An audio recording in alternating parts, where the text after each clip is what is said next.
They say the worst day of your life is when someone dies. For Peter Parker, that day was when his Uncle Ben didn't come home. Peter had been at soccer practice, the championship game, no less. As a kid, he loved the thrill of the field, the wild joy of scoring, and the post-game ritual of greasy pizza slices shared with friends. Uncle Ben, despite being sick, had insisted on taking him. He stayed warm in the car, watching from the parking lot. When Peter's team won, he ran out, grinning ear to ear. But celebration turned to tragedy. A carjacker tapped a pistol against the window. Ben, ever calm and practical, tried to reason with him. A mechanic by trade and a man of quiet convictions, Ben believed problems could be fixed, even people. But as the crowd spilled out from the center and Peter approached, the situation spiraled. Seeing his nephew, Ben acted, lunging for the weapon. The gun went off. He collapsed onto the cold asphalt. A retired cop among the parents cradled him, offering comfort in his final moments. Others chased the shooter down. Peter was only 8. At the funeral, he barely understood what was happening. He just held Aunt May's hand and watched her cry. After the wake, when everyone left, Peter didn't know how to make her stop crying. No one else stayed. No one helped. To make it worse, the man who killed Ben walked free. His public defender twisted the case enough to create reasonable doubt. He smirked at Peter as they exited court. "No harm, no foul, huh, kid?" he jeered before being dragged away by his lawyer. That grief left a hollow in Peter. It wasn't something you could explain, an emptiness that stole your breath and hit you at the quietest moments. He'd turn, expecting Ben to be there, only to be punched by reality. From then on, it was just him and May. His parents had died in a car crash when he was a baby. He didn't remember them. The insurance payout after Ben's death was barely enough. They had to move to a cramped apartment in Midtown, just scraping by. May took 2 jobs, a laundromat and a corner store, and worked herself to exhaustion. Peter never lacked what he needed, but he always knew the price she paid. She smiled through it all, but Peter saw it, how the stress aged her, how each day wore her down. She never complained, but he promised himself one thing: one day, she wouldn't have to work a second longer than she wanted to. Changing schools was supposed to help. New faces, new start. But Midtown Junior Elementary was sports-obsessed, and Peter had lost all passion for the field. Worse, one comment about wasted funding led Eugene Flash Thompson to single him out. The bullying started small, lost books, trashed locker. But as puberty hit and Flash bulked up, it escalated. Books soaked in God knows what. Fist-sized bruises, split lips, accidents when no teachers were around. May tried to intervene. The school did nothing. Flash was a star athlete, his father a major donor. The school protected its reputation, and Peter paid the price. After that, Peter stopped reporting it. He swallowed the pain and wore the silence like armor. He survived because of a few bright lights. Gwen Stacy was the first. Brilliant, bold, and unafraid of Flash's clique. She liked Peter, declared them friends, and that was that. Where Peter excelled in mechanical engineering, taking things apart, learning how they ticked, Gwen was a prodigy with formulas and chemical reactions.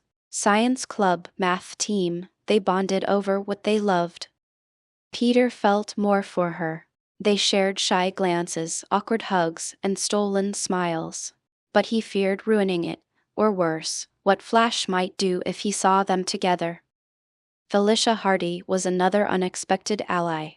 Edgy, sarcastic, captain of the judo club, and completely unbothered by Flash. She gravitated toward Gwen but always made space for Peter. Her presence alone kept Flash in check. Then there was Harry Osbourn. The heir to Oscorp and son of Norman Osbourn, the second richest man in the country, Harry was more grounded than expected. He lacked his father's intellect and drive, but Peter helped him keep his grades up. Norman barely tolerated Peter's existence, but Harry valued the friendship, especially since his own mother had died from a rare genetic condition. In a quiet act of rebellion, Harry leaned on Peter and paid him for tutoring, money Peter used to ease May's burden. One more face returned from Peter's past, MJ Watson. Childhood friend turned distant acquaintance. Time, awkwardness, and a veiled threat from Flash made sure they stayed in separate lanes. They shared friends, classes, moments, but never connection. Most of his classmates saw Peter the way Flash wanted them to, a target, a joke. He kept to himself. Polite, distant. Years passed. The 8-year-old kid became a senior on the brink of graduation. Despite everything, Peter thrived academically. He was valedictorian, with a full scholarship to NYU for mechanical and electrical engineering. He had options: Stark Enterprises, Oscorp, Hammer Tech. Stark was untouchable. Oscorp was Flash's playground. That left Hammer. Less prestigious, sure, but still one of the big three. When he got the acceptance email, he whooped so loud May nearly dropped her coffee. It wasn't flashy, but it was his escape. Peter had just turned 18. Christmas had passed. Winter was fading. Only 6 months of school remained, finals and prom. He planned to ask Gwen. She'd kissed him on the cheek last week, a birthday surprise, and he'd been riding that high ever since. Even Felicia looked annoyed, which only made it sweeter. He'd even started corsage shopping, which led to endless teasing from May. Flash still made school miserable, but Peter had a home filled with warmth and hope. Life wasn't perfect, but it was his. And for the first time in a long time, it felt like it was moving forward. He just hoped Uncle Ben would be proud. Peter Parker held the permission slip in his hand, the Oscorp logo stamped neatly at the top. Aunt May had already signed it. As he handed it over to the security guard, it was scanned, stamped, and returned without fanfare. Peter Parker, age 18. Senior Year Photography Project. Authorized Access, Oscorp Internship Tour. The words were printed in bold on the visitor badge. He clipped it to the lanyard around his neck and joined the cluster of students loitering near the revolving doors, his Oscorp-issued camera slung over his shoulder. He snapped a few shots of the building, sleek, modern, intimidating. The kind of place Peter had dreamed of working at since he was 10. Oscorp was exactly how Harry had described it: brilliant, bustling, cold. Peter had heard countless promises from Norman Osbourn over the years about getting a tour, none of which materialized until now. A pity it took a school assignment to finally make it happen. Peter trailed behind Gwen and Flash as the sycophants clustered around them. Gwen, confident and sharp as ever, didn't bother with the flattery. She'd been interning here for a year already. Flash, meanwhile, strutted like he owned the place. His father sat on Oscorp's board. No one challenged him, least of all the staff. It stung watching someone like Flash get handed everything Peter worked for. Peter didn't let it show. He kept his head down, focused on his lens, on the architecture, on the opportunity.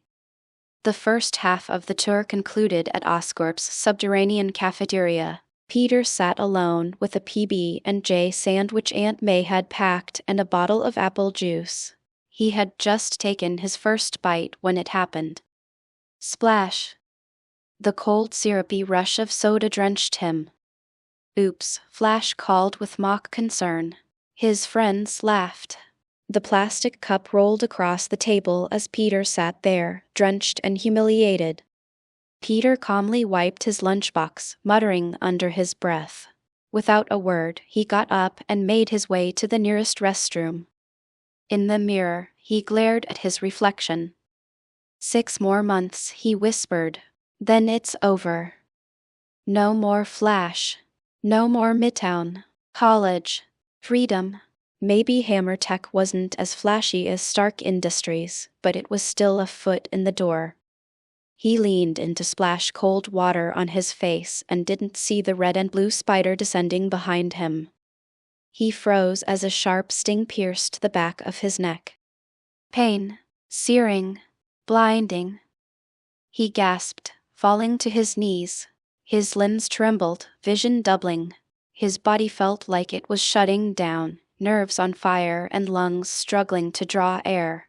His voice came out slurred as he reached desperately for the door. Hell! The world spun. Voices swirled above him, too loud, too fast. Shit, he's crashing, get him out of here. Now, if Norman sees him. Rough hands dragged him out, and the cold air hit him like a wall. He was tossed like garbage literally into the dumpster behind Oscorp's facility.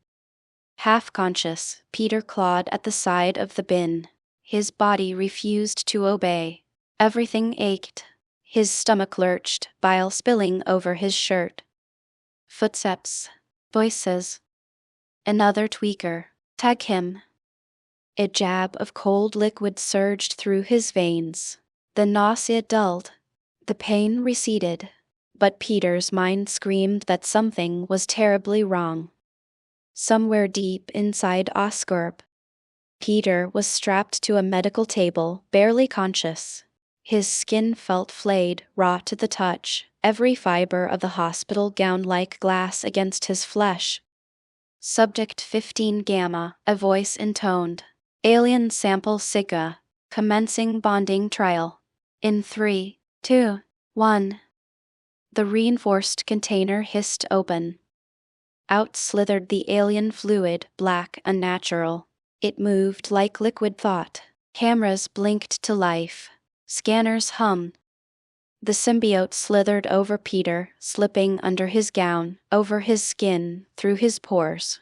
Microscopic tendrils pierced his nervous system, wrapping around his brainstem.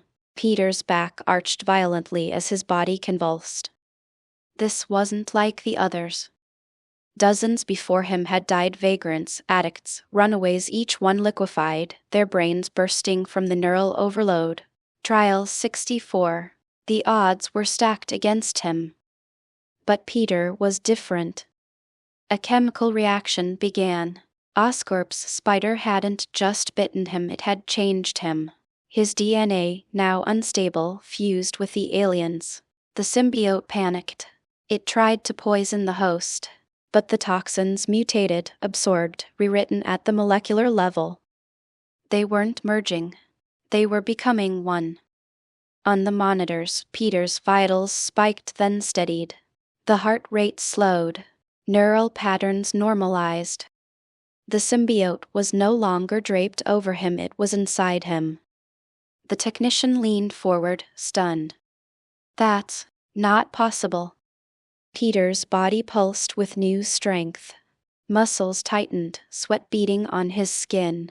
His frame no longer looked frail. He looked carved from steel. Then thump. A black fist shattered the reinforced glass between them. The technician screamed as Peter stepped forward, eyes pure obsidian, teeth like knives. A deep voice echoed, not Peter's. We are Venom. Hey, everyone. If you enjoy my quantum audiobooks, you can support me by becoming a Patreon member. Your support helps me keep creating, and you'll get exclusive perks. You can also access my audiobooks directly through Google Drive. Check out the link in the description. Now, let's get started. When Peter woke up, the first thing he realized was how sore he was. Each muscle seemed to be more painful than the last, and his mouth was filled with the faint taste of strange metal. Groaning and slowly lifting himself off the bed, he paused for a second when he caught sight of himself in the clothes-strewn mirror he had leaned up against the wall. Moving the dirty laundry onto the floor, he gazed in marvel at himself. He was skinny, yes, but now his muscles rippled under pale skin as if he spent hours at the gym rather than the library. He raised a hand over his head. He wasn't sure, but he might be taller. Peter shook his head. That wasn't possible. Hell, even the muscles he saw were impossible, and the more he stared at the strange reflection in the mirror, the more he thought he was dreaming. He looked over at the door frame. It had been a while since he and May had measured him, but as he stood next to the marks he saw that his normal 5 feet 8 inches was now closer to 5 feet 11 inches, and he cursed. Didn't quite make the 6 feet mark, but the extra height made a difference, especially when he stood tall and didn't slouch. He used his hands to brush the still unkempt bed hair. It was still its normal light brown color and still hung loosely in front of his eyes. Aunt May had been threatening him with scissors, but he liked it a bit long. It hid his eyes and some of the expressions he made. It was a little shield he could hide behind when he kept his head low.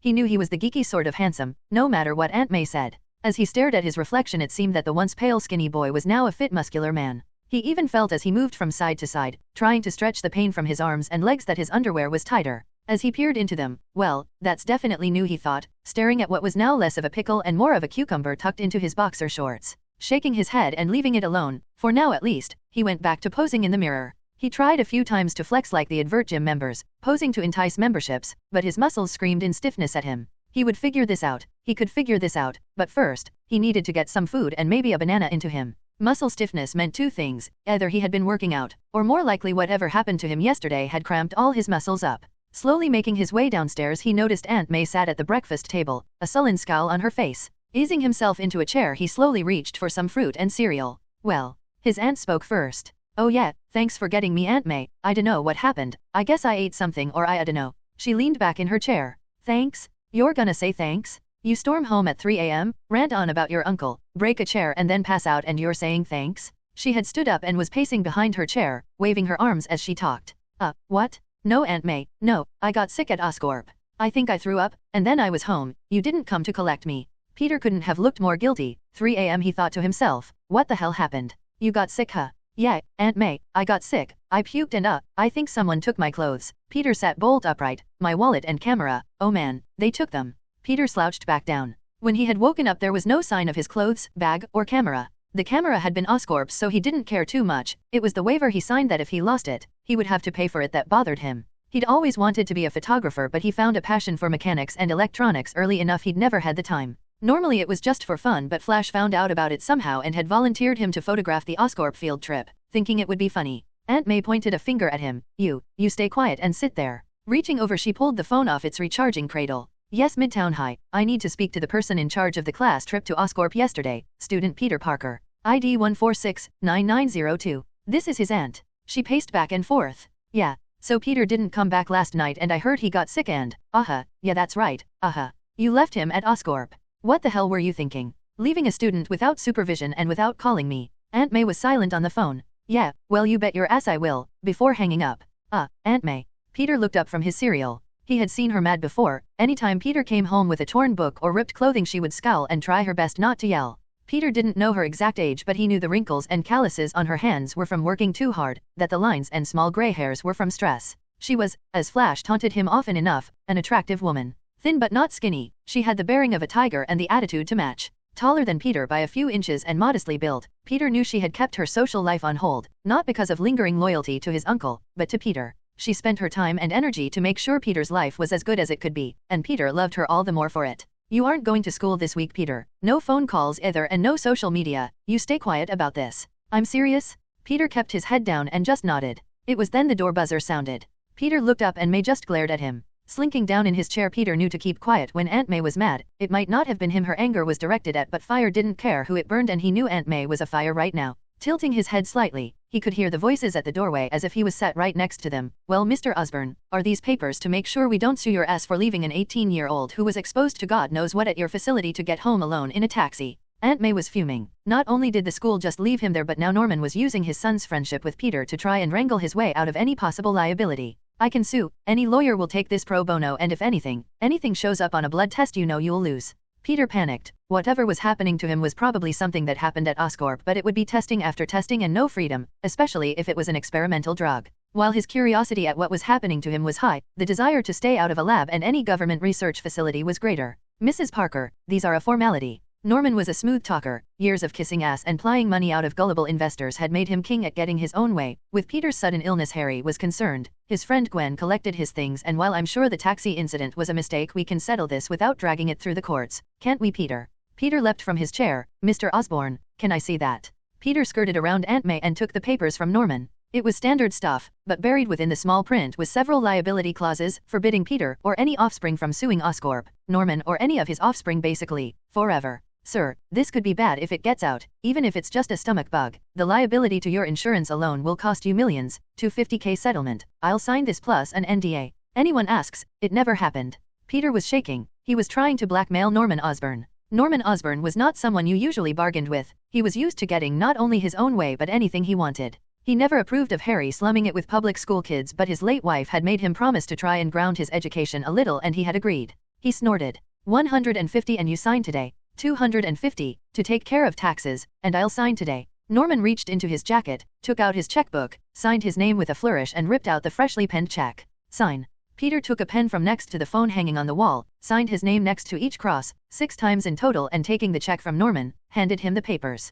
Norman snorted and walked away without saying anything. Peter had been right. The insurance alone would have totaled millions if word got out a student had been poisoned there. The experimental creatures that escaped had all been caught, so contamination hadn't been an issue, but even after testing each student's blood they couldn't be 100% sure none of them had been bitten. Even that could cause a lawsuit. Medical procedures on underage kids were bad enough, but whoever let those things out of the archive was going to pay. 5 years ago he had personally made sure that every one of those freaks was caught and killed. He wouldn't let the incident happen again, not after so many people died. He clenched his fist in anger just thinking about whichever idiot did this and how bad it could get. He had personally fired the dumbass that bundled them into taxis to get them home, and now he would find someone to take this hiccup out on. What was worse was that those particular spiders were supposed to have been destroyed years ago. Someone screwed up and he was going to find out who. Of course, to hide the payoff he had to spend 250 grand of his own money, so he was naturally angry and he would take it out on Harry as well. It was his lack of intelligence that made him befriend the Parker kid in the first place. Norman knew his parents before they died and their brilliance had passed on to him. If Harry had one fraction of his intelligence, he would never have had him befriend a loser like Parker just so he could copy homework and get help with exams. Cursing his bad luck, Norman made sure to spend the rest of the day spreading his anger to anyone responsible for this mess. Peter closed the door and with his back to it, slid down sighing. Sorry Aunt May, but Norman can be tough. Harry gets in trouble for everything. If we didn't back down, he'd make sure he got what he wanted, and you know, at least his way we got some money. He smiled at her, hoping she wasn't going to be too hard on him. She looked like she had aged 100 years when Norman showed up. Peter knew they could fight and probably win a much larger settlement, but it would ruin Aunt May's health. He would also have to endure a medical, and that could be a disaster. While she and Uncle Ben weren't that old when he began living with them, having to raise even the quiet Peter had been difficult for her. Her mousy brown hair was disheveled, and while tidy, Peter knew that harsh chemicals from the laundromat didn't do her hair, skin, or lungs any favors. Aunt May had aged before her time and Peter hated himself for having helped. It was his fault Uncle Ben died. It was his fault Aunt May had to work every hour she could. Now though, now he had money, now he had the means to pull himself and her up out of this place. Even with Norman's scowling face, Peter didn't care. He had capital, a good head, and most of all, someone who loved him. He still had to figure out what exactly happened at Oscorp though. A new physique was great, but the memory loss and the ranting at Aunt May might be a symptom of a much bigger problem. Peter needed to figure out exactly what was going on, and that meant away from prying eyes. If anyone found out, especially Oscorp, he could end up in a lab or worse, on a series of slides, carefully catalogued for study. Sitting down on the floor next to him, you sure Pete? 'Cause it's not me that has to deal with this. I mean, I'll help to spend the money, but if those bastards did anything, you're the one who'll have the problems. Peter just smiled and leaned his head against Aunt May's shoulder. I dunno Aunt May, I think I'll be fine. With Oscorp settled and a new sense of financial freedom, Peter had decided to lay low for a while. Whatever had happened to him needed to be tested, and sneaking out to find somewhere quiet and out the way seemed the best option. Aunt May had taken to checking up on him every few hours since he'd gotten sick, and while he appreciated the concern it would interfere with his tests, Aunt May had granted him a week off school, to make sure he wouldn't be sick again and to make sure that everything was settled. She had meetings with the principal and the school board. Even if Peter wasn't a child anymore, leaving a sick student was unacceptable. Peter shook his head though. With the issue settled with Oscorp and Peter being an academic student rather than one of the football rising stars, Aunt May would meet a roadblock.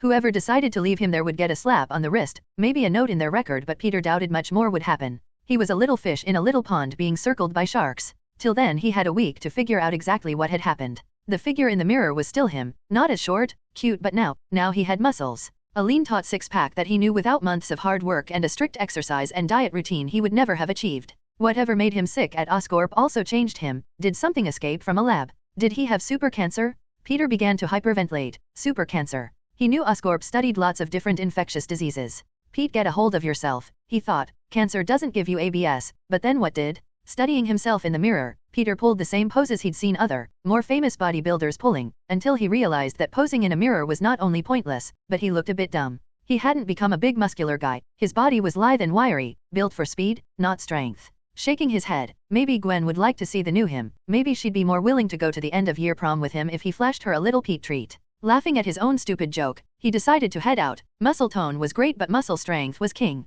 Pulling on some loose clothes and a hoodie, he called out to Aunt May out for a bit, "Need some fresh air, love you," before heading out into the more deserted parts of Brooklyn. It wasn't too hard to find somewhere deserted. A local party animal made the mistake of setting up in what he thought was an abandoned warehouse, which was, in fact, a meth lab. Several gunshots and a few dead partygoers later, it turned into the shootout of the week. While the tape was still up, there had been no cops or scavengers in the building for a while now, and the freshly pasted for sale sign showed that evidence collection was over, and the realtor was trying to offload the building to whatever poor sap bought the now-named Partimet Death House. Of course, Peter knew he had the money from Oscorp. Maybe this was his chance to get a building and actually start on his first dream, Pete-tac, or even P-tac. Rolling the name around in his mind for a while, he made a mental note to head to City Hall and register himself as a Fledgelling company. Working for Oscorp was great, but he knew that he'd always be in Harry's shadow, even if they never spoke again. His tutoring the son of the company owner would follow him around like a bad smell. He'd be under constant scrutiny and have to deal with calls of nepotism. Maybe branching out on his own was a better idea. Small and manageable tech companies were all the rage. If he had a hook, a piece of tech original to him, he could see it happening. Lifting the yellow police tape, Peter made his way to the side door, still swinging free from where the cops busted it open. Inside was a mess. The floor was stained with the remains of blood, industrial cleaner reducing it to nothing more than a brown stain, and the heavy scent of industrial bleach and solvents clung to the air. The meth labs themselves had been stripped clean. Fitments for power and water hung on empty walls where their cooking stations would have been. 4 hollowed-out shipping containers held the labs and crude bunk beds for the workers, either held here to cook or just too lazy to move and risk more exposure. While the evidence collectors would take anything drug-related, and the cleanup crew would take anything of value or not too badly stained, the warehouse was still full of discarded counters, tables, and other household items. Trash and other unidentifiable refuse were everywhere. Pallets and other debris littered the floor, covered in bullet holes, and while the shell casings were all gone, it was obvious from the mess what had happened here. Surveying the 1,000 sq meter building, Peter's mind clicked over. Labs, fabrication rooms, server room, and even a small home to live in while he worked all swam in his mind. The portable office shoved into the corner, giving a stark contrast to the rest of the rubbish littering the warehouse. The deals must have taken place there, relatively untouched with no blood stains or bullet holes. They probably only got the cookers, not the dealers or the main boss, whatever kingpin ran the operation. The building was sound. It had no running water or electricity, but the windows and doors were all functional if a bit rusty. The first thing Peter did was to secure them all with hidden locks. This was to be his hideout, and the last thing he wanted was a bunch of squatters to take it over while he was at school. He splashed out a bit and fitted a new lock to the side door and made sure it looked jammed rather than locked, twisting the frame slightly so it appeared stuck after being battered open, and made sure each other entrance was secured from the inside. There was now only one way in or out, and he had the only key. Peter made his way into the portable office, and it was clean. He guessed even drug dealers had standards, or more, that whoever drug dealers made drug deals with had standards. Stowing his bag and removing his hoodie, he began to think of what he could do to test out whatever Oscorp had done to him. There were plenty of walkways to reach the windows he could run along, wrought iron staircases he could use for pull UPS, and as he searched his phone for exercise routines, his excitement grew. For a week, Peter did nothing but come to the warehouse and test himself. Starting small, he lifted pallets, crates, furniture, and anything he could get his hands on, and eventually, it came to the portable office itself. Lifting it gently at one end, he found he wasn't even straining himself even when it was lifted from the ground a few feet. Peter lay it back down and stared at his hands. The rigid edge of the office hadn't even left a mark on his skin, let alone cut him. Eyeing the shipping containers, Peter had a smile on his face, soon to be proved right, as with some strain he lifted one and held its edge above his head. He did grimace a small bit, as the rubbish inside shifted and clattered down to one end. Next, he practiced his agility, climbing up the scaffolding and leaping from girder to girder. The walkways up to the large windows gave him a suitable climbing frame. With ease he rappelled and swung between the solid welded struts, flipping and catching himself from one side of the building to another. He completely lost track of the time. Even the dimming light from the windows was oblivious to the boy joyously swinging between girders and rafters. It wasn't until a rattle at the main door, a security guard must have heard his whoops and hollers, that Peter lost focus and missed his handhold. Time seemed to slow as he fell. While the warehouse wasn't huge at 10 meters high, the fall would be enough that even enhanced he would either smash his head open on the floor or cripple himself. As he fell, reaching out to grab anything, he felt a strange sensation and a white line zipped out from his wrist, snagging and webbing itself to a walkway across from him.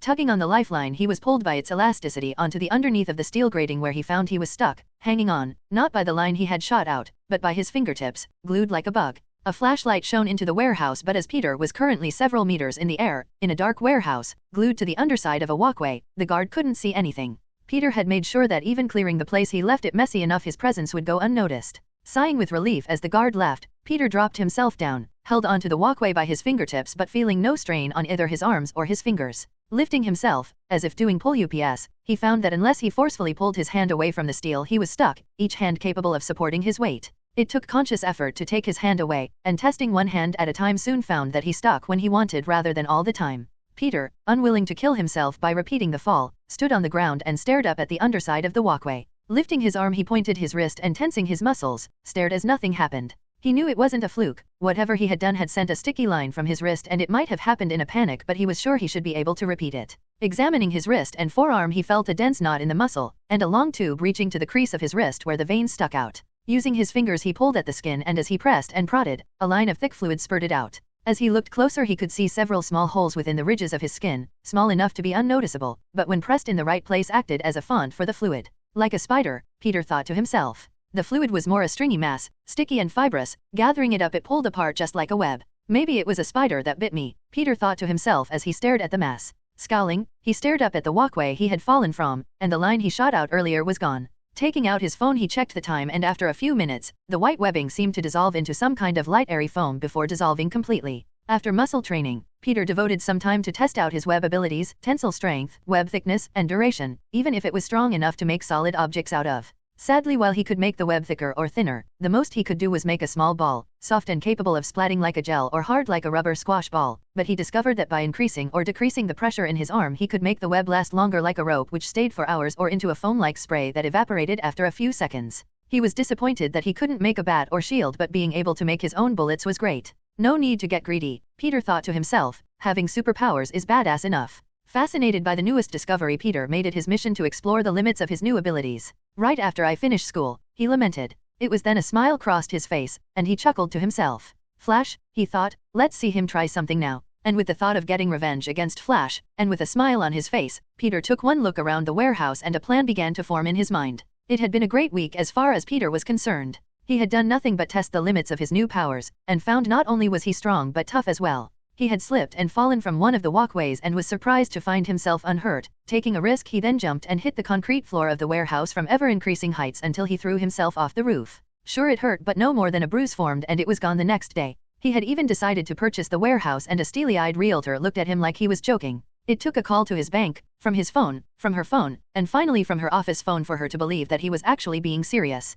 As if someone would want to spend an afternoon listening to anyone droning on about warehouse insurance, life insurance, and then fill out several trees worth of forms, all just so they could prank a bored realtor. They haggled on the price. The original asking was all of the $250,000 Peter had, including any taxes he would pay. Peter argued about the mess the warehouse was in, and with its current history, he got the price knocked down by $50,000. The paperwork would take 2 weeks to go through and he could collect the keys once it had. The whole inside mess was his responsibility and any problems arising after the sale was complete had nothing to do with the realtor. He signed away most of his rights to complain by getting the price lowered. After he had left, the realtor secretly sipped a flask, not expecting a murder crack den to be anything other than be an eyesore on her books. The only thing spoiling his good mood was a return to school. It was his final year and a big one too, graduating top of his classes in everything but the sports was a given. Even Gwen grudgingly admitted that she'd lost out on his smarts and hard work, but even after all that, he still had one problem and he caught a whiff of his overpowering cologne before he came into view. Hey Puker, Flash yelled, his lack of wit coming across even more with his naming sense.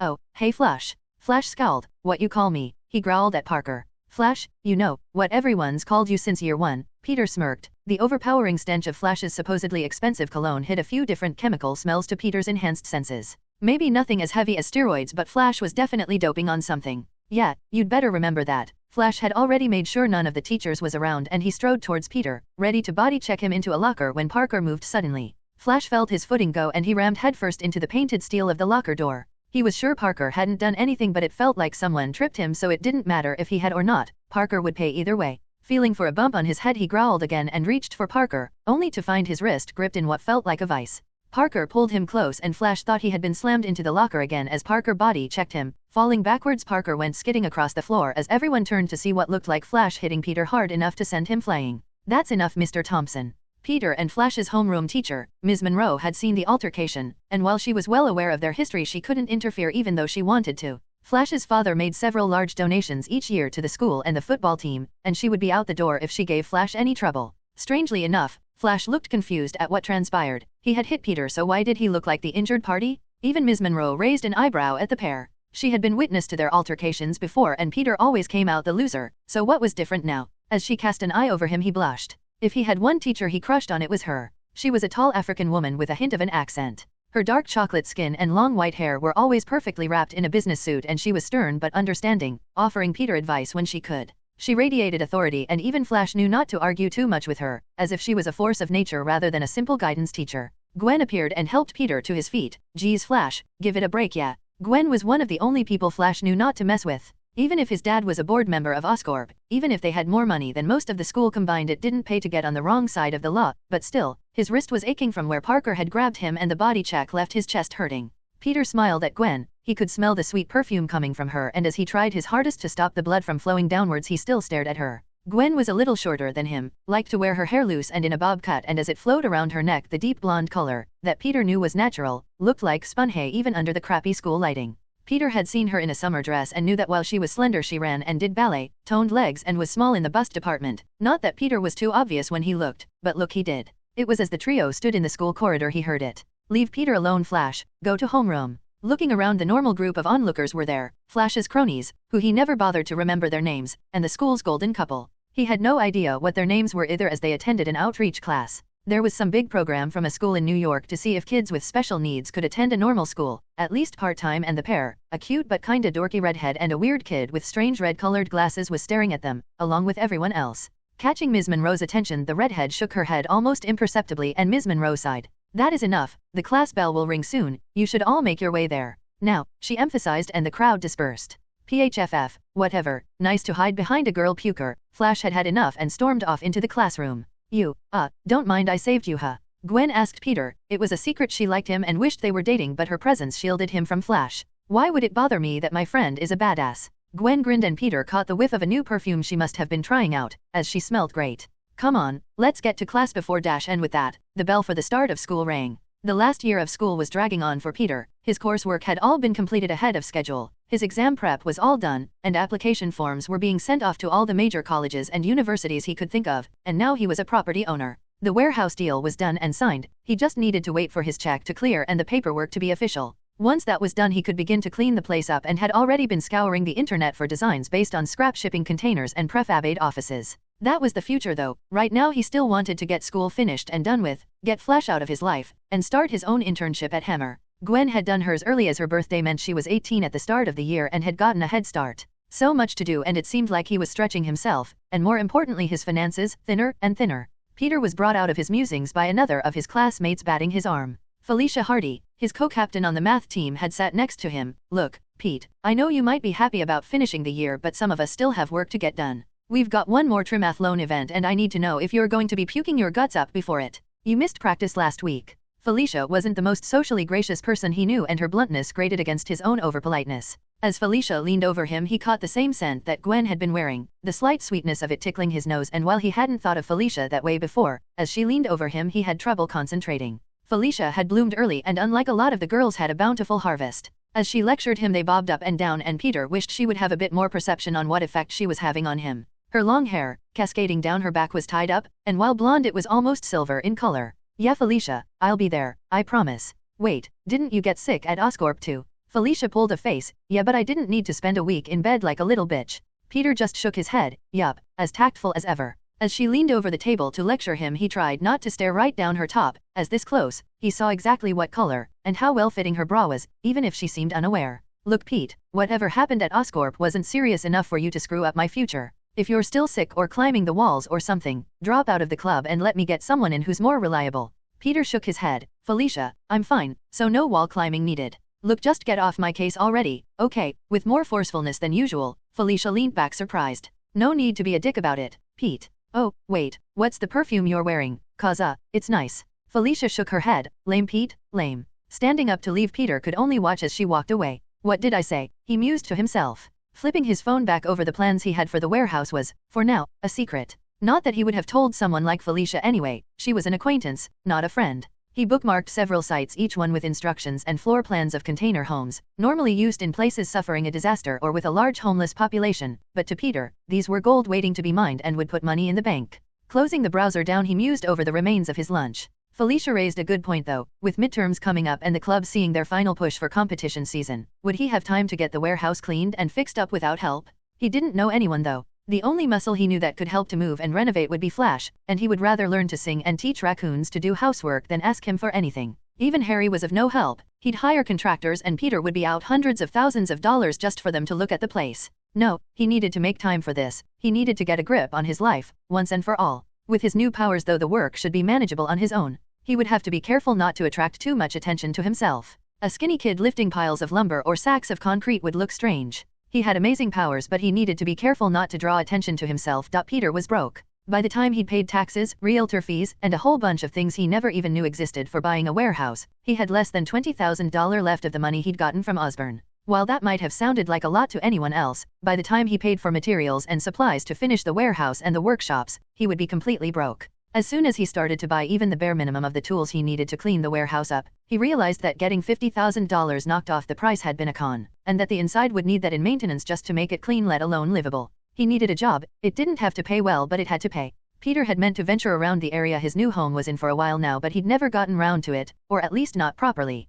Swinging his way out and back never gave him the street-level view he needed, and after walking for about 10 minutes he came across what he had spied earlier. The area was clean, saying a lot of a semi-industrial warehouse district. There were plenty of truckers and conveniences for them as well as a good amount of hookers, but that wasn't what Peter was looking for. A lot of places like this needed temp workers. A large haul coming in needed an extra pair of hands paid in cash and then forgotten. He could make a few hundred a week just hauling boxes or sweeping floors. If he got desperate or an emergency came up, he could look for something temporary, but what he really needed was a steady income. It was in the window of a 7-Eleven near the warehouse that he spotted an advert for a full-time position. It wasn't going to be perfect, but it suited what he wanted.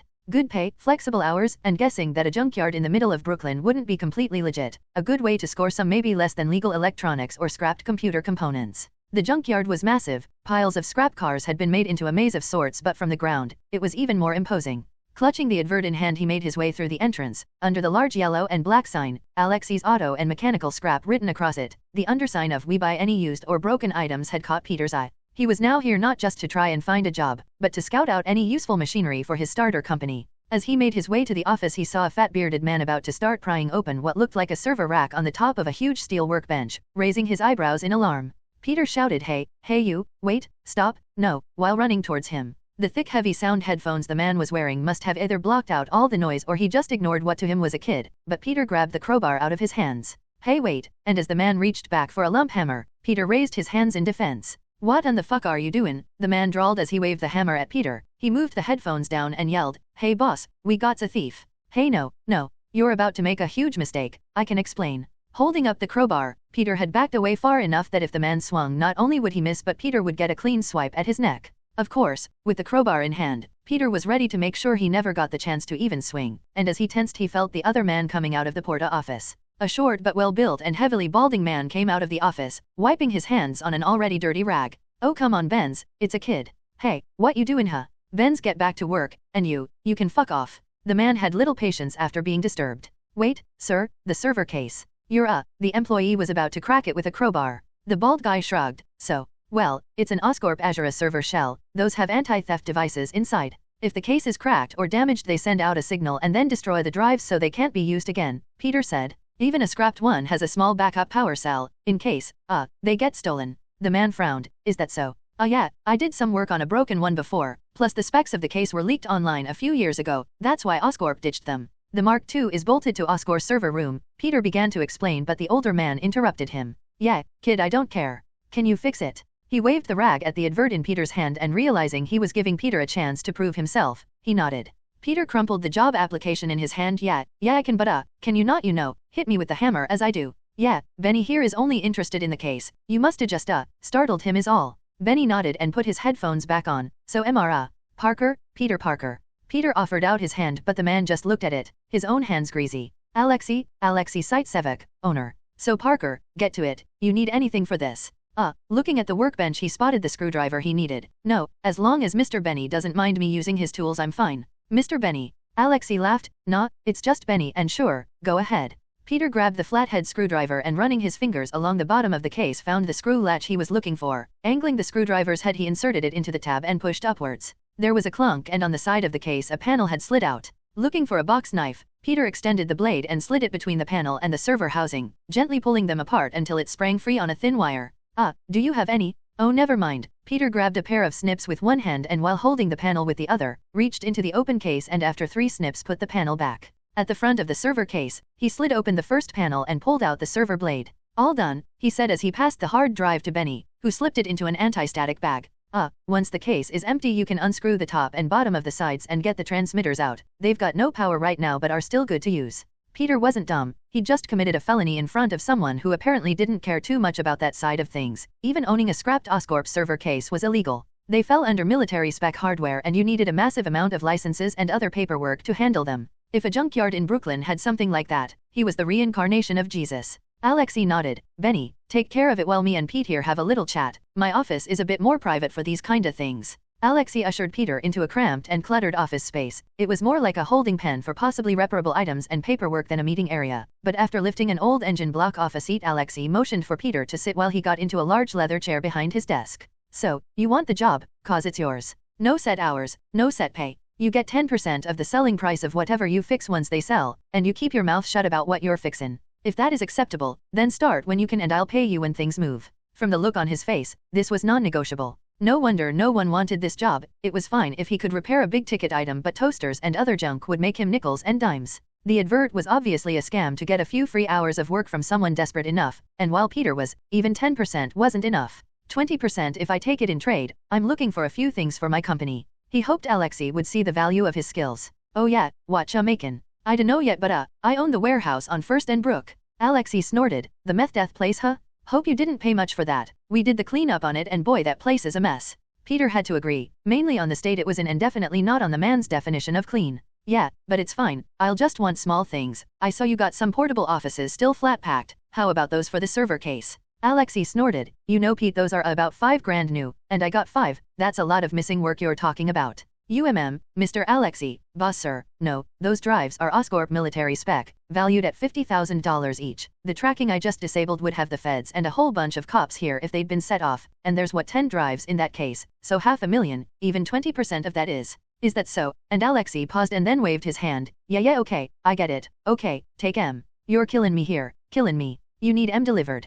Peter looked a little guilty and nodded. Fine, but you better be worth it. Hey Benny, get the flat pack offices for the kid, there's 5 in the back. 4, Benny shouted back. It seems one's being used, so 4 okay. Peter nodded. Fine now get out of here, come in tomorrow and we'll get you started. I got a few small things you can work on to try you out, and you know, speak a little more kid, we don't bite here, and Alexei laughed, but here, and Alexei slid open a drawer and pulled out a wad of notes, counting out 10 bills, tapping them on the desk he passed them over to Peter who stared at the man handing him $1,000. An advance, cause you know, one's missin', but you better be here tomorrow, or and he gave Peter a look. Peter smiled and nodded, and Alexei raised an eyebrow sorry, yes, thanks, boss, and Alexei just shook his head.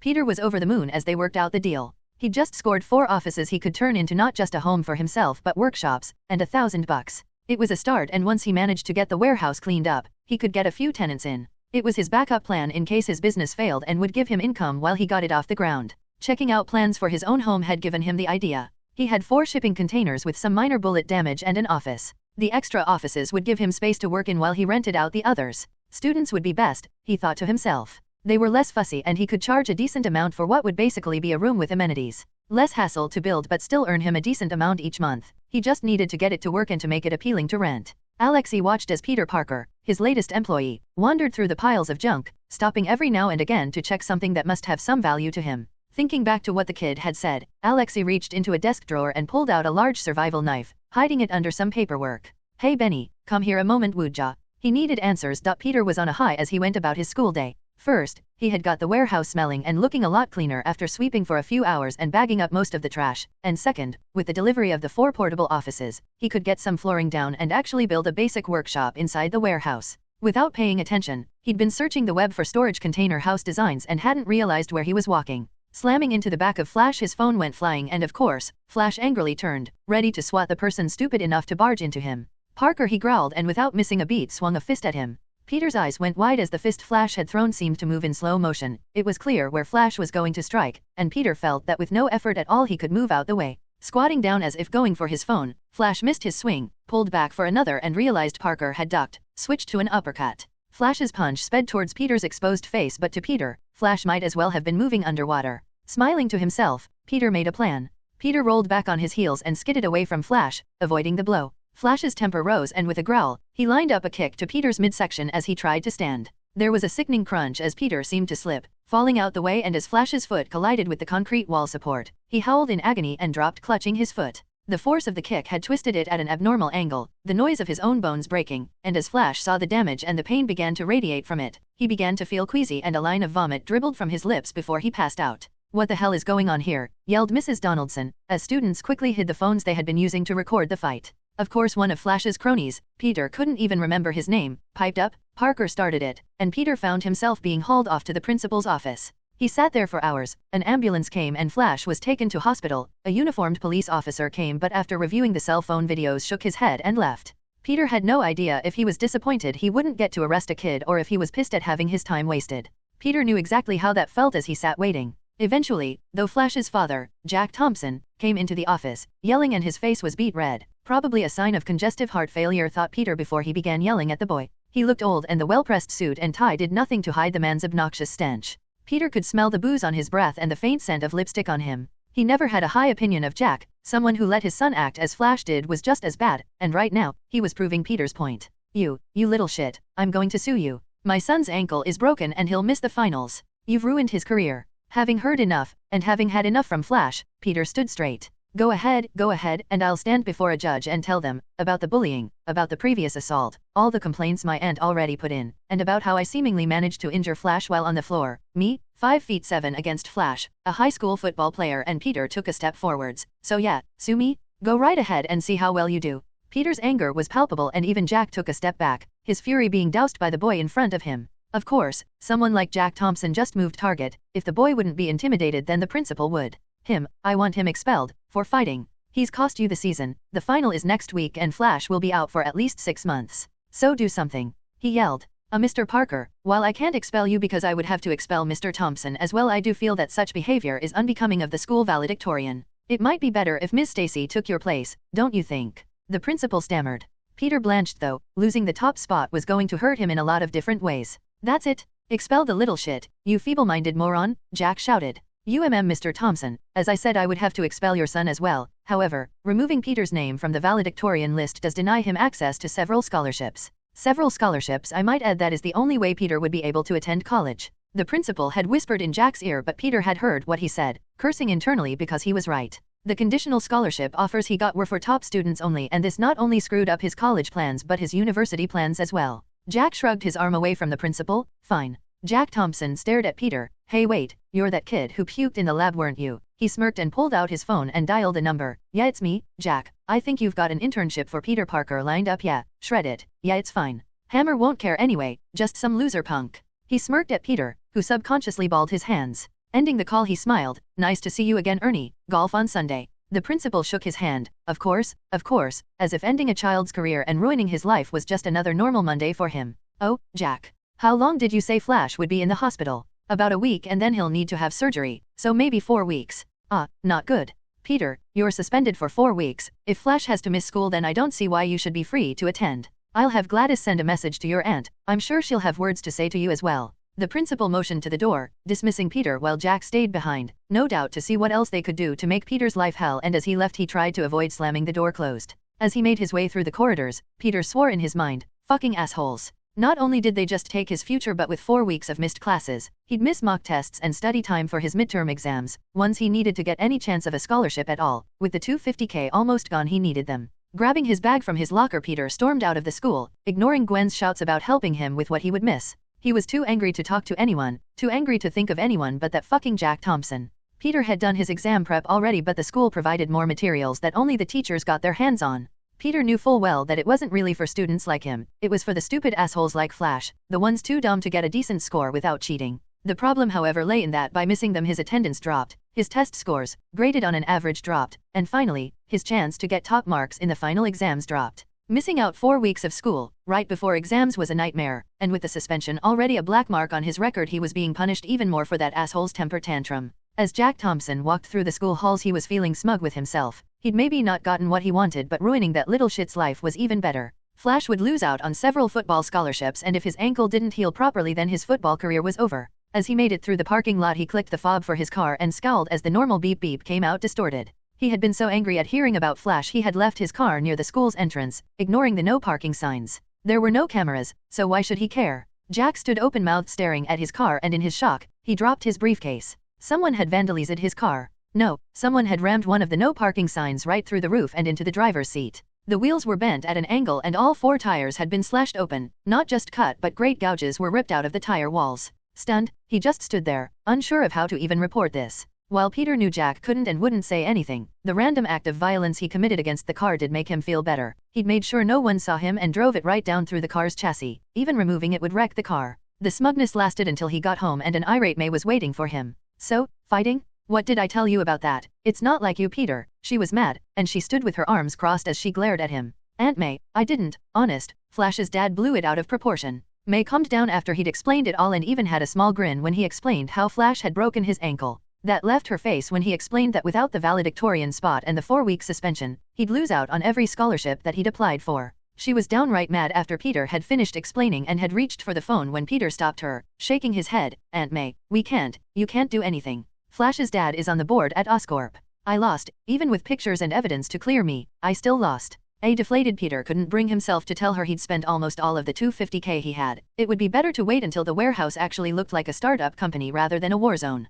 No, but I can still phone the school board about this, Peter. Twice now, twice Flash Thompson has cost you. I don't care if his father is a board member. I don't care if he's rich. Peter, I have to do something. He patted her shoulder as she sat slumped at their kitchen table. Don't worry, Aunt May, it's fine. Knowing that May wouldn't let this go, it's fine. I kept it secret but, I've got a job and I've got a plan. Everything is going to be okay, I promise. It would be fine. Even without help, he had a different way to get back at Jack and the principal. One that involved more than just a signpost through a car. One that would make a broken ankle seem like a minor scrape. Peter decided there and then that if Flash Thompson dared to make a move on him again, he wouldn't hold back this time. He would make sure Flash got what he deserved. If his life was ruined anyway, why not make Flash's life hell as well? Make him feel what he was going through. Make him know what hell was like. Aunt May stared at Peter, the frown on his face and the anger that blossomed after it. Hey, it's fine, Peter, it's fine. You'll be okay. She reached over and gently patted him on the hand, taking it in her own and rubbing it with her fingers. Peter shook his head. Yeah, sorry Aunt May, sorry, just angry I guess, and as he leaned into her and cupped her hand with his other one, he realized he'd been thinking about doing a lot worse than wrecking a car. He needed to get a grip, needed to take back control, not just of his life, but of his anger as well. Before things got out of hand, and it was more than just a car he smashed up. While Flash was in the hospital, high on painkillers, Peter was actually having a blast. He'd not only gotten all the junk cleared out and crushed at the junkyard, but a huge supply of dubious whitewash had come in. Peter knew it was stolen, but after fixing half a dozen fridges, and a huge LCD TV that only needed a new starter for the internal light, he'd managed to get several huge drums of it to paint the whole floor. Sure, he had to give the excess back, but right now, he didn't care. He'd even discovered a new power. Thinking back to when he strained against the concrete cemented post, his skin bled a black viscous liquid, covering him head to toe in a slick bodysuit. As it covered him he felt his muscles surge with hidden power and the post came tearing out of the ground with no effort. As he rammed it through Jack Thompson's car he heard an echo in his mind. We are strong, we are Venom. The spider bite must have been making him slightly weird but Venom was cool, he liked the sound of it. Recalling the way he felt, the way he wanted to get back at the assholes who ruined his life, he found the skin would extrude out of his pores. 2 weeks of suspension and he no longer needed the anger or the hate, it was now a reflexive action, responding to his will. Not just that, but as he'd raged at the car his fingers had become thick claws and as he tore with glee at the tires he burst through the rubber with no issues. The warehouse was 100 meters each way and at night when he knew only the most diligent of security guards would be about, he appended each of the shipping containers and lay them against one wall. He then spread out the paint with a huge floor brush and opened all the windows and left it to dry. After a few days, he did the other side and with a little persuasion, he got Alexei to part with some expanding insulation spray. He had to pay for the sprayer and mask at full price with no discount. Alexei had squared him in the eye this time. It was only a rental but Alexei refused to budge, the upside being that he got to keep it for as long as he needed it. Peter knew he was being generous since Benny had decided to leave. His mom was ill in Seattle, and he'd gone to take care of her, leaving Peter to cover his work as well as make up his own. It was fine though, once he'd shown his expertise in not only mechanical and electrical repair, Alexei had him fixing everything from appliances to mobile phones. Peter had also made out from this deal. Alexei had a lot of industrial machinery around, which Peter had borrowed temporarily. This let him, not just weld the big bay doors shut, but reinforce the building itself and insulate it further.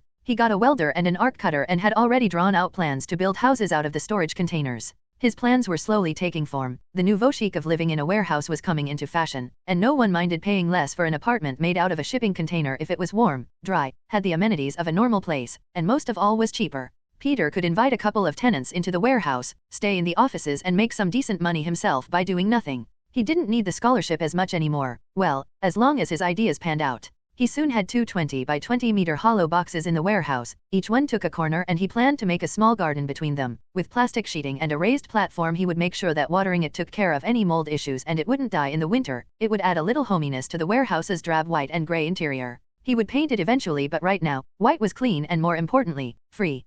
Plans upon plans were swimming in his mind and these were the easiest. He was slowly growing his abilities and wasn't even going to venture out hunting until he knew he wouldn't fall and die on his first night or be killed by a lucky knife strike. After getting into a fight with Flash he persuaded Aunt May to let him go to self-defense classes. The classes were slow, of course they were. No one expected a bunch of kids and old ladies to become MMA fighters overnight, and he had to temper his impatience. Slow and steady, as with his powers, he couldn't force lessons, even if he could afford them. Back in their apartment, Aunt May was taking her time getting used to Peter being out of the house more than home. She knew he was working, but it was nearly midnight each night before he wandered in, tired and smelling of work, grunting a basic hello before devouring her home-cooked offerings and heading to bed. Most days he was gone before she even got up. It was good to see him work, but at the same time, it was worrying he wasn't taking any breaks. Tapping her finger on the kitchen table, she was going to interfere, and while Peter might hold it against her this time, she was worried. Picking up the phone she flicked through the list of contacts that she took from Peter's phone. Yes, hello, this is May Parker, Peter's aunt. Can I speak to Gwen please? Giving Gwen the address Peter hung out at most seemed like cheating. She'd been online and checked out the junkyard he worked at. Repairing old appliances was fine. Ben had started off fixing kids' bikes before moving up into a car mechanic, and she thought nothing was wrong with working your way up.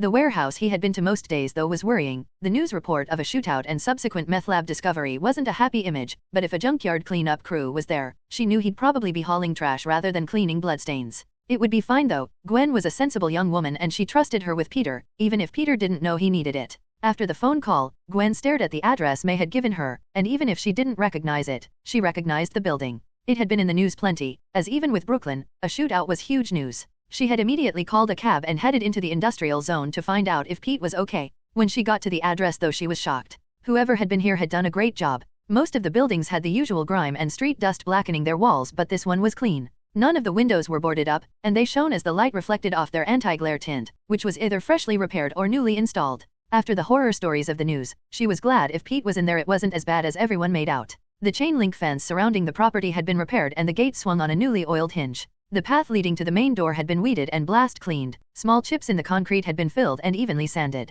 This wasn't a work job for Pete. Someone was renovating the property for sale again and Pete was probably on the crew helping them. Fresh welds around the large shuttered loading bay confused her though. Why weld the bay closed if it was going to be sold? But the fresh paint on the door, chalked as wet, and the massive new bar lock were hints as to what she would find inside. Gwen knew better than to just barge into a strange building, so she banged on the door before noticing a buzzer. The intercom crackled as Pete's voice, "Hello," sounded through it. "Yeah Pete, it's Gwen, can I come in?" It sounded like he fell off something and there were a lot of clattering noises before a, sure, and the buzzer sounded as the lock released. What was inside blew her mind. Everyone was talking about gentrification these days. In fact, her father had a huge file on some of the more aggressive attempts to get older or lower income tenants out of their apartments so the renovators could come in, but this was on a whole other level. Two massive box apartments sat on one side, freshly sprayed a deep blue color with a white corrugated plastic roof, unneeded in a warehouse but adding to the aesthetic. Between them a raised white picket fence lined dirt patch had been tilled and waited for seeds. While unfinished, each box house had a path chalked out and Pete had begun to spray mark lines for a front yard.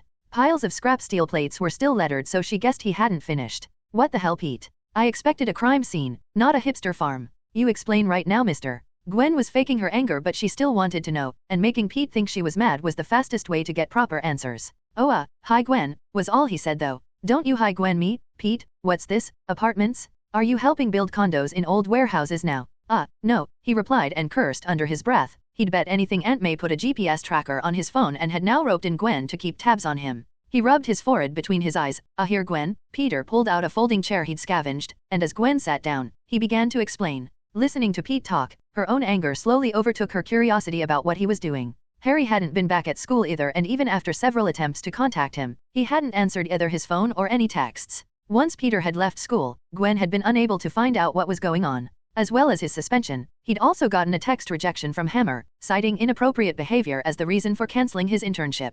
Pete had really got some crappy luck this time, but her eyes began to sparkle when he started on the next part. So yeah, I own the warehouse, but please don't tell me. I kinda spent my college money on it, but look, see, 2 apartments, and motioning over to the partially built porta cabin, and my own place. I added some solar panels to the roof so electricity's free, and this is great, Pete. Gwen was in awe. Pete had shown her the inside of one of the box houses and it was huge. Sure, he had just sketched out the floor layout, but she could see that for one person in Brooklyn he could get maybe $2,000 easy for each one. I want one, she immediately stated, non-negotiable.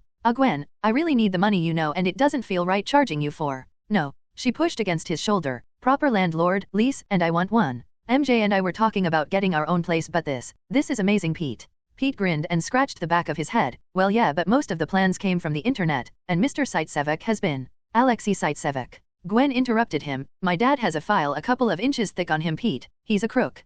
Pete looked away, pulling a face. But yeah, you already knew that, huh? She asked. Look, Gwen, it's a job and I'm not doing anything illegal, I swear. I just can't tell May, and please, Gwen, you can't tell her either. Gwen smiled evilly at him. It's fine, Pete. You just gotta do one little thing for me. She took a deep breath, taking a risk to finally admit after all this time how she really felt about him. Anything, Gwen, anything. Of course, Peter was okay with Gwen's attempt at blackmail. He'd liked her since they started school together, but he lacked the courage to say anything. Plus her dad was kinda scary whenever he'd met him. Of course, as soon as they had stared awkwardly at each other for a moment, Peter's brain caught up with his mouth. So if you're my girlfriend then, and without even asking he had moved over and lightly brushed his lips against hers. Gwen was shocked that the quiet is he ever going to admit he likes me. Peter had just kissed her, not a forceful domineering kiss but gentle testing the waters kiss that she didn't mind. It was good that Peter wasn't a two-dimensional studying robot. He had secrets and flaws even under all that anxiety. Her mind froze as she glanced down, making sure Peter's hand stayed at an acceptable level. She noticed he had a massive erection. Holy shit, she thought to herself. Peter was packing, but her cheeks began to turn red.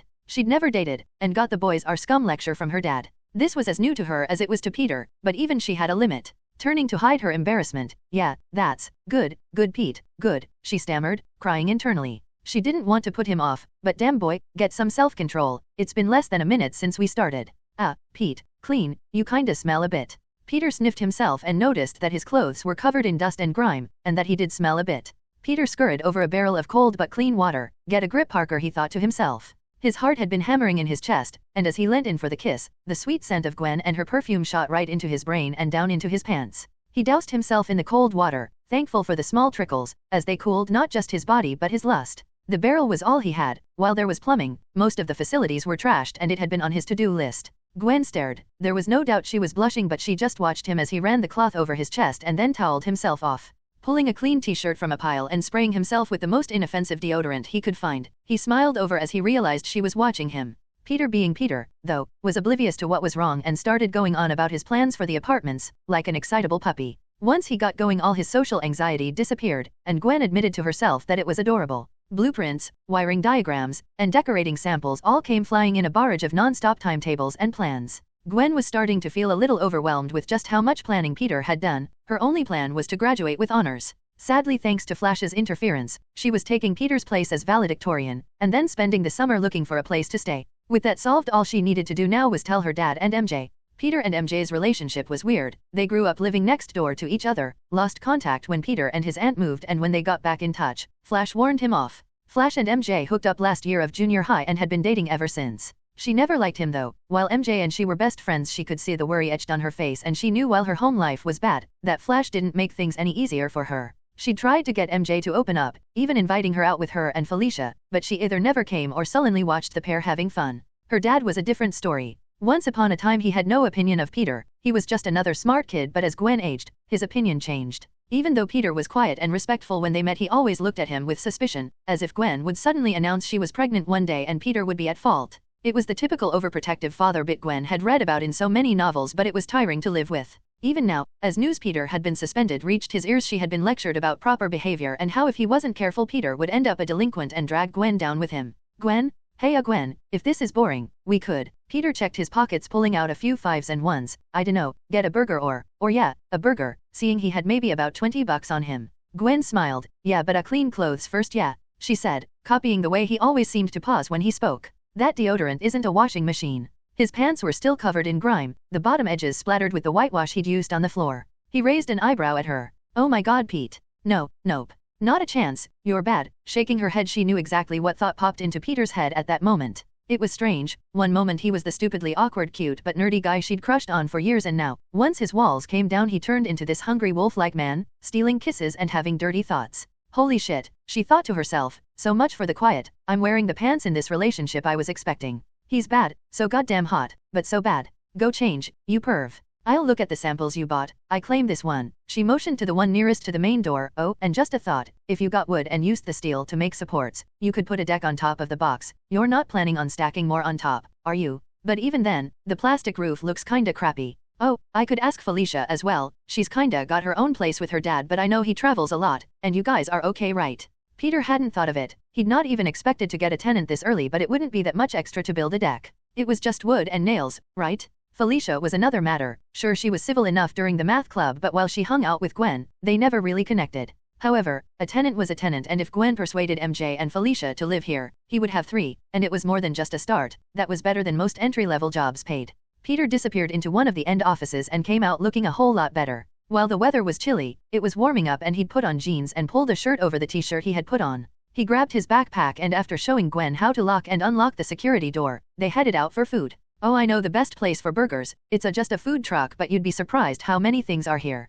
Peter got stuck on explain mode again, pointing out where he had discovered a good food truck, or more often than not, a bad one. Gwen was surprised about how well equipped the area was. Being a set block of warehouses, there was not only a variety of cheap but good food trucks and stalls, but a small convenience store, mainly for cigarettes and liquor, but still with a good selection of snacks and small easy heat meals. It even had a small laundromat attached. Lots of truckers waiting to unload goods meant they could take breaks, and it would get a lot of customers. Of course, Peter missed the obvious. Outside where the street lamps were, there were piles of cigarette stubs, and Gwen caught the occasional glance of heavy coat-wearing women, walking in twos from place to place. The shiny coat hid its darker exterior, but Peter, too wrapped up in his own world, never noticed, and Gwen secretly hoped he never would. The more Peter talked, the more Gwen wanted a place here. The more they explored, the more she realized it was the perfect place for a meth den. It was remote but still had amenities. As long as they didn't make too much noise, then no one would suspect the slightly rundown but still well-maintained industrial zone held a dirty secret. If only a bunch of kids hadn't thought the place was empty and wanted to hold an impromptu rave there.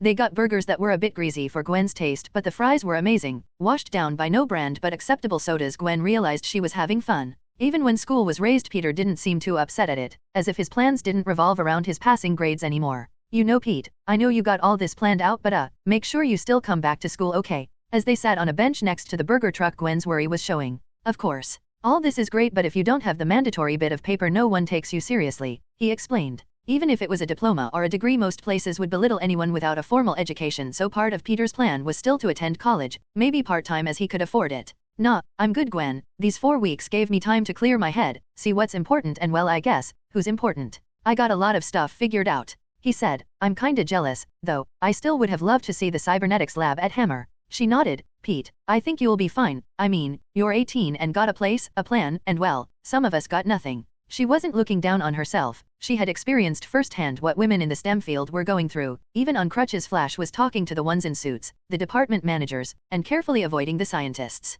She'd even heard his joke about science tits while he snuck a glance at a bespectacled woman with mad brown frizzy hair and a thin figure. While her team leader asked her to pass out glasses of champagne, she'd been ignored by most of the suit wearers, and the white coats seemed to be there for show rather than tell. On a resume, an internship at Oscorp was gold, but like Peter, she wanted to be a proper researcher, working on proper biotech breakthroughs, not a glorified secretary to some asshole who would take credit for her work. Hey, no, it's good, Gwen. I mean, once PTech is up, I might have some space for a bioengineer. He was trying to sound sincere, but she couldn't help but laugh. PTech, she sounded back at him. Oh no, you're not calling your company PTech. Let me guess, even you thought PP Tech was too much. Peter's face scrunched in a frown, and then it clicked. He wanted to name his company Piss Tech. Even though he thought that the P was for his name, it wasn't until someone else said it back that he realized. Hey, how about Parker Industries? She said, making an arch with her hands. Much better. He had to admit it was, but still she laughed. Oh god, P-Techo, Pete. Each time she said it she laughed more, and with a bright smile on her face, so did Peter. With the first unofficially official date drawing to a close, Peter had to pay a visit to Aunt May and get ready for school again. They parted ways at her front door, the glare of George Stacy going unnoticed as Peter leant forwards and kissed Gwen on the cheek. It had been a great day, and tonight was going to be even better. Tonight he would be Venom. Peter was stoked about this. It was the first time that he'd be going out as the Venom and his whole body tingled with excitement. He felt the alien liquid inside him bubble up, and even as his vision darkened it suddenly sprang into a new life. The thick black viscous coating covered his whole body with an extra layer of muscle, and he could even tell he had grown an extra 11 or 12 inches. His new symbiotic skin, or just the simskin as he called it,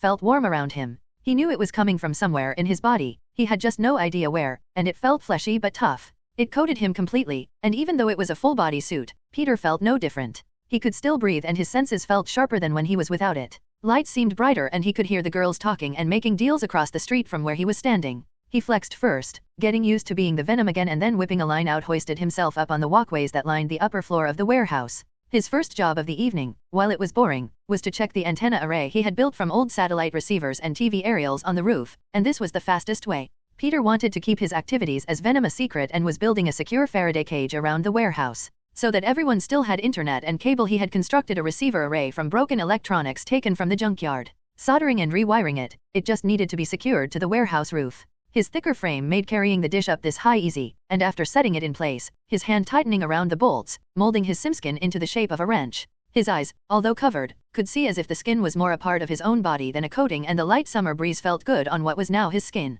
Trying his best not to think about being naked, he soon got all the wiring hooked up, and once he added in power, the warehouse would not only have TV but wireless internet that would be strong no matter where you were in the building. If he needed a wired connection, he could set them up here and run a cable to anywhere he needed. Hey, the huge Venom creature exhaled. He had found that Venom could create a mouth, but it was a jutting gagged maw filled with nightmarish teeth, so he opted to keep the suit sealed completely. Being honest with himself, the black was a little goth for his taste, and he probably would have gone for red, white, and blue, but free superpowers were free superpowers. His fashion sense wouldn't be complaining if he had to make the suit himself. He could extrude and retract the black skin on command, forming and dissolving instantly, and making shapes had been easy, but it wouldn't change color, it was always black. The only modification he had been able to make was a white spider design on his chest, and he felt that was only as it was right. It wasn't a conscious thought, it had just felt right. With his work done, he decided to venture out into the city. A lot of places in Midtown were off limits, even to young men, muggers not caring about gender anymore in the age of equality, and Venom headed into the seedier parts of town.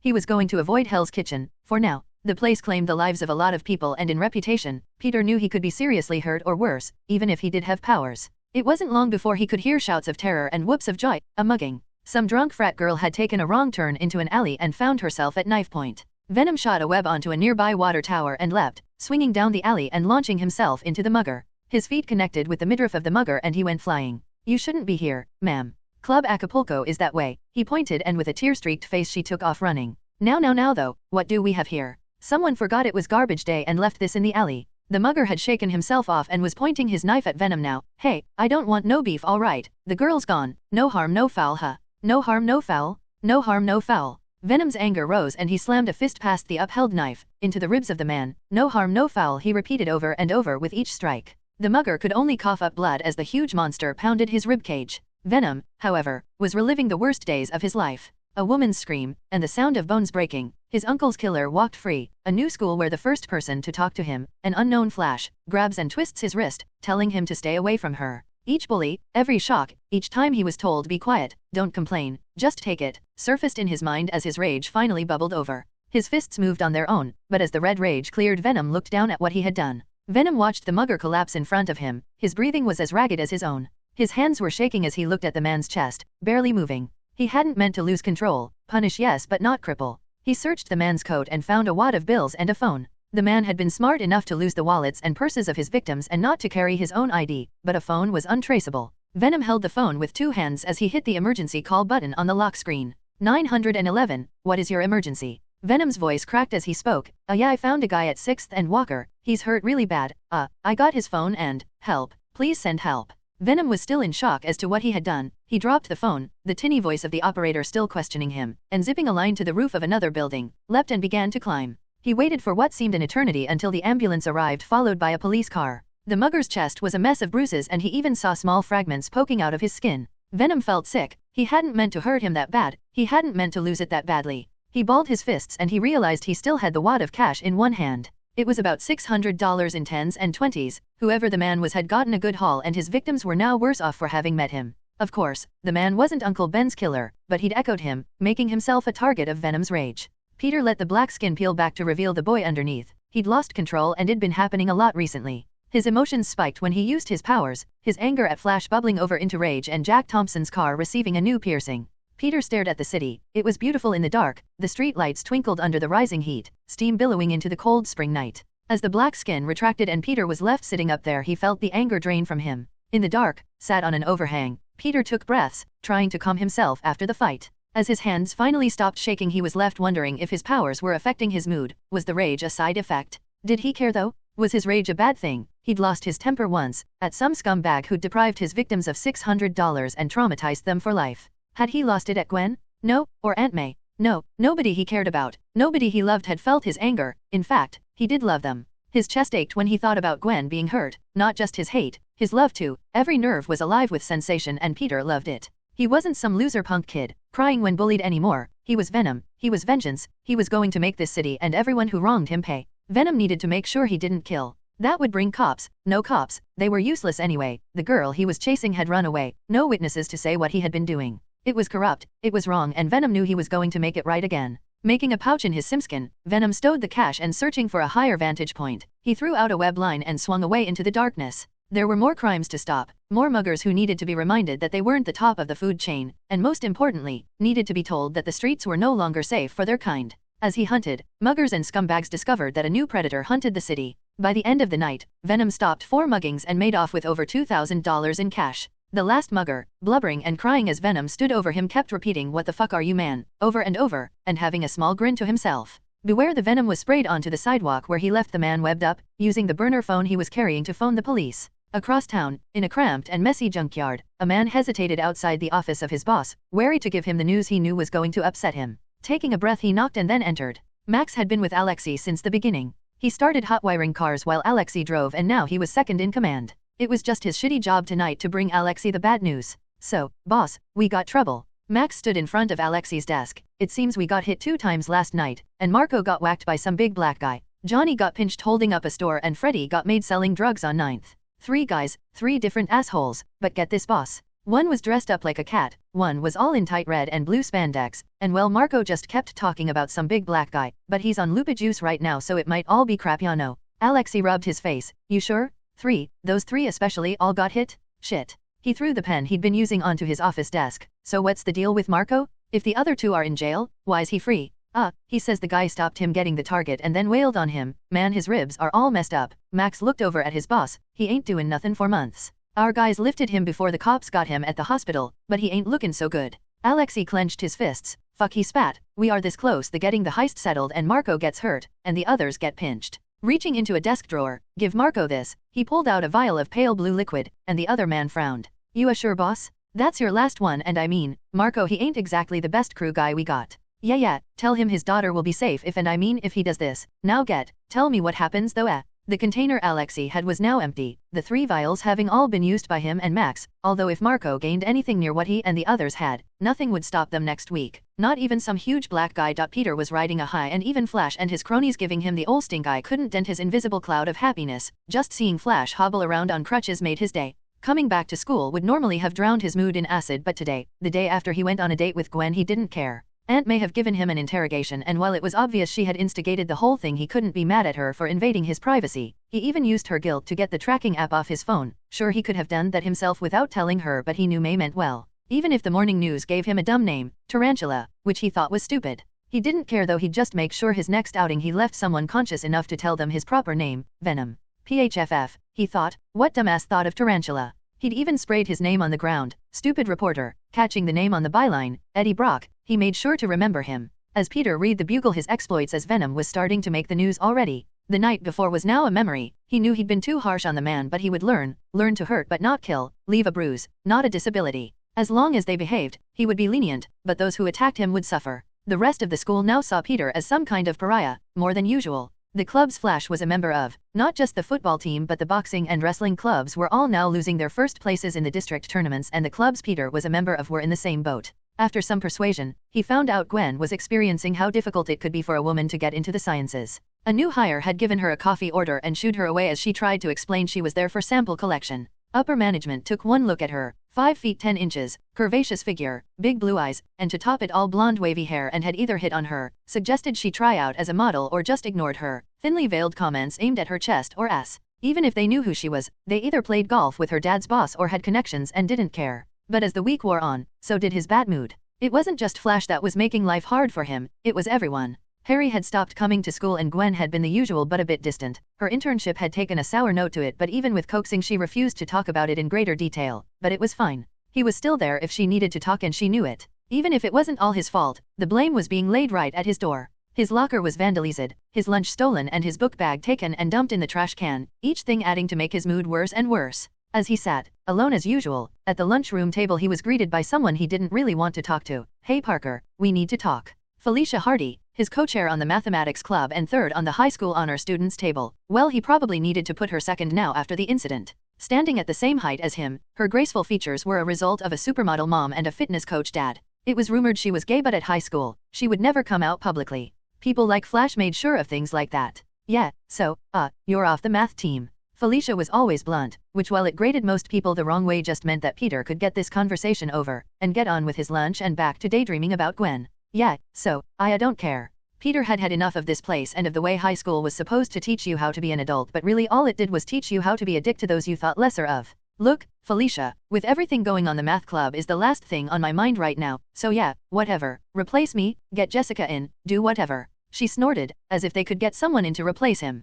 Peter was the biggest brain in school next to Gwen, and if he left then the club collapsed. His fight with Flash and the principal's refusal to cut him any slack put the school's various clubs in jeopardy. She really didn't care that Flash would miss the end of football season, but the math team losing Peter meant that they would also lose the finals, and that she did care about. Brushing her hair behind an ear and leaned in closer to him. "You don't care? Well, I fucking care. Your little stunt will cost us the cup and look bad on my college applications. No one likes second Peter." Peter idly spooned at his pudding. "Well, take it up with Flash, his dad, the principal and everyone else who's giving me shit for something Flash did, cause as I said, I don't care." He made sure to enunciate each word. He was tired of people giving him the lectures for everyone else's behavior. Flash and his group were sitting at their usual table, normally laughing and making a scene. Right now they were watching as Peter and Felicia argued. Flash scowling as the normally timid Parker was standing up to the one person he knew could kick his ass. "Pete, look, I'm sorry about what happened, but you should. There's talk dash," she began, but he interrupted her. "Felicia, look, you're nice and all, but when I say I don't care, I really don't." Peter dropped his spoon on the plastic tray. "In fact, you're right, I should care, which is why," and he made sure to raise his voice, letting everyone hear him. "I'm sorry Flash is such an asshole that he can't even bully someone properly, and I'm sorry that he's so fucking stupid that his dad has ruined each and every club that I've been kicked out of, and I'm sorry that you're all so stupid to believe anything that moron says cause his dad's rich and you're all suck UPS. Lastly," he stared directly at Flash, "I'm sorry you're all so fucking selfish that you don't care when anything happens unless you get affected by it. You're all so fucking pathetic." The whole cafeteria was stunned and stayed quiet as Peter grabbed his bag and strode out of the lunchroom through the crowd. Flash went to stand up, but a very angry-looking Felicia crossed her arms and shook her head at him, and he sat back down again, saying something that got a laugh from the group. Making his way to the principal's office, he stopped in front of the main secretary's desk, rapping his knuckles on it to get her attention. "Yeah, get me the forms to withdraw from school. I've had enough of this place." Of course, she knew who Peter was. She had felt sorry for him with all he had to put up with, and she knew from the look on his face that something had happened and that he'd had enough. While she wasn't allowed to interfere, she was saddened when she handed over the forms.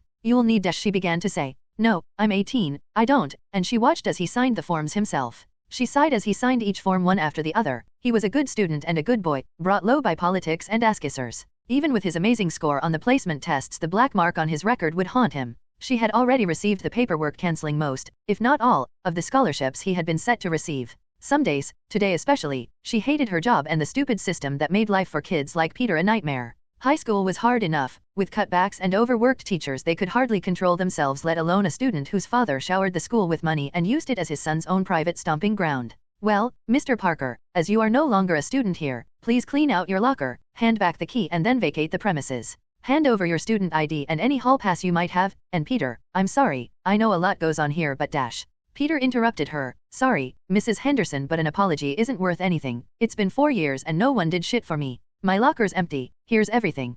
Peter didn't even look her in the eye as he emptied his pockets on the counter, leaving his student ID and locker key, and then walked away. Peter, though, wasn't sad. He was free. Yes, he knew he'd have to endure a lecture from Aunt May and Gwen, but it didn't matter right now. He could attend night classes and get his GED. Community college maybe wasn't an Ivy League institution, but it was still qualifications, and university could wait until he was more secure. Even the events of last night were just background noise now, that Mugger had been taken away and would never harm another person again. He'd had fear put into him by Venom and he deserved it. All the bullies did. As he made his way home, Aunt May was pacing in their apartment. Since he'd gotten sick, Peter had changed. Maybe it was the money, but he'd become more confident to the point of being a little arrogant. But this latest thing with Flash seemed to have driven him over the edge. She just got off the phone with the school. It wasn't like Peter to just throw caution to the wind and quit, but someone must have said or did something to him and backed into a corner and he'd quit. As Peter came in the door, May rushed over and hugged him. So, you know. She stroked his head as she nodded. If anyone dash. No, Aunt May, no one said anything. I just realized that it was holding me back. So,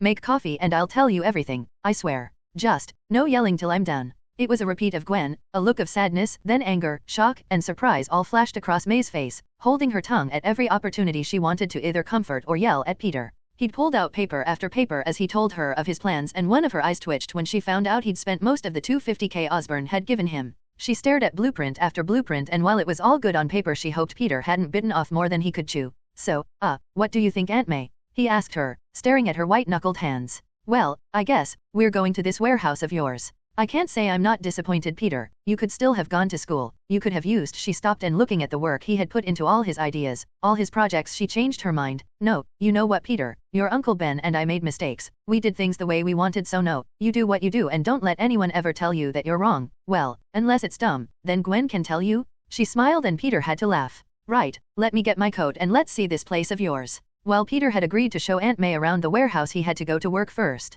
Alexei had received a shipment of old American-style fridge freezers. Big and normally fitted into the kitchen wall, these had been ripped out, wires cut with evidence of plastic wrap on some. Peter knew they were probably stolen, but as usual, he didn't ask and didn't care. It had taken Peter most of the day to strip them out and get them all working, but he had scored a laptop and a water heater. It wasn't just a small kitchen one but a huge industrial model. Alexei had shooed him when Peter asked about it, but Peter caught the small grin on the man's face. He knew a lot of the things that came through the junkyard were things he needed, and Alexei was helping him the best he could. As soon as he fitted it into the warehouse's water supply, the whole building would have hot water and he wouldn't have to wash with a rain barrel anymore. Of course, he had to carry them both back to the warehouse before he could get ready for Aunt May's visit. Stopping in, he waved bye to Alexei before hoisting the water heater onto his back. He failed to notice Alexei frown. Geez, how strong is that kid? He thought to himself. Too busy to think more on it, he shook his head and went back to the diagram he was examining, his mind on more important matters. After Alexei shooed Peter out of his office as the phone on his desk rang 3 times and then stopped. Sighing, he reached into his desk drawer and pulled out a cell phone, dialed the only number stored on it. What? You agreed never to call me unless it was important. It is. Where is Benny? It was normal Osbourn. Alexei had dealings with him every time he needed something done off the books. He paid extremely well, even if it was just to stay quiet. Oh, him? You mean Benny the rat bastard? You set me up to get the cops and feds up my ass. Well, get your shorts on. It's a swim to see him. Alexei, he was a good man. You had no right. Yeah, so? And you would have gotten a new boss in tough break, Osbourn, tough break. So, are you calling to bust my balls or what? Don't say my name. Are we ready for Friday? All set up and good to go on your order, boss. Good, pull this off and you'll get another shipment like the last. Do it with no witnesses and I'll double it. Screw this up, however, and I'll make sure you and Benny will be getting reacquainted. The line went dead, and tearing open the phone, Alexei pulled out the SIM card and flicking open a lighter torched it. Yeah, asshole. From a rooftop across the street, the black cat surveyed the scrapyard once more. She'd set up microcams all over and nothing escaped her attention. The target, Alexei Saitsevek, had just gotten off the phone and looked unhappy. She hadn't dared enter his office yet. Someone was always there during the day and at night, and worse still, there was a new kid. She couldn't decide if he was a mole or a plant, but he seemed too young to be anything more than a runner. She'd keep an eye on him next time he showed up for work. He might just be her way into the office, and she watched as he hauled a large box out of the yard with him, making a mental note to track him down as soon as she was done here. Across the city, Norman Osbourn had just put down his phone, the call leaving an unpleasant taste in his mouth. Damn bastards, he thought to himself, until a knock at the door of his office drew him out of his thoughts, and his son, Harry, entered after a brief pause. Dad? Can I talk to you about Pete? Norman scowled at his son. No, Harry, you can't. What's done is done. Even if I wanted, I can't go back on what's happened. But Dad, Pete got me through chemistry. He got me my grades back to a passing level. You can do something. That's your name on the building, remember? Harry pleaded. Son, I could, but Jack Thompson has weight on the board. Norman tapped his fingers on his desk, the boy trying his patience. You need to remember, it's my name on the building, but we still answer to shareholders. It's just one kid. Peter will get over it. He'll move on and he'll be fine. You should worry about your own future. Son, you carry the Osbourn name, and with that comes certain responsibilities. Your own greatness relies on being able to see a bigger picture, and right now, forging a bond with the Thompson boy will bring you greater benefits than with the Parker kid. Okay Dad, if you think it's for the best. Norman waved the boy out. He had more pressing matters to deal with than some childish fantasy about saving his friend. After closing the door to his dad's study, Harry's normally stoic face cracked a smile hearing the fate of his friend. Good, he thought. Now if his other plans worked out just as well, he'd be chairing the board instead of his father. Well, that went well, Mr. Osbourn. A rich feminine voice sounded out from the shadows outside Norman's office. What do you want, Liv? Harry asked. Well, we got the footage you asked for. Here. A white-coated arm slid out of the shadow, handing Harry a tablet. He hit play on the preloaded video. Harry watched as the intruder snapped pictures of the genetics lab and then, in hiding from a security guard, tripped the emergency hatch release for samples 1 to 12, each scuttling free. He wanted to throw the tablet Liv had handed him when he saw sample 6 bite the man on the back of the hand before running off across the floor. How bad is it? Harry asked her. Well, he's definitely enhanced now, and while we did blood work on the kids, I'll bet any money so are they. We had 2 pass out, and 1 reported feeling sick afterwards. Your little friend Peter was one of them. Harry sighed.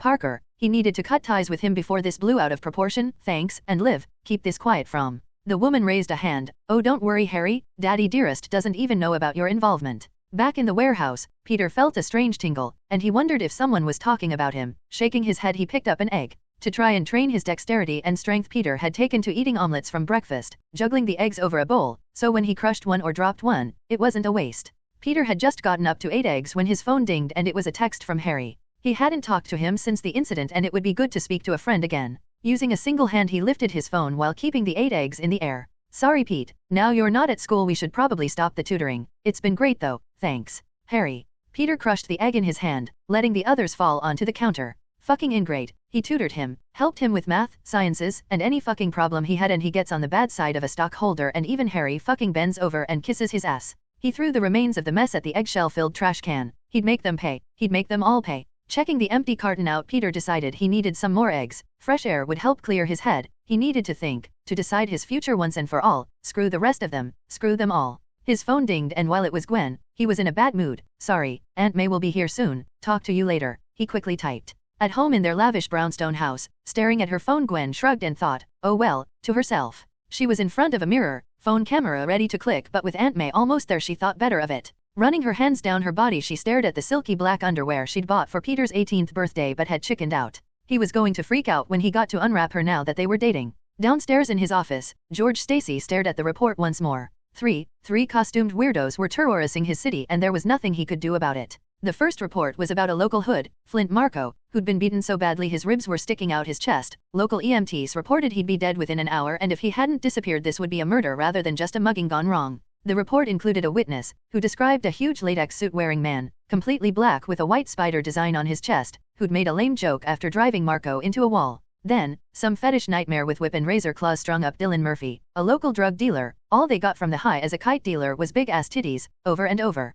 George rubbed his forehead, and then, last but not least, another spider freak. Blue and red costume, webs all over it, but this guy, he knew police procedure, videoed the mugging, stopped it, all on camera, and then restrained the guy before calling the cops. He hated vigilantes for these 3 reasons, 1 a brutalist, 1 an adrenaline junkie, and the last, an actual do-gooder who'd get someone, or himself, killed. He felt a headache coming on, and Gwen dating this Parker kid didn't make it any better. The same reports had made their way via a series of bribes and connections to the offices of J. Jonah Jameson. He was staring at a nervous young man, holding another manila envelope. So, you got the photos? The gray-haired mustached man asked, drawing on his thick cigar. I do, Mr. Jameson, I do. The man standing in front of Jameson had at least made an effort. His short light brown hair neatly trimmed, and his square but handsome face with piercing blue eyes was at least cleanly shaven. Spider-Man, huh? Jameson flicked through the photos, each one capturing the vigilante in precise clarity. A menace, that's what he is, taking jobs away from our honest-to-God police. Mr. Jameson, sir, the photographer handed over a file he'd gotten from a source. Spider-Man is the 3rd vigilante to appear this week, and he's the nicest. What? He's a menace. What's your name again? It's a Brock, sir, Eddie Brock, and yes, he still tied up that mugger, sir, but look. Eddie Brock showed J. Jonah Jameson the 3 police reports. He filmed everything, to show he's not so bad, but these 2. Mugger was found with his chest caved in, and as he flicked to the other report, the dealer was found with a month's supply of LSD stuffed into his mouth. Wow, 3 menaces. Brock, get me photos of all of them. Spider-Man, this Night Stalker woman, and I'll think of something for the black one later, racial sensitivity and all that. J. waved him away. CHR for your pay, son. These are good. These are really good. Brock, is it? Bring me more like this and I'll give you a full-time position. Eddie left the envelope on the desk, and taking a backwards glance, he could see J. reading his work. He inwardly sighed as he left the office, as he already had a full-time position, just right at the bottom. He hoped his big break would come from the editorial piece he had published in yesterday's edition about the three. He'd already named them. Spider-Man was a given, but Black Cat was more appropriate as she slashed the dealer with claws and was wearing a black catsuit. But the last one, the spider outfit, was a giveaway. Was he the victim of one of Oscorp spider creations or something else entirely? Whatever his story, Eddie was sure their paths would cross, sooner rather than later. Spider-Man and Tarantula were fated to be on different sides of the law. Aunt May was stunned, which went past shocked, right into what the hell, and straight out the other side of sweet Jesus. Peter hadn't been joking when he said he'd been busy tidying up and upgrading the once meth lab. White floors, clean windows with a nice cool breeze filtering through the whole place. This was nicer than where they currently lived, and May couldn't find anything to pick over. Well, almost. You live here? She asked, raising an eyebrow at Peter's sparse living conditions. He had a cot bed with a few blankets thrown over it, a kettle with discarded instant noodle pots surrounding it, and an overflowing trash bag. Clothes were piled into two categories she could see, one clean, she hoped, and one that was definitely dirty going by the smell.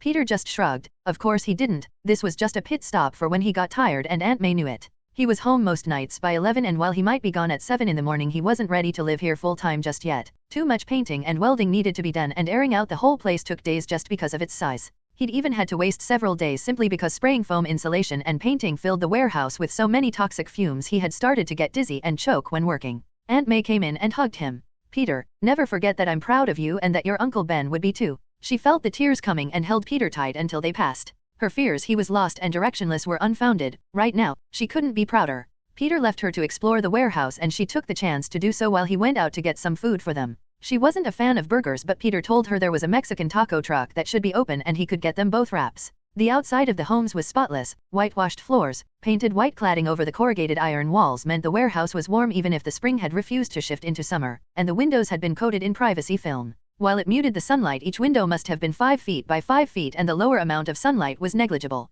The engineering that he had put into each of what he called box homes was astounding. The welds were spotless and the seams neatly covered. The wiring was neat, and while May had little experience of the work herself, she had seen some of Ben's, and what Peter had done was impressive. As she explored the inside of one of the homes, she saw there were still pencil marks on the floor, but the main walls had been put into place and they were sturdy. Each box now consisting of a living room, bedroom, a bathroom fully kitted out as a wet room, and a kitchen. Peter had taken the 20m by 20m space and made it cozy and as roomy as possible. The walls were still bare wood, but May could see from the neat row of nails, the neat channels cut for not just the wiring and the sockets but the water lines and other pipe work, that Peter hadn't rushed. He had taken time and care to make sure each home was professionally done. Look who I found. Gwen's voice rang out, and with Peter in tow, Gwen hoisted bags of food, leaving Peter to hold the sodas. Gwen dear, May reached forwards and helped her, setting the bags of food down on a table Peter was using. The food was filling, a polite way May had of saying that it was edible but not great, but the atmosphere was warm and comfortable. The three chatted about the future and Gwen hinted about moving in. Now you two, I know things will be rosy to start with, but you should keep your own space. Ben and I started out in a cramped one-room place and it was a nightmare. Aunt May, Peter exclaimed. He had told her about Gwen and him, but he didn't realize that they would be moving in together. It's the same building. We're not moving in. I'm fixing up the Porta offices eventually. Plus, Gwen's already called dibs on the first box. Oh, on that Pete, MJ will come round in a few days. I told her and she's interested. May shook her head. I hope you two can start to get along again. It was such a shame you never reconnected. Peter hung his head to avoid May's gaze. He couldn't tell her that Flash was the reason they never spoke in high school. Felicia said no though. Her dad needs her to stay home and house sit or something. I dunno. She seemed pretty stoked about it but then changed her mind. You guys fight? And Peter shook his head. She seemed pretty upset I was leaving the club. Well, upset for Felicia, and he shrugged. One less tenant was a blow, but if MJ moved in it was still better than none. Sliding a thick book out from beneath the camp table he had set up, paint, try not to pick something too expensive, and Gwen rolled her eyes as she flicked through it. I was thinking gold on everything, and May covered her mouth to hide the small laugh as to how gaudy and tacky that would look. Finishing their meal, Peter called Aunt May a taxi, wanting to spend a little time alone with Gwen before she had to head home as well. After they had hugged and Peter watched Aunt May leave, he turned to find Gwen behind him, leaning on his shoulder and wrapping her hands around his waist. So, Petey Pie, what shall wanna do? Sadly though, Peter groaned. After finishing off 2 mega burritos and May's mini meal he was stuffed. Sleep, he exclaimed and pulled over some foam cladding he had for insulation and lay down, patting the space next to him.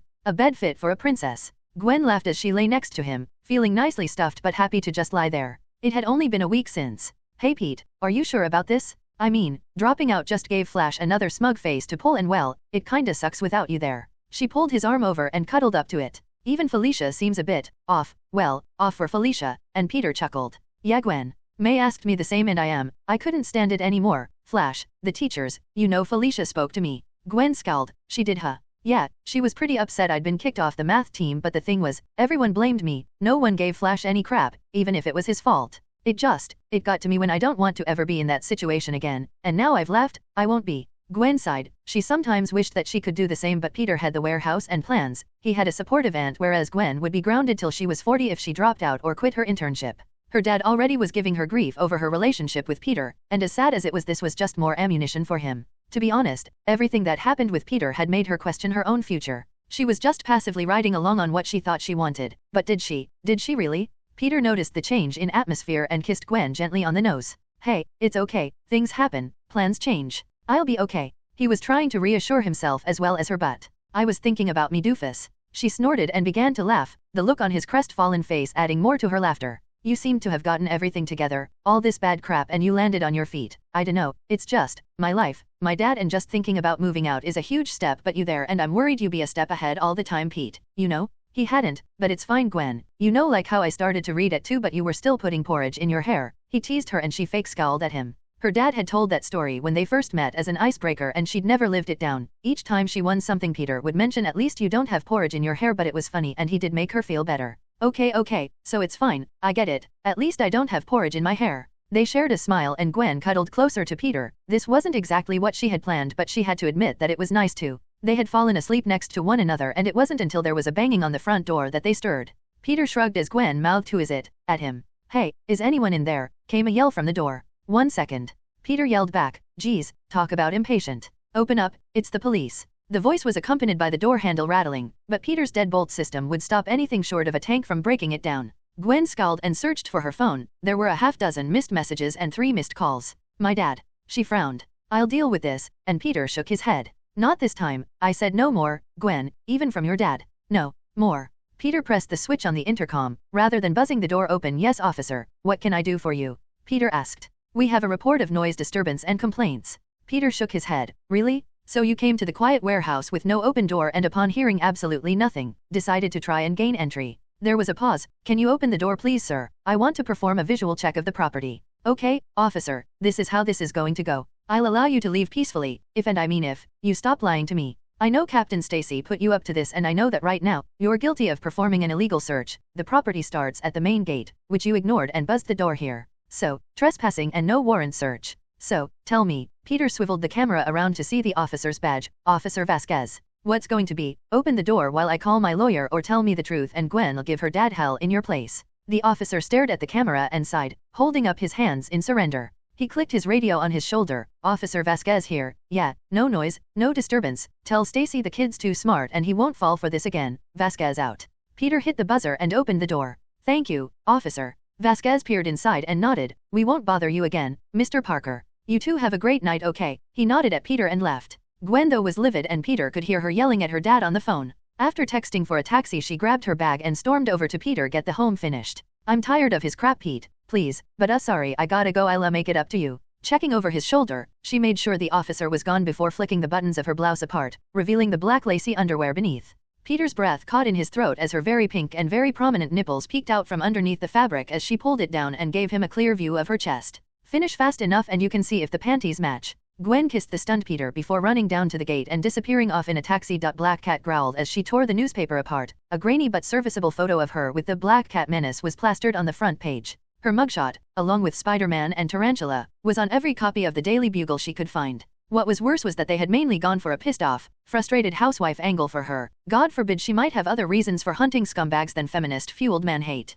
From the rooftop, she spied her target. That kid was back at Alexie's and she needed to find out who he was. She'd still never gotten a good look at his face, but he was skinny, wearing jeans and a short jacket, and no bike or car. She pegged him as one of the drug dealers or one of the kids they paid to get supplies or do courier jobs. She snorted as she watched him lift a heater of some kind, as if that fooled anyone, that a scrawny kid could lift something that heavy. It was a stupid plant or some scheme, and as she watched him hoist it onto one shoulder she began to follow him. She trailed him across the rooftops to the warehouse district. Even though she knew about the meth den shootout that took place here, she had figured it was abandoned. Even she knew the cops would check here first if anything suspicious came up, and she shook her head at his stupidity. Suspicious package, a lone kid and an abandoned drug lab seemed too easy. Great, she thought as she flexed her fingers, letting the stainless steel razor claws extend and retract. Someone to vent on a little after that nonsense the Bugle printed. After manhandling the heater into the warehouse, Peter had shifted to Venom. The water heater wasn't heavy, but holding it one hand while he worked was a lot easier with super strength. Throwing it onto his shoulder, he leapt and climbed out onto the roof where the main water junction was. The water heater he had taken from Alexei was an outdoor model. It would be bolted to the outside of the water tower, fed with a pipe from the cold supply and then branch off into 2 new pipes, one to the hot and one to the cold. The warehouse already had all the plumbing there, just no heater. The large tank would need to be fitted and then wired into the power. Peter was ecstatic over the thought of being able to have a hot shower and not cold water from a barrel. This was the last of the major plumbing to be done. Everything else had been hooked up and checked for leaks. He was crouched down low. Venom's strength meant fixing and attaching the heater would be easy, and then he'd shift back into Peter to do the fiddly wiring and welding jobs. He was carefully moving the large cylinder into place when the first attack struck. He had been too busy concentrating on fixing the heater to the tank that he hadn't paid any mind to the presence behind him, unable to imagine that someone would climb up onto the warehouse roof to attack him. The razor-sharp blades across his back brought a hiss from his throat. The second attack he dodged, rolling to the side, and spinning into a low crouch he saw his attacker. She was stunning, wearing a tight black leather or latex bodysuit that hid nothing. Venom couldn't help but notice her muscular figure held 2 enormous breasts that the outfit did nothing but enhance and display. Her hair was wild, light silver color, and her face was hidden with a half mask. He could only see the steel gray of her eyes under it. "Why?" was all he asked her. "You took out Flint, now the kid." She motioned towards the warehouse. "You tell me why." Venom was confused. The kid? Did she think he was here to hurt himself? Of course, he realized that with the simskin he looked nothing like Parker. His height and build were all wrong. "Parker is nothing to us, we protect him, so why?" Black Cat was stunned. "Parker? Peter Parker? No, that couldn't be right." Sure, she'd heard Gwen talking to MJ about Peter's new job and place, but, she was so stupid. Junkyard, scrawny kid, shit. "No problem then, big guy, we good." She raised her hands and he still crouched, held up one hand, his fingernails extending into wickedly sharp claws. "We will be," and then he leapt. Venom was mad. When he shifted from Parker, the anger at Gwen's dad rose and his frustration at the teasing gained a lot of momentum as well. He tried to burn off the excess energy by doing this, carrying a heavy object, working off the adrenaline, but when this woman cat thing attacked him, she gave him a pointed target. He needed someone to test himself against. Juggling eggs was fine, but the real test would be taking this bitch down a peg without hurting her. Well, after the claws on his back, hurting her too badly. He also felt something else stir within him. The way her muscles tightened the leather costume she wore, her muscular legs as she backed away brought forth another feeling, one that Gwen's teasing had left unfulfilled. He might have just found a good way to work out some of his frustrations. Black Cat saw the claw coming for her face and her heart almost stopped in her chest. She brought up a forearm and deflected the blow, allowing it to slide along her arm as she ducked under the huge biceps of this creature. Its mouth had split open and its grinning maw was filled with the most horrendous teeth she had imagined. As she ducked, she drove a knee into its stomach, hoping to wind it, but he laughed as it grabbed her thigh. Nice dem brute was feeling her up, but the indignation didn't last long as it lifted her up and slammed her into the rooftop. The wind was knocked out of her and she struggled under his grip. His hand was wrapped around her thigh, squeezing it every now and again. Dem pervert, she thought, and she brought her other knee up and smashed it into his head. Reeling back, he bellowed and Black Cat managed to get to her feet, whipped around and caught him on the side of the head with a roundhouse kick. He staggered and fell to one hand but shook his head and glowered at her. He had a longer reach than her, was stronger, but she was faster, and as he swung his thick fists at her she weaved under them and scored lines across his biceps with her claws. Whatever his suit was made from sealed back up within seconds. He swung again and she thought amateur, unskilled, and not used to fighting another person, but as she moved to avoid a swipe at her head he thudded a fist into her side. She hoped that was the material of her corset cracking and not her ribs as the pain exploded the air from her lungs. Shit, she thought to herself. He was bigger but she was faster and better trained. She had no doubt she would win, but she couldn't take the chance and had to escape. One lucky hit and he'd flatten her. His thick arms swung at her again and again and she dodged and weaved out of his reach. He hissed at her in frustration, and Venom knew he had been right. Hitting a trained fighter was much harder than an unsuspecting mugger.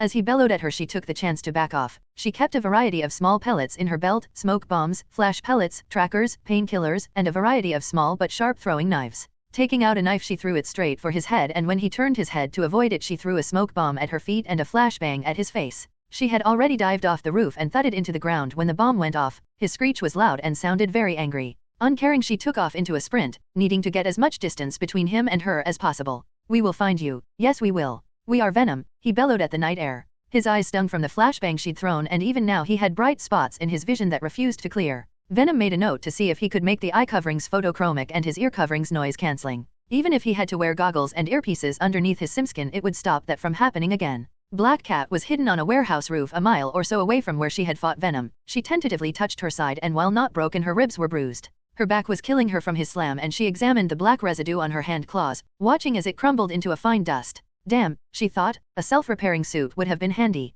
Fumbling around in her belt she pulled out a couple of capsules. Breaking them between her teeth she took a deep breath, feeling the ache in her side vanish and standing she clutched her side and began to hobble back home. If Venom was connected to Peter she needed to rethink her plan, maybe even see if he would be willing to help her. Her father had always warned her about working with a crew, but right now she needed the help. If Peter was getting mixed up with Alexei, then he would need her help, and if he owed her, she might get him to recruit Venom for her. In the distance a blue and red-suited man watched the pair fight. He had followed the strange woman, his black cat, first to a junkyard and then to a warehouse. He felt bad that he had been stalking her but he needed the money and she was much more interesting than Tarantula. She was attractively built, even if her face was hidden by a mask and pictures of her sold much better than a muscle-bound catsuit-wearing thug. It was a sad truth of the industry, and even if Jonah had angled the woman as some pissed-off feminist he knew she was after something. Unlike Tarantula she kept away from the streets, instead she scoured the neighborhoods for targets, and it was always the same MO, usually attacking a woman, usually had a history of violent crime and was attached to one of the larger crime families, headed by a shadowy figure known only as Kingpin.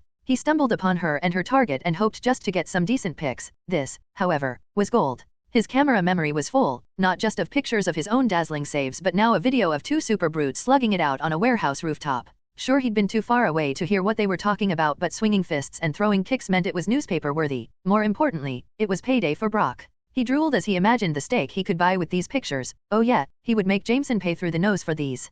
Plus he had a name. One clear message yelled louder than their conversation. He had lost the black cat as she dived off the warehouse they were fighting on and he moved closer to find that Tarantula had disappeared as well. Some random warehouse in the industrial district wasn't interesting but the fight had been. He could imagine the headline in tomorrow's edition. Black Cat vs Tarantula. Supervillain showdown. Venom, PHFF stupid name Spider-Man thought. Tarantula was much cooler. Time waits for no man, and that was especially true for Peter. The more he did the more he found he had to do. With MJ tentatively agreeing to rent out the other box home he now raced to get both finished before the summer started and for them at least, school ended. Gwen wanted to be settled before her new term started and MJ, while not in as much of a rush, wanted to move in at the same time as Gwen so it wasn't weird as she put it. He had no idea how to feel about MJ moving in. They had been close when they were young but Flash made it clear he was to stay away from her and MJ gave him the cold shoulder as well. He could never decide if it was MJ that prompted the response from Flash or if it was the other way round. If Flash was a dick to him, it wasn't too much to imagine that he wouldn't exactly be the nicest boyfriend either. He had to give her a chance, even if it meant dealing with Flash. She had been his only friend growing up, staying with him after Uncle Ben died and it had broken his heart when they had to leave. This wasn't high school. Flash might have had sway there, but here he was the landlord and any shit, and signs of Flash being an asshole and Peter could legally, and very happily, throw him out on his ass. With two tenants stilted he needed to move with the actual decorating aspect. The walkways had been barred, and unless MJ or Gwen decided to jump over some iron bars they would know to stay off them. The floor had been finished, the homes and his own office had been finished on the outside.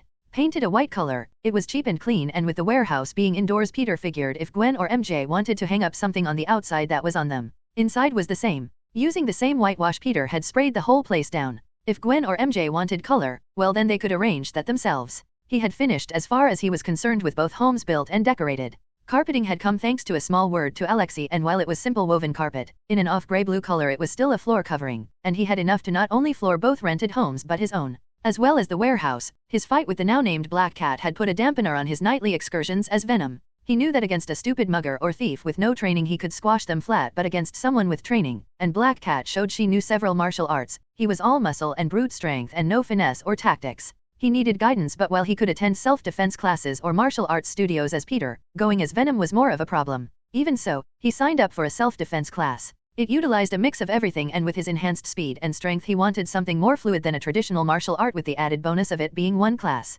He had neither the time nor the money to sign up for 3 or 4 different ones. His problems lay in his enhanced senses. He could move faster and hit harder than a normal person, but loud noises, bright lights gave him a headache. His enhanced senses were going haywire most of the time and as Venom it just got worse. He had sketched the basic design of a headpiece, simple ear baffling with a speaker to allow him to block and tune out specific noises but still talk. Simple goggles, with light-sensitive lenses. Simple dark covers were no good, he needed something adjustable. The headset would be easy enough to build, a quick visit to a Radio Shack and a couple of $100 would have a working prototype built, so Peter wasn't too worried about it. What did worry him was the latest edition of the Daily Bugle. Pictures of him as Venom, Black Cat, and a third costumed hero had started to appear in the Daily Bugle, a local newspaper owned by J. Jonah Jameson. It hadn't painted him or Black Cat in a good way though. Costumed menaces were plastered below their names while Spider-Man was given a much nicer subtext, a new hero for a new year. He had been taking pictures of crimes as they happened, leaving criminals and memory cards behind, evidence left undisturbed and crime scenes left without contamination.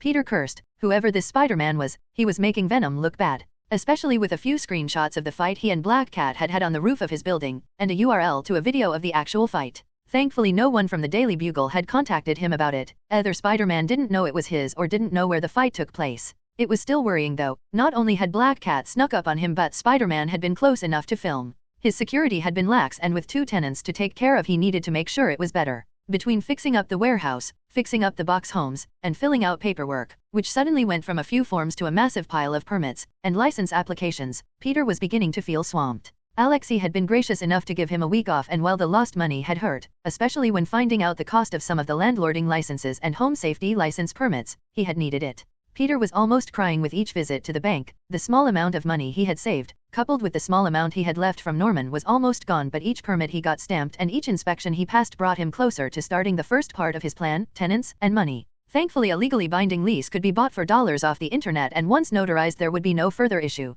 Once the homes passed their final inspection, Gwen and MJ were both free to move in. A modest rent of $1,000 a month was agreed upon. While he could have asked for so much more, these were his friends and he argued the area wasn't residential, lowering the rent he could charge. Leases were signed and move-in dates settled. Peter had taken advantage of the warehouse's position, a nice open roof next to the bay with lots of sunlight, and had made it as green as he possibly could. Spending a few extra hundreds to add in insulation and solar panels saved in the long run. Cheaper electricity and water bills made anyone happy, especially once he'd seen how much they were expected to be. Peter was finding out slowly that being an adult was no fun. But at the end of the month, it was done. High school would be finishing up soon, and as he dropped out he had no exams or end-of-year prom to worry about. Gwen was upset and had decided to boycott the whole thing to support Peter, but he needed to do something to make up for it. Peter stared at the warehouse, now a freshly painted, clean-looking set of sub-apartments, the box homes. At Gwen's request, he'd built 2 decks on top of each box, giving the girls more space. His own was still just the porta office, but now a pale blue color, extended up with another to give Peter more than one room to live in.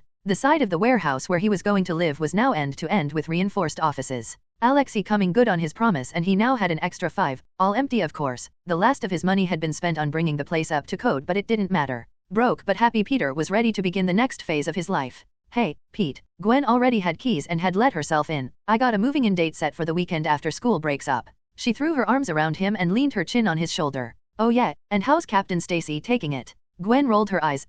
Doesn't know yet, 'cause he'll pitch a fit once he does. Oh yeah, Gwen. Great plan, Peter exaggerated, rolling his eyes back at her. Her dad wasn't exactly known for his patience when it came to Gwen. Oh shush, he'll complain and then realize it's too late, and before you know it, he'll be taking charge.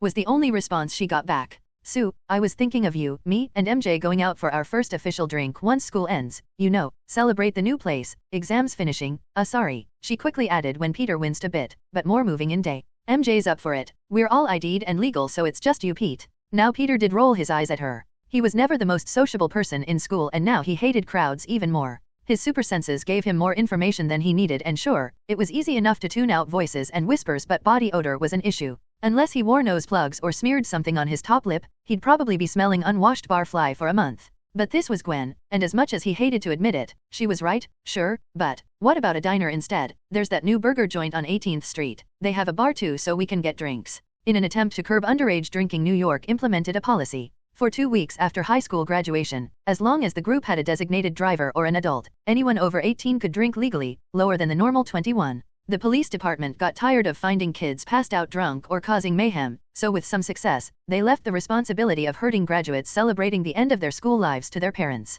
Gwen interrupted him with a smooch on the cheek. I'll let MJ know. She took out her phone and scrolled through her calendar. Moving is the 15th, so how about the night before? Should stop us from overindulging.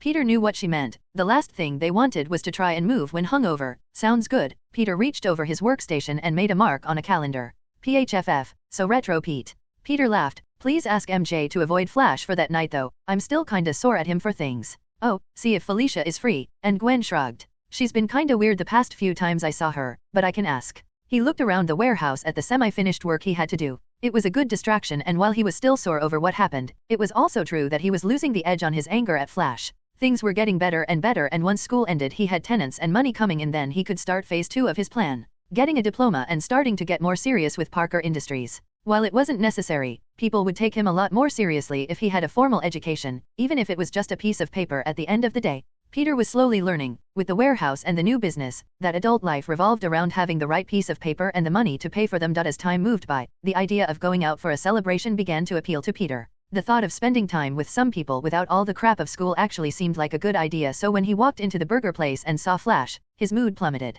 The bar itself was one of those gastropubs the US had imported from over the water, polished mahogany bar with individual booths for the more intimate, and a huge selection of both microbrew and more commercial beers lined the back wall. Neatly uniformed staff, in a more conservative shirt and trouser combo with smart waistcoats, hustled the floor with plates stacked with what Peter felt were small tires rather than burgers. He took a deep breath, smelling the inviting aroma of cooked beef and onions, and even if that shithead was here, he wasn't going to let it spoil the night. As he walked to their table, he could see Flash's face contort. What the fuck is he doing here? Peter thought to himself and watched as Flash smirked and pulled MJ closer to himself, wrapping one hand around her waist and letting his other sit on top of hers. Even as he did though, she scooted back and gave him a slightly annoyed look, but he kept his hand on hers as Peter approached. Oh hey, guys, Gwen not here no. MJ was stuck. She knew that Gwen was running late and she'd hoped that she'd sent Peter a message to warn him, but no, here he was, stuck with the one person he probably hated more than anything in the world, and here she was, stuck between them, her boyfriend and her new landlord. Great. Peter slid into the booth and flicked through the stack of booklets to find a menu. You know, I didn't think you'd come, Flash. MJ had to tell you I'd be here, so what the deal, huh?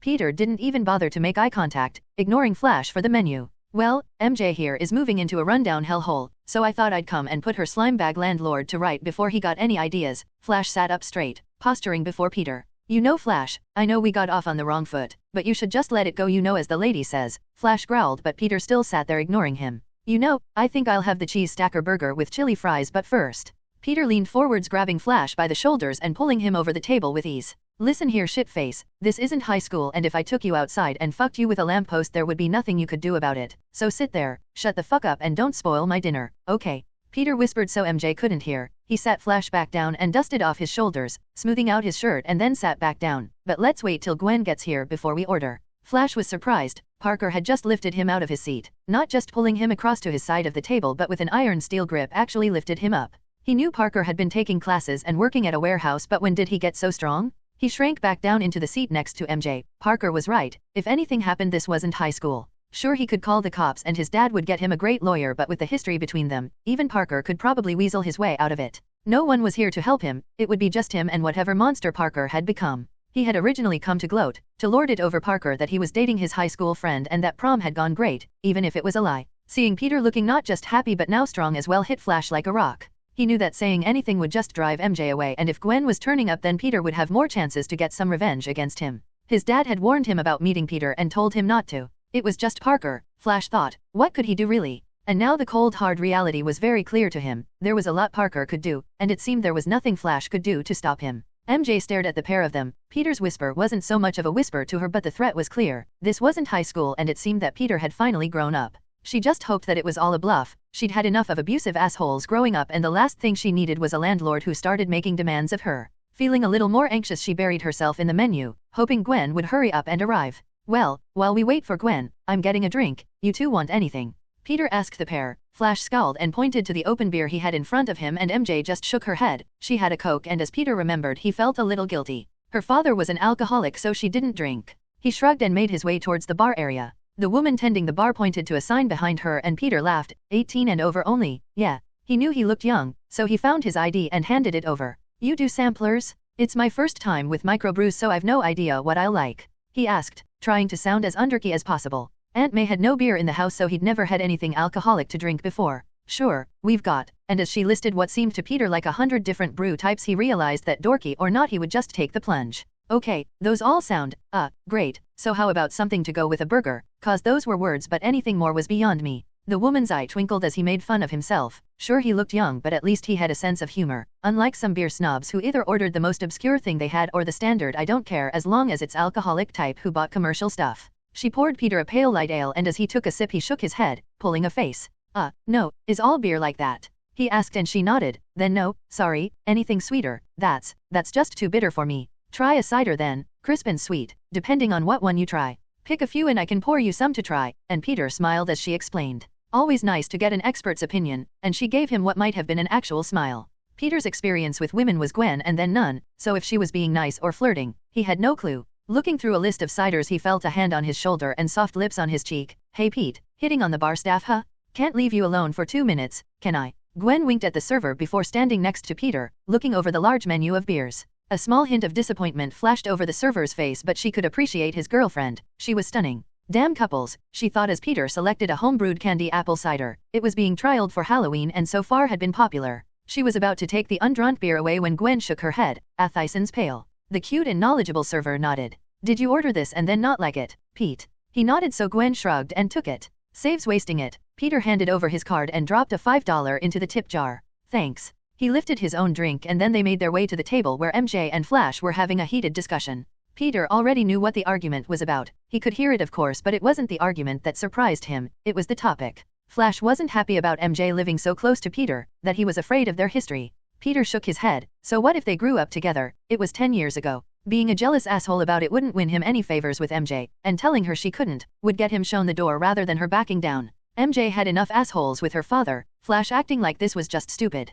With Flash making waves, even when MJ had approached him, Peter had been forced to keep his distance, never getting reacquainted. Harry, when they had been speaking, introduced him to Gwen and it had just gone on from there. Never mending the broken line, never getting the chance to reaffirm their friendship, but Flash being jealous, that was a new one for Peter. It explained a lot though. If Flash was willing to act like this in public, Peter hated to think how he treated her in private, and he added that to the things he despised Flash for. Once MJ had moved in, he would see if he could talk to her, alone, with Gwen as support, and if Flash was being abusive, Peter would try his best to split them up.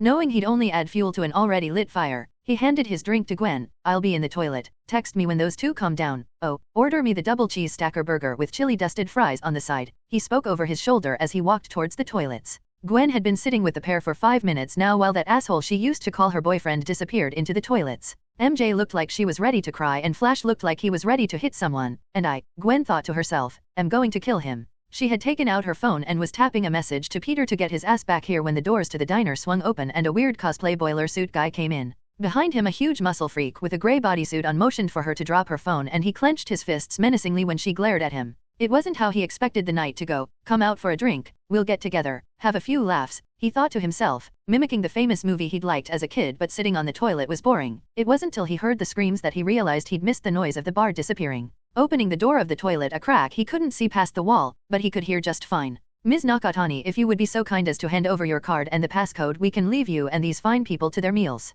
No fuss, and adding an edge to the voice, and no violence. It was a modulated synthetic voice, someone punk robber wearing a kid's Halloween mask. Sliding the door back gently, Peter felt the grin on his face widen. While he couldn't see who it was, he knew that Gwen and MJ were out there and he needed to do something. Maybe if he was lucky they might rob Flash blind, and after stopping them Venom could take his prize from the bodies. Looking around he noticed that the bathroom window was narrow and locked, but letting the Venom simskin swarm over him he pushed and the whole thing came away from the wall. Sliding himself out, it was time for Venom to have some fun. Venom surveyed the scene before him. Two guys, one in a full suit, covered head to toe in a thick, almost army-issue containment suit with a huge backpack, his voice crackling as it came out from the helmet. The other was wearing thick body armor, all grey, and boy was he a big guy. He towered over the chemsuit guy and the terrified woman, clenching and unclenching his fists as they spoke. His face was covered in a thick helmet with a still is torn on the front. Look, just give us the key, the code, and we'll get out of your hair, he repeated, or otherwise I'm gonna let Rhino here make your life short and very painful. He thumbed at the big guy who rammed fit into his open palm. Oh, and he'd like that.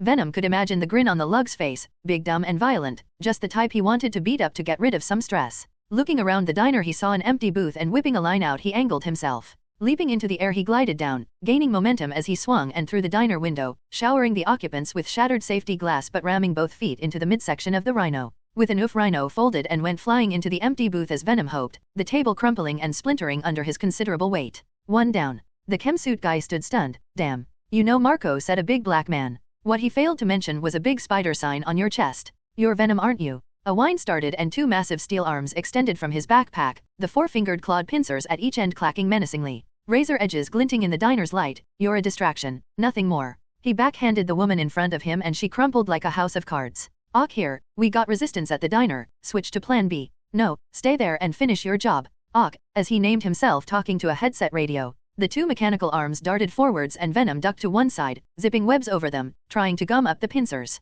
Shit, Venom thought, I need to get them out of the diner, no space to fight here. Venom shot 2 lines at Ock, and as they wrapped his arms he sprung out through the diner door and into the street, pulling Ock out with him. He then spun Ock around and crouching he leaned back and then with a leap, punched after him. Ock had already freed himself, and as the venom barreled into him, the pair barrel rolling along the street. That hurt, Ock shouted, and the 2 arms arrowed straight towards him. Venom ducked under both and was caught on the side by an extra 2 pairs, one grasping his arm and the other his leg. Venom was thrown into a parked car, its steel and plastic frame crushed by his weight. He coughed and felt bile and cider rise in his throat. Being thrown for a few meters had hurt, and now he was mad. He stood roaring at Ock, who was now standing on the 4 arms, lifting himself off the ground. Venom punched a hole in the side of the car and ripping off the door he hurled at Ock. Ock laughed, pathetic, as the car door flew past him. There was no way he could hit him with the car door, and then pain exploded in him as Venom webbed the car and pulled it back towards him. Stupid, he thought to himself as he fought to gain control again. Stupid, stupid. Venom was eyeing up another car when a huge grey armored muscle freak plowed into him. Forgot about Rhino, huh? Don't worry, freak, I gotcha. Ock watched as Rhino straddled the stunned Venom and began to pummel his fists into his sides. Ock's comms clicked. Doc, we have the code and the password, beginning the vault run now. Ock clicked his comms twice, sending an affirmative. He didn't want to remain distracted. This black monster was dangerous and a moment's hesitation could kill them both. As if Venom had heard him, Rhino was pushed off and the already bulky monster seemed to grow even larger, his arms and legs thickening and the black mask on his head stretching and splitting into a tooth-filled maw. We are Venom and we refuse to fall to lesser creatures. His clawed hands dug into the trunk of a car behind him and he lifted it off the ground, slamming it into the Rhino. Lesser, I'll fucking show you lesser. As the car came down, Rhino let out his own punch and the car disintegrated into a pile of scrap, leaving Venom holding the car's trunk. Tilting his head to one side, that all you got? Rhino banged his fists together and advanced. Venom grinned with a razor maw and swung the car's truck door at Rhino, sending him flying back into another car. Rhino shook his head, shaking off the daze, and grinned. 2 can play at that game, and reaching behind him he hoisted up the crushed car and tossed it at Venom.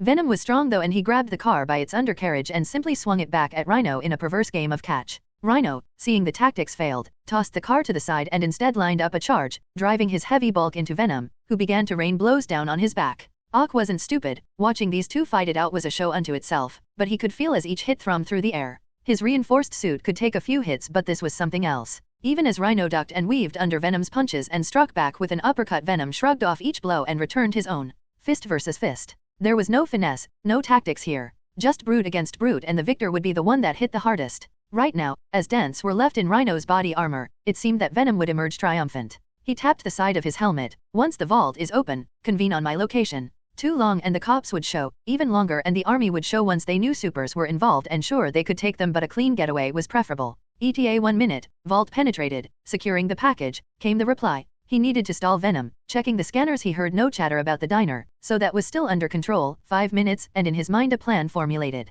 Rhino, back off, get him to stay away from you, the others are on the way. Rhino grunted. Sure, he was muscle, but he took orders well enough. Ock's arms would snake and dart out without warning, forcing Venom back, away from Rhino. If he leapt, Rhino intercepted the leap and brought him back to the ground before rolling back towards Ock, his arms waving menacingly to keep him safe. The monster was strong and fast, but with 2 they could keep him contained long enough for their friends to finish with the vault. They didn't have time to play games with the muscled freak, even if all Ock wanted was to drag him into a lab to see what made him tick. Venom sprang up onto his feet and spun webs at Ock, trying to disable at least one of his arms, but as his back exploded into a ball of pain, his muscles tensing from the electricity that stunned and paralyzed him, he knew he'd been played. Through the haze of pain, he saw there were 2 more men, one brown and roughly textured like sand, his face familiar to Venom, and the other an armored bald black man with wires and tubes running over his body, lines of electric current running through them. Doc Ock lurched forwards and incapacitated Venom, wrapping all 4 limbs around him. He could feel the strain on his harness, but for now, it was holding. Well, don't just stand there, help me. Rhino saw the links of Doc's arms flex and buckle as Venom's muscles bulged.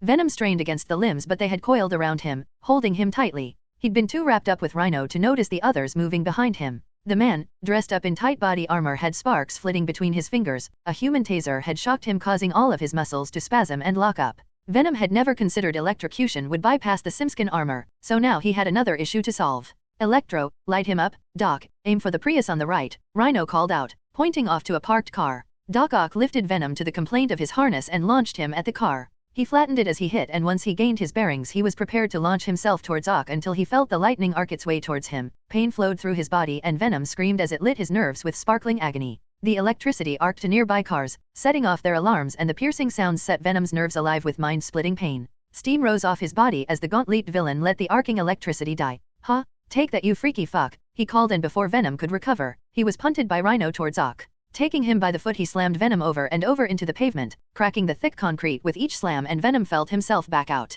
I have an idea. Bring him. Ock slammed him into the ground once more and motioned back to the diner. Marco, this him. He motioned to the unconscious Venom. It's Sandman now, and yeah, that's him. Good, have fun, Sandman. Electro, get the package and let's move. Rhino, are you staying? Ock had already guessed that Rhino would stay. He had issues with being the biggest and toughest, and Venom had pushed that button. I'm staying, boss, got meat to tenderies. Rhino flexed his hands and then balled them into giant meaty fists. Ock snorted, have fun you too, oh, and get his mask off, let all these nice people see who's under there. Rhino grinned. Sure boss, won't take long. The two of them, Ock and Electro, made their way to a van parked across from the bank, strolling as if it was another day at the office. Flicking on his police scanner, the alarms set off by Electro had alerted the owners who, finding their precious cars were now scrap, called the police. Even if Rhino and Sandman got cornered, there was nothing to tie them to the bank job they just pulled. Sandman had wrapped his gritty body around Venom, and Rhino was using him as a punching bag, laying heavy blows to his chest and stomach. Venom was out for the count, the electricity disrupting his muscles, locking them into frozen ropes of pain.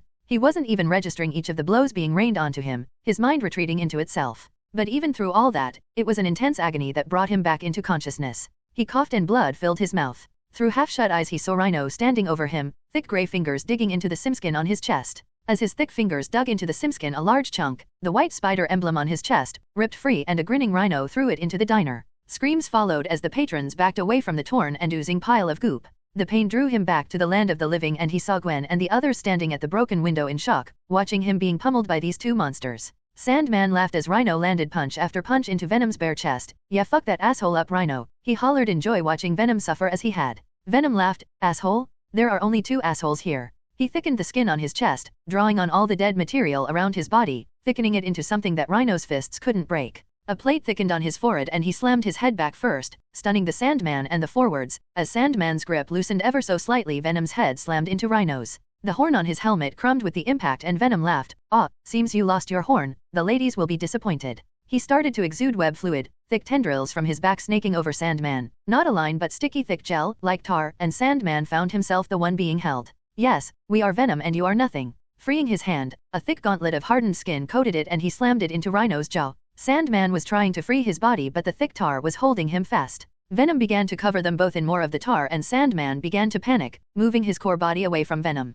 Screaming, he had to leave several chunks of himself behind, but it was too late. He could move, but his powers were severely limited. Rhino shrugged off his blow. "So you still got some tricks, huh?" Before Venom slugged him again. "No talk, more fight," he retorted, and his hardened fists began to slam into Rhino. He heard Sandman yell move at the people behind him, and as he turned to make sure Gwen and the others were okay, Rhino capitalized on this and body slammed him into the ground. Lifting him by the ankle, he swung and threw him back into the diner, the panicked crowd of people scattering as he smashed through the door. Gwen and the others were still inside. He had to move and get out, but as he put his hand on a booth to lift himself up, Sandman had used the tar to gather up the glass he had smashed earlier. Sandman was more of a messy blob, but he was able to move with no problem. Using his arm like elastic, he swung and, stretching it taut, brought a thick shard down on Venom's forearm. The shard, sharpened to a razor's edge, cut through the simskin. With Sandman's now stretchy body, it wrapped around his forearm, acting like a saw as he pulled it back, and it cut through his flesh. The simskin softened and slid off like dead flesh, and blood poured from the exposed wound, the muscle and peaks of white bone showing just how deep the glass had cut him.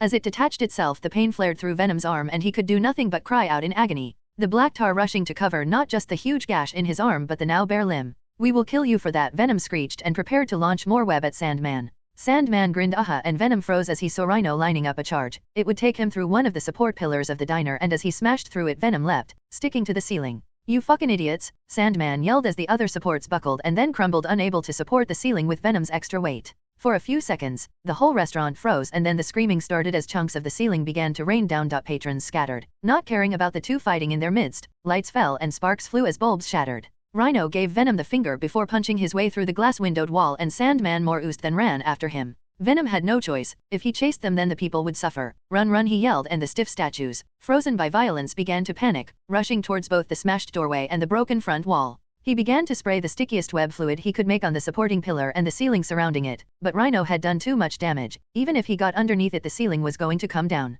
Grabbing and throwing as many people as he could out through the doorway, he watched as Flash pushed MJ out the door before the ceiling collapsed onto him, squashing him into the goop and blocking the only way of escape. Leaving only himself and Gwen, he threw out a web line and webbed her, and as he pulled her towards him, he dove under a table in one of the booths. He winced as he heard the sickening crunch of Gwen's head impacting against the table edge. She hadn't been low enough and was at the wrong angle, and she had taken the full brunt of the impact across the side of her head as she fell. Venom stared in horror as the blood pooled in her hair, and he knew that in trying to save her, he had condemned her instead. The TV, still connected and still working, hung loosely from the wall, its sound blaring as the staff and patrons scrambled and tried to escape the disaster. This just in. The menace, Venom, has just been spotted fighting with other superpowered freaks. A diner, a good honest-to-God all-American diner, was destroyed, trapping several what looked like high school students within. This shows these freaks need to be captured, these menaces need to be given a taste of their own medicine. I, J. John and Jameson, will give anyone a reward leading to the capture of these heinous villains, especially the one calling himself Venom. Peter cradled Gwen in his arms as her blank eyes stared holes into his soul.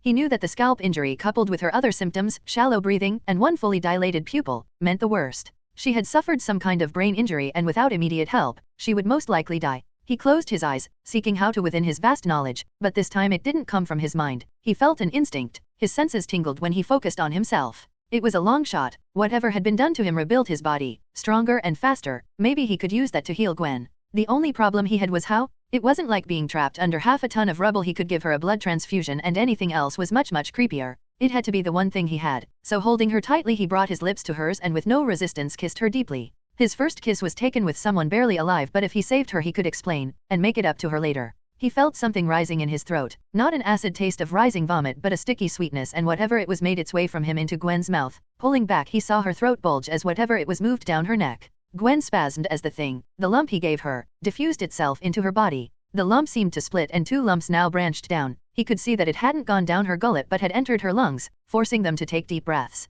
Small white, almost imperceptible, threads made their way across her chest down towards her heart. He stopped himself as he lifted her neckline to see where the threads went to, and were greeted by very erect, plump, dark pink, almost brown, nipples. She had gone for smart casual jeans with a nice dark blue top and a white blouse underneath. However, she wasn't wearing a bra, and Peter cursed himself as he grew erect at his peaking. Gwen's breathing steadied, and he watched in rapt fascination as the white lines moved through her arms, spreading through her veins and then branching out to her capillaries. The wound on her head stopped bleeding and soon began to ooze with the same white liquid. Touching it gently, he recognized it as the same material he secreted when he became Venom. Whatever the intent was, he had infected Gwen with the same thing that he hosted. Thankfully, its abilities were healing and repairing the damage done to her body. It oozed out of the wound and then retreated back into her skin, leaving the cut deep but looking much better. The blood had stopped, and now it was just messy rather than flowing.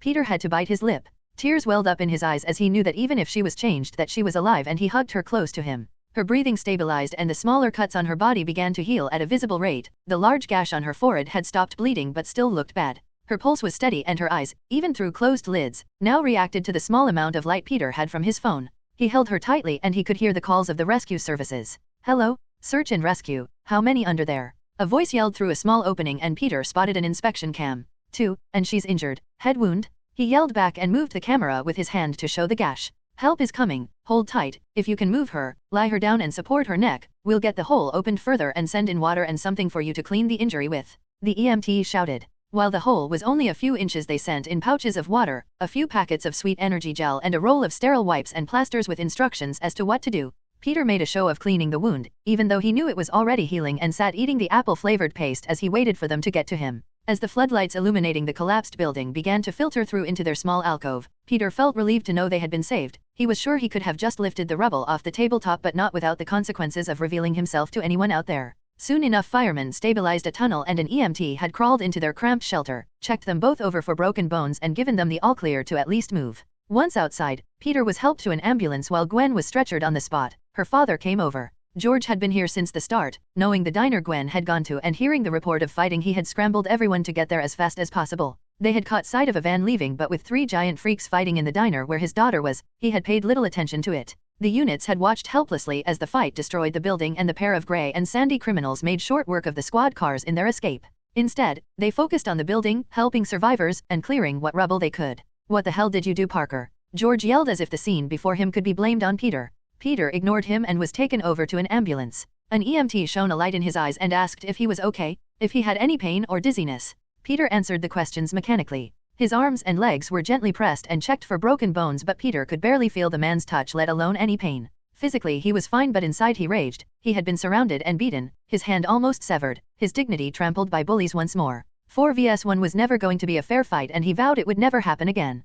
Peter watched as Gwen and her father were loaded into an ambulance. All around him the rescue work was still continuing and already several cloth-covered stretchers were being moved out of the public eye. He saw an EMT working on Flash, his legs being wrapped in bandages that seemed to immediately turn red, the EMT yelling, and he was lifted and rushed into an ambulance. Its sirens wailed in the still night as it sped off. The barista that had recommended the toffee-flavored cider he never got to finish was dry heaving into a bucket, a sheet covering something, or more likely someone, she knew. MJ had thankfully been saved. Flash pushed her out of the diner before the collapse. From the angle of the collapse, Peter knew Flash would probably never walk again, but he found it difficult to care. The survivors were interviewed, at first by the police and then by the never-ending hordes of news crews, each one jostling the staff and patrons who had made it out of the diner unharmed. He saw MJ shielding her face as a young Asian reporter waved a microphone at her and he bounded over to her. "Hey, fuck off," he snarled at the pair and pushed the camera down to point at the ground. "Go fucking creep at a cemetery, fucking ghouls," and the reporter gave him the finger as they left to find another victim to interview. MJ grabbed onto him. Her face was streaked with dirt and soot from the diner and tears had left track marks down her cheeks. "Hey MJ," Peter asked her, but she was staring blank-eyed at nothing. "Anyone?" And an EMT came over and shone a light into her face. "It's shock." "Was she in the diner?" And Peter shook his head. "She got out before it collapsed," he explained. The EMT took her pulse and gave her a quick once-over. "She's fine, just don't leave her alone and she'll snap out of it," he said as he slipped the penlight back into his jacket, moving on to the next patient. After the EMT had finished her checkup he left with her. They walked silently to a taxi, and even though the place was unfinished he decided to take her to the warehouse. He doubted her father would come to collect her or that he was sober enough to. He sent a text message to Aunt May to let her know they were alright, but Gwen was in the hospital. It wasn't great. Aunt May deserved more, but right now he had to take care of MJ. While Gwen had her father and he had Aunt May, Peter knew her parents were not the loving, caring kind and she would be left to take care of herself. He didn't care that they weren't speaking. He didn't care if Flash might have a problem with it. He cared that MJ was okay. Even after all that time he still worried about his friend. MJ was quiet on the ride back, and even after drinking a cup of coffee and wiping her face with a damp cloth, she was silent. It wasn't until he got her settled in one of the cots he'd grabbed from the junkyard that she acted on her own. He had moved his own bed into the same room, to keep a close eye on her, and MJ crawled over and into his bed in the night, seeking comfort as she wept at the events of the evening. Silently, with anger etched on his face, he stroked her hair. He had tried his best and failed. He had tried to save Gwen and the rest and failed. As he held on to MJ, hearing her quietly sobbing, he knew he had to do better. He had to be better. As the light from the window streamed into the office, Peter felt MJ cuddling up to him. They had shared their pain last night, neither wanting more than to be comforted, and eventually they had fallen asleep together. Peter felt happy. MJ smelled like a warm and familiar memory. Thoughts of their childhood were brought to the surface, and while it brought a smile to his face, it was also a hint of sadness. Flash ruining their teen years. Peter nudged the still sleeping MJ. "MJ, wake up," and as she groaned she cuddled into him more, letting a hand run over his smooth chest. Suddenly she sat bolt upright, remembering where she was and pulling the blanket Peter had covered her with over her.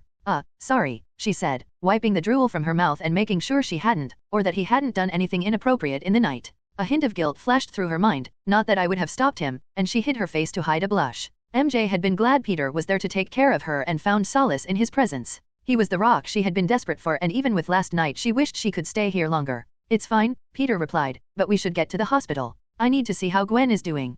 Peter flipped over his phone and there were missed calls and texts from both Aunt May and Captain Stacy. His aunts were more of concern after his quick message, but George's were abusive and very angry father messages. Peter scowled as he deleted them all. Gwen's dad is pissed. Since he had dropped out, George had used it as a way to complain about Peter to Gwen, and then very vocally make sure Peter knew he wasn't good enough for his daughter. MJ was busy checking her own phone. Yeah, she looked guilty at it. Flash is the same, a whole bunch of texts asking where I was.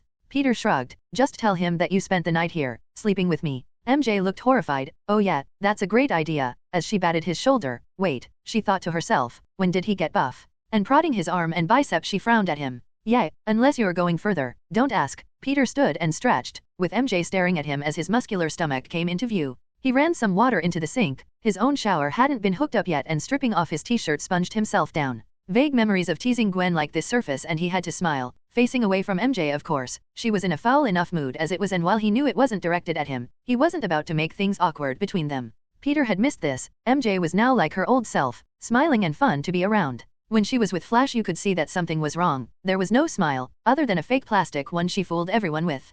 Peter hated Flash with a passion, not for ruining his life, but for what he must have done to MJ as well. MJ watched stunned as Peter, without a care in the world, stripped of his shirt in front of her. What stunned her more though was the rippling muscles of his back, marred only by large thick black and green bruises, but even Flash wasn't as muscly as Peter was. She stood and without thinking ran a hand down his back, etching lines along his ribs and down his spine. MJ. Peter asked her and she came back to reality. Oh, shit, sorry, yeah, bruises. You've got huge bruises on your back. Peter hadn't turned around but MJ was looking for something to do to avoid him seeing her blushing red face. Peter is ripped, she thought to herself, when did that happen? And damn stupid sexy Parker. They might not have talked, with Flash making his disapproval of Peter perfectly clear, but she still talked to Gwen about him. She still cared how he was doing, and after seeing him strip, definitely had feelings for him. Her phone beeped and turning to check she frowned. It's Jack, he wants to know if I'll be at the hospital. She began to click on her phone. I'm heading off Peter, it's a bad idea if we show up together, sorry,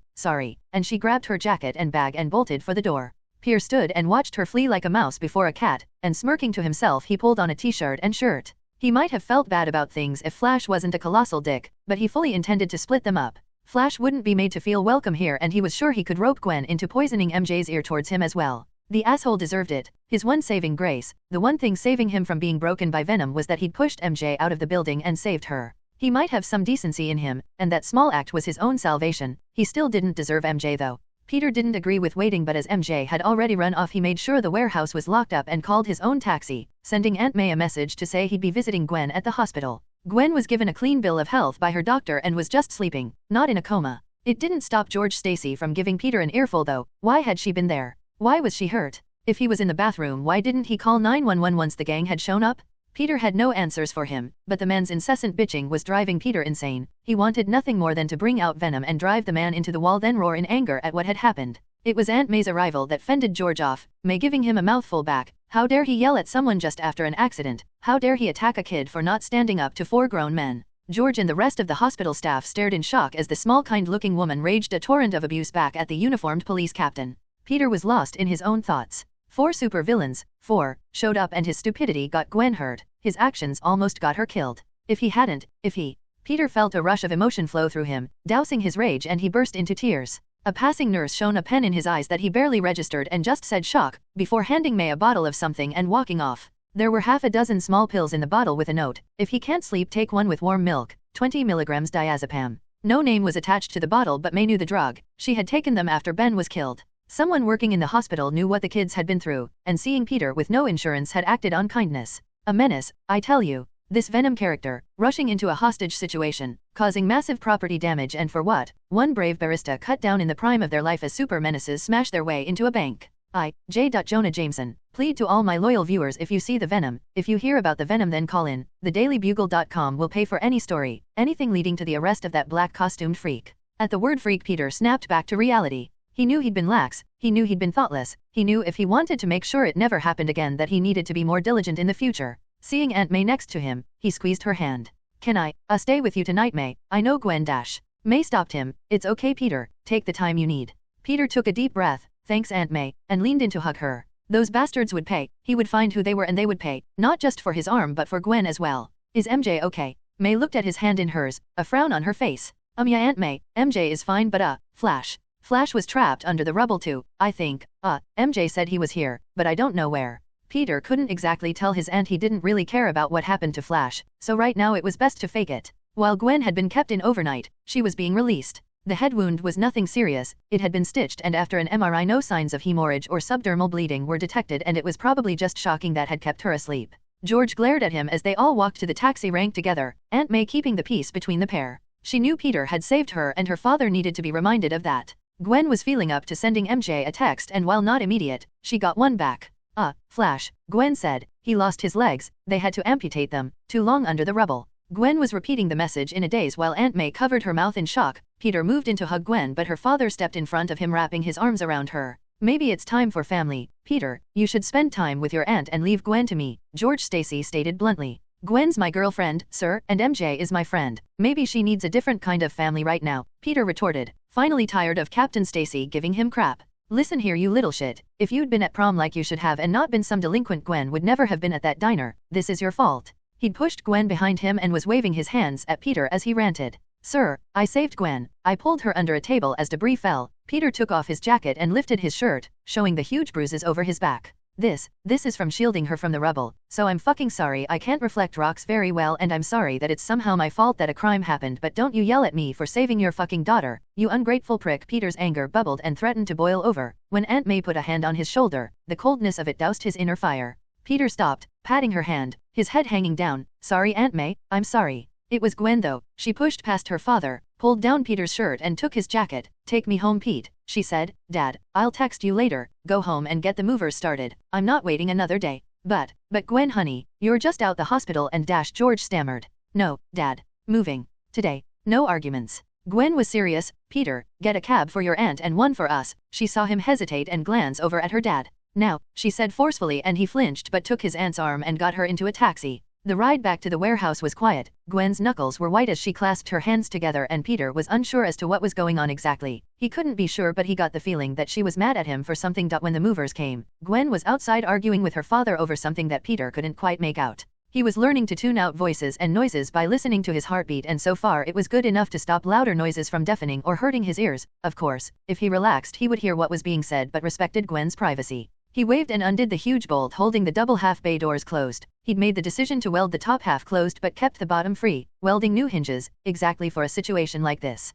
One of the movers whistled in awe as they started to bring in what seemed to Peter to be a never-ending stream of not just boxes but furniture. Peter pointed to the first home and like ants, they began to work. Of course, George glared at him while they did. Gwen batted him on the arm and he had to walk away as they got into a heated argument. He knew George didn't like him, didn't think he was good enough for his daughter but today he should be more supportive. He knew how hard it was to leave home and Gwen did too. Couch, bed, large, and small household appliances were walked through the double doors. Peter was amazed. Gwen, no, George must have spent several $1,000s. His stupor only being broken with an engineer wanting to know where the washer hookup was. Going into the box home, Peter showed them the pipes and the cutoffs and watched in amazement as a ballet of house movers danced and brought box after box into the house. It seemed that maybe Gwen had gone overboard. He still just had a cot bed, a table, and a folding chair in his office. Sure he'd snagged a shower and converted a wet room like the others but this was mind-blowing. Gwen seemed unfazed as she directed and then shooed each mover away once they had delivered their payload. She caught Pete, open-mouthed and shrugged. I had a bit saved is all. Plus, I live like a hobo. Do you have a washing machine? She accused him. Of course, he didn't. He thought about it but it got added to the list of ever-growing things to get.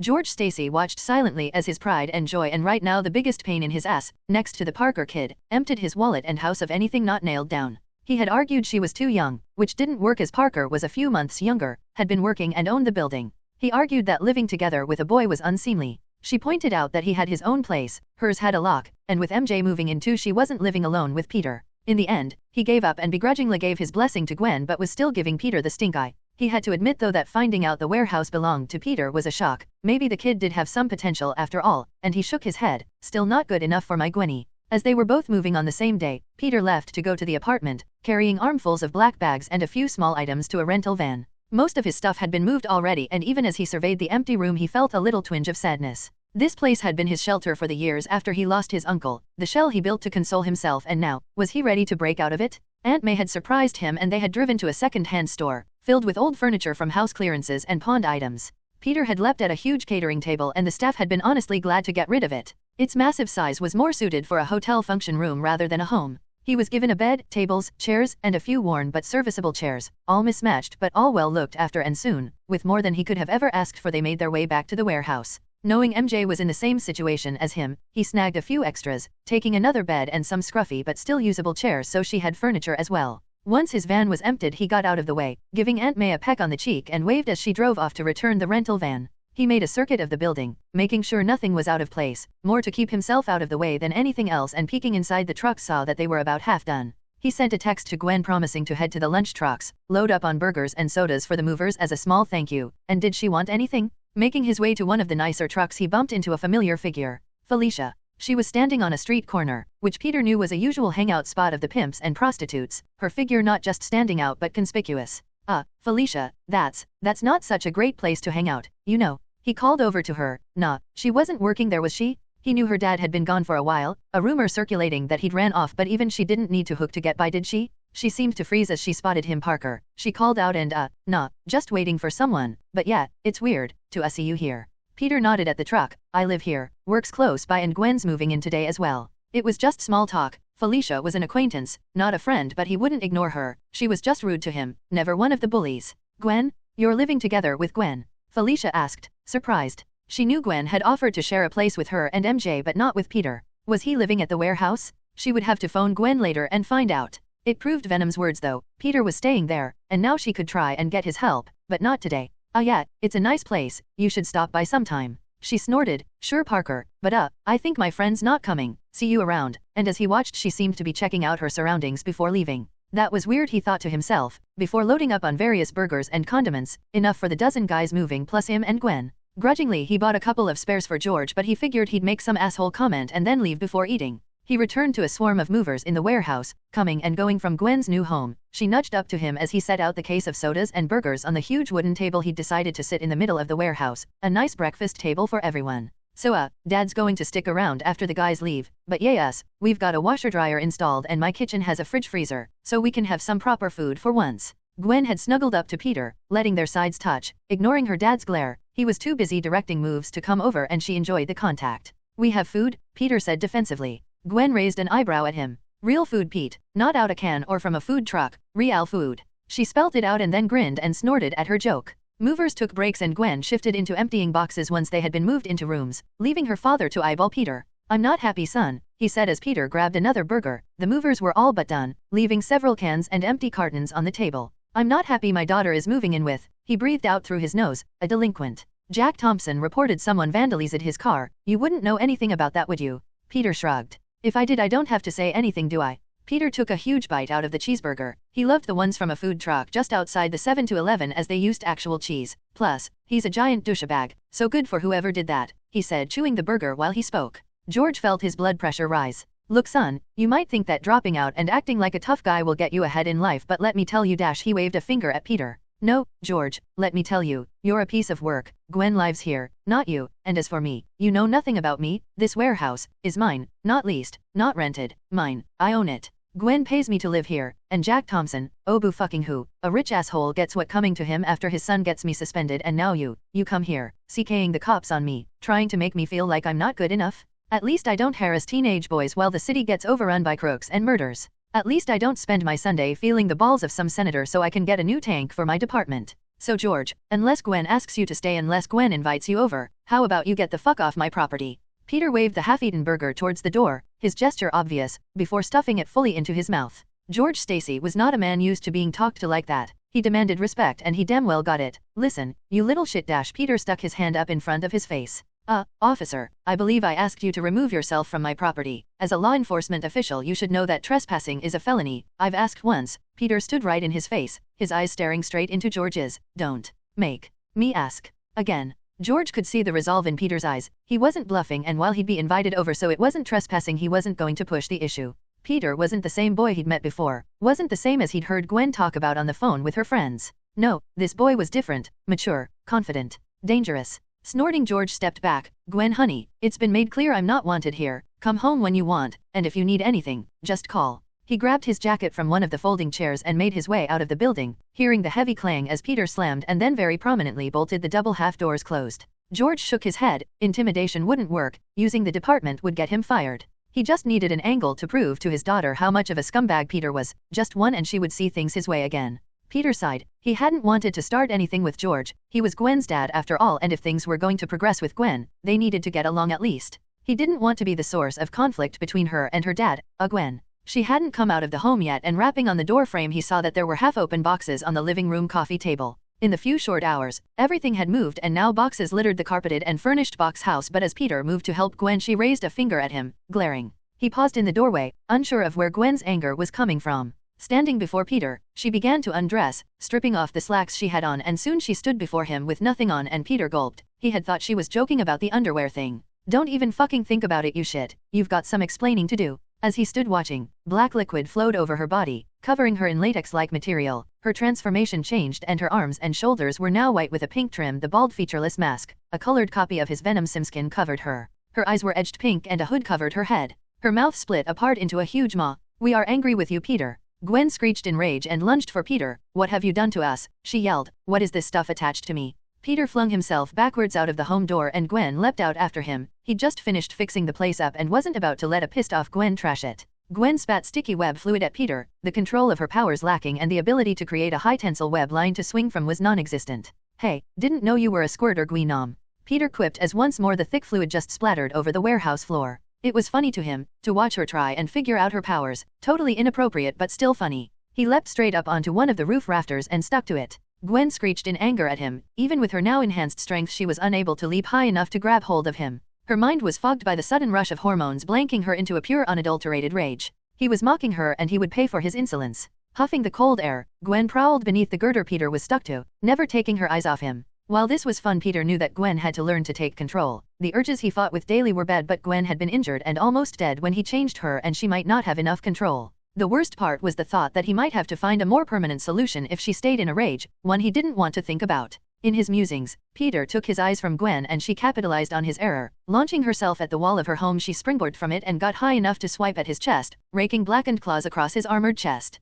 Peter flipped backwards and onto the top of the rafter. Nice move, but you gotta try harder, Gwenom. As she swung up after him, she crouched on all fours, hissing and snarling at him as they stood in a standoff. Once more the name sent boiling rage through her veins, hissing, "Not Gwenom, not Gwenom." The tight skin suit began to writhe and bubble, her gymnast's frame bulking into a steroid-enhanced bodybuilder. "Fine, you wanna play She-Bulk? Then let's play." His armor shifted and became his more defensive armored form. He tackled Gwen round the waist, pinning her arms to her side. She snapped at him, her face mimicking his and splitting into a razor-filled maw, ready to tear and rend at his flesh. They both thudded into the warehouse floor as Peter threw them off the girder. The impact was absorbed by Gwen and she hissed as the air was knocked from her. "Didn't they teach you that biting is bad?" Peter snapped his head and smashed his forehead into the top set of teeth, feeling them crumble against the thicker armor plate. Gwen screeched in pain as the simskin was crushed by the blow. Shit, Peter thought, idiot. He hadn't meant to hit her that hard. He was trying to calm her down, not beat her into submission. Struggling to free herself, she thought that she had won over Peter as he released her arms, only to be slammed into the floor a second later, Peter letting go of her arms to stop them from being crushed by the slam.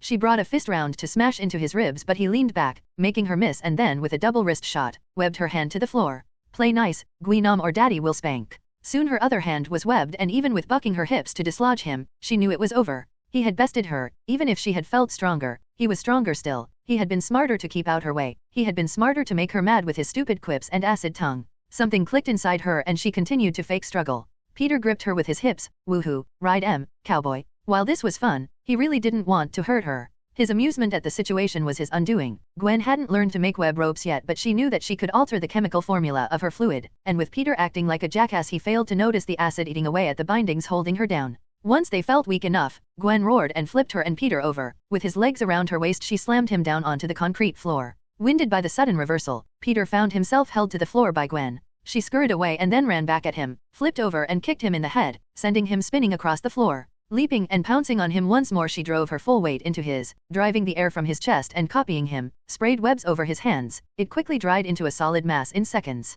Hugging him closely, she pinned him to the ground and ran her hands over him. She was now rubbing the side of her head against his. "Peta," she growled at him, letting her tongue slide over the side of his face. She had him now. She had won. She froze. Something long and hard was poking her between her legs. Its heat felt though even both of their suits. What was worse was her armor responded by making itself thinner and pressing down.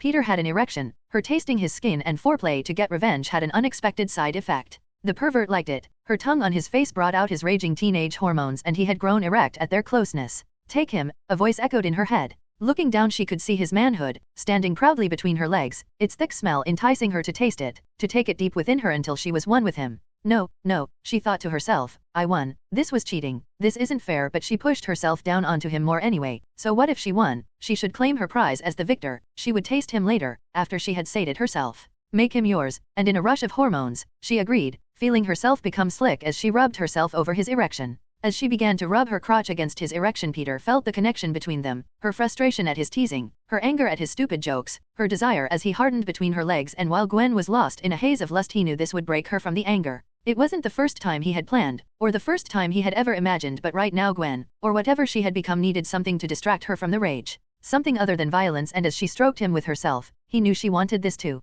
He strained against the webbing holding him to the ground, and it splintered and crumbled as his arms strained against it. Wriggling his arms free, he pulled Gwen towards him, running his fingers down her spine and running his own tongue over hers. Show me, Gwen. I want to kiss Gwen. Slowly the white headpiece fused and retracted, and Gwen, eyes practically rolling back in her head, was revealed. Gwen, kiss me, Gwen. Her eyes gained back some focus, and as she rubbed herself against him, they shared an intense and passionate kiss. Pete, oh God, Pete, I want it. It's me, oh fuck, Pete, I want it. As she spoke and kissed him, her hip movements became more fervorous, her simskin retracing itself until her breasts and pussy were bare against his skin. She didn't care about their stupid fight. She didn't care about that stupid name. She wanted his cock. She wanted him deep inside her, and she found the rage subside into wanting the same thing. pressing herself against him. Please Pete, please, licking and rubbing herself against him, repeating please over and over again. Finding himself hugging a very naked Gwen only made him harder, and he felt the echo deep within him, responding to her own desires. His armor slid back and the tension was released on his manhood. Almost immediately he groaned as Gwen's slick pussy rubbed up and down against him. A virgin Peter put up with endless teasing about his lack of a girlfriend, and he always felt weird about watching porn, even muted with his aunt in the house, but now he could vent.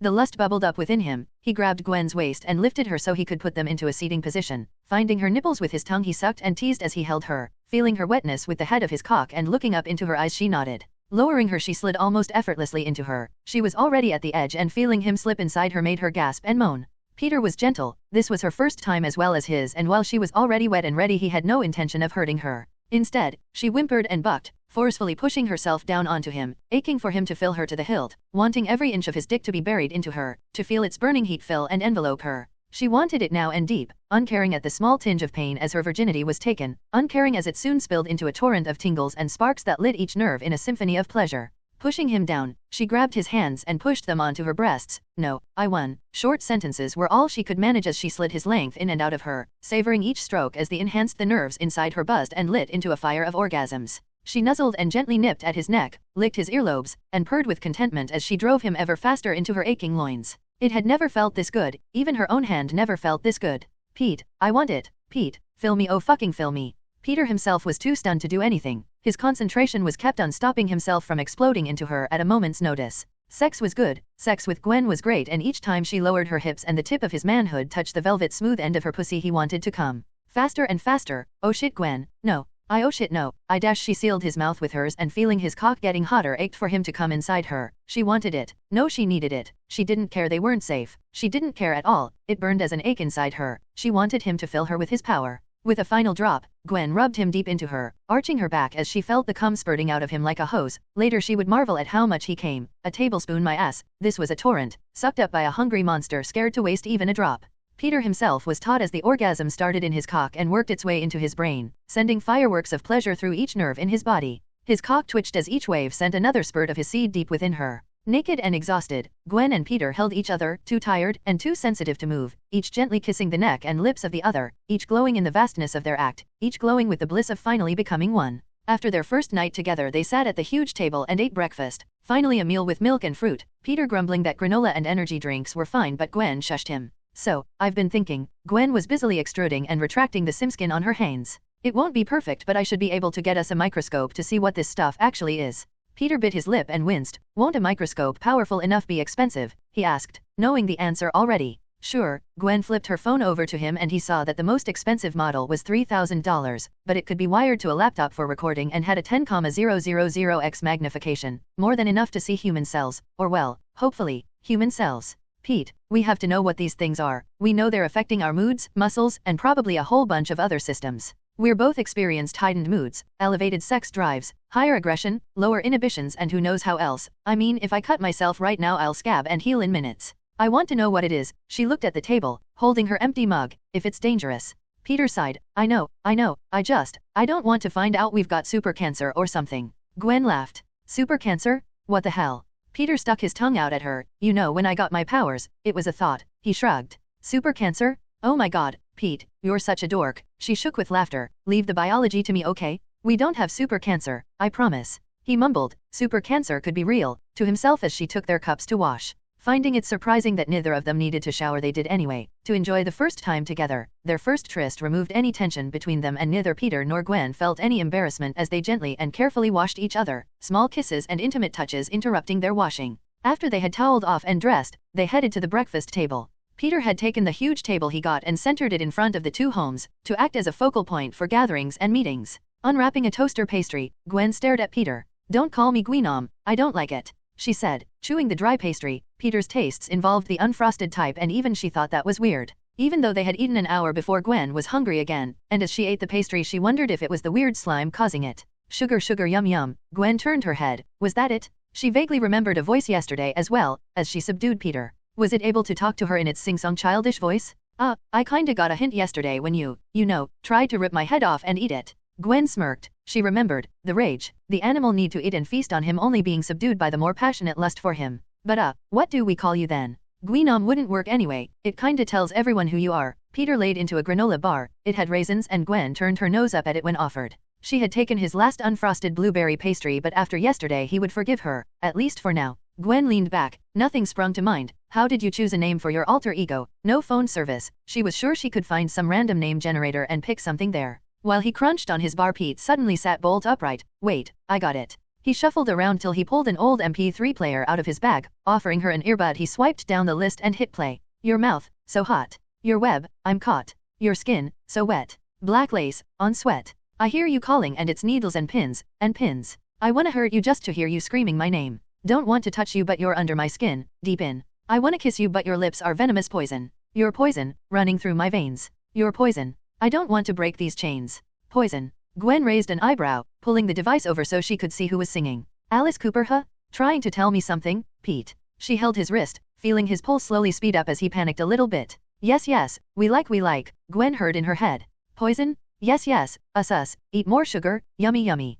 You know, it's a classic and a good song and yeah, you know, after you kinda tried to eat me and well, then you actually did eat me mph. Gwen sealed his lips with a kiss. Slow down Petey Pie, I'm just teasing you. I like it, Venom and Poison, the deadly duo. But what about yesterday? I don't think neither of us planned to go that far. Peter slumped in his usual defeatist way, his mind spinning as he felt he was about to get dumped again. Hey, Gwen came over and sat on his lap. Don't pull that face. She lay her head on his shoulder. I wanted it, remember, I beat you and got my prize, so no moping or no repeat. Pulling his head between her hands, I love you, Peter Parker. I wanted you and I wouldn't have had my first with anyone other than you and frankly, we were amazing. I rocked your world.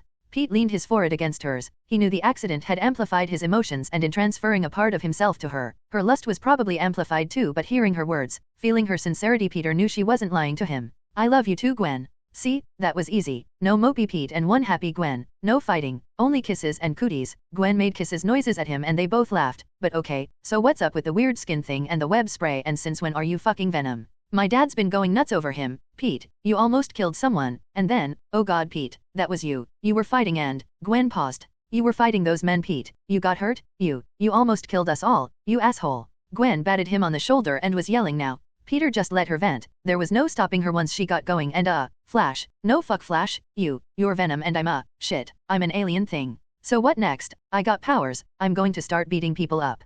Gwen got up and slumped back into her chair and Peter followed her and started rubbing her shoulders. No, you don't have to do anything, Gwen. Your powers are a part of you now, even if you don't use them, and yeah, sorry about the table. Gwen rubbed her cheek on Peter's hand. I forgive you, but I kinda like them, you know. I feel strong, and, Gwen blushed, super sexy, like last night. All I wanted was some Pete meat and oh god, we had sex. I'm not on the pill. What the fuck, Pete? She laughed. Peter was amazed. She had gone from angry to sad, to angry to horny to excited and back to laughing in the space of a minute. He imagined his own emotional roller coaster was the same. At least she hadn't driven a stop sign through someone's car. You wouldn't let go. I really couldn't help it. Peter blushed. It was too good, you know, he said. It was embarrassing to talk about, even now. And Gwen came over and sat on his lap. And how about we find out if it's still good? And Peter slid his hands around her waist and kissed her as she leaned forwards. As his lips touched hers, she heard the voice again. More, Petey Pete's, yummy, and she felt herself getting wet at his touch. This time though she felt the sting of pain from their lovemaking and she leaned back, shaking her head. Sorry Pete, seems like I need a bit to recover, and he nodded and she slid off him. Frustrated, she grabbed her phone, checking to see if she had any missed calls. Why don't I have signal in here? I kinda expected my dad to have exploded my phone by now. Gwen idly flicked her phone screen, even the mobile data wouldn't connect to the net Peter had set up. Peter blanched.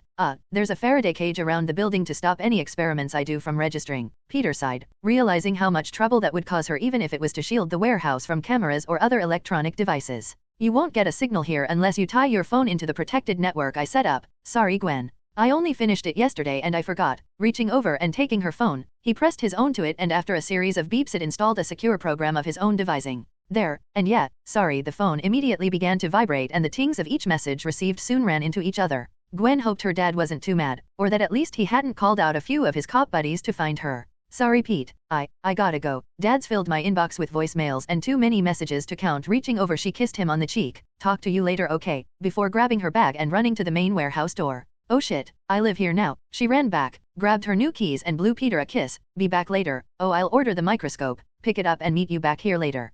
Peter still felt the warmth of her kiss on his cheek. Sitting in the warmth of his feelings for her, he suddenly sat up. She ditched him to clean up the warehouse, while breakfast was just wrappers there as Gwen's web fluid everywhere. Her control over it meant it would stay, unlike his own that dissolved after a while. Sighing and slumping his shoulders, he took out his own phone, texting Aunt May. Moving ran late, sorry I didn't text, been stuck with clean up, be there in a few hours. Love, Peter. Now that Gwen had gone, Peter sat back in his chair, his coffee bitter in his mouth. He knew that Venom was a burden as well as a blessing. He was used to the emotional roller coaster he rode each day, trying his hardest not to punch anyone pissing him off or crying if something made him think of Uncle Ben. He could cope, he was learning to funnel that emotion into his work and his routine. He did feel better though. Now they had moved and school was over, he felt a lightness since the diner, as if the constant buzzing annoyance of life had been lifted and he could think clearly again. Taking the last drink of his coffee, he thought back to her words, Venom and Poison, the deadly duo, and he nodded to himself. He should take her hunting too, let her vent on the scumbags that dared to commit crimes in his city. Sadly though, he needed to clean out the warehouse. While Gwen's powers were in training, he would need to use a lot of bleach, even if it was just to cover the smell of sex.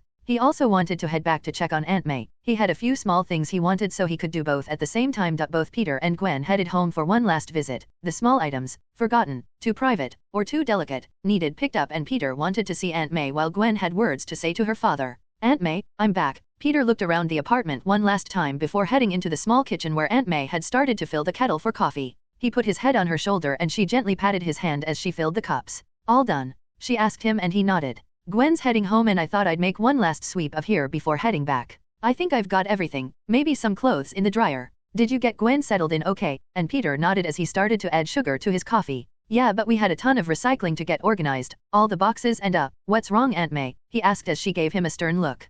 Peter, Aunt May began, don't bullshit a bullshitter. Peter almost choked, and Aunt May added sugar and milk to her own cup and then nodded at the small breakfast table for him to sit down. He looked guiltily at her as she sat across from him, holding the mug between her hands, and watching as he avoided her eyes. You've got lipstick on your collar and Captain Stacy called here about 10 times. She tapped a single finger on the breakfast table. So, Peter straightened his back and stared at her. I spent the night with Gwen, we slept together and time got forgotten. Peter shrunk slightly, expecting a massive lecture. And as her face fell and she raised an eyebrow, he realized that wasn't what she meant. She wanted to know why she couldn't get through to him or Gwen. May just shrugged. As long as you used protection, Peter, I don't care who you sleep with. Gwen's a good girl and I'm proud of you. You did use protection, right, Peter? May's tone was not the jovial, concerned one as before. Of course, Aunt May, of course. I remembered, you gave me some and I took them, so, are we okay? May looked over that rim of her cup. Of course, Peter, we're fine.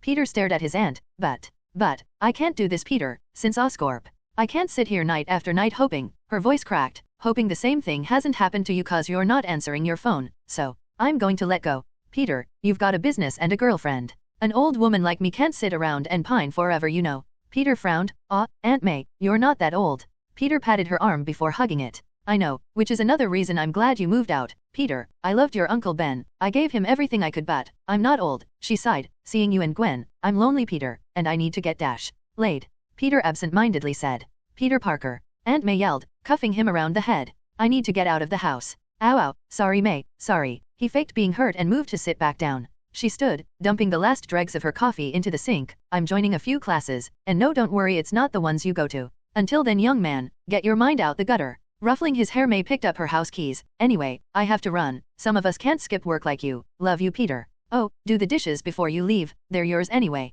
She was right. With Peter leaving, the apartment felt empty and she was feeling something she hadn't felt since Ben died, lonely. Peter had finally grown up and the years of caring for him were over. It hurt, but she needed to move on to find her own place in the world, but she knew she would always be there for him when he needed her. As she watched him finish his coffee, she committed the image to memory. It would be the last time he would be here as his home, and as the pain stabbed at her, she turned quickly and left before he saw her crying. Love you too, May, he replied as she left him to finish collecting the last of his things. He had been thorough, knowing hiring a van would be expensive, and all that was left to collect was some clean clothes, still in the washer dryer, and he stuffed them into his backpack. He would miss living here, miss Aunt May, and as a twinge of pain hit him, miss being reminded of his Uncle Ben. He was moving on, growing up, and a part of that meant leaving some things behind. He knew how she felt, but he made a promise that he would always be there for his aunt if she needed him. Looking over at the sink, he sighed. A pot with baked-on sauce, a pasta dish, and several bowls, caked with dry cereal, and cups, glasses, and other cutlery were piled next to the sink. May had gone into his room and rescued all the missing crockery. Peter had been too lazy to collect himself and left it here for him.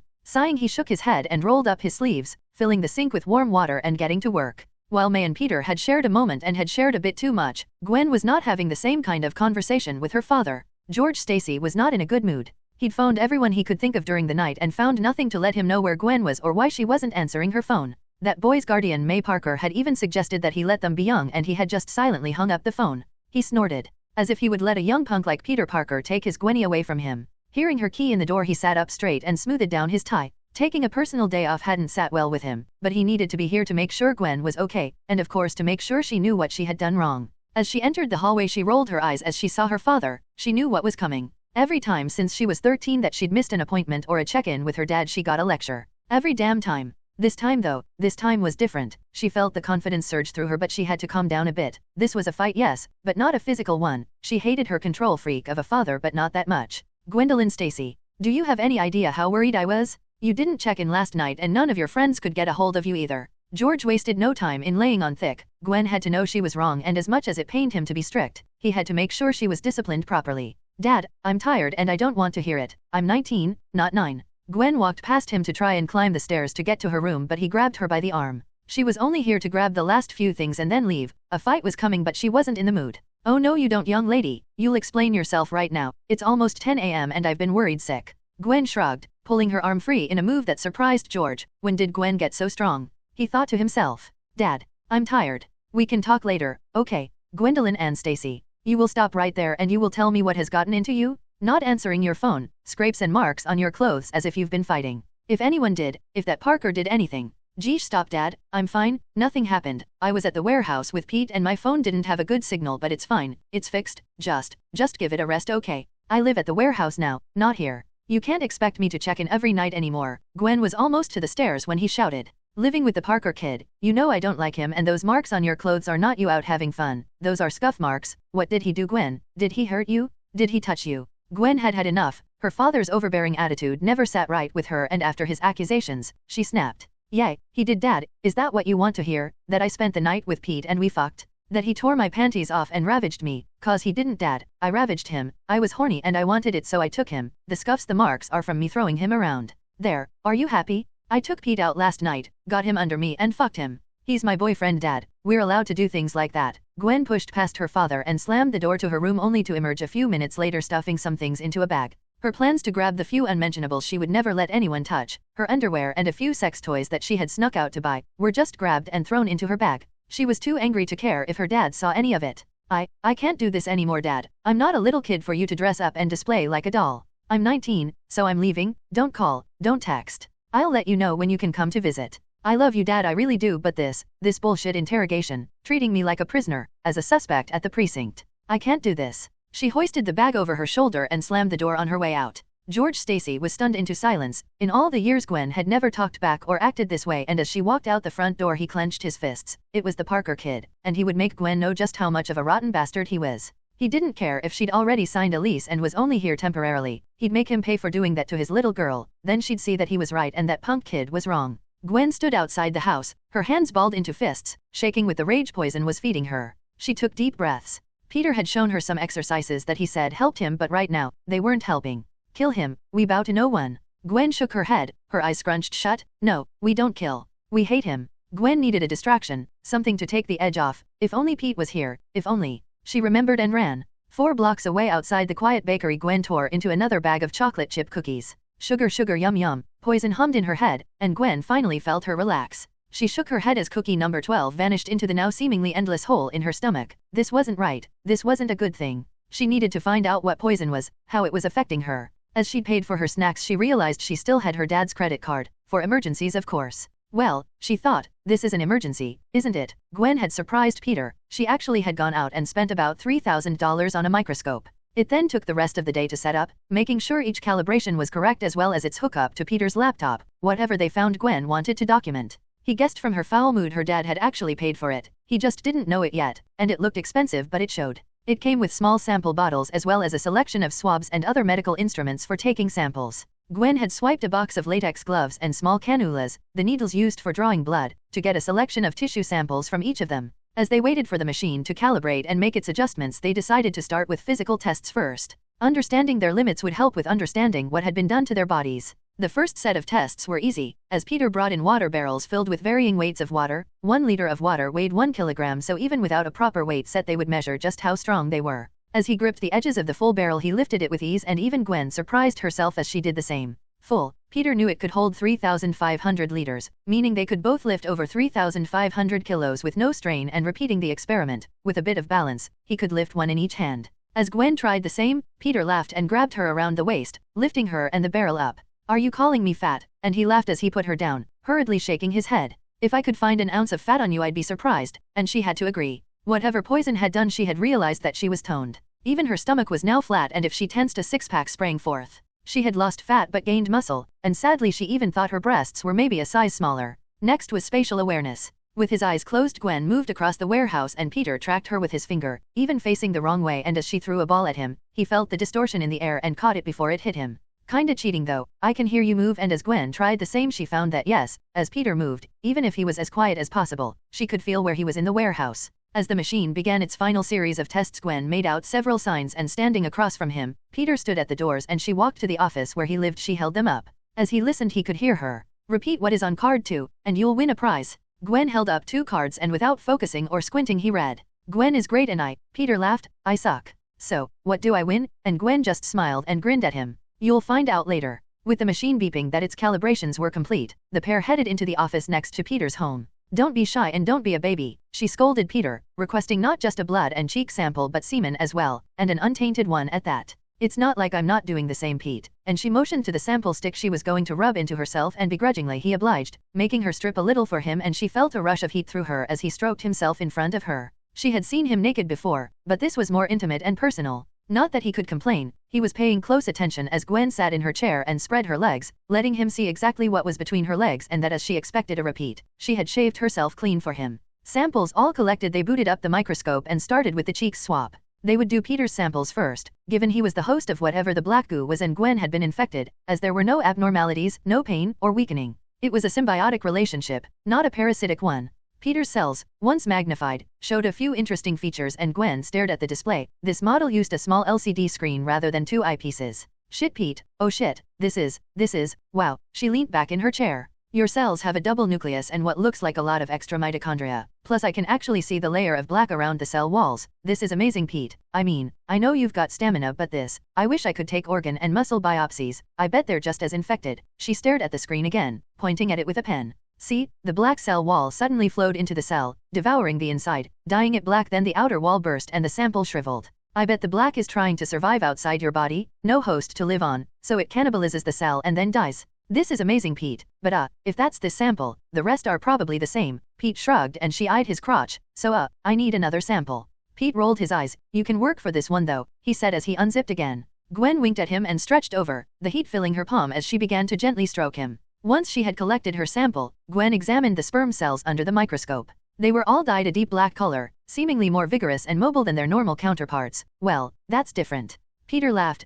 Think that's why it was so good," and Gwen could only shrug. When he had finished inside her it was like a bomb going off. Pleasure pulsed through her and she wondered if he was right. Yes, tasty. Gwen just shook her head. "Not helping?" She thought back. These have lasted a lot longer than the cheek swabs. They still have cohesion, and they waited for a few more minutes before even these cells consumed themselves. So it has a survival instinct, even if it dies eventually. Wrapping his arm with the rubber tube, Gwen, with deft practice, even if it had been on mice, inserted the cannula and let the blood drip into the vial. Opening the back of the machine she slid out the tube with the now black sample and slotted in the blood sample. "Okay." Gwen waited patiently as the machine began to whir and whine and slowly the screen filled with the sample. "Fuck, Pete, look at that. In amongst the normal blood cells are a selection of black single cells and no white blood cells at all. The symbiote seems to have taken over your immune system completely. I bet if we introduced a bacteria or virus those little bugs would get gobbled right up." Gwen was amazed. This was the kind of thing she wanted to research at Oscorp if those bastards didn't just relegate her to report filing and scut work. She'd never do anything Peter didn't want to, but this was amazing. His newfound abilities blowing everything she thought she knew about bioengineering out the water. The symbiotic creature, if it was a natural creature, wasn't anything she'd ever heard of on Earth, so she suspected that unless Oscorp or whoever infected Pete was in cahoots with an alien intelligence, that the symbiote was artificial, made in a lab somewhere and accidentally released. "Okay, me next." Gwen swapped out the samples with her own cheek first and was disappointed. The same cells she had seen in Peter were missing. Her own sample had the same circle of, in her case, white symbiote around the outside but no extracellular features. She was a degradation of Peter's powers, not a copy. They waited, and when the white circle swamped the internals of the cell rather than dying, it swarmed over to another cell, integrating itself into that one, the cycle repeating until a small blob of white and black-tinged symbiote remained, searching the sample bottle for more food to devour. Gwen scratched her head and took the bottle out, let the white drip onto her finger where it absorbed itself back into her skin. So, not a clone of your powers, Pete, like a different organism altogether. She scratched the side of her head, but Peter had definitely infected her, so why was it so different? But I was sick, remember, at Oscorp. Maybe I was exposed to something first then infected. Maybe it was two different things, the organism and the sickness, or maybe the sickness did something. Peter was spitballing, trying to come up with a reason as to why they were so different. If you'd been exposed to a mutagenic compound and then the symbiote, that could explain the difference. You're not a human anymore, more a blending of human and symbiote, whereas I'm an infected host for the organism. Gwen wished she had access to some of the equipment at her lab. An electron microscope would allow her to see the structure of the creature itself and the difference between them, but there was no way in hell she taking any of these samples to Oscorp. They'd both end up in test tubes, even if it wasn't Oscorp that infected him in the first place. We need to check the other samples, and slotting in the next vial, they saw her blood work still had normal white blood cells but had a few extra of the white and black tinged cells. So, boosted immune system as well. Okay, don't freak out, Peter shrugged, but Gwen stuck herself in the thigh with a needle, hissing as she pulled it back out. What the fuck, Gwen? He shouted. Muscle sample, Pete. Sorry, wasn't going to ask. Dropping the bloody needle into a sample bottle, she slotted it into the machine while Peter shook his head. I would have if you'd asked, Peter said, guilty. I know, but you know, physician do no harm, Gwen replied. That's the Hippocratic Oath, and while you're an intern, no doctorate just yet. Yes, Pete, yet she reminded him. The sample soon was on the screen and Gwen had to move the camera around to get a clear image of the tissue rather than the needle. Her muscle cell was the same as the cheek swab, tinged black and white, but she could see microscopic tendril extending into the muscle tissue, touching and wrapped around the mitochondria, not as efficient but still supplying extra energy to my muscles, probably organs too. Peter put his hand on hers. No stabbing yourself for a sample though. Gwen patted the back of his hand. Nah, not this time. Okay, now for the last one, Gwen goo. The sample she had taken from her vaginal walls glistened on the test tube and slotted into the machine. They were both surprised at what they saw. Well, that's, different, Gwen said as she watched the white/black cells of her symbiote attack and devour the black cells of Peter's semen, left over from their sex last night. The white symbiote was actively seeking out and swallowing the sperm cells whole, and the black slowly faded and thickened the white symbiote cells. Guess protection isn't really necessary, is it? Peter said, and Gwen chuckled. They'd been lax in that department, letting lust overtake reason, but now, she wasn't sure she'd even have a period, let alone get pregnant. Yeah, I really don't know how to deal with that, Gwen said, shaking her head at what was happening on the screen. I mean, I know you said you wanted to eat me, but, you know, I didn't think you meant literally, he laughed. Gwen could only cuff him with the back of her hand. Symbiotes were good, she felt strong, but Peter was becoming insufferable. She loved him though, but still, smug asshole. Yeah, thanks, Pete, you get super strength, super sexy muscles, and I get super birth control. Way to show me how the superpowered patriarchy works, huh? And as he looked guilty, she knew now she finally had something worthy to tease him about. Stupid powers. As Gwen continued to tease him, he could only sit in amazement at what they had discovered. It was an alien parasite, a symbiote that enhanced and strengthened not just him but Gwen as well. He wondered why he was so different though, and as he thought about it he was brought out of his musing by Gwen turning his head. You know, I get that this is interesting and all, but I just showed myself to you. I just collected a few samples from my new favorite thing, and yet, you're ignoring me. How's a girl supposed to feel loved and wanted if her boyfriend is staring into space as she's talking about all the sex he can have without a condom? About how she wants him to come in her so hard her toes curl and she blacks out. Gwen had a smirk on her face and raised her eyebrows as she gave him a seductive look. Peter knew she was exaggerating. She never said anything like that, had she? It didn't matter. As she teased him, he felt himself growing hard. Leaning forwards, she whispered in his ear, "What's a girl to do, if her boyfriend hasn't even noticed she took her panties off?" And as Peter looked down, he saw she was correct, and not just her panties. Gwen had slipped out of her skirt as well. Gwen stood and leaned back against the desk, lifting herself up and opening her legs. The sweet perfume he had smelled before wafted to his nose, and he grew harder as he took in the beauty before him. "I think you owe me an apology, and while you will be using your tongue, you won't be saying much." Peter stared at Gwen. The way her body curved and her lines gently molded her into a perfect woman. He could smell her excitement and it fed into his. Moving closer, "Close your eyes," he whispered, and as she did he kissed her gently on the lips, pulling back and then kissing her again on the neck. As he unbuttoned her top he slid it over her head and she smirked as he realized she wasn't wearing a bra. Kissing her quickly on the lips, he kissed down to her left breast and kissing its gentle slope he flicked her nipple with his tongue before gently taking it into his mouth and sucking. Gwen moaned softly and ran her fingers through his hair, to push him into doing more than gentle teasing. Moving back, Peter stopped her. No moving unless I move you." Gwen growled in frustration. This was not what she wanted. Where was the rawness of their first time? Where was the back-arching pounding she had expected? Moving over and kissing her right breast, he gently teased her nipple with his tongue before moving down, kissing around her belly button and moving to what he had wanted all along. It had driven him mad, to smell perfume on not only Gwen but several other girls at school, and it wasn't until he and Gwen had sex that he realized what he was smelling. It wasn't perfume, it was her excitement. The warm moisture her pussy lubricated itself within the expectation of sex, and its heady muskiness was driving him mad. His erection strained against the wall of his trousers, but he had already adjusted himself to keep it under wraps. Kissing where her pubic mound started, he slid his hands up her legs and, keeping his hands there, gently parted her lips, taking in the pinkness of her folds and the already engorged clit. She wanted him, but he was in control and he wanted this. Flicking his tongue forwards, he finally tasted her. Her clit was soft with a firm core, and as his tongue made circles around it, Gwen moaned and her hands gripped his shoulders. He was fine with that, as he moved closer into her pubic area, sucking on her clit and moving his thumbs up and down her labia, stroking at her entrance and flicking her with his tongue. To gain better access, he shifted one of Gwen's legs over his shoulder and, moving his mouth down, he sucked on her folds, swirling them with his tongue until he got down to her entrance, his tongue circling it at first, taking in the muxy sweetness and then plunging into her. Gwen arched, unexpectedly, and Peter felt her get wetter. Her thighs trembled as she orgasmed at his touch. Pete. I.oiiwaah. His tongue moved back to her clit, but this time a finger snaked its way into her, curling back to where her G-spot should have been, and with Gwen's exclamation, he had found it. Gwen panted heavily, leaning more of her weight onto him as he continued to finger her wet hole and suck on her engorged, super-sensitive clit. No, oh no, Pete, please. Please God, please. No. Gwen was lost. As the start of her orgasm raged its way through her body and Peter had moved back, she slumped on the floor, taking deep breaths and trying to focus herself. Sex was amazingly good, but she wouldn't last long if he kept going that to her. Peter stared at her. He was happy he was good, but even he knew as a novice he shouldn't have been that good. Tutaying, Gwen, your symbiote is enhancing your emotional state. You need to get it under control. You need to take control. The words swam round in Gwen's head. No, yummy, more echoed back at her.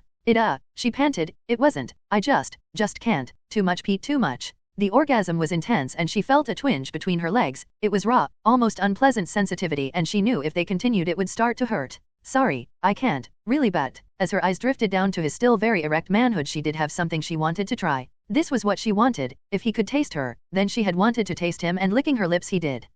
No hands. Pete took a step back as she had moved to take his manhood in one hand and took the glistening tip in her mouth. Gwen bit her lip and grinned at him, placing her hands behind her back as if she was cuffed. She let Pete take a step forward again and gently began to pleasure him. She let the precum off his erection wet her lips. The smell of it, musky, salty with a hidden sweetness, filled her nostrils. The scent made the symbiote quiver inside and its lust for him leaked out a little. Behave, she mentally chided it, and you'll get a reward. Feeling it draw back, Gwen grinned. Her lips spread down the glands of Pete's cock and her tongue licked around his shaft, and she rubbed her lips on his sensitive tip, eliciting moans from him similar to her own. She knew Peter had never had this done before and would quickly come if she went too quickly. She wanted him to remember the first time they did everything together, so slowing her pace she began to take him deeper. Even with him trapped in her mouth, she could use her tongue to slide back and forth under his shaft, and its flexibility meant she had taken him down to the root without difficulty. Sucking and stroking, she found the symbiote made sure she was not only breathing but could accommodate all his length and girth comfortably. Peter was in heaven. The sensations beat out the raw sex they had had before. Her tongue massaged him and the warm slickness of her mouth around him made him feel like exploding down her throat. Only his own mental exercises were keeping him close but not over the edge.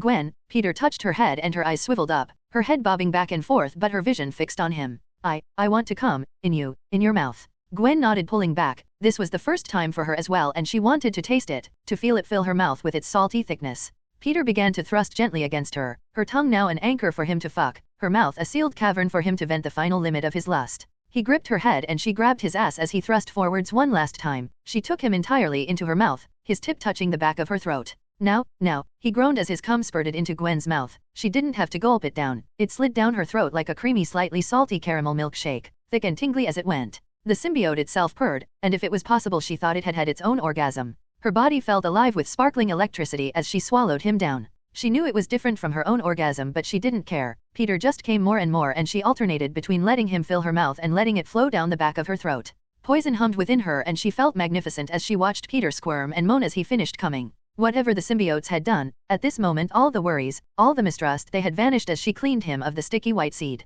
She had enjoyed that more than she expected. Even his taste was pleasant, unlike the stories she had heard, and she wondered if his symbiote had something to do with it. Gwen rinsed her mouth out with some water, not that she felt poison left anything, and the pair cuddled happily in bed and soon she fell asleep. As Gwen slept, exhausted from their lovemaking, Peter let Venom cover him and slipped out into the night. He was confident now, confident enough to start on the first part of his plan.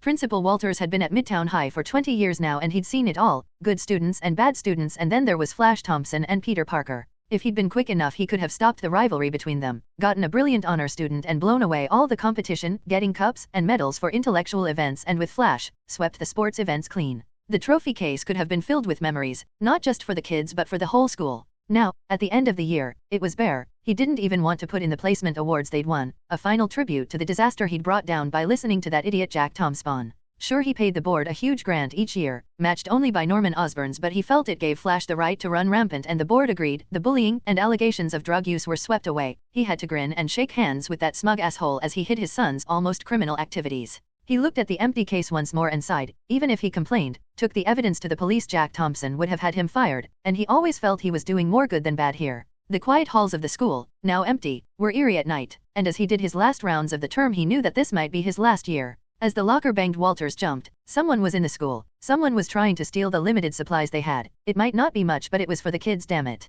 In an unusual fit of bravado, he peeked around the corner. The locker door hung open. He frowned, checking the number of the locker next to him, and then counting along he realized it was Flash Thompson's locker. It was open, and from the crumpled notes on the floor, someone had gone through it. Venom watched him from the opened window. He had thought of scaring the man, of taking great joy in making him squirm and scream, but he shook his head. A principal was a job. It didn't pay well and there was no glory to be had, only fleeting moments. Venom didn't have to do anything to this man. The look on his face as he stared into the empty trophy case said it all. He had broken himself. He had failed the school and nothing Venom did would top that. Swinging off into the night, he felt a bitter taste in his mouth. He wanted revenge, but scaring an old man wasn't that. So he settled, for now anyway. A few days later, J. Ewan Jameson received a package. Pictures and bottles were left for him at the front office. No name or nothing, and as he scanned the contents he frowned and drew on his cigar. Some punk kid does steroids and this moron expects me to publish without proof. He pressed the intercom on his phone. Elizabeth, get me the security guard that sent this up. Tell that idiot he's fired. He shook his head. Sensational journalism was for hacks. Now if they had proof that this flush tampons was doping, then, of course, he'd publish. But this was just trash and he dumped the box in the bin.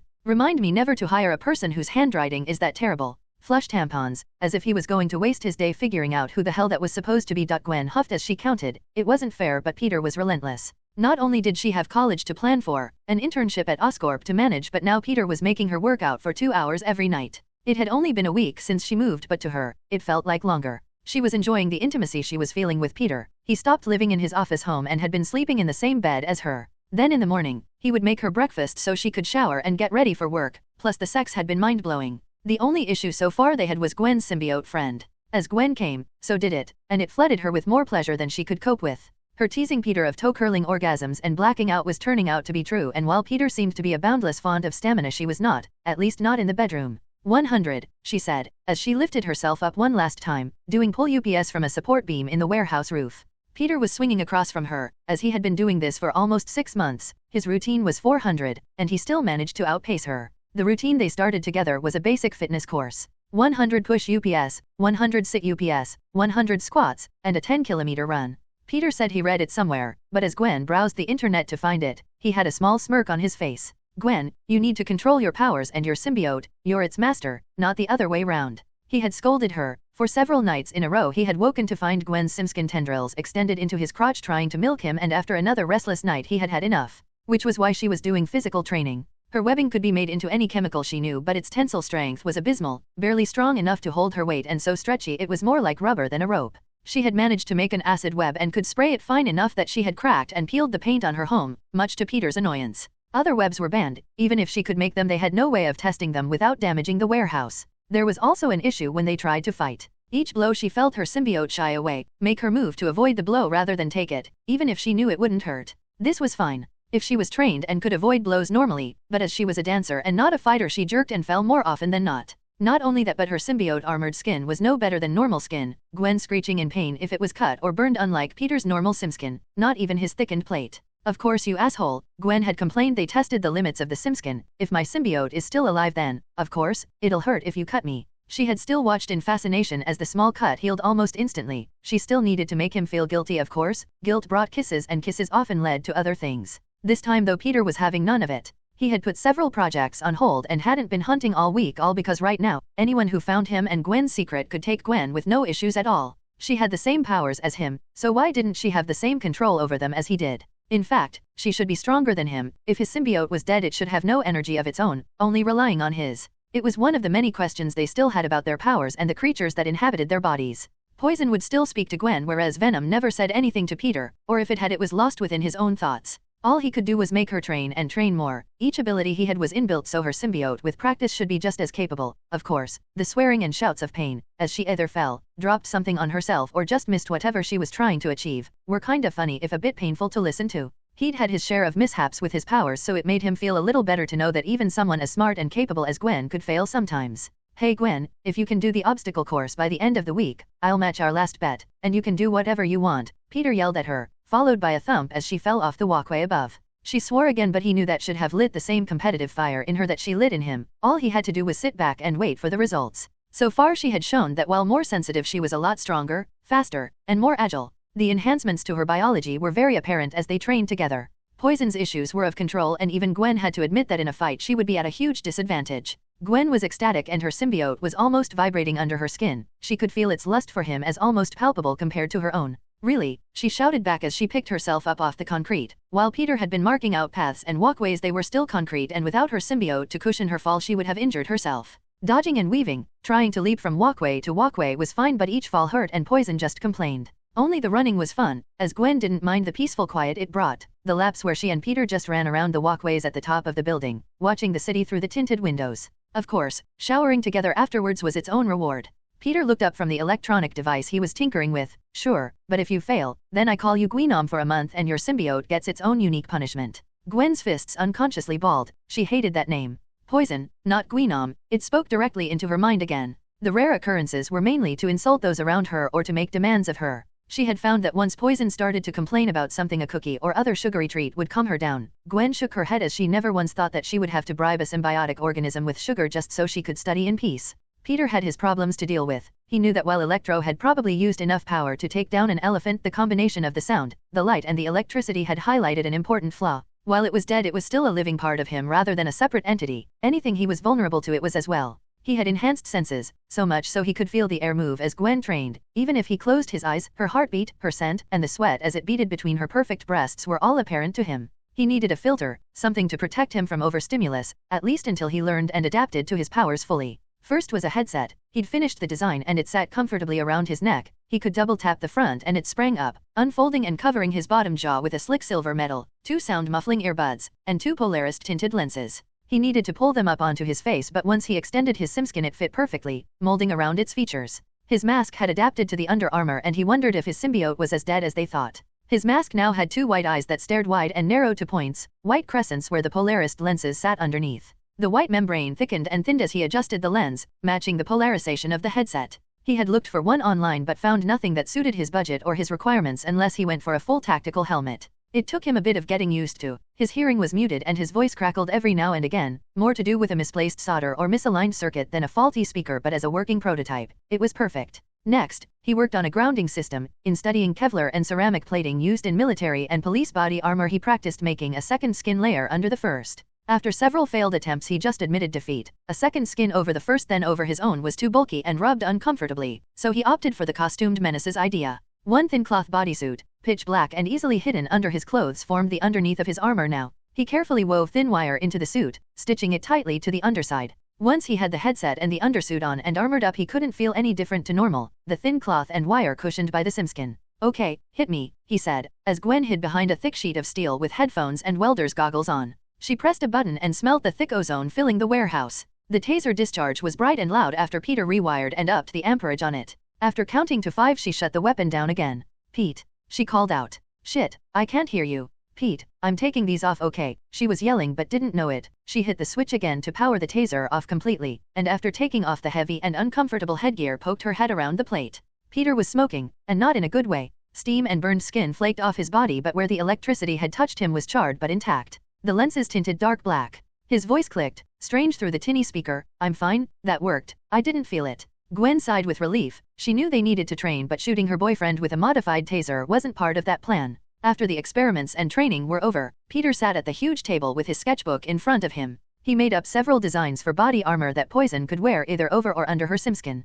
He had planned to make a suit for Gwen as well, and armoring it seemed like a good idea, even if he could incorporate the grounding weave through it. As the symbiotes seemed to be able to form claws as well as their massive razor-toothed mouths, he shook his head as he thought of adding a weapons system. With limited equipment and machinery, it would be too easy to make something dangerous or faulty and it was scrapped. Gwen was just as strong as he was but had a few vulnerabilities he wasn't happy about. He was sensitive to loud noises and bright lights, whereas Poison only seemed sensitive to touch and pain. Her gleeful demands for sugar and treats were more like a child refusing to eat properly and only wanting the nicest tasting things. The undersuit worked as expected, the headset was working, and everything was going to plan. With MJ moving in, it seemed a fitting end to their time alone together. She would act, even if she didn't know it, as a restraint between them, and with the way they had been spending their nights, hardly sleeping and buried between each other's legs, it was needed. MJ stood outside the address Gwen had given her, scowling at the faded gray walls of what she knew was an old meth lab. It hadn't clicked with just the address until she saw the building, its once pristine gray outer shell dirted black by neglect and whatever had been cooked up in and outside.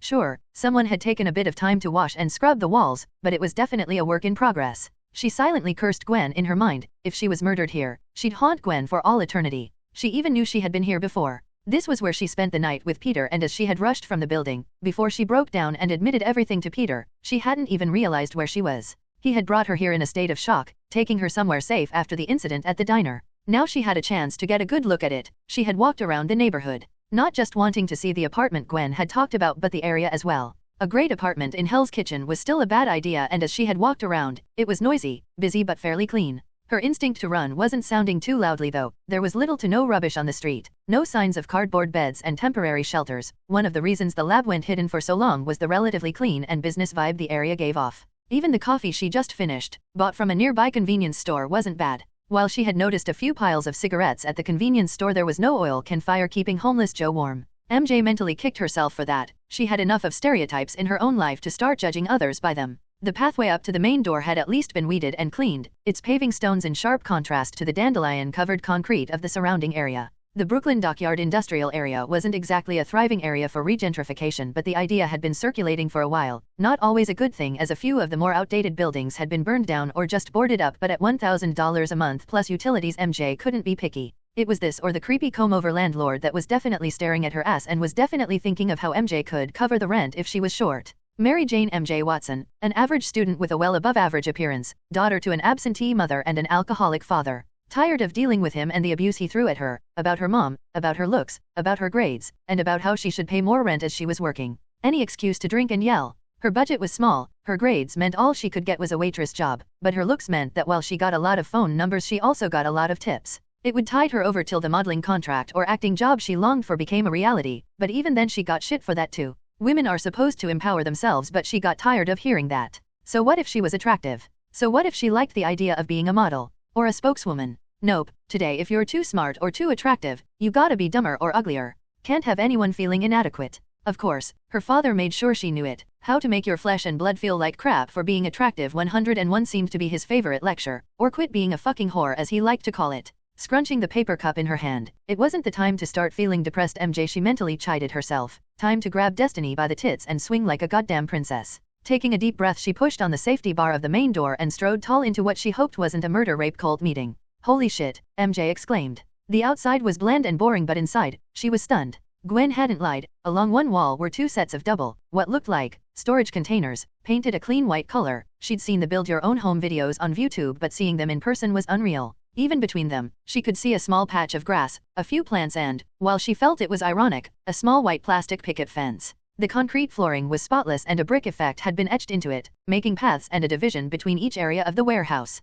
MJ was still stunned. The other side had the warehouse's office, painted a muted gray color but with open windows and plain curtains blowing gently from a fan inside. Hey MJ, Gwen waved and came out of the closest, home. Oh, hey Gwenny, it's not quite what I thought. Gwen laughed. Yep, Pete's been busy. You'll be the one over there. $1,000 and he's got a proper lease. Nothing skeezy, I promise. Gwen did a mock salute. Skeezy? MJ queried her friend, but Gwen just shushed her. Inside the container was even better, and for $1,000 MJ could even relax on the job hunt. Not having to take some of the more suspect modeling or acting jobs meant less likely to find pictures of her in her underwear or worse on the internet. Modeling yes, pornography, even tasteful nudes, was a no. She wasn't going to be that kind of model, not until she had established herself. She had heard too many horror stories, real or not, about being typecast as that kind of actress. The sexist shitheads in the industry were bad enough without her being expected to do nude scenes or worse. Having scouted out the 3 rooms in the box home, MJ was more and more confident about moving here. It was roomier than she thought, plus it had the urban kitsch going for it.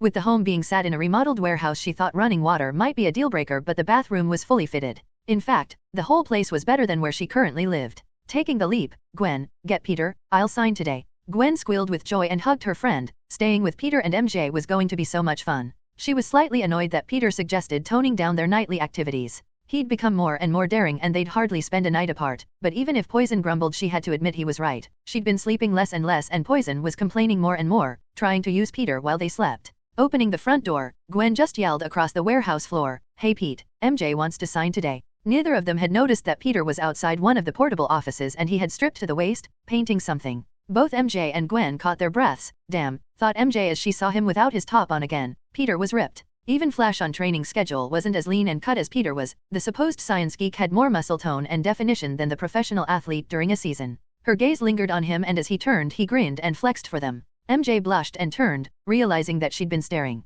Still haven't told him, huh? Gwen asked her. MJ shook her head. She and Peter had grown up together, but the mugging that took Ben from him also ended his childhood. He wasn't the same afterwards, and once they moved to a smaller place they lost contact. At Midtown High he was excited to see her. Then came Flash. It was fine when they first started dating, but one innocent answer later and Peter became the object of Flash's ire. She didn't know that by telling him she missed hanging out with Peter she was upsetting him. In less than a week Flash went from nice guy to bully, and the one time she said something he gave her a look she recognized. Her father gave her it often enough. Whatever macho bullshit existed in his mind saw Peter as the childhood friend destined to take MJ from him, so Peter suffered. Even after she tried to make him see reason, she was put in her place. Not by Flash though. The other girls made sure to let her know Flash was to be kept happy or there would be consequences, and she was now another trophy for the high school hero. Nobody cared as long as he never hit her. Nobody cared that the marks he left were on the inside, just like the ones her father gave her. That then added more guilt to MJ's plate. She had tried to reconcile with Peter, but he'd shied away from her, mumbling excuses as to why they couldn't hang out.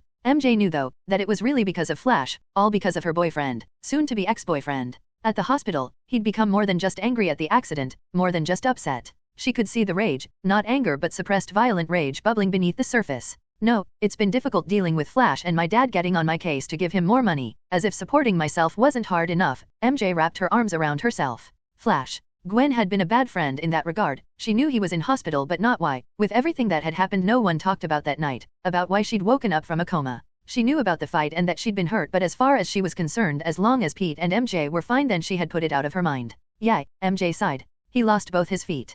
Crushed by the wall that fell. He's been drinking and just, off the rails. Blaming everyone for what happened, even his dad hasn't. MJ paused. Peter had reappeared with a t-shirt on and a stack of papers. I don't want to talk about it. Gwen noticed the sudden shift in her behavior and Poison stirred. Oh, for fuck's sake. Pete, MJ likes you. She's got a whole bunch of stuff she wants to talk to you about. MJ, sign the dem papers and then get your shit together once you get back here. I'm not living with Mopey and Mumpy. Grow the fuck up you two. MJ winced as the usually calm Gwen hurled a whole bunch of cuss words, but Peter seemed to be oddly calm about it. Was Gwen like this when her dad wasn't around? MJ pondered.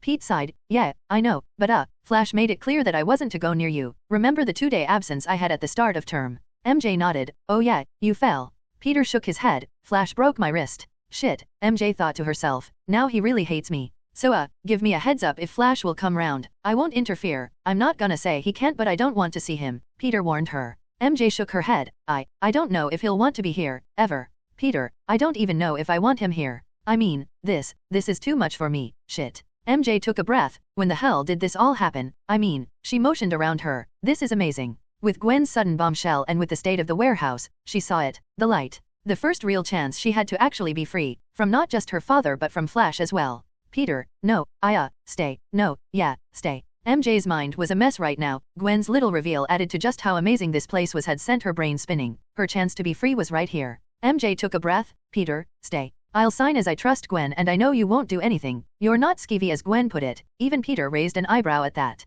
Skeevy, he mouthed at Gwen as MJ leaned forwards to sign each part of the lease. Gwen tapped him on the arm, scowling and shushing him. But, phew, okay. But Flash bullying you was my fault. I told him that we were friends and he got jealous I guess. He never told me what he was doing and I never asked him to do. It was all done behind my back, but I'm sorry Peter. I was scared. Everyone loved him. No one gave a crap about what he did or who he did it to. It was a lot for Peter to take in. Flash bullying him made his life hell after he started high school. He had few friends if any, and once Flash made himself known everybody began to avoid him. Even Gwen had gotten a few snide comments from Flash's crew. Her only shield was her dad. So to hear MJ admit it was her fault threw him for a loop. Did he want to forgive her? Hell, did he even blame her? And as he thought about it, he didn't. If she'd asked Flash to keep him away, then yeah, she'd be on her ass in the street right now, but could he really blame her for how Flash behaved? He never bought that guilty by association crap, and he wasn't about to start now. He listened as MJ fumbled through an explanation about how Flash kept her on a short leash and her father never helped. Of course, he wouldn't. Dating the son of a millionaire would be payday for someone like him. For Peter, it wasn't MJ's fault, even if she blamed herself. MJ, stop. Flash wasn't your responsibility. He did those things himself. He did it to both of us. So no, stop. Peter said. MJ was almost on the verge of tears now, and Peter needed to get things back under control. It's fine. I don't blame you. And MJ wiped her eyes. She pulled out a tissue from her bag and blew her nose. Sorry. And Peter shook his head and handed her the lease, and smiling she signed. Gwen was sitting between the two of them. She wants him, smell it, and it wasn't until she took in a slight sniff through her nose that she realized that she could. MJ's fear, her guilt, and even her slight dampness were all open to Gwen. Even from Peter she could smell the heightened adrenaline in his scent, his rage bubbling under his calm demeanor as usual. Kill her, eat her, Poison whispered in her ear. Shut the fuck up. Right now she mentally slammed back. Made her too. If the Gwen wouldn't listen to her, she could only make more reasonable suggestions. Now that, Gwen mused as she spied Peter and MJ slowly coming out of their shells towards each other, is a much better idea. MJ and Peter talked late into the afternoon, MJ only having to leave to get her things packed away while her father was out at his job. While he was what they called a high-functioning alcoholic, his mall cop job allowed him to keep his drinking habit going, even if he still took whatever money he could from MJ. Gwen had left the two of them alone and had been working out while studying, sit UPS and push UPS while reading various biology and chemistry textbooks, preferring to download them over paying. Giving the middle finger to not only the extortionate book prices but to her father, as the money stayed in a separate account and bought her and Peter little treats now and then. Peter too had been studying hard, getting his general education development. The GED was easy enough. He walked into the night class, did a mock exam in front of the lecturer, who marked it and told him to come back in 6 months when he would sit the real ones. He still had to pay, of course, but it still left him free time for other things. One of those was trying to save money. He'd discovered an alternate route to get qualifications: vendor exams. The big tech companies offered specific exams using or fixing their software and hardware, routers, engines, anything that ran from a computer had an exam. The situation was even easier than the GED. Buy a book, install the software, and once you'd completed it, go and sit an exam. The problem was each one cost $5,000, and if you failed you needed to pay again.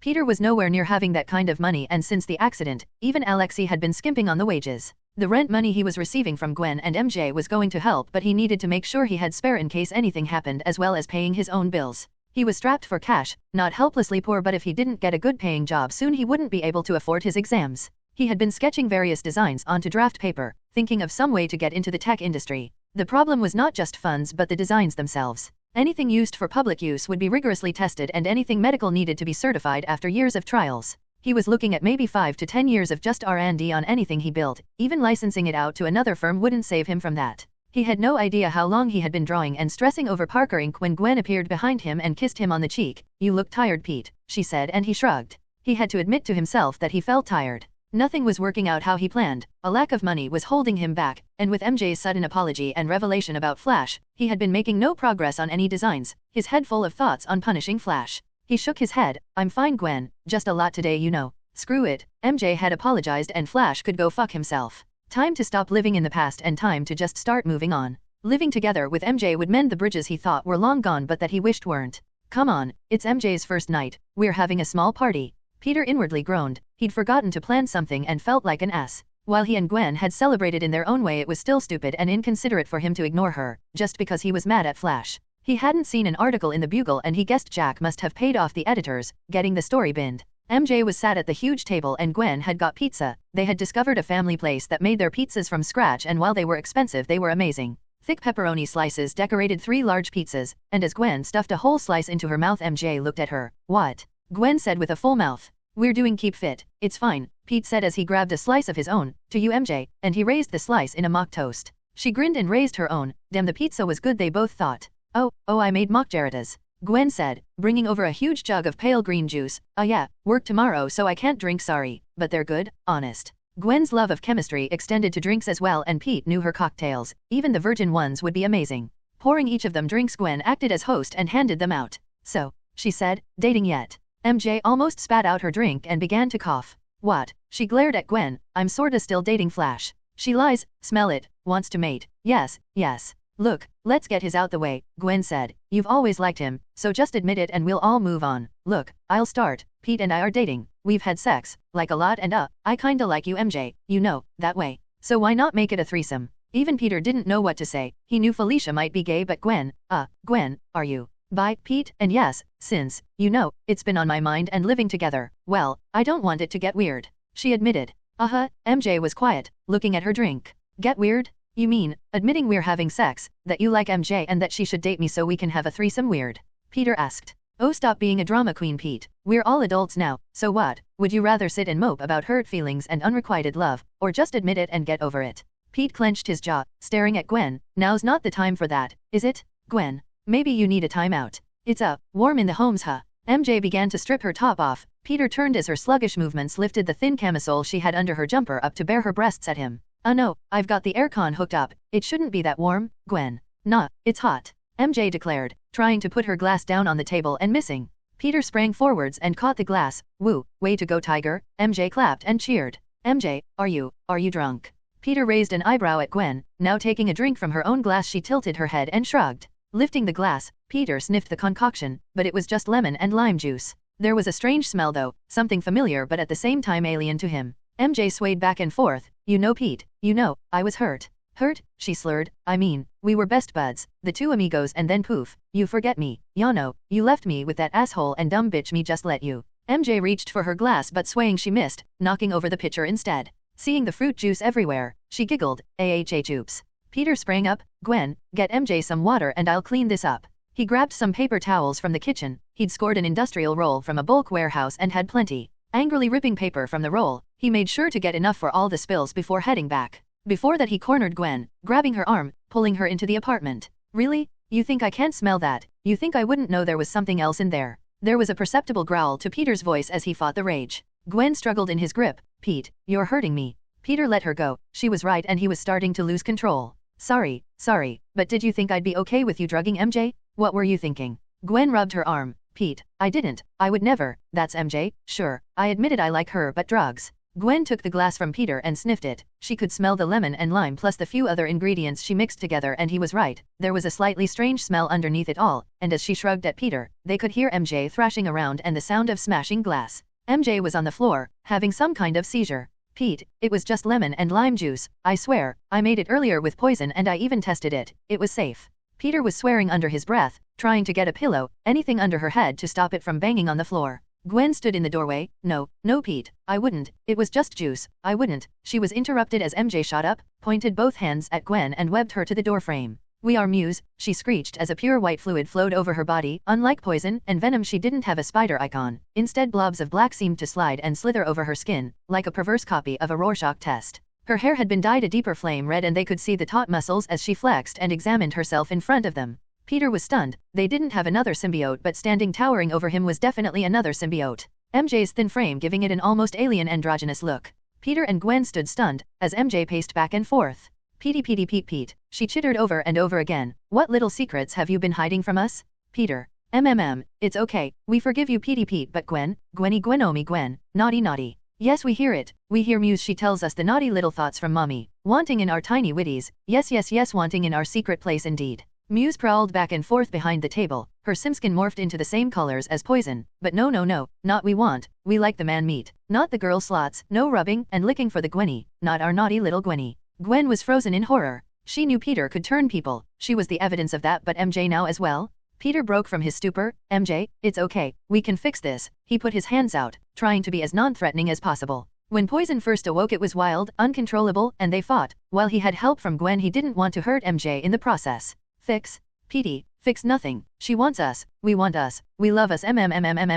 We feel good. Muse ran her hands down her sides and then back up her front. We like this. She hissed at him. Her skin changed again and she was now black with the white spider, copying Venom. Gwen, anytime now. Gwen was still webbed to the doorway and Peter had hoped she would be in the process of saving herself while he kept her occupied. It'll take a while. Her webs are as strong as yours, Gwen said, struggling to even get her dissolving web fluid onto the web binding her. I'll help you in a minute, but now, MJ, please, you gotta calm down, okay? We can fix this. Peter had no idea what the hell was going on. He knew that one of his abilities was to make someone into a symbiote host, but where did Muse come from? He shot a look at Gwen and she shrugged. Whatever had happened, she looked just as confused as he did. Gwen, I thought you said it was just juice. Peter shouted. It was poison, you little shit. What did you do? More tasty treats, more meat for mommy, yum yum, yes yes. Oh shit Pete, poison did this. She spawned and infected MJ. You can do that. He shouted at her. I didn't fucking know, did I? Muse's face split into a huge grin of sinister proportions and she threw her head back, laughing as her skin changed once more, back to the white and black. You two are so fucked, you know that. Poor Petey can't control his girlfriend and little Gwen thought she'd get some action. MJ straightened up. You're both idiots, she snapped. MJ, this isn't you. The symbiotes mess with your head. They flood your nervous and endocrine system with pleasure and feel-good hormones. It's a high you don't want to lose, Peter tried to explain. He was trying to keep his cool. A fight with MJ was the last thing he wanted, but Gwen, or poison, had gone way overboard this time. This isn't me, she retorted. Maybe this is me. The white symbiote armor began to pull back into her body and her pale white skin came into view. This is me, Peter. He had to avert his gaze when she had transformed. Her clothes had been eaten away by the symbiote and she was stood completely naked in front of him. Look at me. She yelled, look at what little Gwenny did to me. Parceled me up all for Daddy Pete to eat. Nom nom, but it didn't go according to plan, Gwenny. Little Poison lied and schemed all on her own and Muse was born when your back was turned, but don't worry Tiger, we don't blame you. No we don't. See, Gwen didn't know that the symbiotes transfer knowledge through themselves, so we know you had nothing to do with it. We know it was all her. MJ motioned to Peter. But you know, she wanted us for you, to make us one big family.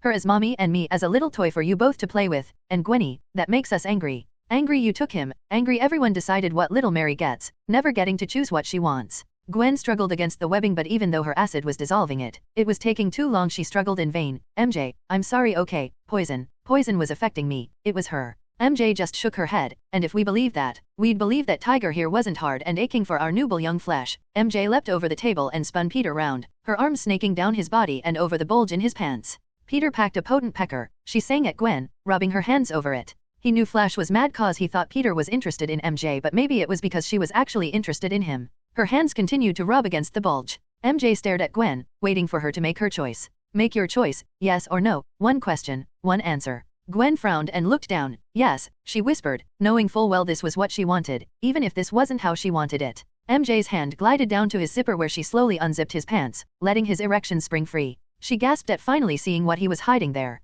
Oh Tiger, is that for us? She asked as her hand found it and began to stroke it gently. We couldn't have asked for a nicer housewarming present, Gwenny. Can we see if it fits? I think it will, don't you? With the situation developing, Peter was willing but still hesitant. It had only been hours since they had made up and now this was about to happen. Even with Gwen's answer, he had a choice to make. No, he had already made it. Gwen, even if it was poison, had wanted this, and now, so did he. Sitting himself down, he pulled off his pants the rest of the way and threw off his shirt. MJ laughed, naughty naughty Tiger, and bending over she slid his cock into her mouth, taking it down her throat and then with a pop, letting it spring free. You give it till I'm full. Straddling him she was facing Gwen, and when she leaned back she spread her legs and guided the tip of his cock into her folds. Gwenny Gwenny Gwen, watch as I have him, watch as he does me. She lowered herself and Peter slid into her like he was made for her, smoothly and gently, grinding up and down like it was the only thing they had been made to do. She was a virgin, but years of playing with herself took away any pain or discomfort she might have felt. All she felt now was him, all she wanted now was him. His hands slid up her body and he kissed her neck, each thumb and forefinger gently pulling on her sensitive nipples, and she couldn't help but moan in pleasure as he drove himself into her.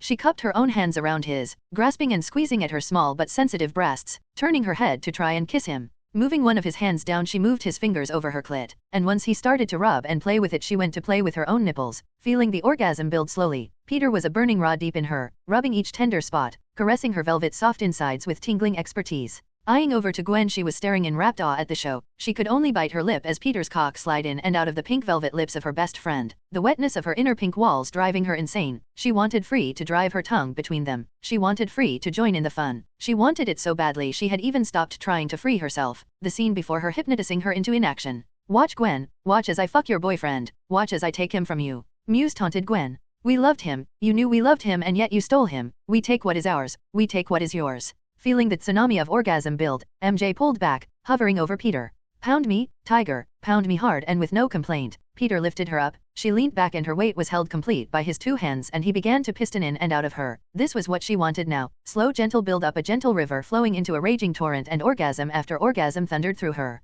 Peter too was at his limit. He let MJ go, and as she slid when his length, the orgasm raged through his cock and he spurted a thick river of cum into her. He didn't care they hadn't used protection, he wanted to fill her, to mark her as his, and this was his way of doing so. MJ also realized he had just finished inside her, but she wanted it. She could feel the heat of each drop and her symbiote greedily sucked it up as he tried to fill her. She lifted herself up and Gwen watched as Peter sprayed MJ's folds with his cum, up to her stomach and her hand dipped down, lifting the white cum and sucking it from her fingers. He is mine now, and as his erection had yet to fade, she turned and faced him and slid herself back down onto it and began again. Gwen watched in fascination. She still wanted free, but to see her boyfriend twitch and empty into her friend brought her own little world to a tipping point. Watching her boyfriend and her best friend having sex made her orgasm and she loved it. Even poison in her mind wanted it. She realized more about herself with one stupid mistake that she had all year, and as Peter dipped his head and began to suck on MJ's nipples, as she could see Pete's cock still hard inside MJ, Gwen realized that she didn't care. For the first time, she wanted something for herself, even if she might be told it was perverted and wrong.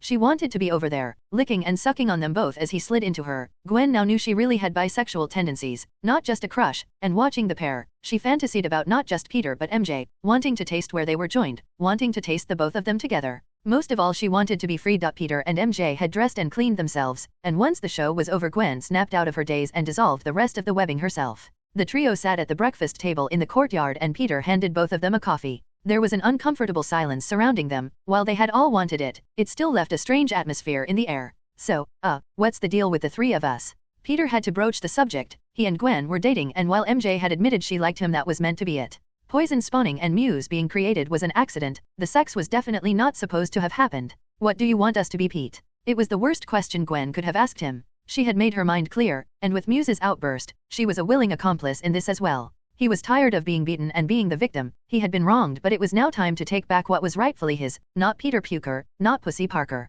He took MJ while Gwen watched and it made him feel good. He took out muggers and the scum that plagued Midtown and New York and it felt good. He was tired of being the underdog. He was strong, he was smart, he was building an empire not playing house with dolls. He was Peter Parker, the indomitable Venom. I want both, you and MJ, he replied and Gwen pulled a serious face and sat back in her chair. I dunno Pete, you got the stamina for both. Gwen stood and removed her top and she shimmied out of her pants. Do you want us both? And she climbed onto his lap. I want you to have both. And while MJ watched, she slid herself onto Peter's manhood. MJ had watched porn before, who hadn't, but to see it, to watch it live was intense. MJ admitted to herself that while she didn't want to join in she did want to stay and watch. As her hand dipped between her legs, she also thought that sharing wouldn't be so bad after all. The next morning the atmosphere was refreshing.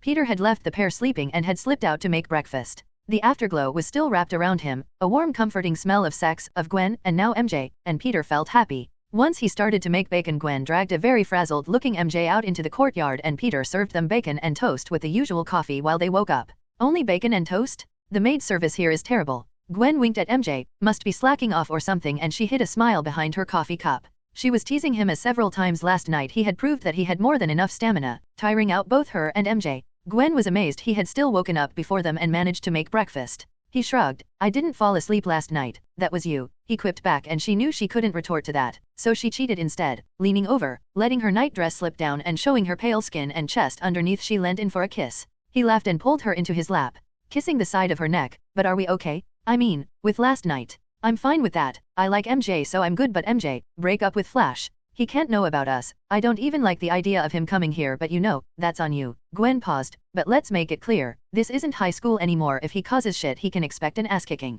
MJ smiled at that. Since the accident Flash had been at odds with everyone, breaking up with him was bad timing but with the yelling and the abuse, it was the right thing to do. Gwen was right, she finally got to tell Peter how she felt. She finally had a chance to explain and he forgave her. Maybe the sex after pushed it over the top but she'd enjoyed it. She'd wanted it. She'd vowed never to let just anyone into her bed. Flash got drunk after a party and puked over himself. In helping him clean up and avoid the cops a stupid rumor started. It was around the whole school within a few days that she'd slept with him at a motel, and she never lived it down. It even made it to her father and he asked if she got pregnant, cause he'd make sure Flash took responsibility, financially of course. He just used it as an excuse to yell at her more in the end, just like her mother, pregnant at 18, even though she'd tried to tell him nothing happened. That was in the past now, she was here and with Muse she was happy with Peter. She was finally able to speak to him, finally able to explain her side and while she felt guilty it had taken so long she was still happy it was said. It was still just the most messed up way of this happening and MJ still couldn't get her head around it. Both Peter and Gwen promised to explain it to her and could even show her some slides. All she knew was that last night she and Peter had had sex while Gwen watched, then a very submissive and very apologetic Gwen let Peter have her as well. It had been bizarre to watch but it wasn't the strangest thing to happen and she was okay with it. MJ snorted, Flash isn't even in the picture now. I wouldn't not that and then, no, and she shook her head, no. MJ tried to deflect the tension that mentioning Flash brought up. Muse says hi by the way. You can talk to your symbiote? Gwen says hers hardly speaks and mine never says a word. Peter asked. Yeah, Muse talks to me all the time but she thinks Poison is damaged somehow and yours is dead. From what you gave me earlier, you know the sex and all, it's definitely not acting as it should be. It's like fragments of a symbiote rather than a living one. Peter was stunned. Was that why he couldn't talk to his like MJ or Gwen? And why he seemingly had more control over his powers than Gwen did? Poison seemed to fight her at every turn where Peter just willed Venom and it obeyed. Thing is, from what Muse thinks, Poison's like a moron of symbiotes. Nah, wrong word.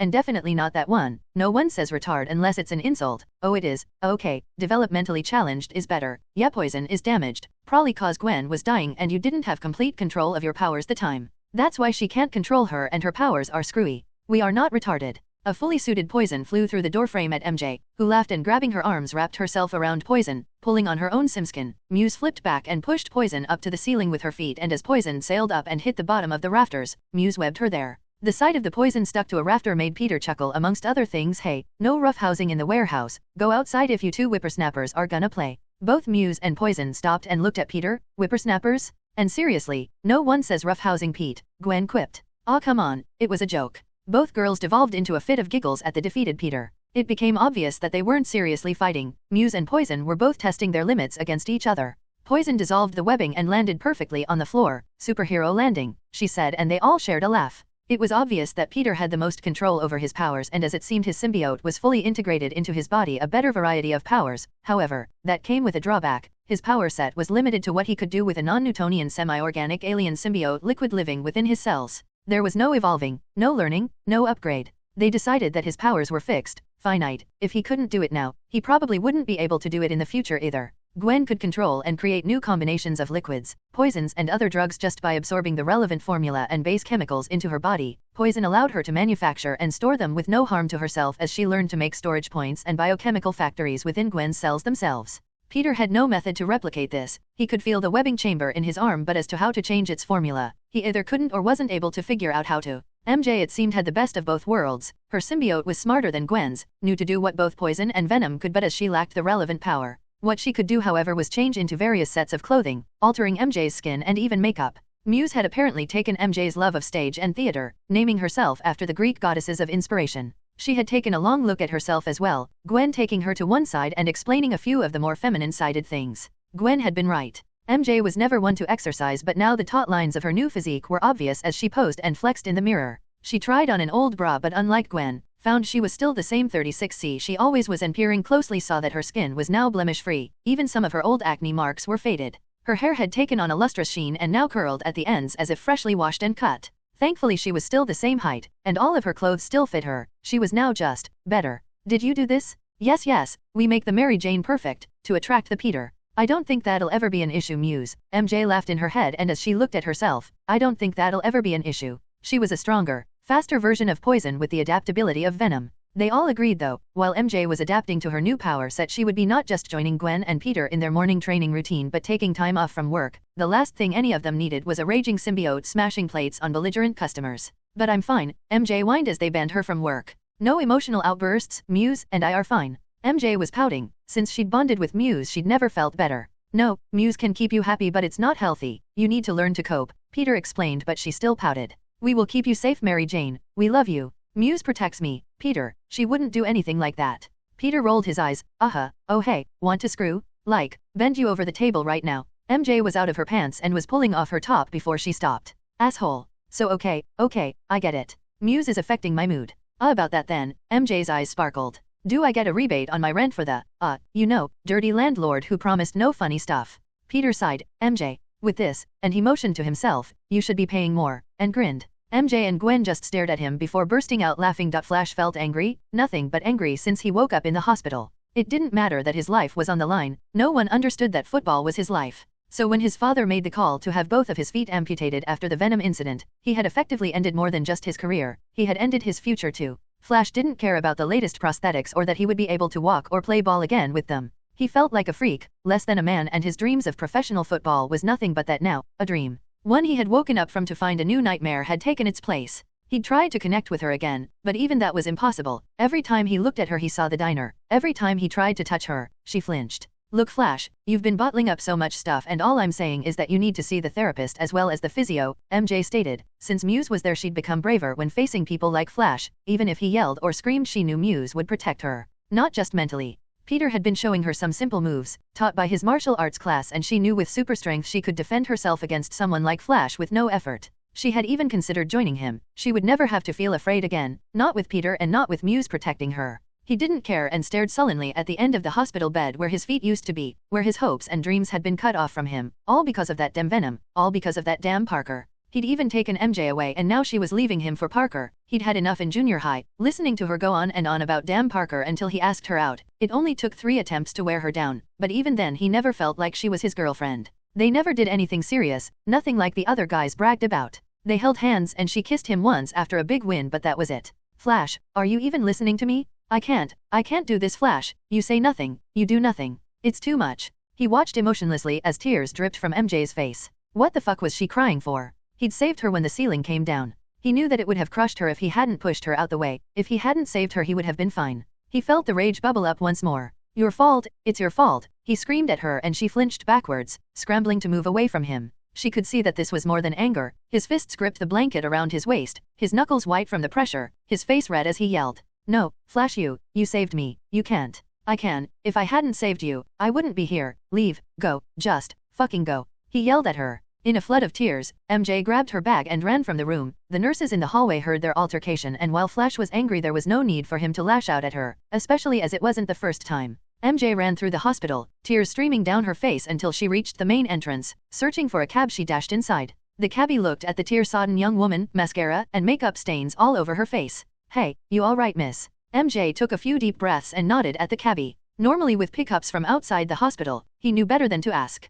If she wanted to talk she would, but sometimes the news wasn't the sharing kind. While the cabbie looked at her in concern, she was too busy to reply. Muse? Can you do that? I mean, all the time? Make me cry? We can make the Mary feel whatever she wants, but we don't. The Flash did that. We just made you feel it. To hide is to hurt more. MJ is fine, you know. We're close enough that Mary sounds weird, but do you make me feel things? We can, but we do not. The Peter is right, too much and you break, too little and you break. We make you happy when needed and sad when needed. Am I broken? You are you and we are us, no more no less. We taste you and we feel it too, but we love you and protect you. Love you too. Cleaning her face up on the ride home, she tipped the driver an extra 10 for his concern. Stretching once she was sure no one could see, she strode up the newly cleaned front entrance. Peter was dedicated to making this a proper home for the 3 of them, spending most of his time cleaning and weeding the outside while the weather was nice. He had shown the pair plans to make the outside a rockery, and while they had vetoed the idea he still wanted to make things more comfortable for them all. While Gwen pointed out that with the heavy trucks and other vehicles sitting outside was pointless, he should focus on the inside more, make a comfort zone in the skyline so they could sit and look out the windows, or expand in the decking to make space for a pool or hot tub. The warehouse was big enough. Finding him shirtless again, she bit her lip and felt Muse approve as well. I'm home, she shouted and waved before making her way along with one of the paths into her box house. Flash was now out of her life and she didn't even need to lie. No one would blame her for staying away if all he did was yell. He was now treating everyone that way, not just her, and breaking up with him seemed like a normal thing to do. Gwen was at work right now. Her internship at Oscorp stretched into a part-time lab assistant job, and the money she was now earning dwarfed both MJ and Peter's put together. Not that either of them minded. With his job at the junkyard and the rent they both paid, he wasn't rolling in money, but the lights were kept on and his refrigerator was always full. MJ had started to get auditions as well and even read for a few understudy parts. Nothing solid so far, but speaking to the other waiting staff at the diner where she worked, she was getting more interest than most her age. Peter came in toweling himself off, but while she thought of asking him to bend her over the table, it was Gwen's day. That was their agreement, so there was no jealousy or feelings of being ignored. They each took a day. She and Peter could kiss, cuddle, but actual sex was banned. Gwen had joking said that it would be alright if MJ joined in, but she was strictly hetero, even if watching Gwen and Pete screw like animals made her wet, and more often than not once Gwen was spent she took over. Shit, she thought to herself, can't do anything, gotta stop thinking about it. Recently she thought about it a lot. Once she discovered the joy it could bring her, the physical pleasure and closeness of joining with him, she understood why Gwen was so adamant that they took turns. She would be greedy, spending her free time with Peter buried within her. Even Muse wanted him, a burning desire they both shared and reveled in. More than that though, he was a rock for her, a safe place in the storm of emotions she was sometimes lost in, and she took comfort in that. She knew she loved him, but sometimes he was as dense as the steel he'd been busy cutting up. Book smart, street dumb was how Gwen called it, and it described him to a T. She had no qualms about being the opposite, and it never bothered her when Peter and Gwen got lost in a discussion about some hexatexmeek in Breakthrough or some new scanner at Oscorp. It was adorable to watch them get excited over something that hummed for 6 days, went ting, and then printed something out on a piece of paper. She got excited when she got a reading and they both chipped in to help learn her lines. Most of the time it was more of an echo chamber as Muse helped her with a perfect memory. Muse took great joy in reading the scripts with her, but she wanted to share that passion with Peter and Gwen as well. So how was the visit? Peter asked her, unsure of how exactly to broach the subject. He carefully came into her home and sat himself down on one of the armchairs he had gotten for her. It was fine, MJ replied. Peter, stop thinking I've got any feelings for him. I don't. I care about you. She kissed him on the nose. With Flash, that was just an act so I could get away from all the whining he'd started to do, plus he was starting to get grabby again. MJ pulled a face. The last time she had gone he'd tried to touch her breasts and she'd automatically pulled back, which started an argument. One of many they'd been having since the diner, and one where he ended up yelling at her again. She busied herself putting away her bag and Muse morphed into a set of indoor clothes, cheekily flashing Peter in the process as she changed into slacks and a loose blouse. But enough about him. Flash is in the past. We broke up and it's not like he'll show up here, but Peter, Gwen and I are worried about you. Peter frowned. Me? He asked. Yes you, she replied, sitting down on her couch. It's been over a week since the diner. Gwen and I are moved out, but you're not out patrolling anymore. You stay here or go to the junkyard, so what's up? If you're upset Gwen and I aren't willing to join you, you should say. Gwen had shaken her head when Peter suggested it. She was way too busy with work and college prep to even think about adding more on her plate, and when MJ thought about having to fight she froze. The idea of hurting someone, having someone cry, or attack her made her panic, and it was Muse who calmed her down in the end. Peter shifted uncomfortably. Just trying to get myself started with Parker Inc.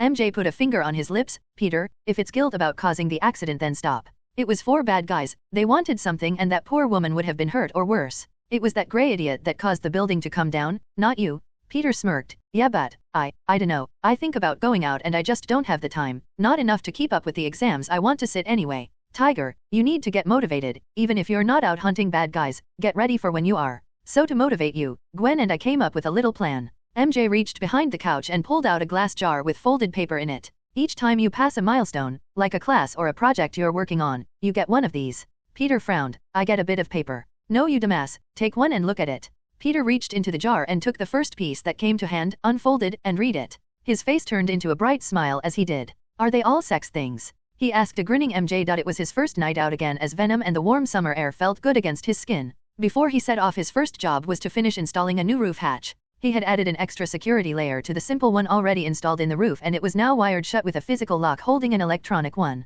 There was no key for either, and he had hardwired it into the power so that if it was cut open or the keypad was disabled the whole thing went into lockdown and triggered an alarm in all 3 homes. The only way to open it was by extending SimSkin into the keyhole and unlocking it and then entering the code to open the electronic lock. Once MJ and Gwen could unlock it, it was good to go and he activated the power before sealing the whole thing up. Paranoid he was not. Cautious was Peter's keyword when it came to the security of the warehouse and the people within. Especially now that both Gwen and MJ were hosts for whatever creature the symbiote was. He wanted them to be safe if he wasn't here. As neither of the pair was willing to fight and persuading them that learning was necessary even if they never used it, Peter was still concerned over just how secure the warehouse was. Shielding it from electronic snooping was easy, protecting it from physical intrusion was a lot harder and potentially illegal depending on what kind of countermeasures he added. He needed a security system that could go from lethal to non-lethal and still look to be legal, although if they had to kill anyone he doubted they would be advertising the fact. Venom mused on that as well, the one thing that plagued his thoughts. If he had to, would he kill to keep them safe? Where was the line? If anyone threatened MJ, Gwen, or Aunt May he knew he'd have no problem crossing it, even thinking about it caused a fiery rage to bubble up in his chest. Where was the line though? He knew he wouldn't kill for fun or pleasure, he wouldn't steal or hurt anyone innocent. Breaking into his home wouldn't necessarily be a death sentence, just a really bad idea. The line had been drawn, and for now, at least, Venom was confident he wouldn't cross it. He hadn't stretched his webs for a while and rather than setting out to hunt simply swung from building to building, letting the world pass him by as he regained a sense of adventure. Swinging from rooftop to rooftop was freeing, he could close his eyes and let the world around him become a buzz of activity to his other senses. He passed a hot dog cart that the dogs were going off, a nightclub that stank of stale booze, laundromats, and restaurants as he used his hearing and nose to guide him around New York, never missing a web line, never hitting anything or coming into contact with another person. He had the piece of paper that promised many delights if he stopped a mugging, but right now he just wanted to swing. His thoughts drifted not just his relationship with the girls. He was enjoying a hedonistic lifestyle, with either Gwen or MJ satisfying his carnal desires, but he wondered if he was doing enough for them. He had read about poly relationships, and how disastrous they could be. It needed a level of trust and understanding that most people couldn't find with one person, let alone 2. Divorce was common in almost half of all marriages, and if you couldn't make it work with one person, what about more? Venom swung and made a promise that he wouldn't just take the girls, and the things they did for him, for granted. Even though the jar had been a great idea, and he gave as good as he got, he needed to do more.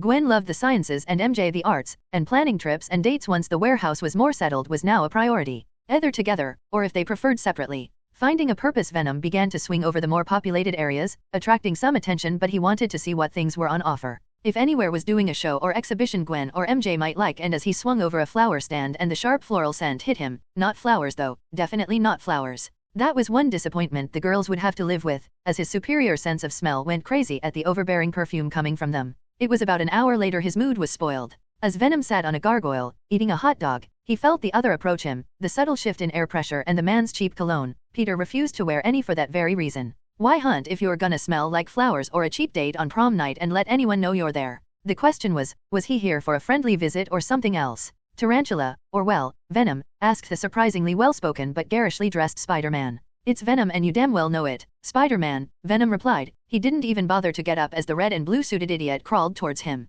Spider-Man watched carefully as he approached the dangerous and somewhat elusive criminal. He was unsure if this was a trap or not, but so far his spider senses hadn't given him any warning of danger, so while he was relaxed, he was also prepared. Venom looked over at Spider-Man. He was more muscular than he was, and taller, which made Venom instantly hate him. Sure, he had 2 girlfriends, but it was always the same. How tall are you? How rich are you? Blah blah, stupid tall Spider-Man. So, what do you want? I'm not in the mood for a photo op. My hair's a mess and I've not done my makeup to make a point. He stretched his maw wide, letting the gigantic tongue roll over his razor teeth. Just to talk, Venom, just to talk. Spider-Man sat perched on another gargoyle not too far away. Close enough, Venom thought. Close enough to attack or defend if the need arose, and squatted legs splayed and hands between them, anchoring himself to the gargoyle. So talk then. Venom was already annoyed. He could hear the whirring of the automatic camera nearby, the safety feature of the shutter noise still evident to someone with super hearing but muffled by a bit of gum. He thought to himself, who clogs a speaker with gum? Oh, so Spider-Man's probably a moron. Well, that explains Tarantula. You don't have to be a bad guy, Venom. I mean, the city has enough crime, enough bad guys that one more like you tips the scales. It doesn't have to be like that though. You should be a force for good in the city. Spider-Man sounded convincing and it was a well-written speech. Venom thought, probably an English major. Wait, was Spider-Man a reporter? That would explain the camera, the angled shots, the exclusives. Venom laughed. He bet if he checked the byline for the articles he'd find out who this was. A bad guy? I'm not the bad guy, Spider-Man. The city was already rotten before I got here. Tell me, how many of those punks get a conviction? How many defense attorneys argue that even you don't have the proper procedure, that you taint evidence, that your interference isn't, as he made air quotes, due process? Spider-Man knew he had him there. He had checked court records and that was a firm favorite. Even if it was largely thrown out though, Spider-Man always recorded the crime, always provided evidence, and never interfered until he knew it was safe to. It doesn't work like that. It makes things better, Venom. More and more petty crooks get jail time. More and more people get their savings back or their memories. You take the money and leave the crook beaten, broken. Look what you did to that first guy. What's next? You decide not to stop? Not to let someone live cause they're a rapist or a murderer. Then you're no better than them, Venom. You're wrong, Spider-Man. No murder, no death, and sure, we take the cash, so what? Does the city return it? Ask yourself, all the lost or stolen wallets with no address, no owner, does the city give it to charity? Feed the homeless? No, it doesn't. It buys a new tank or a cop gets a new piece of kit bought from the military reject pile. Stop trying to sound better than me. Stop trying to impress your readers. Venom lifted an arm and after correcting his aim, let out a squirt of webbing, hitting the hidden camera and knocking it off its perch. Stop using me to get a scoop, Spider-Man, or I'll turn my big brain to finding out who you are and expose you to the world. I'm sure, Spider-Man, the big mystery solved would be a great scoop for the press, but you'd know all about that, huh? Venom stood up and stretched. Don't follow me, Spider-Man, don't try and stop me. You know this city is rotten as well as I do. I'm just better at cleaning it up than you are. Venom whipped out a web line and giving Spider-Man a fake salute, swung out into the night. Eddie was swearing. Venom had heard his camera, supposedly silent, taking photos and recording their conversation. Venom was wrong though, the city wasn't as bad as he made it out to be. Where he was right though, Venom kept mentioning the press. Was he too obvious? Was he facing someone who was involved with Oscorp and knew about the break-in? Gathering the smashed pieces of his camera, Spider-Man swung out into the night, unsure of what to do with the scuffed but undamaged memory card. If anyone else took Venom's words as fact, would he reveal himself to the world, or was it a bluff? He shook his head. Bluff or not, his mission was too important to risk it. He'd stay away from Venom, only stepping in if he got too violent, if he got too bloodthirsty. Neither man was willing to allow the other to reveal their identity to the world, both willing to fight to protect what was theirs. Two sides of a single coin. On one side, Spider-Man. By the book, out for justice, serving the people the way he thought best, by being their shield, by using the law to get them what they deserved. On the other was Venom, out for revenge, taking back the fear and the pain given out to the innocents of New York and sending it back to the criminal element. Harm my citizens and suffer my wrath was his message. Both believing they were right, both knowing deep down that their conversations would go round in circles until fists flew, neither backing down. Spider-Man was unsure of that outcome. He didn't want to hurt anyone, didn't want to hurt someone he knew could do good in the city. If Venom was the same as him, then why were his powers so different? Spider-Man made a mental note to investigate who else had been affected at Oscorp and if there were any others like him in the city. Maybe finding allies would show Venom that working tougher was better than staying solo. Maybe he could show Venom a better path. Venom was excited. Was Spider-Man stronger or faster than him? Did he have training like Black Cat? Was he a symbiote like him and everyone else, or did he have different powers? Like Rhino or those other idiots? His excitement grew at the thought of taking on New York's friendly neighborhood Spider-Man, knowing their showdown would be legendary. Spider-Man wasn't the only one watching the black-suited Venom as he swung from building to building. The traffic cameras on the streets had been appropriated, and as he moved they kept track of him, switching from one to another as he swung around the city. Target 1 confirmed and tracked, sir. Target 2 confirmed and tracked, sir. Both camera technicians reported and Norman stood watching. He looked over to George Stacy, who nodded. Begin Operation Takedown, non-lethal approved, Norman stated, and as he walked over to the captain he leant forward. This is the power of a glider drone, Captain. Once you report it to the mayor, your city will be rid of both menaces. George wasn't 100% sold on this idea. As police chief, he had the authority to make deals like this, to allow testing of approved hardware in civilian areas. However, if anything went wrong he was sure that Oscorp and Norman would dump all the blame on him. If it was any other time he would have said no, but with Venom becoming more active in the area, with Spider-Man getting more and more positive press, he needed to do something to get public opinion back on his side. He kept a YouTube video loaded on his phone to remind him of that. Yeah, so, my little girl don't go out no more. Some crackhead robbed her and groped her, and you know what? Venom stuffed that guy in a trash can. So, no, you a skin if I worry about him. Not, my girl, she smiles when she sees that. He's a goddamn hero if you ask me. Each time he watched the clip his fist clenched. When a masked thug could be made into a hero, the times called for desperate measures. Drone Spider Slayer 1. Launch. Drone Spider Slayer 2. Launch. The camera feeds from the two drones were displayed to the pilots and the room as they flew around the New York skyline. It was riskier to send a single drone after each of them, but Norman had insisted. He wanted to demonstrate that the drones could be used separately. Neither costumed idiot warranted using both.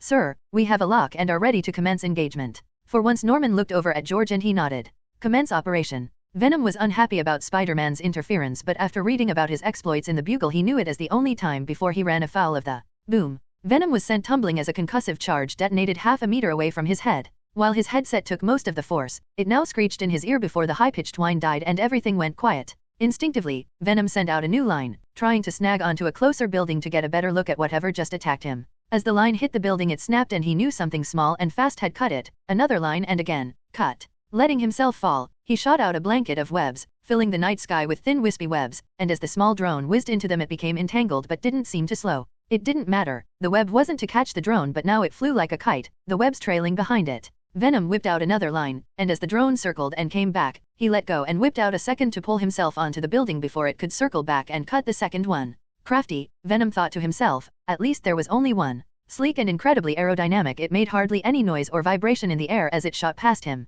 Hearing a whoosh and then a beeping he looked up and a small explosive device had been shot out, right above his head. He shot a web at it and the sticky pile bulged before deflating like a burst zit. Naughty naughty, he said, hissing at the drone as it continued to zip around him. Venom slowed his breathing. The earbuds were now a nuisance and he let the simskin pull them out. Hearing the sudden rush of noise made his head hurt, gave him a moment of pause, but as he focused in on the beating of his own heart he heard the small but noticeable buzzing. As he calmed himself the world around him burst into life. He had purposefully dampened all his senses, fearing them being overwhelmed, but with patience and practice he now didn't need the headset. He could hear the various crowds, the cars, and everything was alive around him but instantly faded once he stopped concentrating on it. Right now he had another target. Venom turned to face the wall and closed his eyes. He could feel the drone in the air as it moved, and pushing himself off the wall he leapt, shot out two webs, one at the wall and one at the drone, and as the drone sped past to avoid the web he twisted, grabbed the first web and shot out a third blanket of webbing, snagging the drone in a net. The drone's engines whined as it pulled against him, his arm muscles strained but he held fast to the wall and pulled it into his grasp.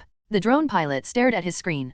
Sir, drone 2 is captured. Norman sighed, initiate self-destruct. Venom stared at the drone he caught. Its motor whined as it tried to fly away, but with the intakes webbed up and Venom's iron grip on it, it couldn't move. He studied the sleek form and thought about taking it apart at the warehouse when he heard the sound. Throwing the drone as far as he could, it exploded into a fireball, lighting up the night sky and shattering a few windows. He shrugged as it wasn't his fault, then made his way back to the warehouse, making sure he kept an ear out for any more buzzing pests. The one thing he had seen though, and he knew that it would spell trouble. The thick black lettering stamped in the wings of the drone, Oscorp. Across the city, Spider-Man was having less luck with his tail. The drone had been buzzing and hazing him, keeping its distance suddenly, and even after coating an area with webs, he found it difficult to catch the fast-moving nuisance. "I'm a good guy," he yelled at it, but if anyone heard him they ignored him. Taking to the air would be bad. His webs had been severed as soon as he tried to escape, so he decided to go for a different approach. Down. Leaping from the building, he stretched his arms and the thin gossamer webs under his arms stretched out, letting him glide down to the street. Now, into the crowd, and he bolted out into the shopping district he had chosen.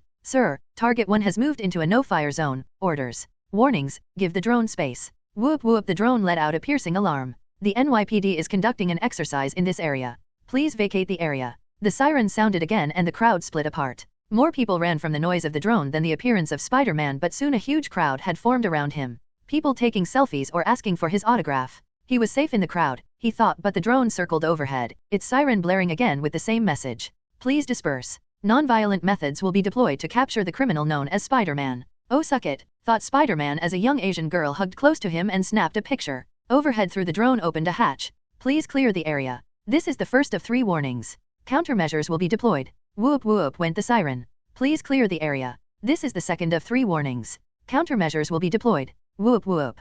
"Please clear the area. This is the third and final warning. Countermeasures will be deployed." Whoop whoop. Of course, the crowd ignored it. Fire into the crowd? The NYPD must be crazy or it was a publicity stunt, but the drone continued to circle. Countermeasures deployed, and it let out a spray of white gas into the air. The crowd immediately felt the burning as the tear gas permeated the area. Spider-Man cursed. His mask had a filter for such an event, but as the people around him, including children, scrambled to get away from the fine mist, he had no choice but to act. On every street corner was a fire hydrant, and he whipped out several web lines to the 2 closest, pulling the hydrants out of the ground. A plume of water shot into the air, soaking everyone but pulling the gas down and neutralizing it. As the drone skittered and flew to avoid the water gushing out, Spider-Man whipped out 2 lines, the first missing, but he caught the wing of the drone with the second and smashed it down into the ground. Surveying the wreckage, he stared at it. "Get the emergency services here," he said, hoping the thing had a camera. "Sir, done. 1 is down." "Active the dash," Norman began, but Captain Stacy interrupted him. "Wait a goddamn minute, Osbourn, there are people there." George shouted. "Get the EMTs en route and a couple of squads out to help with the cleanup." George advanced on Norman, poking him in the chest with a finger. "Your little drone test failed. All you did was spray a civilian crowd with tear gas. The mayor'll be pissing in my coffee for months over this. Clean your shit up and get the hell out of my precinct." George stormed off, getting ready to do damage control over the mess. Norman watched through the drone camera as Spider-Man helped those worse off from the gas, his fists clenched in anger at the failure. Spider-Man stayed with the people, giving as much aid as he could, helping make web bowls so people could wash out their eyes and faces. Of course, the next day at the Daily Bugle, Eddie Brock had some really great pictures to sell to Jameson. Back at the warehouse, Peter was having a different kind of battle. "So, let me get this straight. You didn't stop a mugging. Instead, you fought a drone that exploded and you still think that counts." Gwen sat cross-armed at the meeting table, while MJ made coffee for Peter. Maybe," Peter said. "I mean, who knows what damage a drone could do. It did explode, which wasn't my fault, by the way." MJ ran her fingers through his hair. "Sorry Gwen, but I agree, those things are dangerous, but are you okay? I mean, it did explode, right?" Peter sighed. "Yeah, I'm fine, but it just proves my point. You two need to learn self-defense. If it was after me, well, Venom, and not just some moron with a toy, then I don't like the idea of you two being in danger." Peter decided to leave the involvement of Oscorp from them. He knew MJ would panic and that Gwen would take offense, trying to find out why Venom was being hunted, and cause herself trouble at work. Fine. Gwen threw up her hands. "But no training those nights, Pete. I've got enough crap to do without adding more." Peter shrugged and nodded, but it was MJ who spoke. "Oh, then I guess I can give Peter his reward then, huh?" And with a grin swiped the paper from off the table. "You know, if you're too busy. Them's fightin' words, sista." And Gwen sprang up and put up her fists, but as MJ flinched back from Gwen's fake fighting stance, she rushed over. "Shit MJ, sorry," and pulled her into a hug. "It's fine, honest," MJ said, muffled as he held Gwen close, just a bit, on edge. "How about we just call this one as hugs?" And Peter came over and wrapped his arms around the pair, and the 3 enjoyed the quiet closeness of each other's warmth. "Yeah, but I really wanted to have sex," MJ admitted, as Gwen laughed and Peter just shook his head. "Fucking Venom," Norman raged, throwing the expensive glass of scotch he'd been nursing against the wall of his office. He shook his head. If a brute could overpower his drones, then he had no choice but to send them back to R&D for rework. He thought they were perfect. He thought they would take down both the costumed clowns with ease, and he'd been proven wrong. He needed to make sure he was at the top of his game, and eyeing the case on his desk, he flipped it open and lifted one of the blue liquid-filled vials to the light.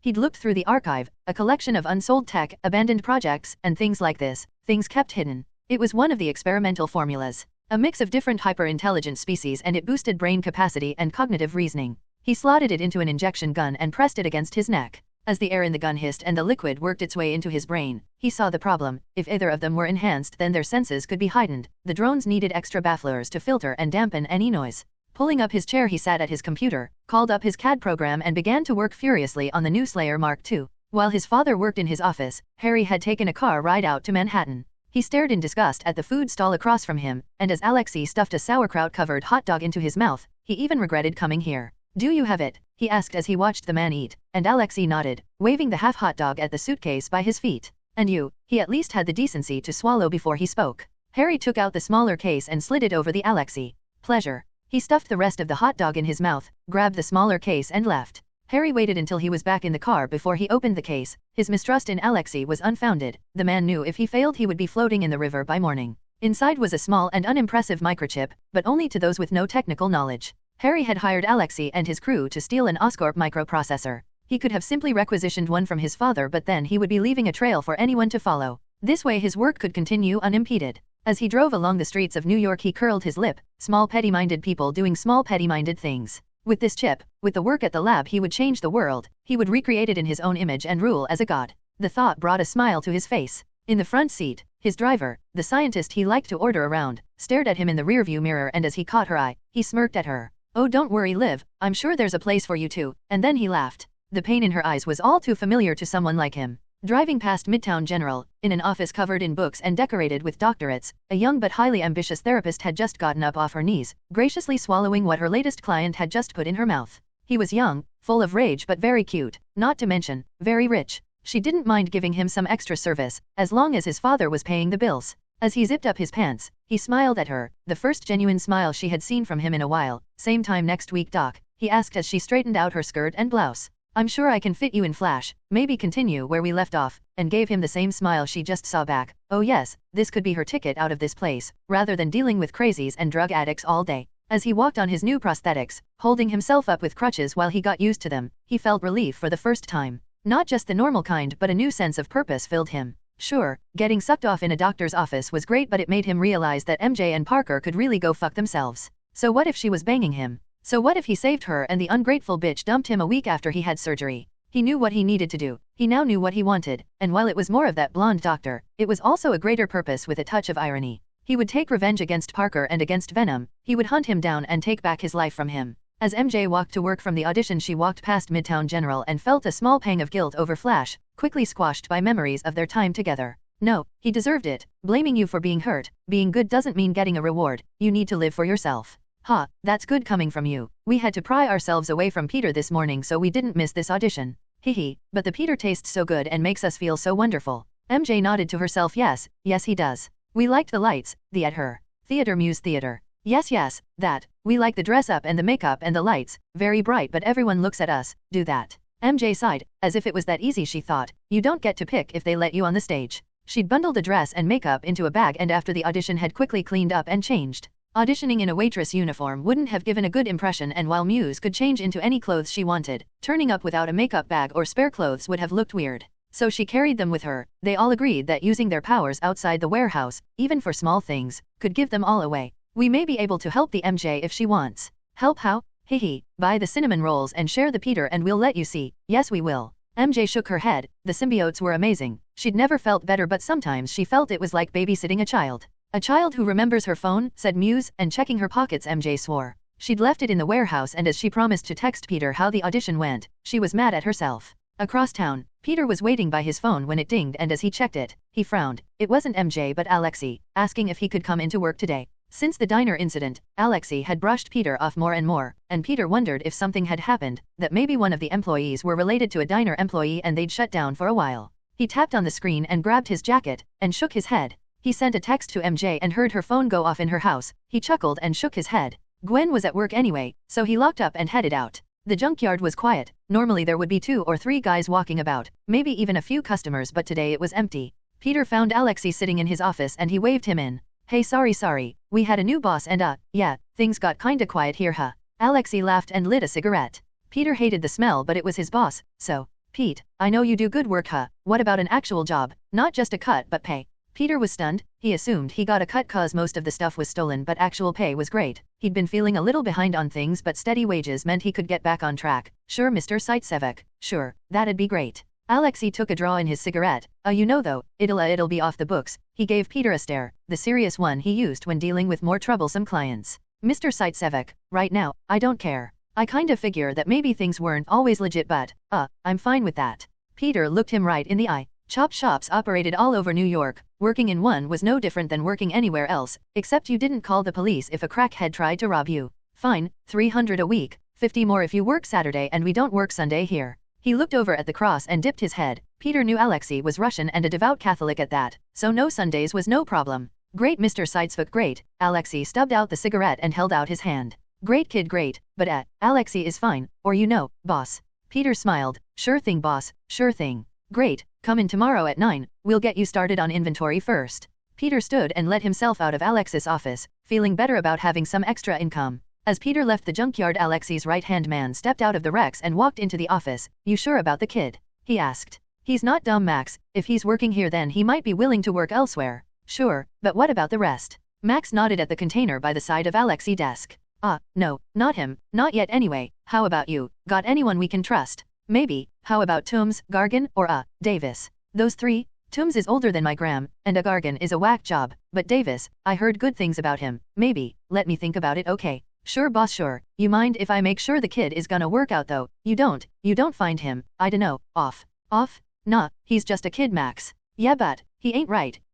Since I got these powers I can feel things in him. He feels like a... Max shook his head. Maybe I'm wrong. Yeah, he's just a kid. Sometimes when Max had sensed Peter in the junkyard, he was like a massive dynamo, bursting with power, but today he just seemed like an ordinary kid again. He shook his head and once outside lit a cigarette. His powers must have been screwy. Yeah, that was it. As he finished his cigarette, he dialed a number and made a call. In a much better and nicer office, across town in one of the new developments, a man struggled and gurgled as the life was choked out of him. The body twitched one last time, and as it fell to the floor, the man who had just finished strangling him, some would call him a giant, wiped his hands clean with a cloth. Sir. A well-dressed man came in. He was a tall African-American, handsome with a goatee and mustache, and as he stared at the dead body he made no comment or expression. The man carried with him a folder, photos, police reports, and eyewitness accounts of the attack on a diner closer to Hell's Kitchen than the glass and chrome office he was standing in. What is it, Aaron? The giant's voice rumbled. I just got contacted by Max Dillon. Alexei Saitsevek is interested in a new crew and he's invited me to join him. Was the only reply he got. Do you think he was responsible? Small crew, enhanced individuals. The footage shows someone matching Flint Marco's description was with them. It's a possibility. Although, it would lead to questions about where he got his hands on the three enhanced that were with him. Do you think Alexei was in the suit? No one knows who the multi-limbed assailant was, nor the black-suited man who was fighting them. However, Aaron pulled out a photo from the folder and it showed a man digging through the rubble after everyone else had left. Oscorp. Do you think Oscorp stole their own chip? That's a stretch, even for you? The hulking man finished wiping off his hands and after spraying them with hand sanitizer he donned a perfectly tailored white jacket. But Aaron, you've worked for me for 15 years now, and one thing I know is to trust your instincts. Take the offer, find out if they took my chip. And if they did, leave no survivors. Jay and Gwen had been right, and once Peter got back into a proper routine, hastened by the jar being constantly waved in his face, he felt better. Of course, having two incredible girlfriends helped, and a pile of never-ending escapades in the bedroom hastened his recovery. He started to get out of the mindset he realized life had stuck him in, victim. He could bench press several tons with no effort, but he'd spent too long under Flash's thumb, under the impression that even being strong that he was weak, and little by little he began to realize that was a lie. Each time he went out he proved it. Knives were nothing against his simskin, and the one mugger that pulled a gun pissed himself and shook so much he would have shot himself before getting Venom. Life began to move forwards, and soon the lazy summer haze drained into crisp autumn and then into chilly winter. Peter's modifications to the warehouse kept the inside at a constant temperature. Air-conditioned and solar-heated with jury-rigged but competently built tack kept the place heated and low-cost. Taking Gwen's idea he had built up, adding a staircase and a flat-top roof to both box homes. Gwen had turned hers into a deck and had added some loungers and a few small tables, while MJ had requested a hot tub on hers. The meeting table where they all ate got an upgrade as well, with Peter adding in a kitchen unit with a small burner stove, a microwave, and a coffee machine, so they could make breakfast without having to carry it from their homes. The hot tub became a firm favorite of the trio. After a long workout they would spend time just soaking tired muscles, and it was a decadence even Gwen could enjoy. Alexei had just scowled when Peter asked if he could get him one, and in the end, Peter had decided not to skimp and actually bought one from a store. Both Gwen and MJ chipped in to make sure it was a group effort and not just dumping the cost onto Peter. MJ had forbidden Gwen and Peter from having sex in it though, after deciding to join them one day and finding Gwen between Peter's legs, her head bobbing up and down. She didn't mind sharing the tub or sharing Peter in the tub, but he was messy during sex and the cleanup was always a pain, and for her, that was her limit. MJ herself tested that limit over the summer. She enjoyed watching Gwen and Peter, enjoyed it as they both used him, and even went so far as to initiate small touches and kisses with Gwen, but that was as far as she went. She didn't mind Peter swapping beds at night. Gwen's lack of stamina was apparent, but MJ could go for hours. She even made a discovery one evening as Peter wandered into her home, asking if she wanted some company, and after kissing and using her mouth on him she asked what the strange taste was.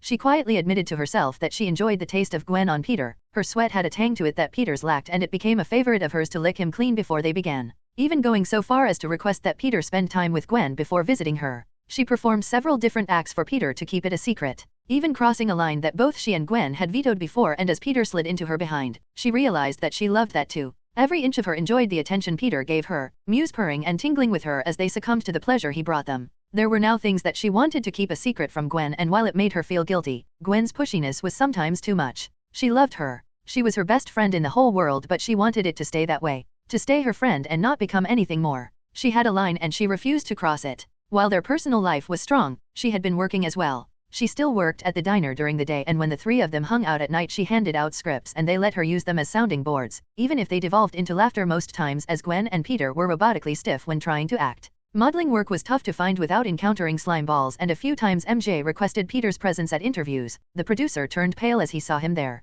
It was too easy for shitty directors whose claim to fame was filming crappy movies to appear as proper talent scouts, looking for naive actresses they could trick into more unsavory roles. While MJ knew as Muse that she could snap off any offensive manhood that made itself known in her presence, Peter was just as good a deterrent, and she enjoyed having him there while she auditioned. Muse had also shown her new trick, and while carrying an empty bag as cover, she was able to morph not just her clothing but hair and skin into lighter or darker shades. Even her eye color was changeable if MJ focused. Not just their personal lives, but the warehouse itself was changing. The offices he had gotten from Alexei had expanded into 10, and now Peter had a much larger house taking up one whole side of the warehouse on 2 floors. He had expanded the whole thing into a large U shape, with 1 office at each end and then 3 along the wall, each doubled up with a steel-framed staircase leading up to the next floor. The staircase was simply welded rebar with a grate floor, but it was strong and secure. As MJ and Gwen claimed space in the warehouse offices he was converting, he found that with work, exams, and improving the warehouse that his days were full. Gwen took over one of the end labs, after discovering that their new enhanced metabolism shrugged off any alcohol they were at a loss.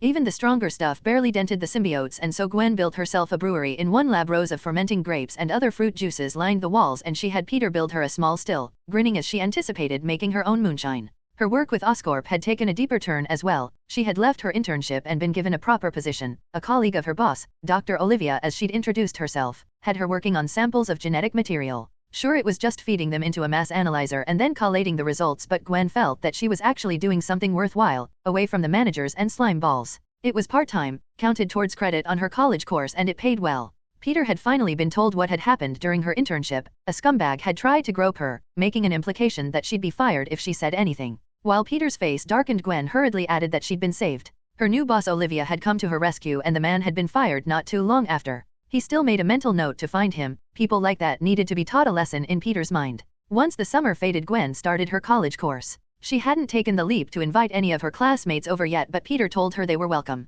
He wasn't about to ban any visit to the warehouse, and as long as he had warning he could either be in or out, and would make sure the place looked spotless, especially if Gwen ever invited her boss over. Peter added in several lab spaces for both him and Gwen, and a small stage into one of the end offices close to his home where MJ could practice. Peter had cut and shaped steel plates to divide up several sealed rooms for Gwen to work on her chemistry, and added clean rooms where he could work on his electronics. While he had no machines or lab equipment, he had laid the framework. Clean rooms and sealed extractors were fitted, and doors with locks to hold anything dangerous or expensive were added in. One of the harder-to-reach top-floor offices was converted into a storeroom, and Peter kept not just his tools but a collection of scrap and plates that he could use in the future. Focusing not just on improving their homes but the breakout project he needed to make Parker Inc. a household name, he had thought of a perfect one. While Flash's plight didn't even ping on Peter's emotional radar, the idea of cheap and well-fitted prosthetic limbs did. It was becoming more and more common for 3D printed limbs to be used. Cheap, replaceable, customizable, and easy to get a hold of, the trend for them was booming. He wanted to make them a booming industry.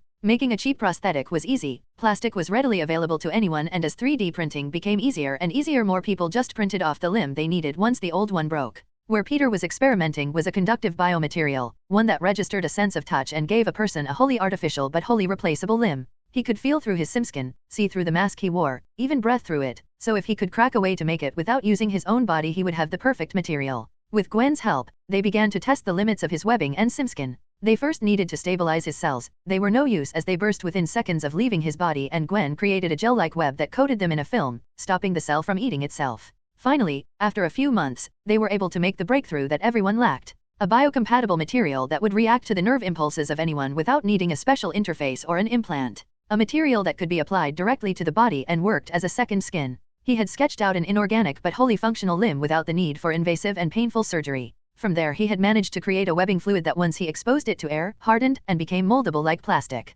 From prosthetic limbs to molded body armor, the applications of the symbiote webbing and simskin would make Parker Incorporated shine. He needs to stay focused, of course. A dream was good, but one step at a time. Manufacture the limb, make the skin and ligaments, create a working adaptive neural link, all large steps in themselves, broken down further and further into smaller and smaller steps, each easily accomplished to make the larger goal. He had his designs for prosthetics, a simple workable hand that with Gwen's help was slowly turning into the complete biological replacement. A simple cap could be fitted over the end of the missing limb, and after some tuning Peter had a working prototype. They would move and mimic the working of an actual limb. Where he was stuck was in the design of nerves and proper receptors. Gwen was more a genetics whiz than neurobiology, and he needed a doctor or a neurologist to make the last part. The design waiting for its final form. It had been christened the C.L.S. Cybernetic Limb System, and while now it was just a design and a few barely working prototypes, it was a start. Peter himself was happy, but that night at the diner still sat on his mind. Even after all this time, the fight played over and over again. He had been overconfident, he had been cocky, and in being too hot-headed and full of himself he had gotten himself and Gwen hurt, but they would pay.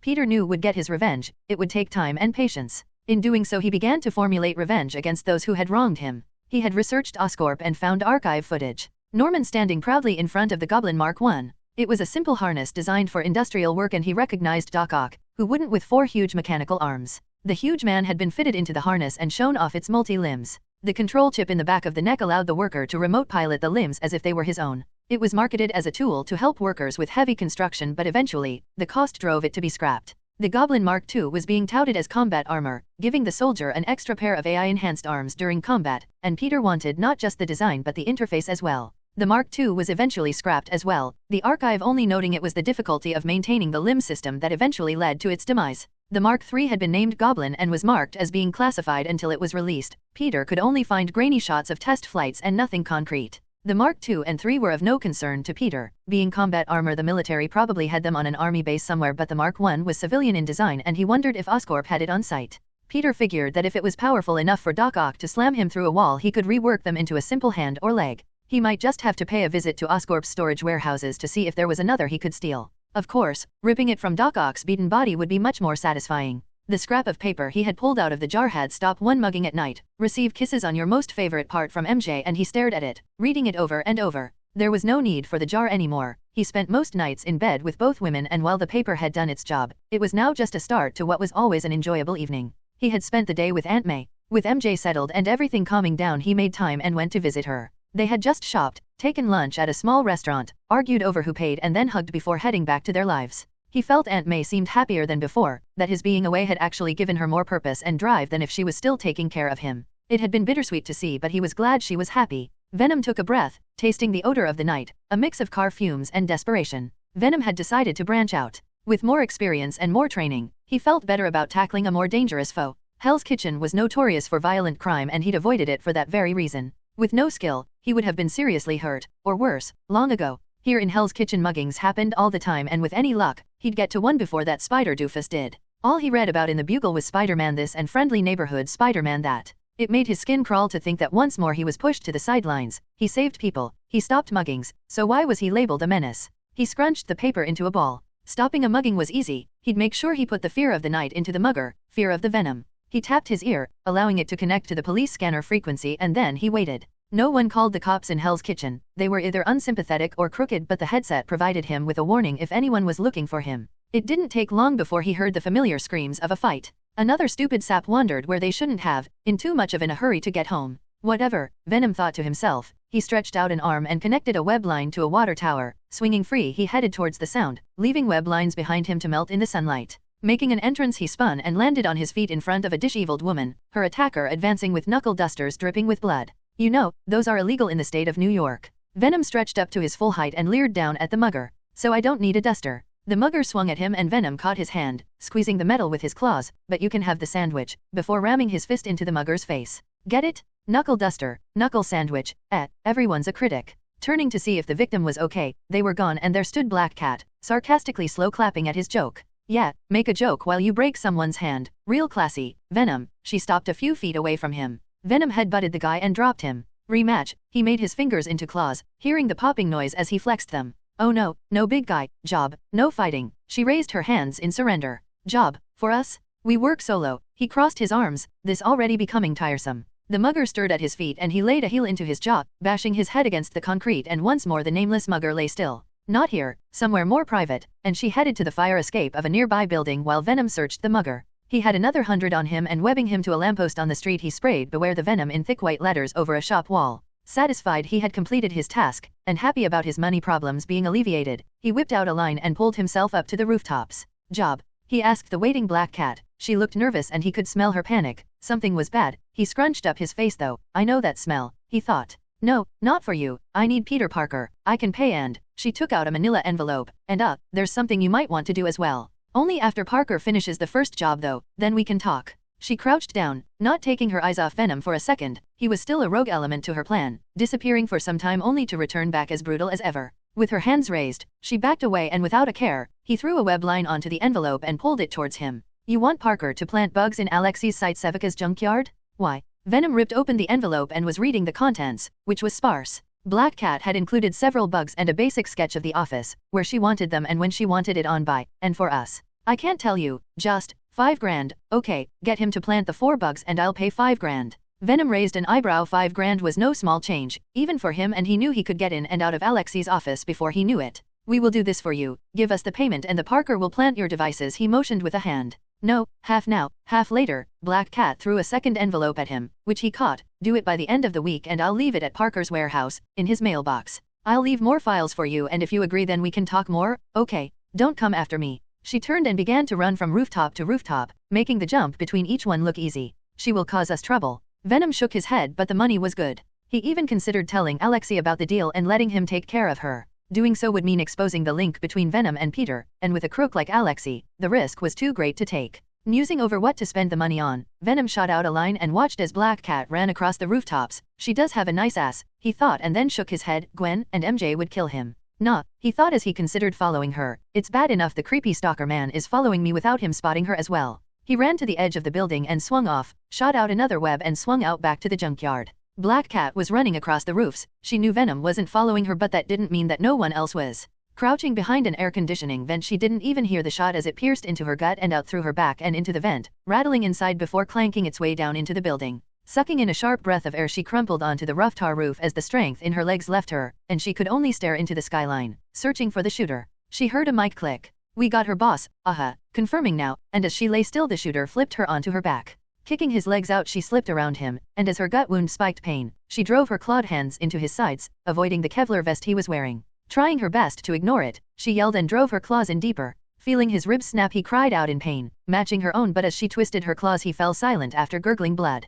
Pushing herself off the man, she stayed low. Unsure if he had more friends, she was unwilling to present any body part for the sniper to put another bullet in. Crawling to the edge of the roof, she groaned as each movement tore more of the wound, and with one shaking hand she pressed down onto it, trying to stop as much blood from leaking out as possible. She needed somewhere to hide, somewhere close. Parker? His warehouse was about 10 blocks from here, and once she made it there he was smart enough to help her. Screw if Venom found her. If she was right then it wouldn't be an issue, or she would bleed to death. Either way it wouldn't matter. Groaning, she took several painkillers out from her belt. It didn't matter if she took them all. The amount of blood she was losing meant she'd be dead in an hour anyway, and overdosing wouldn't make that happen any quicker. She ripped open several emergency bandages and stuffed super glue-soaked cotton wadding into the wound before wrapping herself up as tightly as she could. She skulked to the edge of the building before easing herself over the parapet onto the fire escape. The pain was fading, but so was her strength. Screw it, she took out an emergency vial she carried, one she hoped she would never need, and breaking the cap off took a deep breath and drank the whole vial. A liquid fire raged through her veins and she felt fucking great.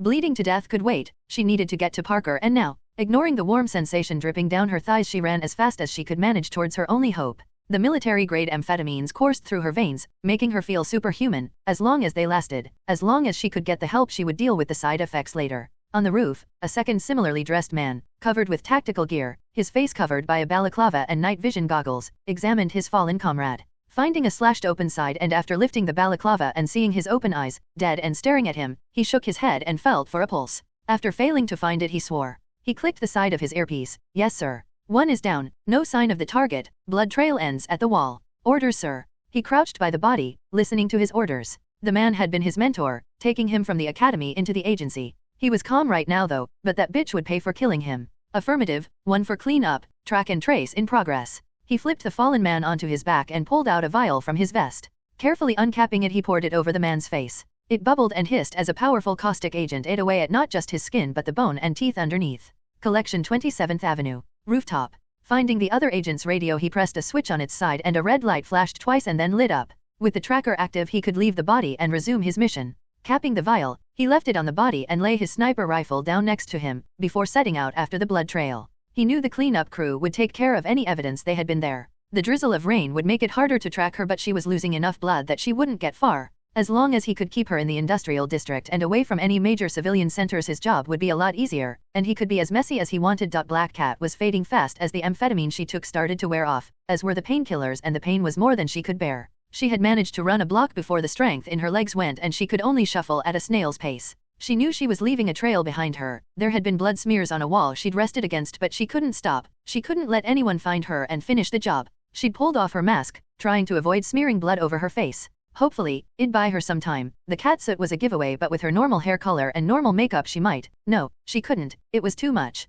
The pain burned through her like fire and her breathing became weaker. She felt her legs give out underneath her and she collapsed on the street. She felt a hand lift her. Shit, MJ, it's Felicia. Shit, get her up. She didn't recognize the voice, but a cooling liquid was poured onto her waist, lessening the fire, and it soon smoothed out into a mellow chill. She no longer cared who had her, only that they were nice and carrying her somewhere, soft and warm, she hoped, giggling. Fuck Gwen, what you give her? One voice asked. Just, some happy juice and a nerve blocker, Gwen's voice said. Felicia didn't care. Her eyes had closed before they had started talking and she didn't even know if they were real, but they were really nice and that all that mattered. Fuck, she's heavier than she looks. Hey, that voice called me fat, and she tried to punch the mean voice, but her arms didn't work. She didn't have arms, just a head. She giggled again, just some head before the darkness took her completely. Agent 2 watched the two girls manhandle his target along the street until they came to a warehouse. Noting the address, sir, the target has entered a civilian location. Please advise. Negative, sir, the target is not alone. 2 civilians are with her, unable to identify.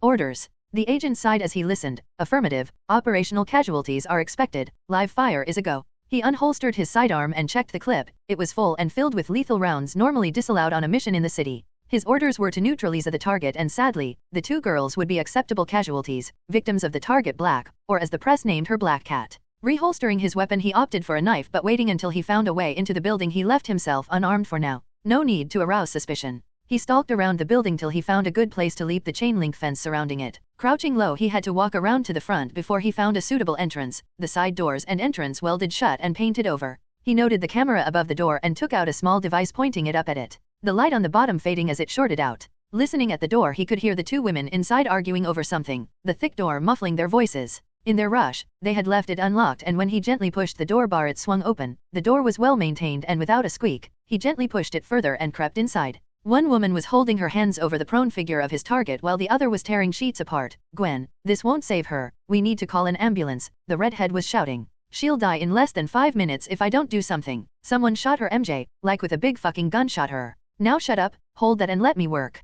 Closing the door quietly behind him, he crouched and moved silently to one of the box homes, noting how nice it was. The pair were working on his target in the middle of the 2 homes. She was laid out on a huge kitchen table as the pair worked around her. From the doorway of the box, he could see there was no way to approach them without being seen, no matter how fast he was. His only choice was to duck into the doorway across from him, and then he would have to use his gun after all, and then disguise the wounds with the knife after. The only thing he hesitated on was whether to wait for his target to bleed out and then attack, or attack and take out all 3. Even wounded and drugged, the dossier on target Black marked her as enhanced and dangerous. He wouldn't take a risk by ignoring her. As the pair moved to the other side of the table, he sprinted to the doorway across from him and ducked inside the well-decorated home. Formulating a plan, he unholstered his gun and cocked it. Checking his line of sight, he quickly ducked his head back around the doorframe. Both women were now on one side of the table. It looked like they had been sticking something in the wound of target Black, a stupid mistake as the wound would just bleed internally. Taking a deep breath, he counted 1 breath, 2 breaths, and on his exhale raised his pistol and rounded the door, preparing to fire. His finger sat on the trigger, but the gun's muzzle was lifted, pulling him out the doorway and throwing him into the wide space of the warehouse. "We hear you breathe, we hear the click-click of your gun, we smell you, and now we hurt you." The pure white-skinned thing with flame-red hair pounced at him, and as he raised and fired his pistol, she ducked and weaved, avoiding each bullet. "Shit," his throat mic clicked. "Code 10, I repeat code 10, and as she barreled into him he went flying, hearing only static from his earpiece. His slide backwards was halted and he stared up into the face of another enhanced, her skin black and white. "Aw, poor baby, our home is hidden." And he screamed as she punched down on his shoulder, breaking it, and his grip on the pistol faltered. Rolling to the side, he grasped for his knife, dragging it from its sheath as the white enhanced looked like she skated forwards. He dropped into a combat stance and slashed outwards, but dancing under the blade she grabbed his wrist and he screamed as her claws dug into his flesh. With no feeling in his fingers, he dropped the knife. She'd got the tendon and he knew against 2 enhanced he was a goner. His mic clicked. Code 10, please God, please code 10, he repeated over and over. The Black enhanced walked forwards and sprayed his legs with a sticky fluid, not just binding them together but numbing any feeling he had. "We wait for Venom," she said, and the other nodded. The cold numbness spread from his legs and he lay helpless as he fell into sleep. Muse relaxed her grip on the man, letting poison finish webbing him to the floor, only leaving his head uncovered so he could breathe.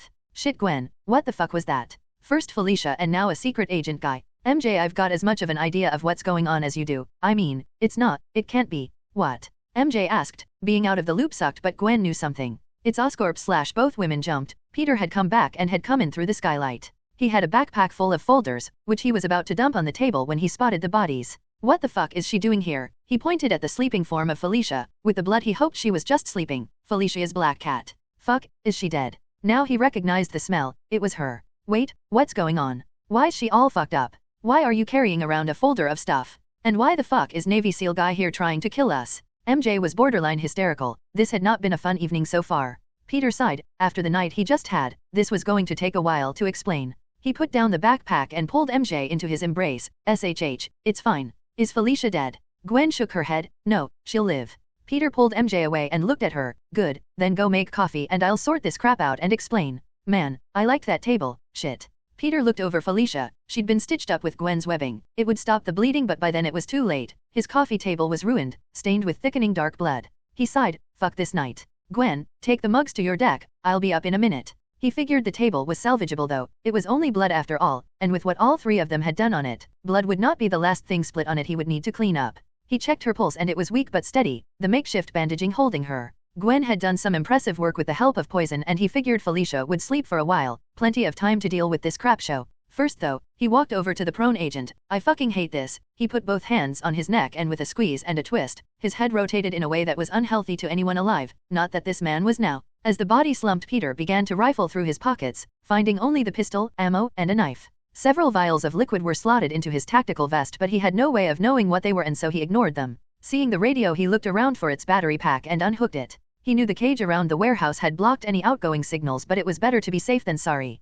MJ shuddered as she watched Peter kill the man in cold blood. She didn't know exactly what was going on, but she knew that they weren't going to let him go. Whoever he was, had orders to kill, probably because of Felicia. "Stupid bitch." "Right," Peter began. "Black Cat, aka Felicia, hired Venom to hire Peter to plant these bugs in Alex's office." Peter stared at the coffee cup in front of him, and as Gwen and MJ sat sipping their own, he began to narrate the story of his evening. Peter had gone back to the junkyard. He knew it'd be closed at his time of night, but Alexei trusted him enough with a set of keys. He could get in, plant the bugs and get out before anyone knew. He was planting the last bug where Black Cat had wanted when he spied a hidden switch. He tooted as his curiosity got the better of him, and pressing it he saw a panel in the back wall spring open. Opening it wide, he was greeted with 3 sets of tactical gear. One thick and armored, a dark gray color, one with conduits and cables over it, and the last, still sticky black and gritty from the fight. "Aw, Pete, I wish you hadn't seen that." Alexei was standing there, and as Peter turned around he watched as the man bulged and grew. "Rhino," he thought to himself. "Yeah, Alexei, you'll wish I hadn't either." Peter had had time to figure out their weaknesses. Rhino was big and strong, but why wear armor if you're tough? He wasn't. He was just a man, and as Peter let the simskin flow over his fists, he used it to form the thick plates on his hands that he had used before. This time however he let them stretch out into a long thin blade. A blade he plunged through Alexei's chest and out his back. Alexei wheezed as the blade made breathing difficult and painful. Since his transformation he'd never felt pain anything like this. The blade extended through his chest had pierced his still thickening skin like it was butter and now blood stained his lips as he spoke. Oh shit Pete, so you're Venom huh? He coughed. Breathing was hard but the pain was fading and he knew that wasn't a good sign. Shit, if I knew I'd have paid you more. He laughed at his own joke but the blade and the pain cut it short. You will tell us where Sandman, Electro, and Ock are, or we will make your suffering worse. The black simskin had fully covered Peter now and as Alexei slumped to his knees, Venom towered over him. Alexei coughed again, his breath short as he struggled to find air. I don't know, honest Pete, I don't. Shit, this hurts, please, just, 032-4069, the safe, please, just. He was cut short as Venom changed the blade in his chest back into a simple claw and pulled. Alexei felt no more as his spine snapped and his insides spilled out onto the floor. Venom took a deep breath. He'd promised himself he wouldn't kill so as not to involve the cops, but if Alexei was behind the bank break-in then his whole crew were too. It didn't matter right now though as the results were the same and hopefully the safe would provide the answers he was looking for. Anything and everything in the safe was stuffed into a bag, including several thick wads of cash. Venom rifled through drawers, taking any paperwork he found and even breaking locked cabinets open. All of Alexei's files were bagged and once he had looted everything Venom stared at the body on the floor. He spied the propane heater in the corner and after moving it closer to the desk and into a better position he took Alexei's lighter. Smoking kills, he chuckled to himself and knocked the pressure seal off the top of the tank. After moving Alexei's body near the tank, he set the lighter aflame and sat it on his desk. Swinging a line out he sat on the building across from the junkyard and waited. Alexei had been good to him, but life wasn't that fair. He would have to kill again to protect those he cared about. They were his family now and as the gas reached the lighter he watched the small office explode in a fireball, destroying all evidence the Venom was ever there. Holy shit, Peter, MJ slumped back in her chair, you killed someone. She looked over at the body, you killed 2 people, Peter, 2. Do you know what that means? I'm fired.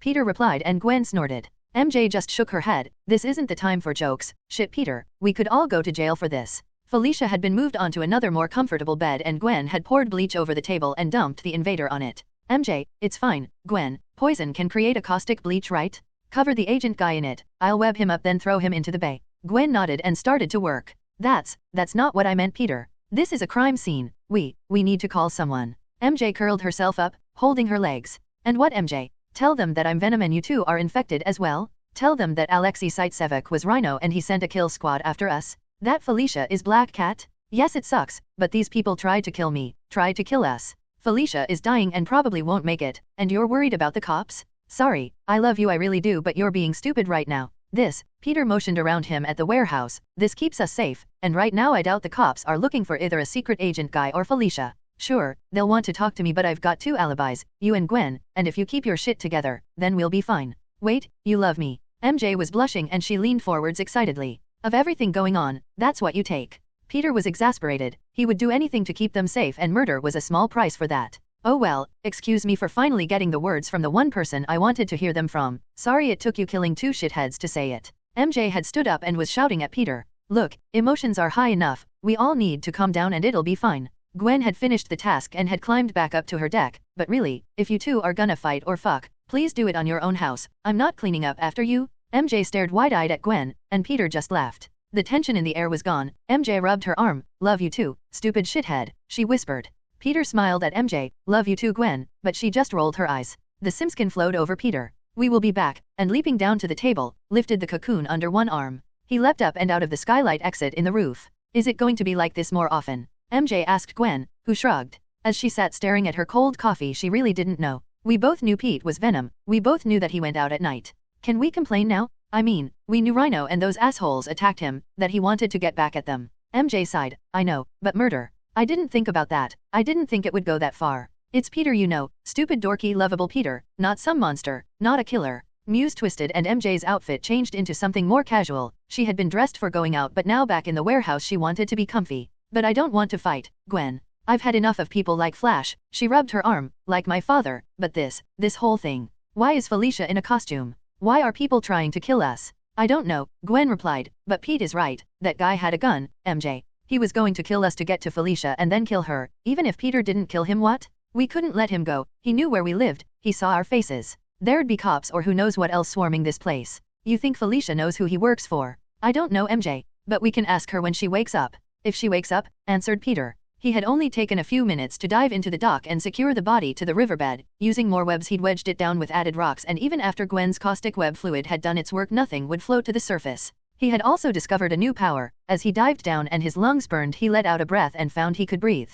Whatever his simskin was made of allowed fresh, clean air to pass through it without him drowning. It was just the wrong time for sharing his excitement about a new power. Venom slipped back and the trio stared at one another as his simskin retracted and became a set of clothes again. Gwen looked at MJ and then at the floor, biting her lip, frowning. "What did you do?" Peter asked her. "She was dying, Tiger. Not just a little bit but really dying, so we saved her. And by we you don't mean you two." He motioned between Gwen and MJ, who shook their heads. "No, Muse.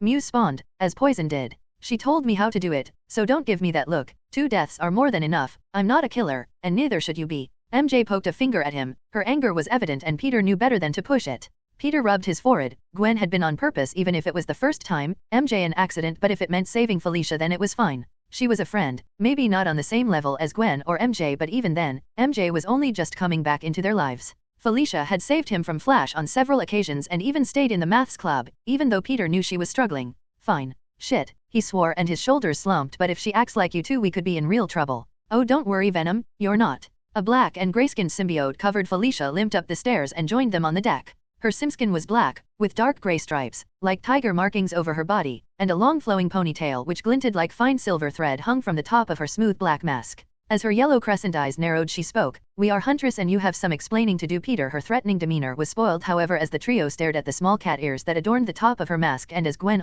Peter burst out laughing. Huntress slipped out of her simskin and Felicia limped over to the breakfast table. She was unamused at the trio's reaction to her presence, expecting more than being made fun of, but as she was sore and tired and they had coffee, she didn't care. "So, you saved me by making me a symbiote, huh?"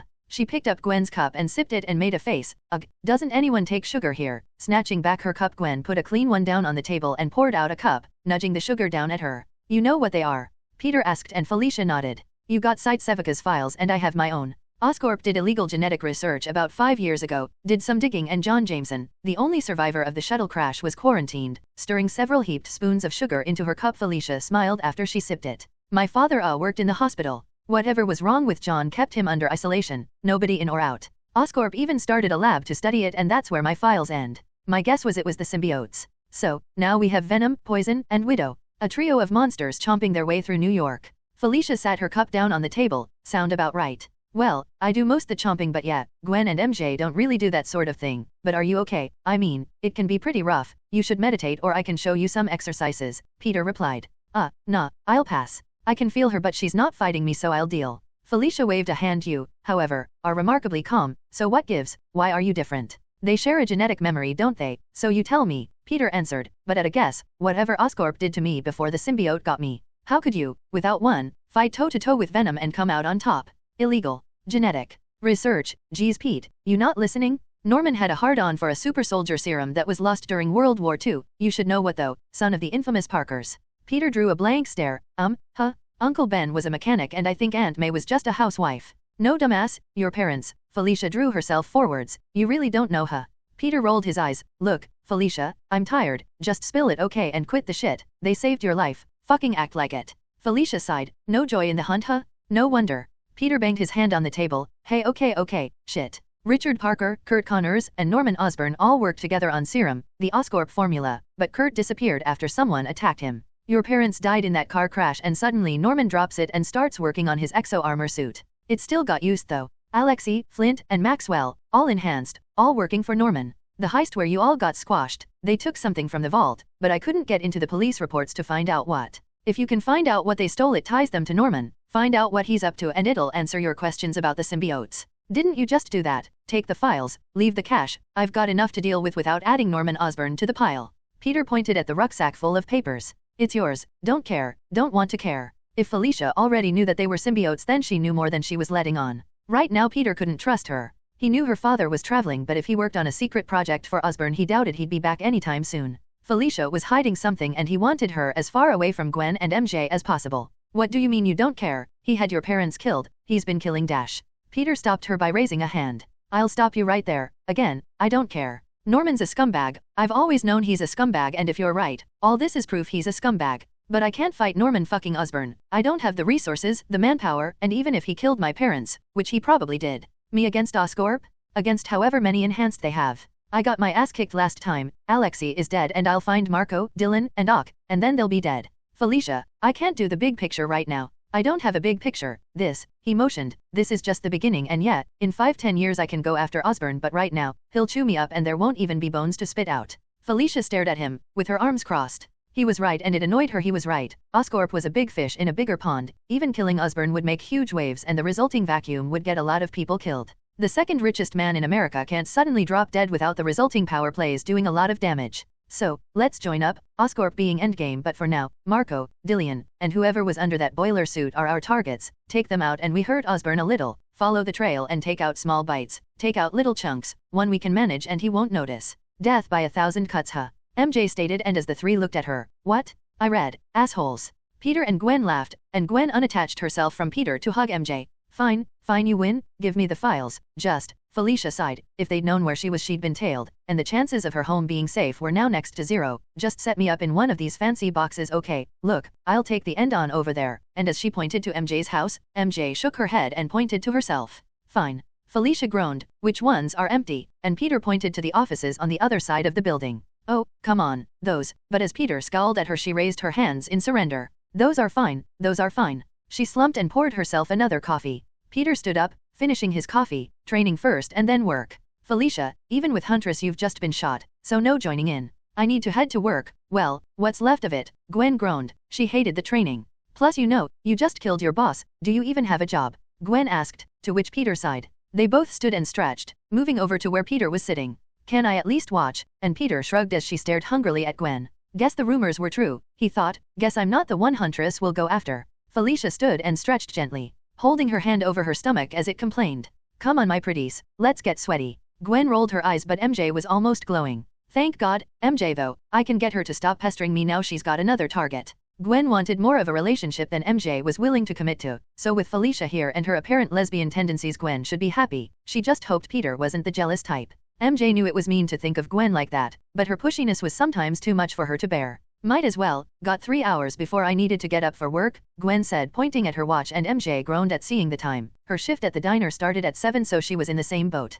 Peter stood and stretched, and as the three began to work out Felicia poured herself more coffee and enjoyed the show. So ladies. Peter grinned as the three finished their routine, shower, and he didn't even wait for a reply before heading into his home. Felicia was reluctant to join them but as Gwen and MJ shrugged she shook her head and just stared at her cup.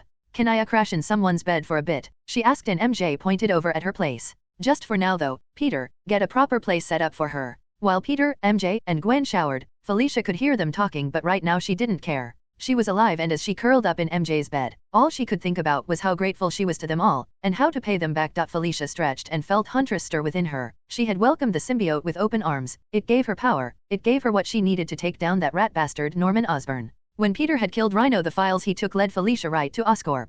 Not only the serum that had changed her into Black Cat but the job her father had gone missing on were listed in the files. Alexei Saitsevic kept a very close eye on what Osbourn was up to as a countermeasure to a double cross. There was no denying that Alexei was just as dirty but he was always dirty. Brought up on the streets, he hustled from a young age and falling in with the mob was a given. Falling in with Norman Osbourn was as simple as greasing the right palm. After talking with Peter and the rest she had taken a nap in MJ's bed. It would have been nicer if it was Gwen's but she really couldn't complain. Not after they saved her, not after they hid her. Still half asleep from the less than sleep nap, she stood and stretched and walked out of the home without a care in the world. She usually had her breakfast waiting on a plate, preferring to grab an energy bar or canned protein drink but she plodded towards the breakfast table with her eyes half closed. The strange wooden table was a different sight from the normal plastic-coated one she had at home. Even the cup and plate were missing. Scrunching her face up she realized she wasn't alone.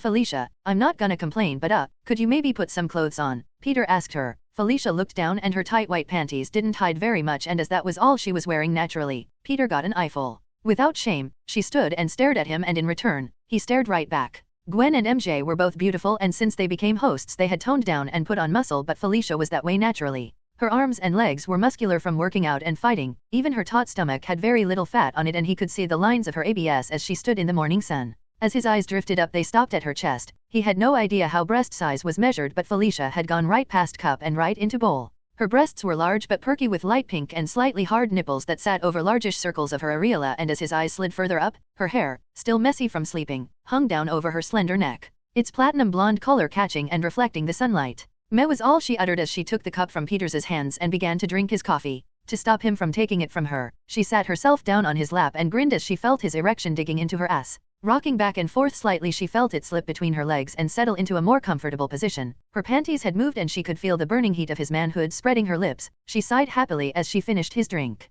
Petey.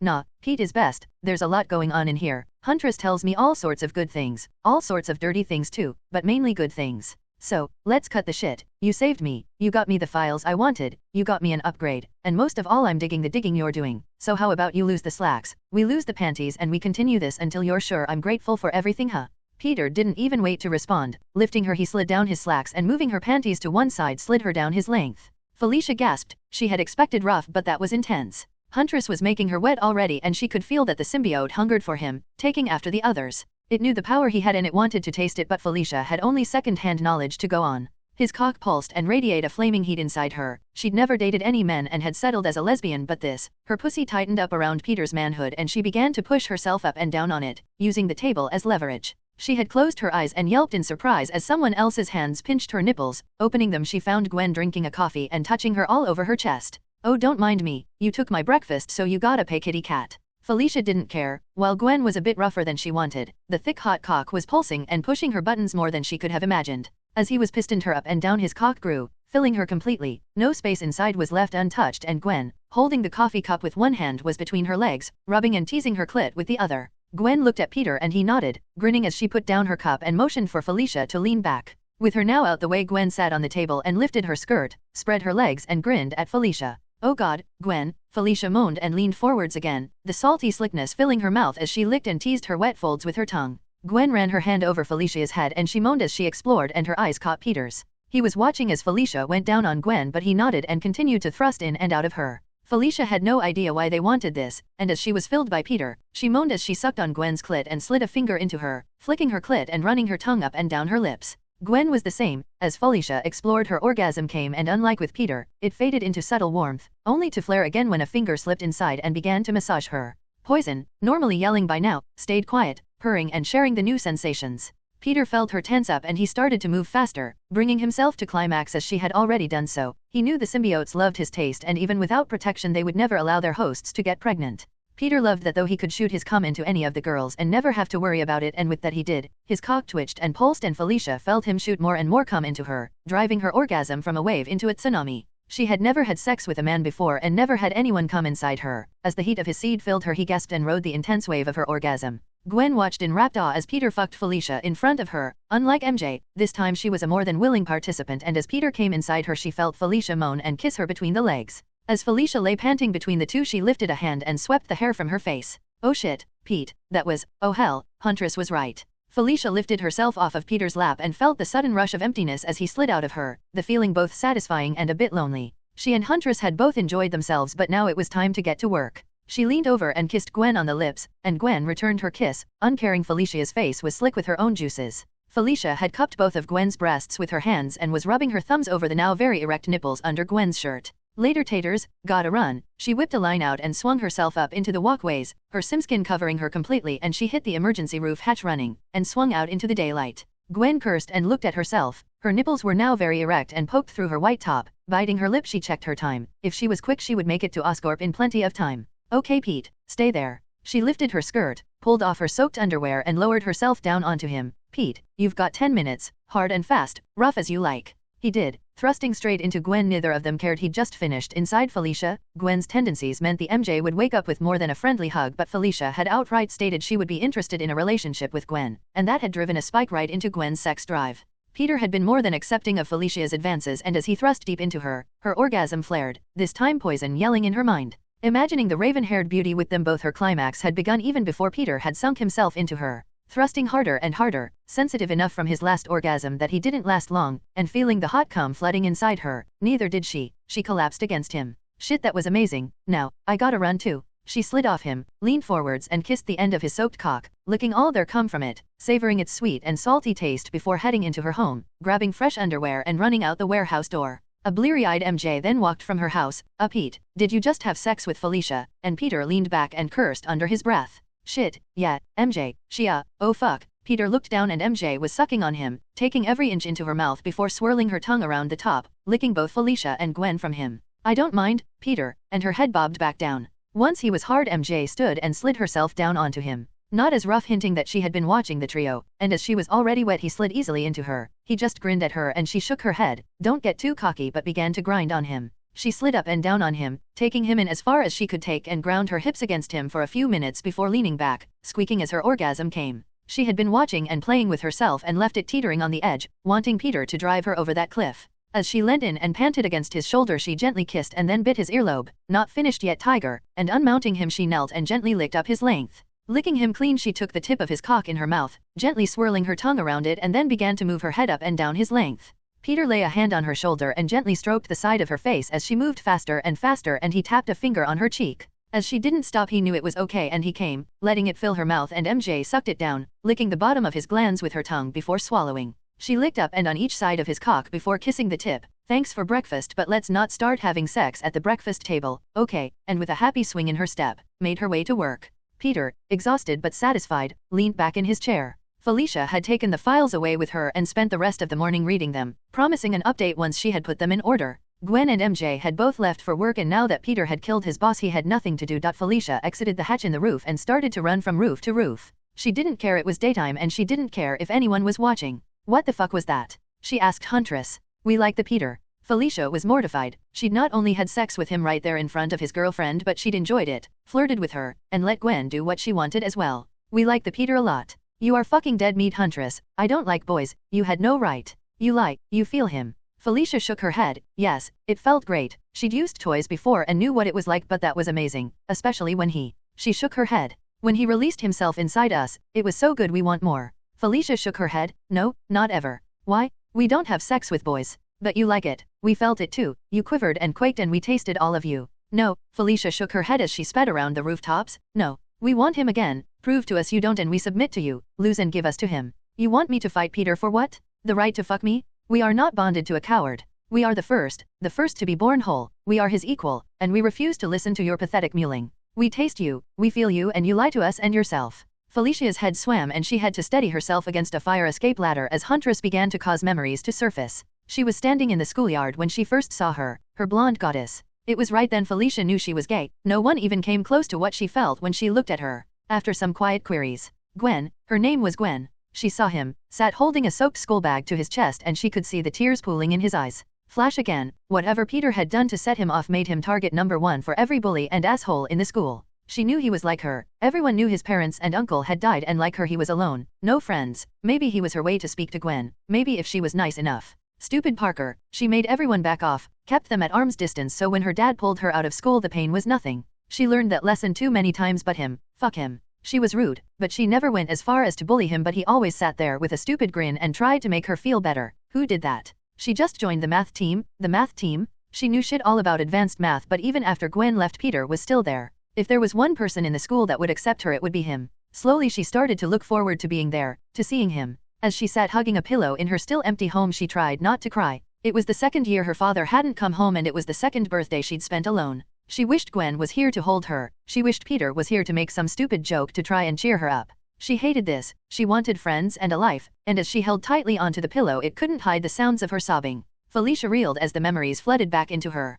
She pushed so many things down, too many feelings to admit she'd even had them, but Huntress was relentless in her mental assault. You love him? We feel it. You love them both. We let you off your leash and you took him. We savored it, but it was you. You tasted the Peter, not us. Felicia was stunned. Maybe she did, but it wasn't something she'd ever just come out and say. You know what? Fine, but no interfering. No fighting me for it. I won't use you and he won't use Venom. Huntress laughed in her head. There is no Peter. There is only Venom. Felicia shook her head and landed in an alley. She realized that maybe running around during the daytime when Venom was wanted by the police wasn't such a great idea. She let Huntress slip back into her, and walking out onto the busy New York streets, she hailed a cab back to the warehouse. Peter sat at the breakfast table, not entirely happy to see that Felicia had come back, rubbing his forehead. So, let me get this straight. You want to fight me, and if I win we can have sex, but if you win then we don't. Felicia nodded. Yup, cause this, and she motioned between them, was bullshit. There's no way that I'd have sex with Peter Parker. You're a nobody. It was this stupid symbiote making me. So, once and for all, no suits, just powers.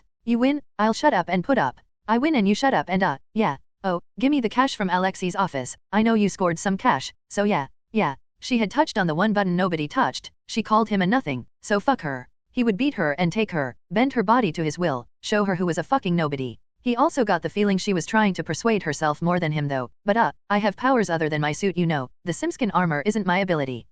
Pete, I'm enhanced too, remember? I asked you if you'd been sick after Oscorp and not to be such a pussy about it. Gwen was right, you really are dense sometimes. Felicia shook her head and flipped herself over into a handstand, and balanced on a single finger. Upside down she began to do push-ups. After 10 or so she pushed off and landed back on her feet. You need to read those files, Pete. There are more than just us two out there. Yeah, Spider-Man I guess and the 4 that attacked me. I know Felicia, I do remember the ass-kicking. Peter rolled his eyes at her. She was fine in small doses but right now, she was grating on him. So, there is one thing you're missing with all this, he continued as she shrugged. I don't care, why should I? You're nice and all, and stacked but I've got Gwen and MJ. So what if we don't fuck again? Listen, shithead, it matters to me okay, she pulled a face, mocking Peter's voice. So what if we don't fuck again? We shouldn't have fucked in the first place, pointing at herself. Lesbian, no guys, plus you fucked me in front of Gwen, who does that? What kind of fucking life are you living here? None of your business what Gwen and MJ want, the only reason you're here is because they saved you, and now what?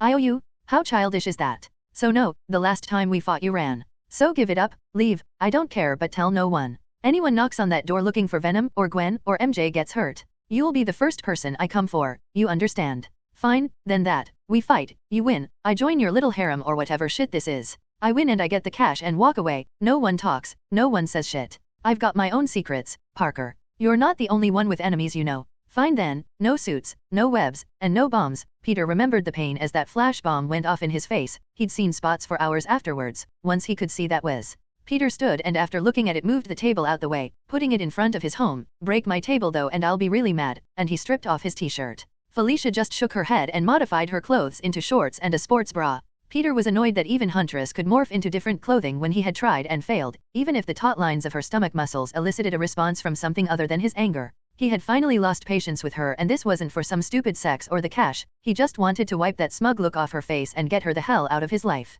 Before we start, what martial arts do you do? Peter asked. A mix, she replied. You? Or just still swinging like an oaf? Doing self-defense with my own thing. Just started though, fighting last time taught me I needed it and while he stretched she noticed that his stance was better and that he might actually have some fight in him. Felicia adopted a wide stance and Peter crouched slightly, both hands hovering slightly below his chin line. He started forwards and Felicia moved to one side, but Peter had feigned the punch and brought a leg up instead, impacting her side. Felicia took the blow, feeling her ribs ache but took his leg in her arm and lifted him up and threw him at the floor. Peter slammed into it but flipped back up and advanced, darting out a few rights before a left. Felicia ducked and weaved around them. She was still faster than him but he had learned. With one arm extended Felicia grabbed it for a shoulder throw but Peter grabbed her arm as he went over and she tumbled over him instead. He wasn't holding back and the floor cracked slightly as he impacted her against it. He held her there, one arm caught around his. Give up? He asked and she rolled her legs up and around his neck. Hoisting herself up she punched him twice in the side of the head until he let go and then ramming both fists into his head leapt off him. Peter stood and turned to her, turning his head from side to side slowly. Not good enough Felicia, not strong enough to fight me. We'll see, she said and taking another stance she motioned for him to attack. Peter smiled and shook his head. Taking his own stance he advanced again, moving closer than before, knowing an extended arm would earn him a throw like last time. While sparring against his instructors was helping the learning process he had to hold back, had to tone down his speed so he didn't hurt anyone but right now he could cut loose. Felicia almost wet herself as Venom let loose a series of punches, each flowing past her defenses and closing in on her face. She crouched and rolled away wondering where the sudden burst of speed came from but Peter followed, throwing a kick to her midsection and as she grabbed his foot he simply lifted her off the ground and slammed her back down again. The wind was knocked out of her and as he brought down his foot again she managed to roll out the way again. Her back ached from the slam and shaking her head she knew that he was more than a match for her. She slid forwards, laying punches into his side and ribs but he stood and took them. He had no simskin formed on his chest but to Felicia, it was like hitting a concrete post. Peter shook his head, too tough and as she swung he grabbed her wrist with one hand and grabbed her by the throat with the other and lifted her up. We stop playing now. As he pulled her close Felicia realized that she wasn't faster and better trained anymore.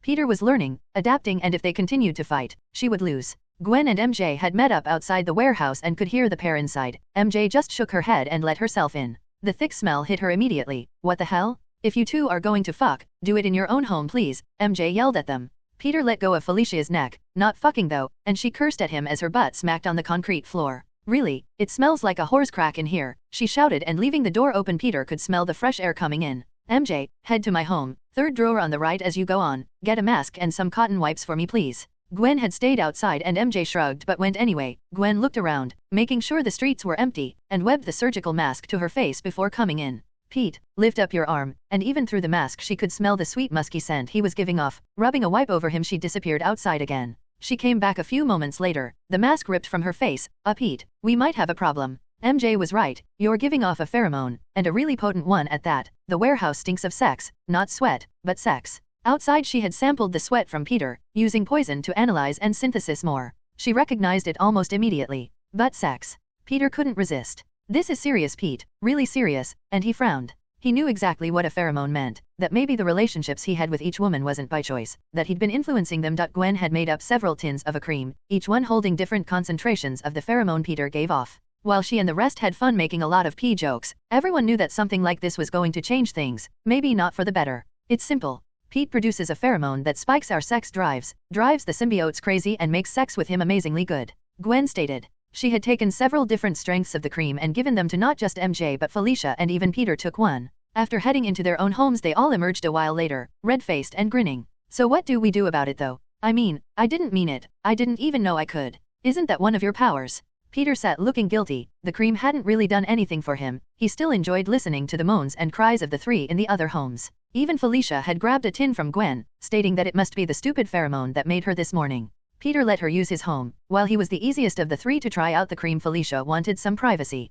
But, Gwen added, we talked, away from the warehouse, away from Pete, and while it makes sex better, makes us more receptive to his advances, even Felicia had to admit that it's only reinforcing what was already there. This isn't some rapey evil drug, and like a normal pheromone it only works to attract, not control, so stop looking like that, Pete. You weren't roofing us, okay? And while he smiled, it wasn't his usual. No one liked being told they'd been subtly influencing the people around them, conscious or not. I mean, it was great, really great, but it felt the same as when we have sex with you, Pete, like you were there. Arg, I don't know, Pete, but please, stop looking like that, please. Peter was unsure of how exactly to feel. His problem wasn't making them receptive to him. It was the drugging aspect. But, it still makes you want to have sex with me, not the symbiotes, not plain old Peter, but a chemical, something that makes you, and he made finger quotes, crave sex. Gwen sighed, no, that's not right. Shit, Pete, I crave pizza but I'm not going to fuck one. So you smell great, you taste great, and it feels great, so what? Am I some junkie that joneses for your dick? No. Am I really happy when you slam it into me? Yes, I am, like when I eat a good pizza or a really great burger, so stop, it's not bad. It's an aphrodisiac, Pete, not mind control. MJ came over and sat on his lap, moving her hand and running her fingers through his hair. It's fine, Peter, even after being outside, where we couldn't smell it, we knew. You never made us do anything we didn't want to do. If I was going to have sex with someone, it would be you. It's always been you. She stared at him, wishing he would just understand. Peter, look, you had sex with Felicia and then Gwen this morning, and really, if I was there I wouldn't have said no either. Sex is amazing, cream stuff or not. We want you, dorky stupid, stop fucking arguing, Peter Parker. You, Gwen, and I were all here before the symbiote thing started, before anything. We both liked you well before that, just, you know, life got in the way, and she looked guiltily at the floor, as each of them knew what she was implying. That's not what the talk is about though. Look, I get the attraction, I really do, but this, she motioned to the four of them, this is getting out of hand. Gwen agreed. How exactly do I tell people I'm in a relationship with one guy and 2 other women? My dad will freak out if he hears you're sleeping with MJ, let alone Felicia as well. Peter frowned. Wait, you guys are upset because you have to tell people I've got 3 girlfriends? Not because I've got 3 girlfriends. Suddenly he was feeling a lot better about the situation. Look, I don't know, it's not like I thought one day, hey, you know what? Let's get 3 girlfriends. Felicia raised her hand. Technically, I'm just a fuck buddy, so you know. Felicia had to admit to herself that if there was one guy, it would be Parker. While he was dorky and too introverted for her tastes, he was still kind and nice to her, plus the whole muscles thing made him surprisingly hot. He wasn't built like a bodybuilder, just smooth and, oh shut the hell up, Huntress, and she realized what was happening. You lost, we now belong to the Peter, have him fill us again. MJ rolled her eyes, not helping Felicia. Felicia added, not helping Huntress to her symbiote. Felicia was sat watching the trio make stupid faces at each other, and while she felt a bit left out, at the same time she wanted this conversation over. Okay, then you want help. Fine, Gwen, break up with Peter and date me. Your dad should be happy enough with you coming out, right? And then MJ, you date Peter. There, 2 couples hanging out, no issues, no problems, no social stigma. So what if we're all screwing most days? It's not like anyone else should be asking about our sex lives anyway. See, done. Plus it'll stop you from making eyes at MJ every 5 minutes. It was turning into an uncomfortable topic for her and she really didn't want to be talking about her sexuality with these three, even if things were happening quickly. There was a lot she didn't want to explain, not until she knew she could trust them all. Gwen batted her arm. Oh, like I don't see you drooling at Pete. Gwen fluttered her eyelids. Oh, look at me. I'm a lesbian, but let me suck that dick for you, Pete. I hate you, I really do, but you can come in me if you want to, Pete. Just let me get the dick, Pete. And it was Felicia's turn to throw something at Gwen. Felicia herself knew that it was Huntress affecting her hormones. We want the Peter. You want the Peter. Don't fight it. And while Huntress was right, she still didn't like how Gwen had put it. That's not fair, Gwen. I didn't plan it. Hell, you think I wanted to lose my virginity at a breakfast table while someone watched? I don't think I'd ever planned on losing it until Peter came along. I was 100% homo, so stop being a bitch. This was why. She was tired of hearing the "you just need a dick and you'll like guys" talk from the girls at school. She tried so hard to hide her feelings, but still, someone found out and she endured, and now, she got the same from Gwen. Hey, enough, Peter interrupted the pair's bickering. Look, it's strange enough the four of us without the backbiting and a pissing contest, so get it all out right now. I've no problems with any of that. Let's wait to see what's going to happen though. Felicia, no one should argue that you're not gay. Sex once with one guy doesn't make you straight. It's still your life, it's still your body. If you want to stay that way, it's fine. No one is forcing anyone to do anything they don't want to, okay? Fine. I liked it. This is weird as shit, but yeah, I liked it. I'm willing, just no pushing it, okay? Felicia added, if it was just Pete. Yes, take the Peter, Huntress purred. Gwen came over and rubbed a hand on Felicia's shoulder. Sorry, okay, just, with everything. My dad is already up my ass about dating Pete, adding another woman into the warehouse and he'll go nuts.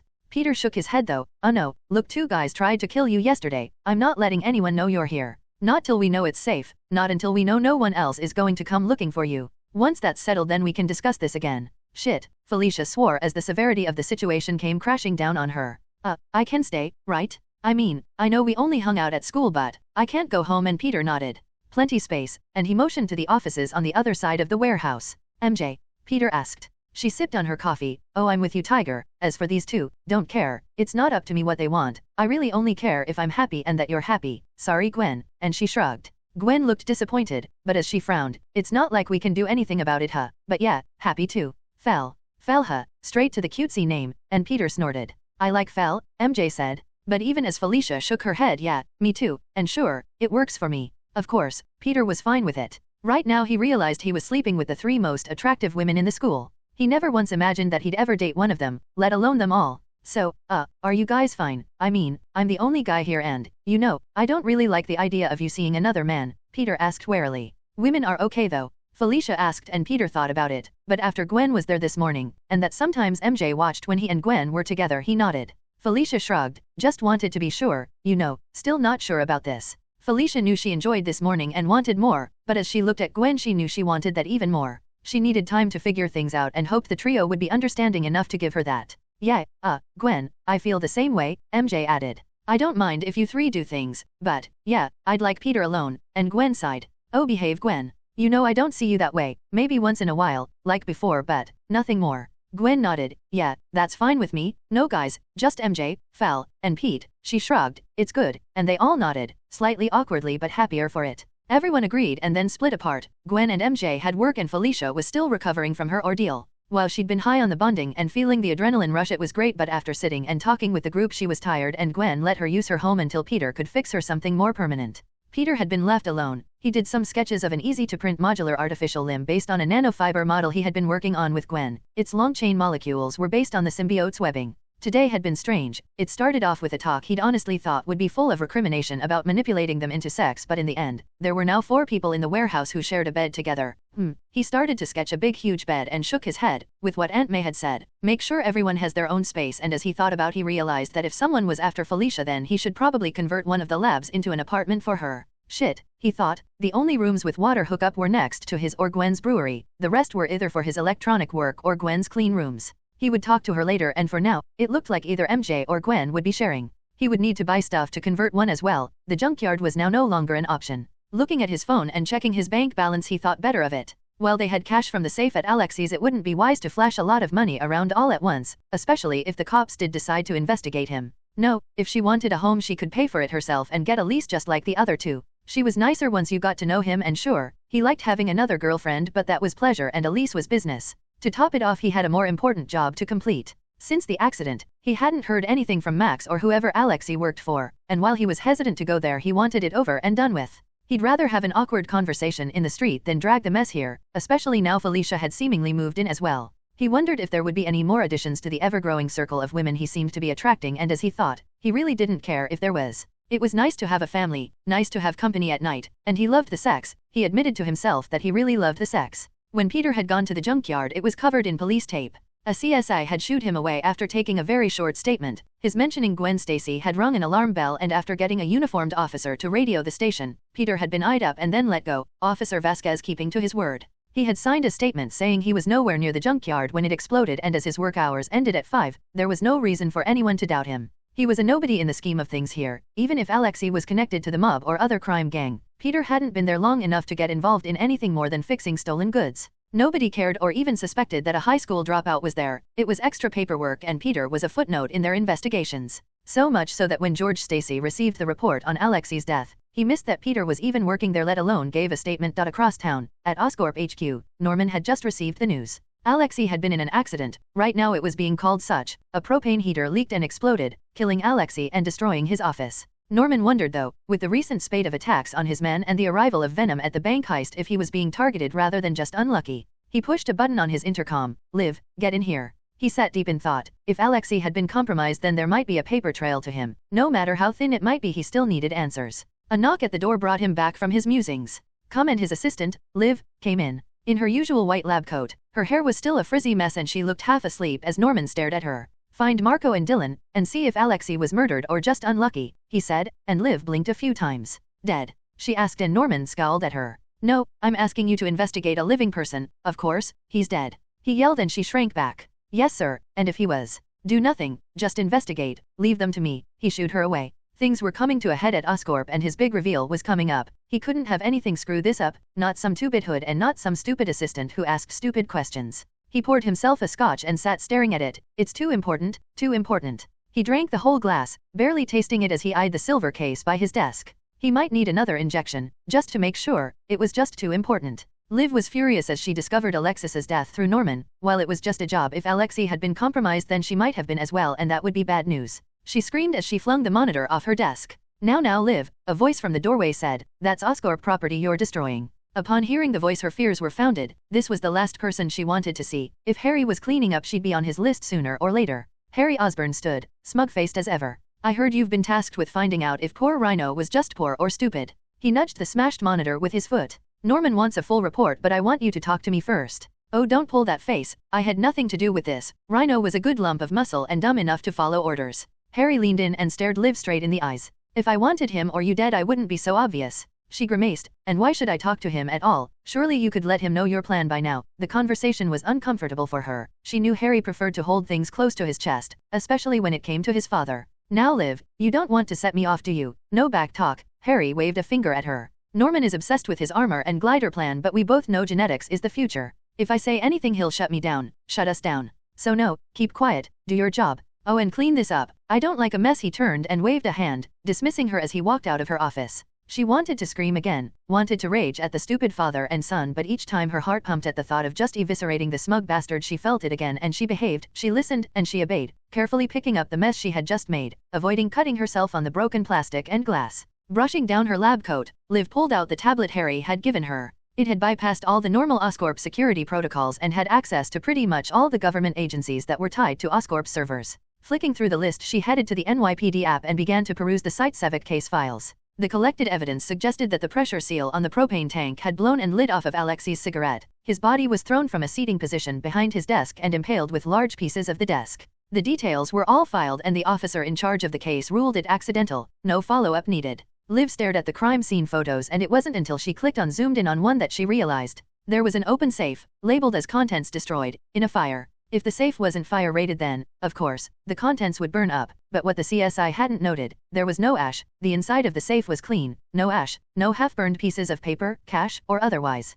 No melted lockboxes or pistols. Knowing Alexei, he had at least one of each. Checking the photos again, seeing Alexei cut open on the coroner's table. She noted the clean edge to some of the cuts. Glass, the coroner had noted, but Liv could see a slight discoloration of the edges. Without examining the body herself, she couldn't be sure, but to her, it was tinged black. Picking up her phone, she called Harry. "It's Liv." It was Venom, but unless you let me out to check myself, I can't be 100%, but I'm pretty sure it was him. There was silence on the other end. Report nothing to my father, do anything necessary to catch him. If he resists and I need to use force, she asked, praying he wasn't listening. Do what you need to. I want him alive though, and the call cut out. Yes, she fist pumped. Do anything I want to catch the Venom, alive if I can but not if it can be helped. The wording was wrong, too sloppy, and now she was free to do what she wanted, as long as she worked towards catching Venom. Spying the case on her desk, she had a thought, and while Harry wanted the processor for another plan, she had a much better idea. Flicking on her phone and sent a text to her only ally left capable of helping her deal with Venom. Standing and stretching, free to get my revenge against Venom and Oscorp, she thought to herself. Liv wasn't the only one concerned over Alexei's death. Max stared at the container of serum Alexei had gotten from Osbourn. He'd hidden it on Alexei's orders. Leaving it in a safe was asking for trouble, and there was only one person he had trusted with it. Alexei's death had hit Max hard. They'd been in the same crew for going on 40 years, starting out on the same streets and joining the same gang. He knew Alexei could be a bit dumb sometimes, but nobody got to run a business or chop shop by being totally stupid. Sure, the formula made him dumber, but not enough to smoke in a gas-filled office, not stupid enough to ignore the smell of gas around him. Someone had killed Alexei and covered it up. Maybe it was one of the rival gangs, but even then, hits like that were to send a message. Alexei and the yard were supposed to be neutral territory. He had a thought and dialed his phone. Go for Aaron. Hey man, it's Max, you hear? The man on the other end of the line snorted. Yeah, everyone heard. You think it was a hit? Alexis was stupid, but not that stupid, so yeah, anything. Not at my end, no, nothing on the Vine man. If it was a job, it wasn't done locally. You'd even ask? No, if it was me it wouldn't have been an explosion, but I hear you might have some product for sale? I'll give you a good deal for it. Not for me to decide, Alexei already sent that home, but shit man, someone's not playing by the rules. Oh, shit, got another call coming in. You know, if I go next then it's something personal for someone, right? So, see you around. Well, maybe. Sure man, and the line went dead. As Max looked at his phone, it was a text message. He shook his head at its contents and looked at the package Alexei had left. Maybe he should have sold it to Aaron, but he shook his head. He had one more job to do for Oscorp and he was leaving. He'd been offered a good deal back home and he'd taken it. He was tired of the junk and the smell, of fucking New Yorkers, and of that fucking Osbourn prick. Once this job was over he'd be free. He frowned as he thought of the last job, clicking on his phone, texting the one person he could leave something with. Hey, sending over a package, if anything happens, you know the drill. Flint Marco sat on the windowsill outside his daughter's hospital room. He was afraid that if she saw him she'd cry or worse. She suffered from some disease, sure they told him, even what it did, but it was all fancy gibberish to him. All he knew was that without treatment she would die. That's why he did this, why he hated Venom so much. The last job was supposed to be the one that paid for her last treatment, but the doc said they drew too much attention, too much heat on them, and that the bank job was supposed to be done quietly. So they delayed, giving her treatment but not the cure. One last job, they said, one more and we'll cure her no matter what. No matter the cost. Flint knew he had to do anything, would do anything if it meant saving his daughter. His phone tinged, and as he checked his messages he saw that Doc wanted him. The last job had come, and that this time the payment regardless of outcome was the cure. He idly flicked glue onto his skin, making little balls of sand. If he was going to fight that freak again, he'd be ready. He'd make sure that Venom was stopped, and that his daughter was free. Aaron looked at his phone. His boss had asked him to infiltrate Alexis's group, but now that was pointless. With the man dead, he doubted he'd get any answers that lead to the chip. His only lead now was the other costumed man. It was obvious it was this Venom character, and as he flicked through the latest reports the man had become active again. Reports of muggings, robberies, and even a few drug dealers were scattered. The Venom worked mainly in Hell's Kitchen, taking out anyone too obvious, and he penciled a note to make his people lay low for a while. Anyone working for other crews, well, they were on their own. If the man walked away from a beating and still had the strength to smash faces and smile, then he needed some heavy-duty hardware. Normal rounds would probably just piss him off, and he added another note: armor piercing. Even the camera footage of the failed drone experiment in Manhattan was there, and watching the agility and strength of the man was astounding. His shopping list grew even more: flashbangs, net guns, explosives, and finally the new sonic weapon the army had developed. Aaron knew that to take out someone like Venom, he'd need to be well armed and well prepared. As his enemies made their plans against him, Peter was making his own. Once Gwen and MJ had gone for a small nap and Felicia hid to recover, he had doused the table with bleach, scrubbed it clean, and then washed the floor. All the blood was gone, and while he might sand and revarnish the table later, it was clean enough they could sit at it again. Sure, he would have to face the police at some point, but with Gwen and MJ as alibis, he would get out of that easily enough. Rhino had been easier to kill than he'd thought, but Electro would be a problem. While he could ground himself against some current, he had no idea how much Electro could generate. He needed some kind of device to ground Electro himself, easy enough to make. He might just have to break a few microwaves to do so, using the large magnets inside. Sandman was easier. He could use some kind of heat emitter to just melt him into glass slag, and if that wouldn't work, gum him up again. While he had tested out the new Symbarmer against Gwen, Sandman hit a lot harder and he might need to have a backup plan against the pair. He'd asked Gwen if there was any kind of acid or solvent that dissolved silicon or metals and she had shown him several different ones. Easy enough to make and store, he could carry small vials, enough to blind or stun while he incapacitated him. He also wondered if Sandman had a limit, even if he wasn't Flash, having large chunks of his body cut off must still hurt and should eventually kill him. Lastly, there was Ock. The four-limbed asshole was strong with under armor, the punches barely making a dent on his body. If Electro could throw lightning at him and Ock wasn't moving to avoid them, his limbs must be shielded against it, which was another problem, but more for the man than the machine. Even with shielding there had to be a way to short out the electronics of the harness and Peter wondered if he could make a small short-range EMP to disable him. He would need to be careful though. While easy enough to build, the last thing he would want was to kill power for a city block or two. Tapping his finger against the table, deep in thought, Peter plotted his revenge. Spider-Man had watched as the sniper took aim and fired on Black Cat. He watched as she attacked and killed his partner, and he watched as he then followed her into the warehouse district and disappeared. He watched in shock, as the man blatantly fired around at her, catching her in the stomach. He watched in shock as blood pooled around both her and her attacker. He watched as a cleanup crew, all wearing the same military uniform as the dead man, meticulously cleaned blood and other evidence from the scene, and in a matter of moments, even the bullet he had heard tumble down the air conditioning shaft had been retrieved, cleaned, and then they vanished. His breath held in his chest while his heart hammered as he watched them clean up a body, as if it was garbage day. The feeling slowly came back to the hands he hadn't even realized he had clenched. The hammering faded and his world came back into focus. He had just watched someone die, immobilized by fear and inexperience.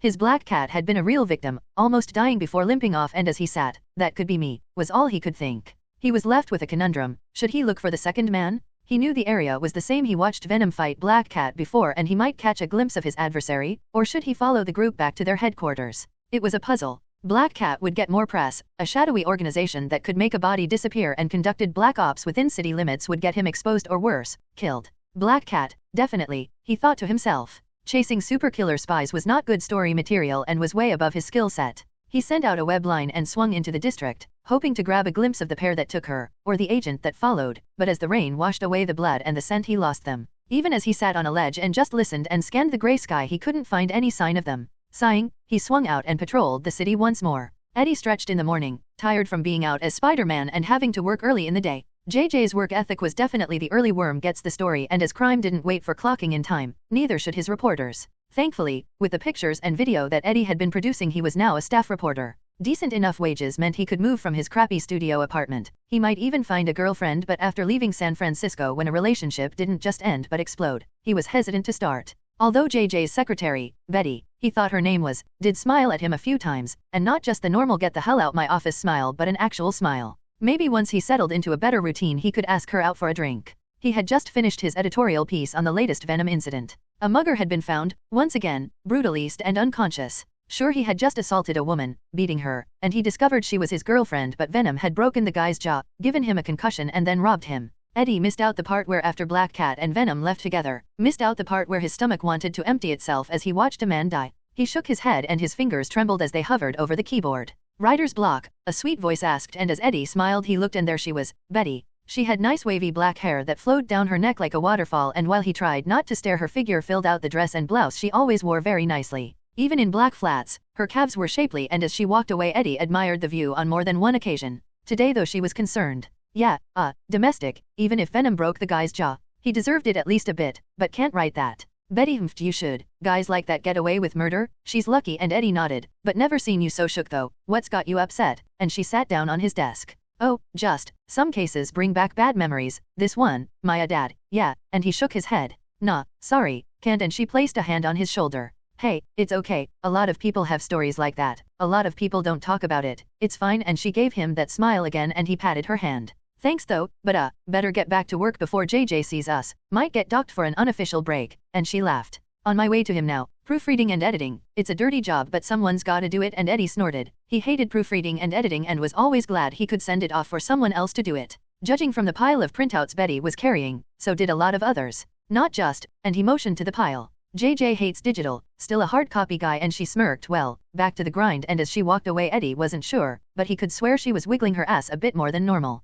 As he leaned back to think about what she and he clasped his hand on top of his head. Maybe he did deserve what Venom did, but he wouldn't learn anything. He would see that and not the crime he committed. He wouldn't learn, only the time in jail and a sentence would teach him. Eddie knew from experience that physical punishment never taught anything except hate, and as he leaned forwards his fingers touched the keys and he began to write his article. At the end of the long day, Eddie walked back to his studio apartment. It was small, and the one room was a reminder that even good-paying jobs in New York meant living a frugal lifestyle, but it was his. Most days he just flopped down onto his couch bed, slept for a few hours and then went out as Spider-Man, saving tidying up for when it got really bad, or in most cases, he ran out of clean underwear. Setting his kettle on and pulling an instant cup noodle out his cupboard, Eddie waited, bent over with his head resting on the kitchen counter as he waited for the kettle to boil, filled his dinner, and grabbed a beer out of the fridge. He had folded the lid over and grabbed a cleanish fork from the pile when there was a knock at the door. Peering through the spy hole, it was Betty. "Hey Eddie, you left early so I never got to see you," she spoke through the chained door.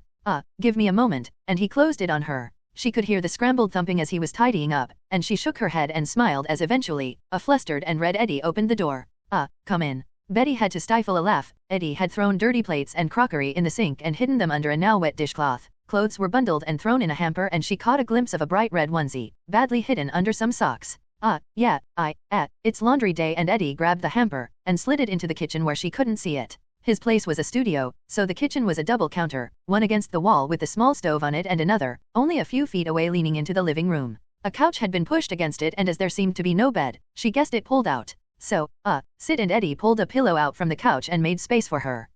So, yeah, what brings you here?" he asked, inwardly groaning at his stupid stiffness. It wasn't like he'd never talked to a woman before. She shook her head and smiled. "Are you gay?" And Eddie took a second before scrunching his face and muttering. Now he was really confused. Why would you ask that?" "'Cause, I flirted, I dropped hints, I shook my ass, I'm not even wearing a bra. I did everything those stupid articles said and not once did you look at me, not one date, or compliment. So, are you gay? Am I wasting my time here?" she stated as she stared at him. Of course, as she mentioned it Eddie looked down. It was chilly in New York and while Betty was wearing a coat she had unzipped it and he could now see she was right. The floral patterned dress she was wearing clung to her like a second skin and as the chill air hit it, her nipples had creased and were now standing erect and Eddie blushed and looked away. Betty looked down and clutched her coat shut. "Oh my god, Eddie," and she turned from him. "I said gay, not stare." Eddie stared at the ceiling, muttering, "No, definitely not gay." As Betty composed herself, "I can see that, so why? I mean, if you don't like me then why the interest, why the signals?" I asked the rest of the staff. "No girlfriend, and no ring, so, I mean, why?" Betty was tired of being alone in New York. The dating scene for people her age was either divorcees, widowers, or the players who couldn't handle a relationship and still acted like they were 20. One-night stands with disappointing sex and even more disappointing excuses. She had taken Eddie's friendliness as charming and hoped he would want more, but well, here they were. And Eddie sighed. "I'm dumb," was all he said and Betty laughed. "So?" And he nodded. "Good," and she unzipped her coat again. "Now you can look," and the rest of Eddie's evening was a whole lot better than he had ever imagined. In the morning Eddie woke feeling better than he had in months, since the incident in fact. As he looked over at the sleeping form of Betty he made two promises. The first was to stop being so hesitant. Last night he took a chance and now a very attractive and very demanding woman had invited herself into his life. The second was to get a new bed, as the sex had been amazing but uncomfortable on the couch bed. They had still managed though, several times, until Betty gave in. Being Spider-Man did have some advantages. Shit, he thought, and as he gently crept out of bed and over to the kitchen, filling and putting on the coffee pot he slid the laundry basket with his Spider-Man costume under the sink. He would deal with that later properly but as long as Betty didn't see it would be fine. Looking around his apartment, he realized he needed to spruce the place up as well. He had been living here for over 6 months but had never done anything, treating it like a temporary thing. Even with better wages, he would be here a while so some pictures, a few knickknacks would make it seem more homely, and if he was having company over more often some better furniture and definitely a lockable box to keep his outfits in. He could even afford a better costume. Right now, he had been wearing a double onesie, thin, and enough to cover his identity. It was red and the second blue, the cheapest he could find and had been hastily stitched together. He could now get something better. He had been browsing wetsuits and found several neoprene ones in a similar style, red shoulders and arms with blue bodies and legs. He would need boots though and gloves but they needed to be modified. His powers meant his fingertips needed to be uncovered and the sticky webbing he shot from his wrist needed an opening or it would just coat and glue him into the suit. He wondered if a Sharpie could be used to draw on webbing, go for a complete spider theme and maybe find some art online he could get for free, a small but obvious spider to sit in the middle of his webbing. As Betty moaned and rolled over he knew it would have to wait though. As Betty lifted herself and smiled at Eddie, he took out his 1 cup and a glass for himself and made them coffee, gratefully watching as she lingered over dressing, and smiling at him as he handed her the cup. Life was looking up for Eddie Brock, New York's friendly neighborhood Spider-Man. "You don't get it, do you?" Felicia asked Peter. Gwen and MJ were both out and left Peter and Felicia sitting having their usual cordial but awkward breakfast. No, I don't. Peter was slowly losing patience with Felicia. He didn't mind that she seemed to be mainly tolerating his presence, but this morning there was a bug up her ass about something. So, rather than being a bitch, explain it to me. He wasn't mad at her in particular, but since she'd gotten here she'd spent more time with Gwen than with him or MJ. He couldn't decide if he was jealous or just pissed off she seemed to be making no effort to mingle with the group. He couldn't blame her though, having to escape her home. She wasn't exactly rich and had no access to either money or clothes. As Gwen was roughly the same size in barring everything but the chest department, she'd been staying with her and living off of charity from the trio. Fine. Felicia took out a plastic bag. It had one of Gwen's Black Label cream samples in it and Peter shrugged. So, he asked her. The cream made their sex lives better, even if he was already involved, and they had started using it as lube. Gwen had made up several different strengths. This one was black, the strongest. She made white, green, blue, red, and finally black, each one 10, 20, 30, 40, and finally 50%. Stronger than that, and the girls found themselves being stunned into unconsciousness just by the smell alone. It stopped being a pleasure and started being a poison at that strength. Even Peter felt his eyes and throat burn with the higher level strengths, and Gwen needed to use one of her clean rooms to clear out the air before they suffocated. So, this can make you a ton of money. Why aren't you doing anything with it? Well, because FDA approval takes a year, but after about, 10 years of trials, both animal and human, to make sure it doesn't rot your brain or give you super cancer or something. Super cancer. Felicia pulled a face. Pete, it's fine. It's a natural hormone and pheromone. Gwen tested it. Gwen did lots of science stuff. If she says it's safe, then it's safe. Yeah, I know. We use it all the time, but I'm sure the FDA will take the "my symbiote girlfriend says so" proof and give me approval. You know, Gwen said you could be dumb sometimes. Felicia shook her head and sat down. Book smart, street dumb, she put it. Well, I'm book dumb but street smart. I don't care what the chemical formula of Cheese Whiz is, but ask me to pick a TR-15 or bypass an XJ-47, then I can, and I also have some connections that'll take this for a good price.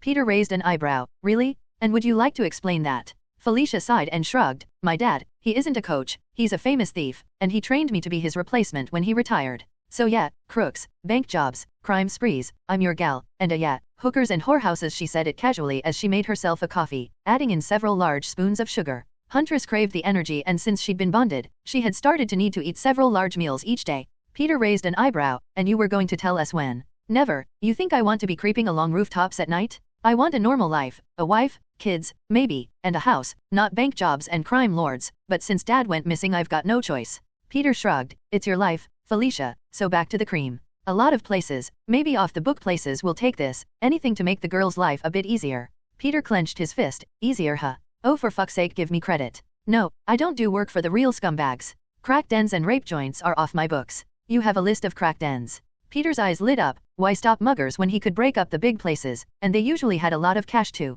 Felicia rolled her eyes. Yes, I do. I'll write a few down for you, but this, she spun the container on the table, this could make money for next to nothing. That good, huh? You don't get it, Peter. I'm a lesbian. Like, if every guy dropped dead right now I wouldn't be that upset. Well, my dad, and I guess you, but this, even now I can still smell it. And Gwen sealed the tin and the bag. Huntress is going nuts, and all I want is for you to bend me over this table, rip off my panties and go balls deep to Pound Town. For a whore who's tired but needs one more John for enough cash to feed her kid, this is gold. It's not pretty, Peter, but you could make money and do some good. Felicia had hoped to appeal to Peter's sense of justice. He always rooted for the little guy, or well, this time gal, and looking at him he was deep in thought. She sighed though. Lost you at Crack Den, huh? He shook his head. Nope. Balls deep to Pound Town actually. Crack Den sound like a poor second. Peter took a deep breath. We can't manufacture this. Gwen would need to help. Get her approval, get her help, and then yes, but we have more pressing issues. Felicia guessed what he meant and slid over to him, sitting on his lap. So, will I press or will you? But he laughed and shook his head. Peter raised an eyebrow, surprised she'd even suggest it. Later, and Felicia bit her lip but nodded. She knew she'd been avoiding him, but it wasn't that she didn't like him. She was crying out for him to just take her, to thrust himself into her, and she even ended up talking to Gwen about it, who told her to just accept it and go fuck him. She would even join them if she wanted to. It was difficult to admit that she liked anyone, let alone a guy. Her father drilled a no attachments rule into her and she was struggling. That triggered another rule, no weaknesses, and she found herself alone again, wanting to reach out to them but fearful she'd lose more in the process. Get a list of the worst places and the best ones. With Alexei dead and a gap, we need to move fast. If you've got contacts with the underworld, then use them. Find out who's taking over and you and I'll go hunting. That sent a bigger shiver up her spine than the thought of Peter ravaging her later on. She had to deal with some of the worst shitbags around. Training, her dad called it, but now she could go and make them pay for all the shit she had to endure. All afternoon they worked. Peter printed off a map of Hell's Kitchen and Felicia worked on marking in all the hotspots she knew of, the small businesses that Alexei had run, as well as the various crime syndicates and gangs that worked in each territory. I'm not going to take over if that's what you're thinking, Felicia. Being a criminal is a whole lot different than being a bit more violent than Spider-Man. A broken wrist is more of a deterrent than a slap on it, but these crack dens and whorehouses where the really nasty shit happens, that's doing more. This is freeing the ones that want out and giving the ones that don't a fighting chance. We send a message, Fal, a message that Venom runs the streets and not to fuck with him. Peter continued, pouring them both coffee. Staring at maps all day was tiring. Making a list of places to hit and then ordering them by Alexi's list was giving him a headache, especially as some places were equally as bad. You want to clean the streets up but not take over? You can't leave things like that, nature abhors a vacuum. We take out the big guys and another big guy comes in to take over. Hell, I bet right now someone's eyeing up the junkyard and Alexis's crew. It doesn't work like that, Peter, Felicia said, moving over to him and looking at the list he had made. It's not about taking over, it's about sending a message. It's fine, sell drugs, run a whorehouse but fuck with the neighborhood, make life difficult for the people living around you and get hammered. Plenty of people do crazy shit and no one's any the wiser. Just cause some asshole with a Bible says it's bad doesn't mean it actually is. So no, scumbags get taken care of, crooks with low profiles get to stay in business. Peter found her grating, but he admitted she was very attractive and a hand snaked its way up her leg and rested on the top of her ass. Wow, I never thought that I'd hear that from you. I figured you'd be the scumbags must pay kinda guy, not the practical thinker. Not just a pretty face then, Felicia said, shaking her head at him and moving his hand away from its perch. Aw shucks, you think I'm pretty? Peter smiled and winked back at Felicia, who laughed and balled up some paper to throw at him. Seriously though, Pete, you know what you're getting into, right? I mean, some of these guys are packing, and not in the good way, assault rifles, heavy-duty ordnance. Once we start, you are declaring war on some of the meanest, nastiest shitfucks in New York. Hell, ask Gwen who her dad doesn't touch, ask her who her dad can't touch, and I bet it's these guys. Felicia pointed to a piece of paper with a list of names on it. Each of these assholes will come for you, each of these assholes will make it their job to stay in business and be the last one standing. This is starting a war, Pete, one we can win, but you don't seem to get that it's going to be messy and someone needs to be there to clean it up. We can't take everyone down, we can only make them aware that operating in my city is bad for business. To let them know Venom doesn't care if you pay a hooker to paddle your balls or snort coke off a whore's ass, but sell crack outside a school or kidnap a kid for the sex trade and you'll find your outsides getting an airing. If you want to do the cleanup after, then go right ahead. I'll help, but I can't be too connected. I want to try and stay legit. My name can't be tied to this, the warehouse can't be tied to this. Peter leaned back and stared at Felicia. There were lines that should never be crossed. The innocent paid when the guilty played was all he could think. Felicia shook her head. I don't think you get it, Pete, I really don't. This won't be a game. They'll take the first hit and come at you with guns blazing next time. Venom will be a target even if you don't want him to be. They'll come for you. Peter shifted into Venom, towering over her, and Felicia felt two emotions, as he stretched open his maw and his fingers elongated into wicked claws. She and Huntress both felt fear. He was a predator and one they knew had evolved since they last fought. Then they will suffer. As the huge tongue slid over the maw, she felt the second emotion bubble within her and Huntress purred. The fear was overcome by the instinct, the want for him, the primal part of her brain that said mate with him. Huntress screamed at her to have him inside her, and as her hands ran down his front, he guessed her intention and Venom slid back. Once his manhood sprang free, she took him in her hands and kissed him all over his face and neck, and soon after all three got what they wanted. Venom and Huntress sat on the edge of the apartment block across from their target. It was well known as a whorehouse, and not for good reasons.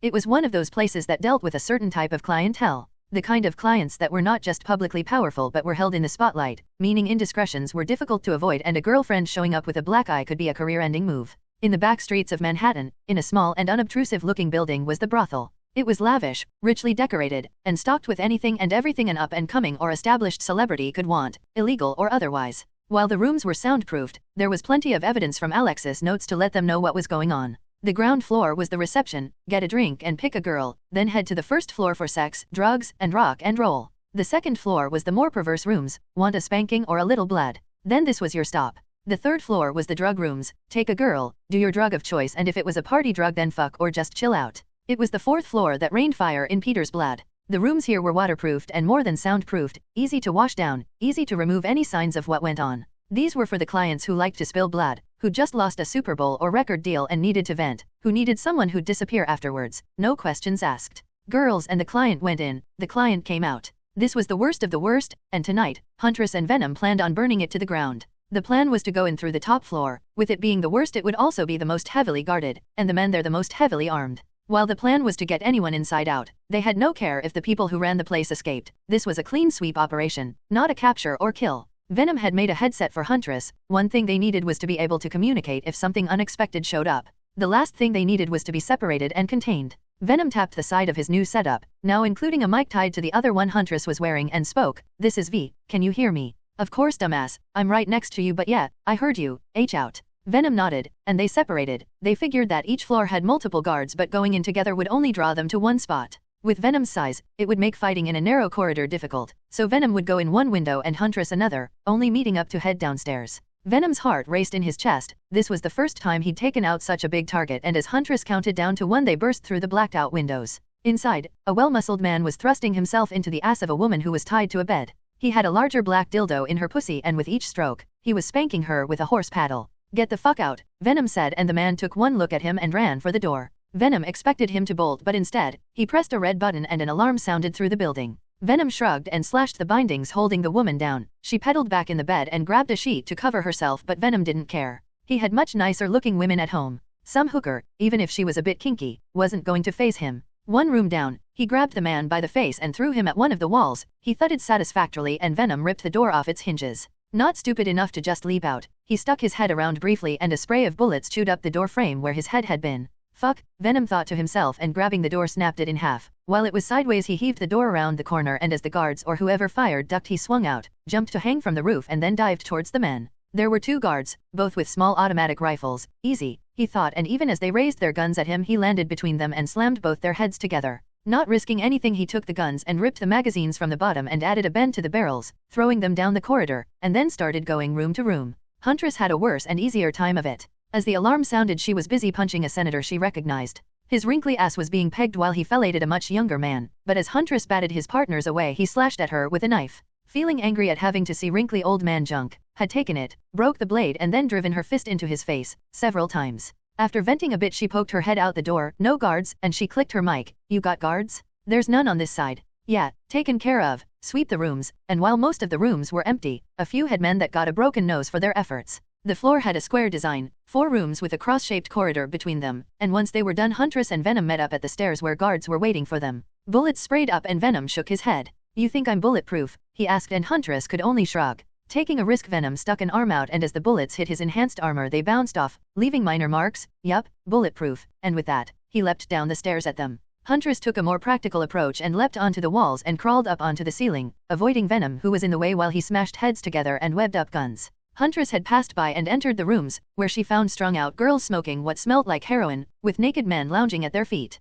Pipes and hookahs of various shapes were neatly arranged with bongs and other drug paraphernalia. A few men snorted white powder from the chest and asses of laughing girls. Even now that fad never faded. "Fuck faces, out!" Huntress yelled, and the calm atmosphere was spoiled. Girls and men alike grabbed clothes and rushed for the exit while Huntress leered and postured at them. The idea to scare was boring, but no deaths were the rule. Venom had finished quickly and the rooms here were empty. It was a floor to relax in. The presence of guards would spoil the mood. "You think it'll get worse?" and Huntress shook her head. "Nah, should be guards downstairs plus private security, but unless they're dumb the place should be empty by now." Venom shook his head. "You just had to jinx it, didn't you?" and Huntress laughed. "Sure, blame me. So if I'm right, how about you do anything I ask, and if you're right I'll do anything you ask," and she wiggled her ass at him. This was it. She felt like they had something they could bond over. She could make him her partner, in more ways than one, and the stupid rules her father gave her could go fuck themselves. She saw her way to getting Peter on her side, and with Peter, she could get to MJ. She would have a life free of her father, a life with friends and more. Venom shook his head laughing. "Sure, but you'll regret that." As he looked down the stairs, "We need to move before cops come."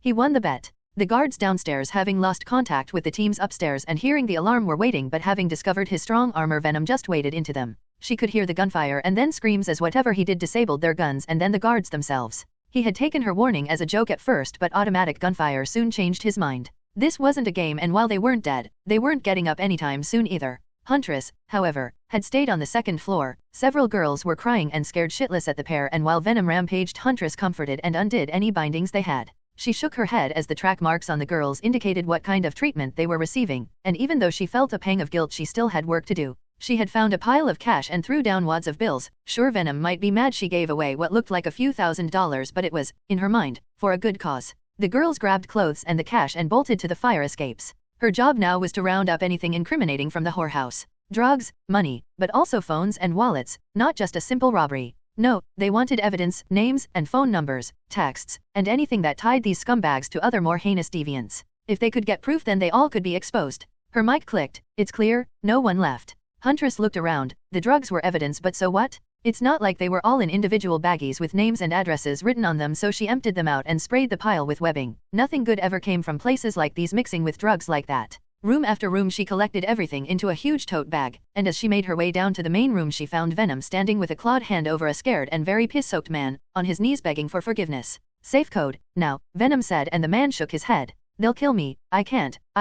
Venom grabbed the man and lifted him up, the maw splitting and his tongue snaking out. I'll kill you right fucking now, and had to hold the man back as a stream trickled down his leg. Venom, wait, and taking a look at the safe, Huntress placed a hand onto it. She stared for a few seconds and then pressed 4 digits on the keypad, and the lock light turned from red to green and the door sprang open. Smart, Venom said, and Huntress shrugged. With no use for the man, Venom threw him across the room where he landed on one of the sofas. Taking one look at the pair, he took his chance and ran, slamming the door behind him as he bolted. Really? How? Venom asked. No one ever cleans the buttons, and she pointed to 4 worn keys. The contents of the safe were emptied into the tote bag and the pair headed back upstairs. If there was a welcoming committee waiting for them outside, it would be at the front door. The roof was easier and safer to exit from, even if it meant breaking another set of windows. Taking one last listen, the place was empty. Venom sprayed a message on the wall, making his webbing last as long as possible. Even solvent wouldn't shift it. And satisfied with their work for the evening, they checked the window Huntress had entered from and swung off into the night. Huntress took a chance, and as they swung she held on to Venom, whose eyes narrowed as he held her close, but if he thought anything was wrong, he didn't say a word. The pair swung silently across the New York skyline and the adrenaline was surging within them. Huntress had grabbed onto Venom and he carried them both while her hands were busy. She was hugging him tightly, her arms wrapped around him and her head rested on his shoulder. Her eyes had closed, and to Venom she seemed almost content.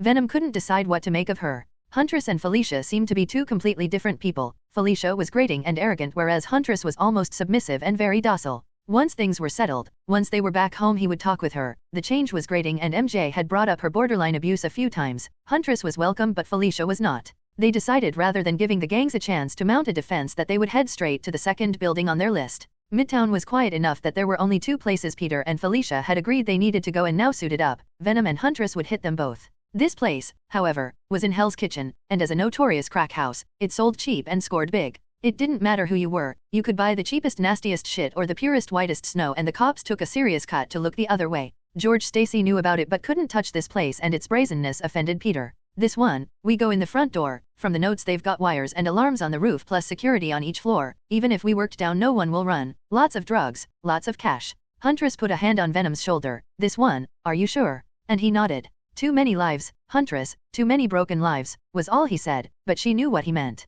The 2 bottom windows had steel bars over them, rusty but still a barrier. No difference though, as even unbarred they figured each floor had steel shutters on the inside. The door at the front was a simple wooden door, but again, they knew different. A massive steel plate and a fitted cage were hidden behind its slightly chipped exterior. This would need muscle to get in, but Venom had other plans. He still had the acid made by Gwen, designed to make short work of silicon, but he also had one for metals. He didn't know if Sandman was just made of rocks or if he could control other minerals, and with a quick flick of the wrist, 2 cartridges were webbed to the top of the windows, their contents hissing as they softened the steel. Venom counted to 30, the acid was strong and he had no doubt Gwen wasn't lying when she said not to wait too long. Eyeing a skyscraper, he shot out a line and swung, feet first, at the bars. The ones he hit screeched in torture as his weight, enhanced by his speed, caused them to buckle, and they snapped inwards as he slammed into the glass, it coming away from the frame entirely. Rather than shattering, the window was bulletproof and his momentum had simply taken the whole frame out, crumpling it inwards. Guns were raised and the shouting started. Bullets flew and Venom crouched down, covering his face with an arm, letting the small rounds bounce harmlessly off him.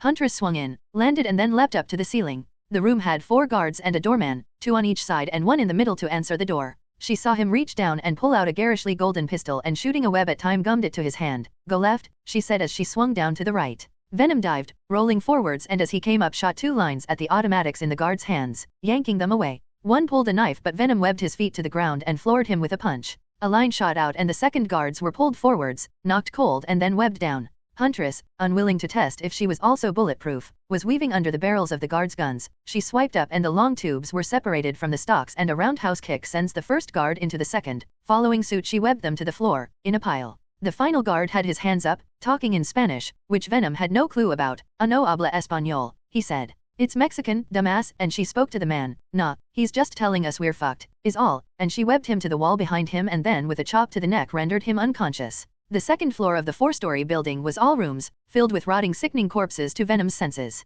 The drug the addicts injected here smelled bad, and the foulness of whatever it did to them made him think of decaying meat left in the sun, but there was nothing here and most of the junkies were passed out. If anyone registered their presence then none dared to move as they went room to room. On the third floor, they found the same, nicer rooms but still the same shitty foul odor of corruption and fetid rot. The doorway to the fourth floor was barred, a large security gate across the stairwell. Money and boss, Venom said, and Huntress nodded. The guards must have pulled back and barricaded themselves in once the fighting started. This was where the big guns would be and where the real challenge would be faced. The door had a dimple pull handle and it ran on rails. Venom couldn't hear anything from behind the door and they guessed it would be a standoff until someone acted. "I'll pull the door, you stay back." Venom braced against the floor and with a grunt pulled the door from its rail. There was a ting as bullets hit off the thick steel plate, but Venom had to stand firm. "Two shooters at the top of the stairs," Huntress reported as Venom held the door for her. "Me first, then you, straight up," Venom said, and Huntress moved to the side. As he didn't need it anymore, he placed the door to one side and with a nod she nodded back. He stepped out into the stairwell. Boom! A large caliber round hit him square in the chest and sent him flying. Pete! Huntress shouted. The simskin around his white spider was deformed, a huge crater with a squashed round in it. He shook his head and picked the round up with 2 fingers. The skin was already reforming. That hurt, and in his anger, the maw split open. "We will hurt you back," he shouted and leapt through the doorway. As he grabbed onto the walls, his claws dug in and he leapt, from side to side, the rounds missing as they fired. Huge divots of plaster sprayed as bullets flew, and as Huntress watched, a man, carrying a hunting rifle, large caliber and thick-barreled, was flung down the stairs, blood pooling from a wound on his face. She shook her head and webbed him to the floor. The rifle was a single-shot hunting rifle, large caliber with no magazine, but it still needed to be dealt with, and webbing its barrel up, she made a note to collect it later. The rest of the men were not so lucky. As she rounded the stairs, Venom was slashing and throwing bodies around. Shotguns blasted holes in the walls, but he simply moved, webbed and then switched targets. Anyone stupid enough to get close was used as a shield and then thrown at another assailant. It was a mess of claws and bullets, and Venom had lost all semblance of style in fighting and was a whirling dervish of blood and fury. These men never stood a chance and never got an opportunity to surrender. As the last man fell, bleeding heavily from several slash wounds, Venom roared in triumph as Huntress watched. Each time he subdued an opponent she webbed them down, a reminder to keep out their way, and they took the hint. She did note that none of them was seriously hurt. The wounds were skin deep and painful, yes, but he avoided the throat and wrists, preferring to mark them on their chest or face. Some would have scars long after tonight to remind them, even after she and Venom had left. Venom unslung the tote bag and finding the safe. "Ladies first," but Huntress shook her head. "Not this one. Find someone with the code or I'll need time to crack it. Hey assholes, safe code or else I start chopping off dicks." And soon enough, after showing her wicked claws, they got the code. Cash and bricks of brown and white powder were bundled into the bag. The safe was empty of anything else, other than ammo and a few explosives, which Venom relieved them of. A shuttered window provided their escape route, as they could both hear sirens in the distance, more for their first heist rather than this one, but better safe than sorry. A place like this might have silent alarms and help, or worse, might be on the way. They swung out of the building onto a nearby rooftop. Gwen would take care of the drugs, the guns could be repurposed or just disposed of, and the explosives were safer off the streets. As they swung away into the night, the excitement of the night had caught up with them, and Huntress swung over and kissed Venom. As they let the simskin part enough, he pulled her towards him, and she could feel his heat from their closeness. "A Venom?" she asked, and he pulled her tightly to him, sliding a hand over her ass and pulling her into a very obvious bulge. Huntress was welcome, and Felicia would learn to be nicer to MJ, but for now, after the raid, the adrenaline coursed through him and he only wanted one thing from her. "Do you want to fuck?" Venom asked her, and Huntress had already split and she felt the tip of his erection pressing against her entrance. She didn't even answer as she guided him into her, and they swung away, the tote bag webbed to Venom's back and Huntress's legs wrapped around his waist. She needed to be nicer, she needed to let them in, and as she wrapped her legs around him she whispered, "Please," and she imagined that he held her a little bit tighter. She felt a connection to him, not just physically, and as she held tightly onto him she felt warmth, a sense of belonging, and she realized that she needed to stop pushing him, and the others away. Her obvious attraction to Gwen was creating hostility, her lack of connection to MJ doing the same, and as he lost herself in the pleasure she never even noticed them land. Feeling a loss as he moved out of her, she was surprised as he turned her and pressed her against the water tower that supplied the warehouse. He thrust into her from behind, uncaring and not gently, took her once more, holding her up as her legs became jelly and buckled under her. As her cries rang out across the rooftops she lost herself, and she no longer cared what he did, only that he didn't stop. She felt him release inside her, filling her with the heat and passion she craved, but was disappointed as he left her there. He had simply walked away, his message to her as clear as day. Alone and empty, she realized she wanted this. She wanted him, the warehouse, the friends, and the family. If she didn't change, she would lose everything, and that thought terrified her more than anything. Flash clenched his hands again, hoping that feeling would return to them soon. He'd been on the balance bars for an hour over what his physio recommended, but he didn't care. He was going to get this, he was going to get revenge. Jack watched his son and had been keeping track of him since the accident. Once a graceful and masterful football player that every coach, even the ones he didn't pay, said would not only go pro but be one of the best, had been cut down in his prime. He watched as he raged, threw, and smashed things, yelled at everyone, himself included, and then broke down crying. He'd hired the best therapist for his son, and she'd told him it was just the accident, nothing to worry about. A few months on antipsychotics and he'd be fine. After a few months of physiotherapy and he would accept the loss of his feet. Of course, he would. He was a Thompson. Jack walked into the training room watching as Flash lifted himself up, straight-armed on a balance beam, holding his legs straight along its length. The latest artificial limbs adorned the bottom of his legs, sleek and, if you didn't know better, an almost perfect match for his originals. The limbs were from Oscorp, Jack getting a great deal on them, nothing but the best for his son. Son, take a break, you're going to hurt yourself, and Flash just looked at him. It's fine was all he said.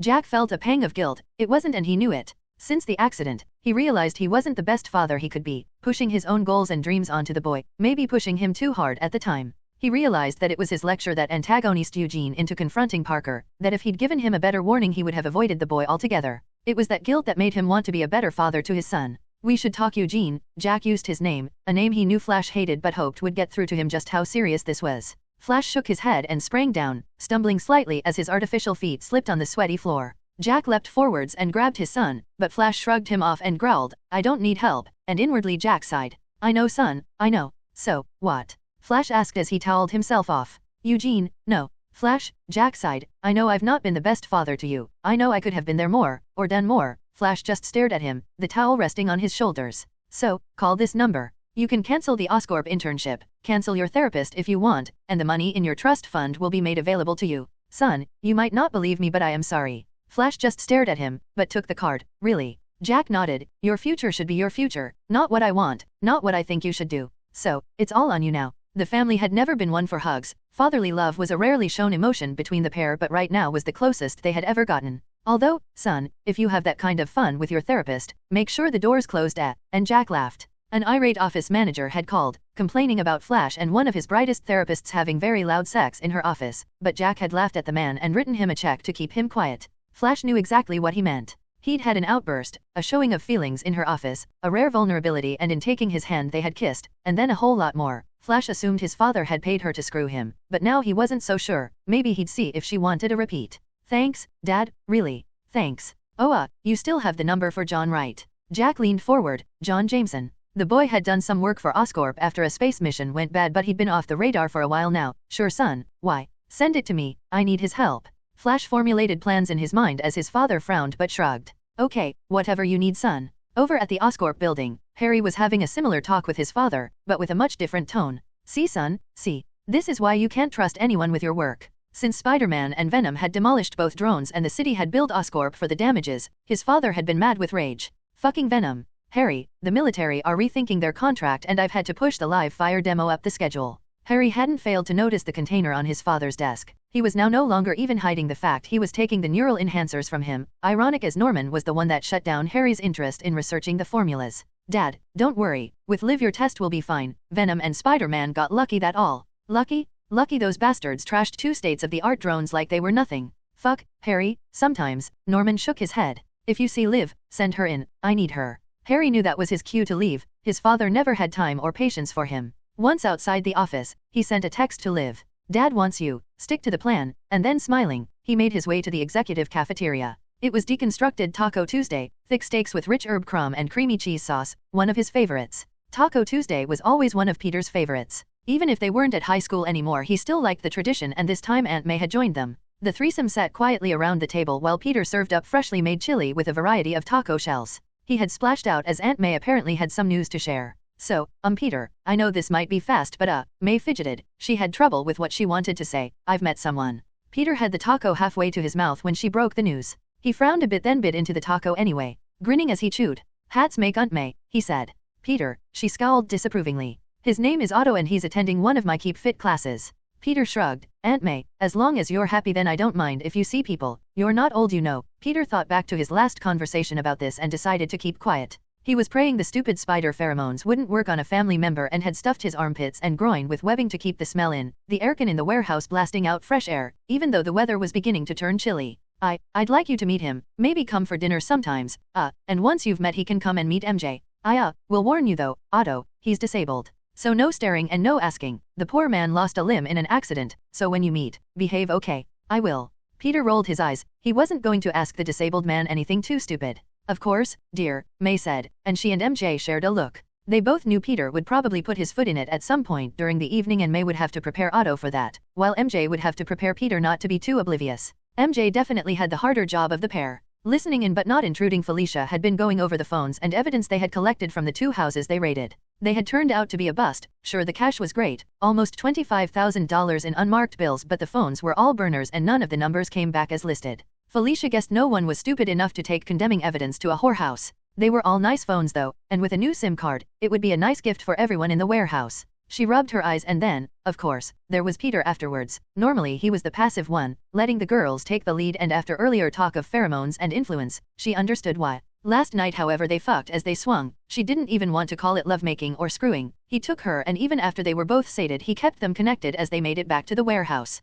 He had been wild, taking her, and even as she thought about it she felt wet. It was intense, primal, and she had loved it. It also brought home 2 things. Peter had slipped back into the warehouse after they were finished, leaving her alone. They had continued on the roof, Venom pounding her against the water tower, and in their passion, she had felt his anger at her. He hadn't hurt her, he would probably never hurt her, but he, and probably the rest, were tired of her attitude. She knew she had a choice to make, even if she knew it wasn't even a choice. Why not admit you like the Peter? Huntress asked. It's complicated, I only like girls, not boys. The Peter is not a boy, he is the Peter, so don't care, tell him. No, it's not like that for humans, we have genders and sexuality, we're not just symbiotes. Bah, it's stupid, you love him, I love him, we love him. Tell him to make him push us down again, the swinging was more fun with him within us. Felicia leaned back and rubbed her head, but what about Gwen or MJ? What about them? We love the Gwen too, the MJ is a strutting peacock though, beneath us, ignore her. Now go, take the Peter and tell him. She laughed, okay. MJ waved at Felicia when she finally appeared from Gwen's home, and Aunt May raised an eyebrow at Peter. What? That's Gwen's friend, she's staying for a few days. Yes, of course, she is, May said, sipping her coffee. Aunt May could always tell when Peter was lying, he'd always look so guilty trying to sound honest. Hi Mrs. Parker. Peter, can we talk? Sorry May, landlord stuff, I'll be right back, he said, and he shrugged as MJ frowned. Felicia looked scared and Peter tilted his head confused. So nothing bad I hope. He looked at the piles of money stored and banded, and the pile of phones. Look, I know you're still on edge, but you're safe here, with friends, so chill. This badass bitch routine isn't necessary here. That's not it, and after a brief pause, I love you, she whispered. I love you, shithead, Felicia shouted, and Peter grinned. He had been worried for nothing. Okay, thanks Felicia, and when my Aunt May, you know the one we just told we weren't in a relationship, wants to talk to me, I'll just send her in here, okay? Felicia looked shocked. Shit, I'm sorry Pete, but he just shook his head. He could hear Aunt May holding her stomach as she broke down laughing from here. As much as this was funny, he wasn't completely stupid, and pulling Felicia into his arms, he rested his chin upon her head, and as she cuddled into him, love you too, he whispered. Once Felicia had been introduced to Aunt May, and he'd explained what was going on, much to Aunt May's disapproving glare, Felicia seemed to relax. She even took MJ to one side, and while Peter didn't listen in, he did spot as MJ burst into tears and Felicia hugged her, and then she did the same. He figured that they had solved their issues. With a new piece in the warehouse, time moved on. Gwen continued college, her internship, and making the cream. MJ had her diner job and was getting a lot of attention. As she adjusted to Muse, she came more out of her shell, had more confidence, and was more vocal about things she wanted, both in and out of the warehouse. As November crept up on them, it was that time of the year again, and Peter and Gwen sat at the breakfast table wondering what the hell to do with the sullen pair across from them. MJ had cut ties with her father and would be here alone, and Felicia's father was still missing. Neither of them wanted to spend Thanksgiving alone, and without Gwen or Peter there, neither of them really wanted to spend it together. They had made up, but it was still awkward for the pair with no real interests between them other than Peter. Gwen was expected home and Peter wanted to spend some time with Aunt May. They had been too busy to spend time with their families, and it was that time of the year. Peter sighed. How about we have a small Thanksgiving meal here, and then you guys can hang out. You don't need to spend time with each other. I won't be at Aunt May's all day, so I'll be back. Gwen nodded and put down her cup. Same here, Dad wants me to stay over but I'm not. I just sit and watch him drink while he watches football, and I'd rather be here. So, food, some drinks, and maybe a bit of fun, and the trio had all nodded.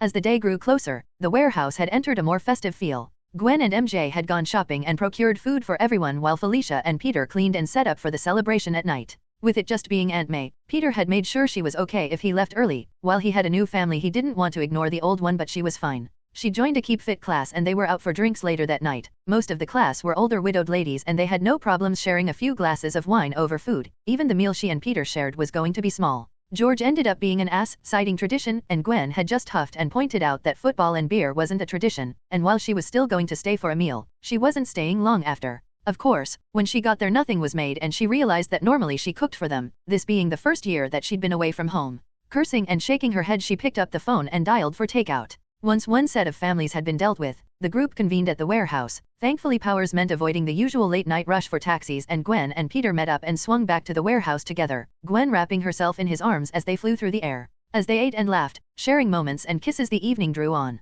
MJ decided for once that while everyone else was drinking that she would do the same. She wasn't her father, she was better, and she poured herself a drink. She needed the courage. The three women had gotten together and made plans and while Gwen and Felicia were confident, MJ had her doubts. She was sure she liked them, she just needed a push. Nothing bad, just a little edge that once she started she wouldn't have any doubts at all. Like skydiving, she thought. No one sane jumps out a plane without being pushed. It's fine, yup, it's fine. MJ pulled out a sealed zip bag, the tin inside one of Gwen's black label samples. She ripped it open and made sure the contents spilled all over her, the cream inside dripping down her bare chest and Gwen and Felicia both froze. Shit Pete, no, Pete oh fuck. Gwen's eyes glazed over and Felicia could only stare at MJ. Peter moved over to MJ, ready to defend her against the ravenous pair, well aware of the cream's effect. Tiger no, we want this, please, it's okay, it's for you, and as she whispered in his ear she ran a hand over his groin. Enjoy the show, was all she said before pushing him onto the recliner so he could watch. She rubbed the cream down between her legs and Gwen let out a piteous whine as her eyes followed her fingers. It was Felicia that gave her the courage. She enjoyed spending time with them, she enjoyed having sex with them but had been too afraid to admit it. Felicia came in and tore up that rulebook. She was still proudly gay but even she liked Peter, and MJ had to admit to herself she liked Gwen. Felicia was still a maybe but if it meant including her she didn't mind. Gwen had started to nuzzle MJ's neck, kissing up it and licking her earlobe while Felicia had gone straight to her chest, one hand cupped while her tongue darted and flicked at the engorged nipple. MJ writhed and moaned beneath them. Oh fuck, she whispered and hands and fingers began to trace over her sensitive skin. MJ parted her legs and it was Felicia who moved down, kissing down her front and then into her cleanly shaven mound. In fact, looking over at Peter she wondered if MJ planned this as she had shaved everywhere. MJ leant back as her lips sought out Gwen's and they savored a deep passionate kiss. Gwen bit and teased MJ's lips with Felicia beginning to kiss her clit. She parted her lips with a finger and seeing the red and engorged clit she sucked on it, pulling it with her teeth and MJ moaned into Gwen's mouth. Kissing it gently, Felicia leant back and a disappointed MJ looked down. Felicia grinned, her top vanished and her enormous breast spilling free, and standing, her slacks disappeared as well, revealing her trimmed bush underneath. Seeing the pair naked, Gwen joined them. She looked at Felicia and then at MJ and seeing her own small breasts pouted slightly, but MJ laughed and leaned over kissing her on her darker nipples. Stop being a pout, and leaning forwards kissed each one in turn. They're perfect, and as Felicia bent down between her legs again she rubbed her hand between Gwen's legs, letting her fingers slide into her. The cream was beginning to affect all three of them now. As MJ's let it run over her body it made its way into Felicia's mouth and as it was over her fingers as she slid into Gwen. The three felt it, like small lightning tingles over their body, their symbiotes purring in joy as the touch of the three women drove them wild. Gwen moaned at the sudden entry and knelt on the couch, supporting herself as she felt MJ tease and slide in and out. She leaned forwards and they began to kiss once more, both moaning and gasping. Pete please, Felicia was the only one untended to and while they were distracted Peter had taken off his clothes, his erection untouched and he grinned. Felicia was on her knees and as he pushed into her she cried out as she came and buried her tongue deep into MJ while he slid his length into her. Huntress purred and Felicia's tongue thickened and lengthened inside MJ who gasped and looked down. Even Gwen stared as Huntress used her thick tongue like a finger, sliding it deep into MJ and licking her deeply, feeling the warm honey musk of her moisture. Since when? Gwen asked and Felicia shrugged, closing her mouth around MJ's pussy and filling it with her large tongue. MJ moaned and felt herself orgasm at the insertion. The dexterous tongue was very flexible and it flitted around her inside seeking out the most sensitive spots and pleasuring them. Her orgasms brought a mouthful of sweet liquid to Felicia who swallowed it down, savoring its taste. Peter too had stopped to watch Felicia's new trick and wondered if he could do it himself and as the thought registered Gwen scowled. Don't you dare, it's big enough, and he realized that suddenly injuring himself inside Felicia might not be that great an idea. He instead took a long stroke and began to thrust quickly, pushing himself as far into her as he could and as he pulled at her hips she began to moan louder. Oh, fuck Peter, what the fuck? She moaned and unable to contain herself she pushed back against him. Peter smirked at that and he let loose a torrent. Clean up in eye laugh. He joked and the thick cum filled every part of her insides. Now, since you're so willing, how about you return the favor? And lifting Felicia he held her up, showing the white dripping mess where he and she were connected. MJ nodded and with lustful eyes began to slide her tongue over the connection. Felicia couldn't help herself. Peter had her held under the legs and she needed her arms to hold on to the ceiling. MJ's tongue chased the dripping cum from out of her, taking long slurps as she let it slip into her mouth, and as Peter softened she began to suck their combined cum off him. She swirled her tongue over his soft testicles and without leaving the warmth of Felicia he began to harden again. No fair, Gwen started and the pair were now next to each other, MJ sucking on Peter's manhood while Gwen tongued at Felicia's cum-filled pussy. MJ finished making Peter hard again and kissed Gwen as their tongues slid over Felicia, who moaned as they both played with her. Felicia was at her limit after Peter had filled her. The orgasms began as a tidal wave and after MJ and now Gwen began they shuddered through her at an ever-increasing pace. She had never felt this good, never felt this way and having a cock and a tongue lap over her was too much. Even Huntress, normally purring and fawning over Venom was exhausted, and with one final gasp, she faded into blissful darkness. I think you broke her, said Peter as Felicia went limp in his arms. Us. Gwen snorted, who gave her that pounding huh, and Peter laughed. Oops. Anyway, who used that super cream you were all hiding huh? Oops, my ass, but, put her to bed and then come back. You've still got work mister. And she eyed MJ, we still, and MJ nodded. After tucking her in, Gwen and MJ were sat on the couch. Gwen was writhing in pleasure as for once MJ had taken the initiative and was between her legs. Peter watched as she sucked and licked all over Gwen who was crying out. 5 years of frustration of unrequited love and lust built up exploded through a dam of exhibitionism and pheromones. She arched her back and cried out, I love you, as MJ's tongue and lips had wrapped themselves around her clit. She felt a huge wave bring her to the edge of pleasure. Even with Felicia and Peter she'd never come like that before. I think you broke her, so we're even, and MJ leaned as far back as she could and gently cuffed Peter's leg. But Gwen was far from finished. Please, like the first time, and MJ raised an eyebrow. Wasn't Poison the overly sensitive one? She thought. I think she wants to lick us both, like we did when Muse first appeared, and MJ blushed. While it was fun and ultimately fine she was embarrassed to have acted that way. So, Peter inside me and you, down there? She asked and Gwen shyly nodded.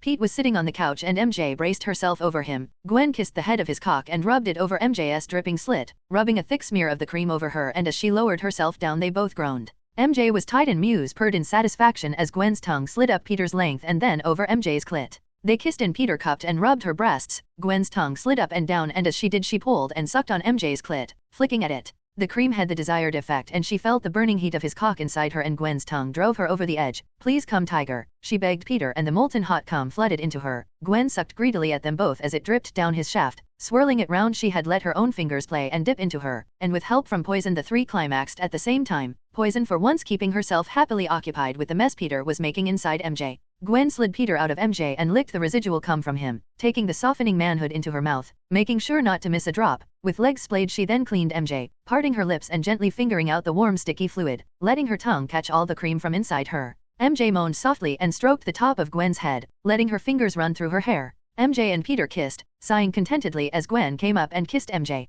Tired and happy, they moved into the bedroom where Felicia gently snored. Moving her over the three got into the bed with her and MJ kissed Peter on the side of the face and then Gwen on the lips. Why though, was all Peter asked. A lot to be thankful for, she whispered, and Peter cuddled up to her and the foursome drifted off into a blissful sleep. The atmosphere in the warehouse at breakfast was strange. Last night was fun but it also brought several things to the surface. Gwen and Felicia admitted that they had sex before. Felicia had woken up to find Gwen's hands and fingers exploring, but was already at a tipping point and couldn't stop her. Gwen admitted that Poison didn't overdose like when she was with Peter and while they knew it was okay, they still felt it was doing something behind his back. After discussing it with MJ, they agreed that while Felicia and Gwen did want to sleep together, that they'd talk to Peter first. Look, last night was to get the point across that we, all of us, Gwen stared at Felicia, are here because of you. All fell and I want to know that if we have sex without you, that you're not going to get mad about it. Gwen, nobody minds if I sleep with any of you. So no, if you and MJ then no, it's fine. I mind though, once in a while is okay, but not without Pete. Sorry Gwen, MJ added, knowing full well that it was better to get it out in the open now.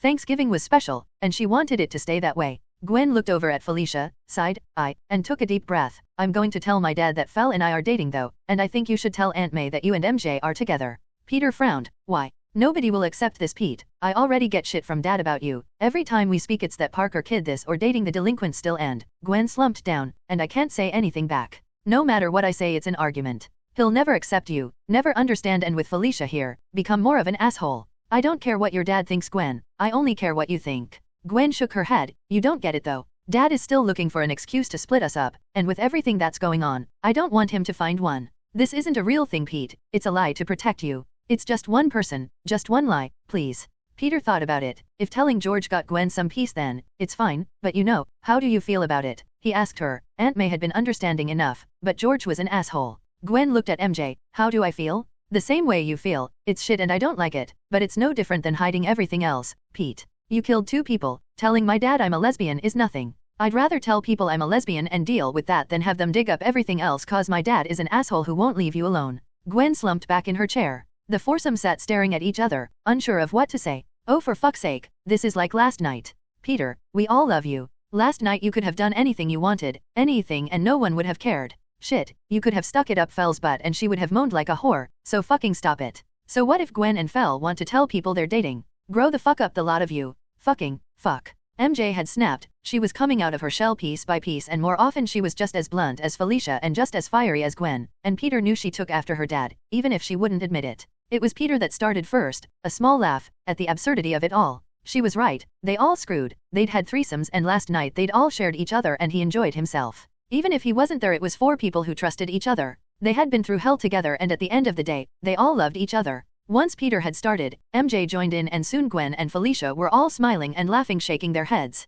If it saves us from the wrath of MJ, then anything, Peter said, chuckling, and MJ tapped him lightly on the cheek before kissing him. Don't you forget it. The air had been cleared and plans had been made. Over the next few weeks, things improved. While he still hadn't finished the new home for Felicia, it was coming along nicely. The floors and the plumbing were all hooked up. Felicia stated there was no rush and spent most time sleeping with either Gwen or Peter. The home sat as an empty shell. With the time of year, a lot of places were ramping up for the festive season. They were still hesitant to start throwing a lot of money around, and Felicia had decided that her apartment was a lost cause. She would just sort out new cards and ID rather than risk visiting her old place. As things moved along, it slowly turned from November into December and the group began to prepare for Christmas. Christmas had been fun. They had Aunt May over for dinner while Gwen went home with Felicia. She had been invited over to spend Christmas with her and George. The excuse that her dad was out of the country at some event was used, and even if he didn't buy it, George was happy to have her there. So it had just been the 3 of them, but it was warm and cozy, and the fake Christmas tree Peter had decorated made the inside of the warehouse feel like home to them all. MJ had cooked, as after tasting one of Peter's home-cooked meals she declared him a disaster and relegated him to drinks, which of course Gwen had pre-mixed and left in the fridge for them.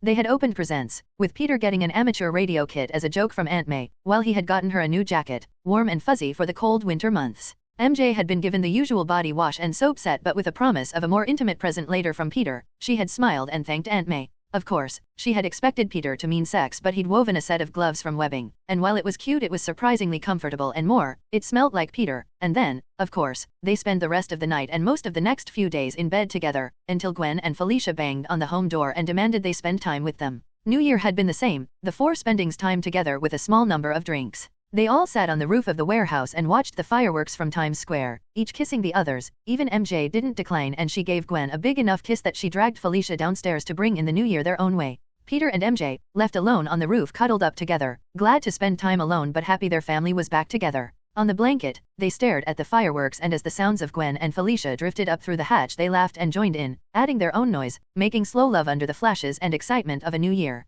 Now all the festivities were over and things were starting to get back to normal. He started up his plans again. The lube sold well, and with the extra money coming in, split 3 ways between him, Gwen and Felicia, he had enough to start thinking about vendor exams again. He had already ordered 2, and once he passed those he would think about doing more. The exams for his GED were coming up and now he could afford them. They should be a breeze to pass. Online mock exams put his pass marks at well over the 99th percentile, and he wasn't worried. College and university had faded in his mind. There were much better ways to get a good education and he was exploring them. After breakfast, Peter cleaned and Gwen and MJ left to get ready for work. He had no issue cooking first thing and had spent some time trying his best to make something edible. After a few months of burnt offerings, he had made progress and was capable of making a decent breakfast for them all. Once Gwen and MJ had left for work, Felicia's second breakfast had been a healthy dose of Peter, and once they had finished she crawled back into bed and fell asleep again, leaving him on his own. It was now just after 10 and he had to be honest with himself, he was bored. It was daytime and he couldn't go out as Venom. He'd trained already, both the fun 2-person kind and then actual training, and wanted to rest but found his brain ticked over and over with random thoughts.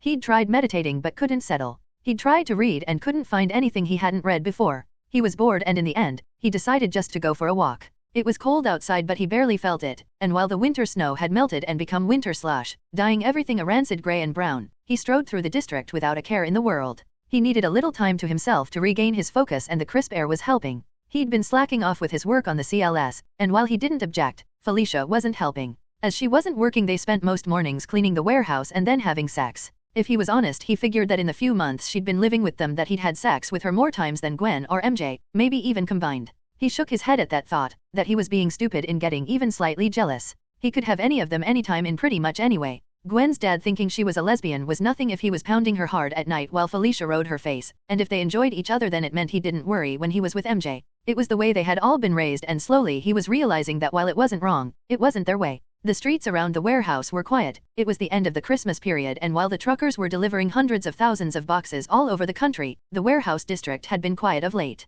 With no job, Peter wondered if someone would buy the junkyard. If he had the cash might have thought about it, but he knew little about the scrap business and it wasn't the direction he wanted Parker Industries to go in. It was well into his walk. He'd been wandering aimlessly for an hour, when he smelled something, very close to the perfume he'd identified as Gwen and the other girl's natural scent, filling the air. Looking at the street signs, he was nowhere near either Oscorp or MJ's workplace, and Felicia was sleeping when he left. The scent filled him with warmth and it reminded him of freshly made cinnamon rolls, a sweet but heavenly spicy aroma that made his whole body tingle. Sniffing the air, he made his way through some back alleys. Typical, he thought to himself, the last place he would have expected to be walking blindly, until he came across the highest concentration of the smell. A short, thin-built woman was standing there, holding an open tube of pale white liquid. Her hair was a massive ball of frizz tied up behind her head in a huge beehive hairstyle, unkempt but still clean. She pushed the thin wire frame glasses up a triangular nose. You see, symbiotes are a hyperstimulated species. Anything such as loud noises, bright lights, excessive touch and of course, strong smells will attract them. So Mr. Venom, the car alarm stunned you, the light blinded you, the electricity overstimulated your nerves, and taking a whiff of the test tube, an aroused woman attracted you, and of course,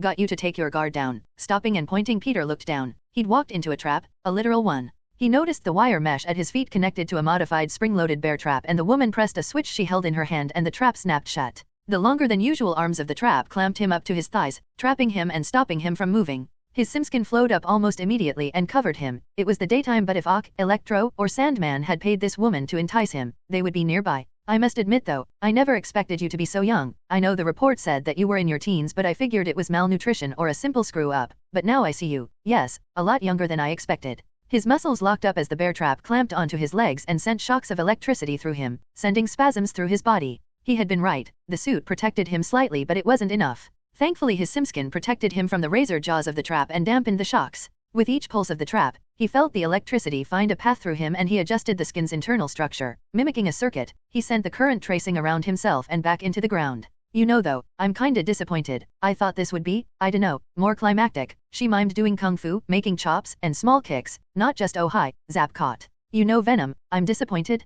Coming closer, she got right in his face, and I hate being disappointed. The numbness he felt faded slowly, but he kept the simskin hardened over his joints, faking the paralysis. If they wanted him so badly, he would let them take him, and to him this almost seemed like a Saturday morning cartoon. And if she had been a man, she would be twirling a mustache about now. She leaned over him and pressed a gun to his jugular and injected him with something. He didn't see what it was, but he felt the injection site grow cold and figured it was a paralytic. He recognized Sandman, who picked him up and threw a cloth sack over his head, making sure to give him a few well-placed hits to the gut. The paralytic made the pain fuzzy, and Venom barely felt it. Now Marco, there will be time for that later, the woman said. Yeah doc, but I still owe him. Sandman sounded mad, and Venom could hear everything going on around him. His heightened senses picking up the fresh plastic in the van they bundled him into, the slight squeal as the brakes were out of alignment, and the noises of the bay as they took him to a warehouse. He didn't recognize any of the voices he heard, so it was another of the many districts in New York. Industrial areas like the one he lived in sprang up anywhere a ship could berth, and there was a lot to choose from, but Peter didn't really care. Now that he'd found Sandman, Electro might be nearby, and then all he had to find was Ock, and he could get his revenge for hurting Gwen and the others. The journey wasn't that long, and he could smell the stale odor of unwashed man as Marco manhandled him into a building. The door needed oiled and was subtle as if unused for several years. The inside smelt of dust and surprisingly lipstick and woman, with the faint odor to Marco, but that was it. This was her place, and Marco must just be hiding here. There was a faint scent of ozone, and while it wasn't that strong, he knew that Electro had been here recently. Over there, if you please, Sandman, and then be a dear and get some food for us, or whatever you eat now, I suppose. Venom and I are going to have a nice chat while we wait. Venom was lowered onto a cold steel table, and metal clamps were fastened over his arms and feet, long steel pins holding them closed. Liv pulled down a control box. This is connected to the table. Answer wrong or try anything and sap, she exaggerated. But be a good boy and we'll open this again. She took the test tube from before out of her breast pocket and waved it at him. Venom snorted. Marco growled and balled his fists. Venom could hear the rocky texture of his skin grating against itself. Yes, I know, payback, but it will be hard to interrogate him if you're punching him, Liv spoke. Fine, Marco spat. Food, yeah, money. Liv rolled her eyes and took a 20 out of her bag. No junk food, something light. Marco snatched the 20 and left. Be a dear and drop the mask. I'd hate to start cutting and accidentally remove something you might need later. Plus, I would like to know who you actually are. Our last encounter was bit fisty cuffs at dawn for my taste. I prefer oral discourse if you get my meaning. She twitched an eyebrow at him and winked. She sighed, fine, and pressed the button on the box. Venom tensed as the current ran through his body. Painful, yes, but bearable. He stretched himself taut though, not letting on he wasn't as pained as she wanted. Liv held the button for a few seconds before releasing it. Please, she asked, and begrudgingly Venom allowed the armor to slide back from his face. I knew it. Well, I thought it was either you or that reporter, so Peter Parker in the flesh. I knew your parents, you know. Yes, I did. I was interned at Oscorp when they worked here. Very nice people. So sad what happened. Probably be upset at you for this. She waved a hand. I mean, Venom? Really? Not exactly trying to project a hero aura with that name, are we? Staying silent, he just let her talk. She seemed to be grateful for the audience, wanting to spill everything without the slightest provocation. So, from our timescale, you and, she flicked open a file, oh, no name here, got bitten by escaped research subjects, spiders in this case, and, oh dear, you must have been picked up as homeless and primed for implantation. So, the lab mess was you. I guess we know what happens if you try to bond a symbiote to a newly enhanced individual then, don't we? With a mad gleam in her eye, but let's see what's happening under the hood, shall we? If she started vivisection, Venom knew he could escape. While she turned and was humming to herself, busy with a tray, he tensed against the shackles, and while they were tight, they were definitely snappable and they squeaked as he flexed against them. Wheeling over a medical table, Liv smiled as she pulled on rubber gloves. No glove, no love, Peter dear. Now, this can be easy. Liv pointed to a series of blood and tissue sample containers, and we'll do some quick tests, or it can be hard, and I'll sedate you and take much bigger samples. So be a dear and hold still or mama will spank. She pointed at a bone saw and organ dish. Peter knew his tissue samples would decay after a few minutes anyway, the venom component dissolving faster once it left his body, so he nodded towards the syringe and allowed the simskin to retract from his arm. Playing nice? Don't worry, Peter, I've got orders to keep you alive. Norman wants to see what makes you tick, you know. Of all the test subjects, she paused and Peter saw her fists clench and her knuckles turn white with the strain. Was she in pain? He thought. Oh well, I guess that's not allowed. Oh, Norman wants to see what gifts you've gotten from you know what, and while a few organs and biopsies would be easier, it better to keep the sample alive as long as possible. Liv took 10 samples in total and a few scrapings of the simskin Peter allowed to flake off. They oozed in the bottom of the test tubes, but he knew they were already breaking down. Now see, that wasn't so hard, was it? She stroked his hair. You look so much like him, you know, your father that is. Oh boy, did I have a crush on him. Smart, very handsome. She leapt onto the table with him, straddling and putting her hands on his chest. You know, I almost got drunk enough to come onto him once. Your mother was already in the picture, but he was brilliant enough I wouldn't have minded. She idly traced a finger down his chest. Your mother wasn't as smart, a secretary, documenting all the things Richard and Kurt created together. Well, all the things they created and Norman stole. She straightened up and even Peter could feel her thighs tighten against him. Something was causing her intense pain. Can't talk about that either. So many things, so many secrets. She leaned in close and whispered in his ear, her breath hot against it. Would you like to know my secret, Peter? He closed his eyes. Gwen, MJ, Felicia, sorry, and he watched as she unbuttoned her lab coat, pulling it free. The ripe smell hit him first, hiding a hint of decay, and he could spot why. Her body was wrapped in a layer of thick bands, covering her from just under her small breasts down to just above her belly button. It looked like once there would have been a material jacket to hold and protect the wearer, but it had long torn off, and he could see her skin around the edges of the thick metal clasps were rubbed raw, red, and weeping, as they pulled tightly against her skin. She stretched and 4 mechanical arms extended from behind her. Ta-da, she exclaimed, and Peter realized she was Doc Ock. Fuck, he thought. The boiler suit and his own stupid preconceptions had let him assume that Doc Ock was a man, but here she was, in all her multi-limbed glory, and once more, Peter had screwed up. You like them, they were a gift. I volunteered to test out the first armor prototype for Osbourn, 16 years ago now, its little needles drilling into my spine, holding me in a great big hug. He could hear the pain in her voice, the strain of keeping a secret back. This wasn't voluntary. She probably didn't know what would happen once the harness was on. And now goblin armor will grace our brave men and women of the nation, all under the banner of our glorious owner, Norman Osbourn. She saluted and Peter knew what she meant. The limbs were tied into her nervous system, allowing her to control them, but Norman must have installed a failsafe, something that if she tried to disobey she suffered. She was a prisoner of Osbourn. He still hated her, he still owed her pain and misery, but she wasn't completely to blame. He would allow her a quicker death, he owed her that much, like he owed Alexei. The door rattled and Sandman came back. What the fuck, Doc? He asked, holding several bags of McDonald's takeout bags. Oh, just playing doctors and nurses. Marco, be a dear and get dinner ready. Liv pulled her lab coat back on, buttoning it up after dismounting Peter. She sighed. I did say something light, Marco dear. She might play nice, but I still owe you, fuckface. And Sandman drove a spiked fist into Venom's side, barely breaking the simskin armor. He still grunted as the wind was knocked out of him. And I ain't got a collar on me, so fuck her and fuck you. The strange pair sat and ate burgers while Peter stared bored at the ceiling. He was supposed to be compliant, but right now, the smell of food and the uncomfortable table was driving him mad. He just wanted to rip off the restraints and smash both Ock and Sandman with the table, but he also wanted a burger. Lying around wasn't the worst thing they could be trying to do. Venom's stomach growled and he took a chance. Hey, can I? Sandman snapped, no, and shut your yap, before taking another bite of his burger. Liv rolled her eyes and unwrapping a cheeseburger held it over Peter's mouth, letting him bite a chunk off. Now Marco, our orders are to keep him alive, there's no need to be rude. Liv wiped sauce from Peter's mouth and with a wink, licked her thumb clean. Strangely enough, he now knew where they were. The burgers were from McDonald's on 9th Street. He'd been there once and the overpowering stench of weed from the kitchen made him want to barf and the burgers smelt the same. So, he was about 10 miles away from home. He had even swung over this building a few times before, so getting back would be easy. Alive doesn't mean fed. Document bastard doesn't deserve to eat after what he did to me. Marco clenched his fist and Peter could see small grains of what looked like sand falling off his fingers. He wondered if it was some kind of adverse reaction or swapping out of silicone or other inorganic minerals for his carbon atoms. He thoughtfully chewed on the burger, its rankness unpleasant, but he'd need the calories. Doc would be tough. Marco he could just web up into Go-Man again, but Doc, those arms of hers were killer, and even if his new armor upgrades worked he didn't want to bet his life on them. Oh fucking boohoo, taunted Venom. You're a fucking crook, and you got beat up. Don't like it, don't be a crook then. He was tired of this. The doc was carefully cataloging samples she'd taken, but Marco was tense like a snake. Venom could smell the adrenaline and anger coming off him like a fog. Here's an idea, don't fucking mug people and you won't get put in jail or, well, beaten like a piñata. You broke my fucking ribs. Marco had had it as well and his fists became solid clubs, dotted with sharp spikes. He smashed his fist into Venom's ribs over and over. How you fucking like that, huh? My daughter? My fucking daughter. What the hell? Venom thought, was he crying? What kind of pussy cries as they beat someone? Venom had thickened the area that Marco had seemed to take a liking to, the honeycomb structure of the armor squashing as it was struck. The blows still hurt but they did little damage. My daughter was in the hospital. I needed that money. Thump after thump took Venom's breath. The hits weren't that hard in the grand scheme of things. He had been sparring with Huntress properly, and she hit way harder than Sandman was.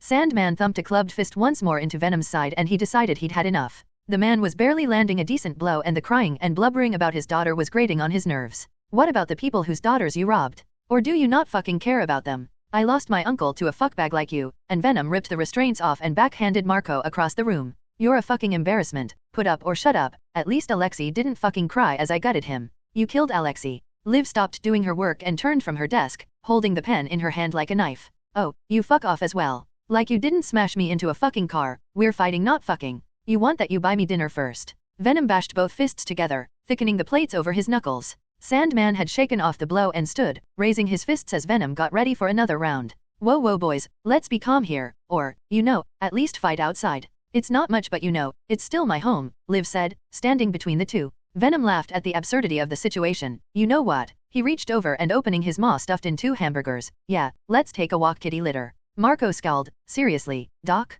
Fucking seriously. Sorry, Marco, I've got orders to leave him alive, and as she tapped the metal around her neck, and I can't disobey orders. She frowned and shrugged. If you're going to fight it has to be alone. Sorry dear. Fucking Osbourn, Marco growled at Venom, who was still stuffing burgers into his maw. With his mouth full, go ahead, I'm eating, and shoot him away, I'll be right out. Marcos narrowed his eyes at Venom, the fucking nerve of this guy but stormed off out through the side exit. Oh, don't mind him, Venom. He's been tetchy since Osbourn refused to cure his daughter. You shouldn't make things too hard on him. Venom took the last burger and threw it into his mouth, chewing and then swallowing it. He doesn't deserve anything from me. Liv shrugged. Oh well, I tried. Venom pulled the 2 metal cuffs off his wrists. Oh, if you die, I want dibs on your body, okay. Liv shouted after him as he opened the door. He raised a hand and gave her the finger. Well, that was just rude, she said to herself. Sandman hadn't waited long and took the initiative to ambush Venom as he opened the door. A huge stone fist flew at him and cracked him across the jaw. Venom rubbed his chin and then hissed, crouching and springing forwards. He caught Sandman around the waist, pushing them both to the ground.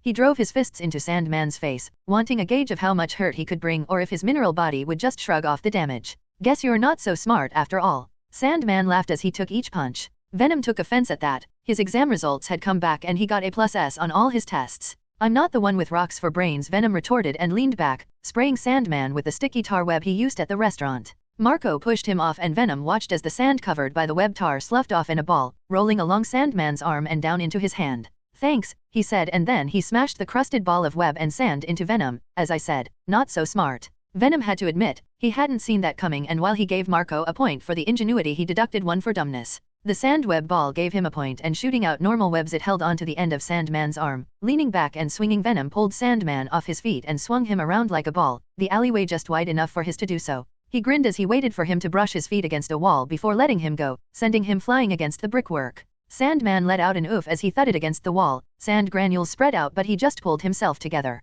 I'm sand, you moron. That won't work. He let the ball of tar drop from his body, the crumbled brickwork being absorbed into his body, giving him a slightly gray color. He needed heat or water, and in an alleyway, he had neither. If he exited out onto the street, he could find a hydrant. On the roof he could find a water tower, but would Sandman follow him? He was brought out of his musing as another arm launched its way towards him. Avoiding it easily, Venom took the chance and sprang forwards, leaping from one side of the alley up the buildings on either side. As expected, Sandman stretched himself up and began to climb the fire escape, chasing Venom up and onto the rooftops. Hello, everyone! As we wrap up this video, I want to share a quick note. I have a Patreon account.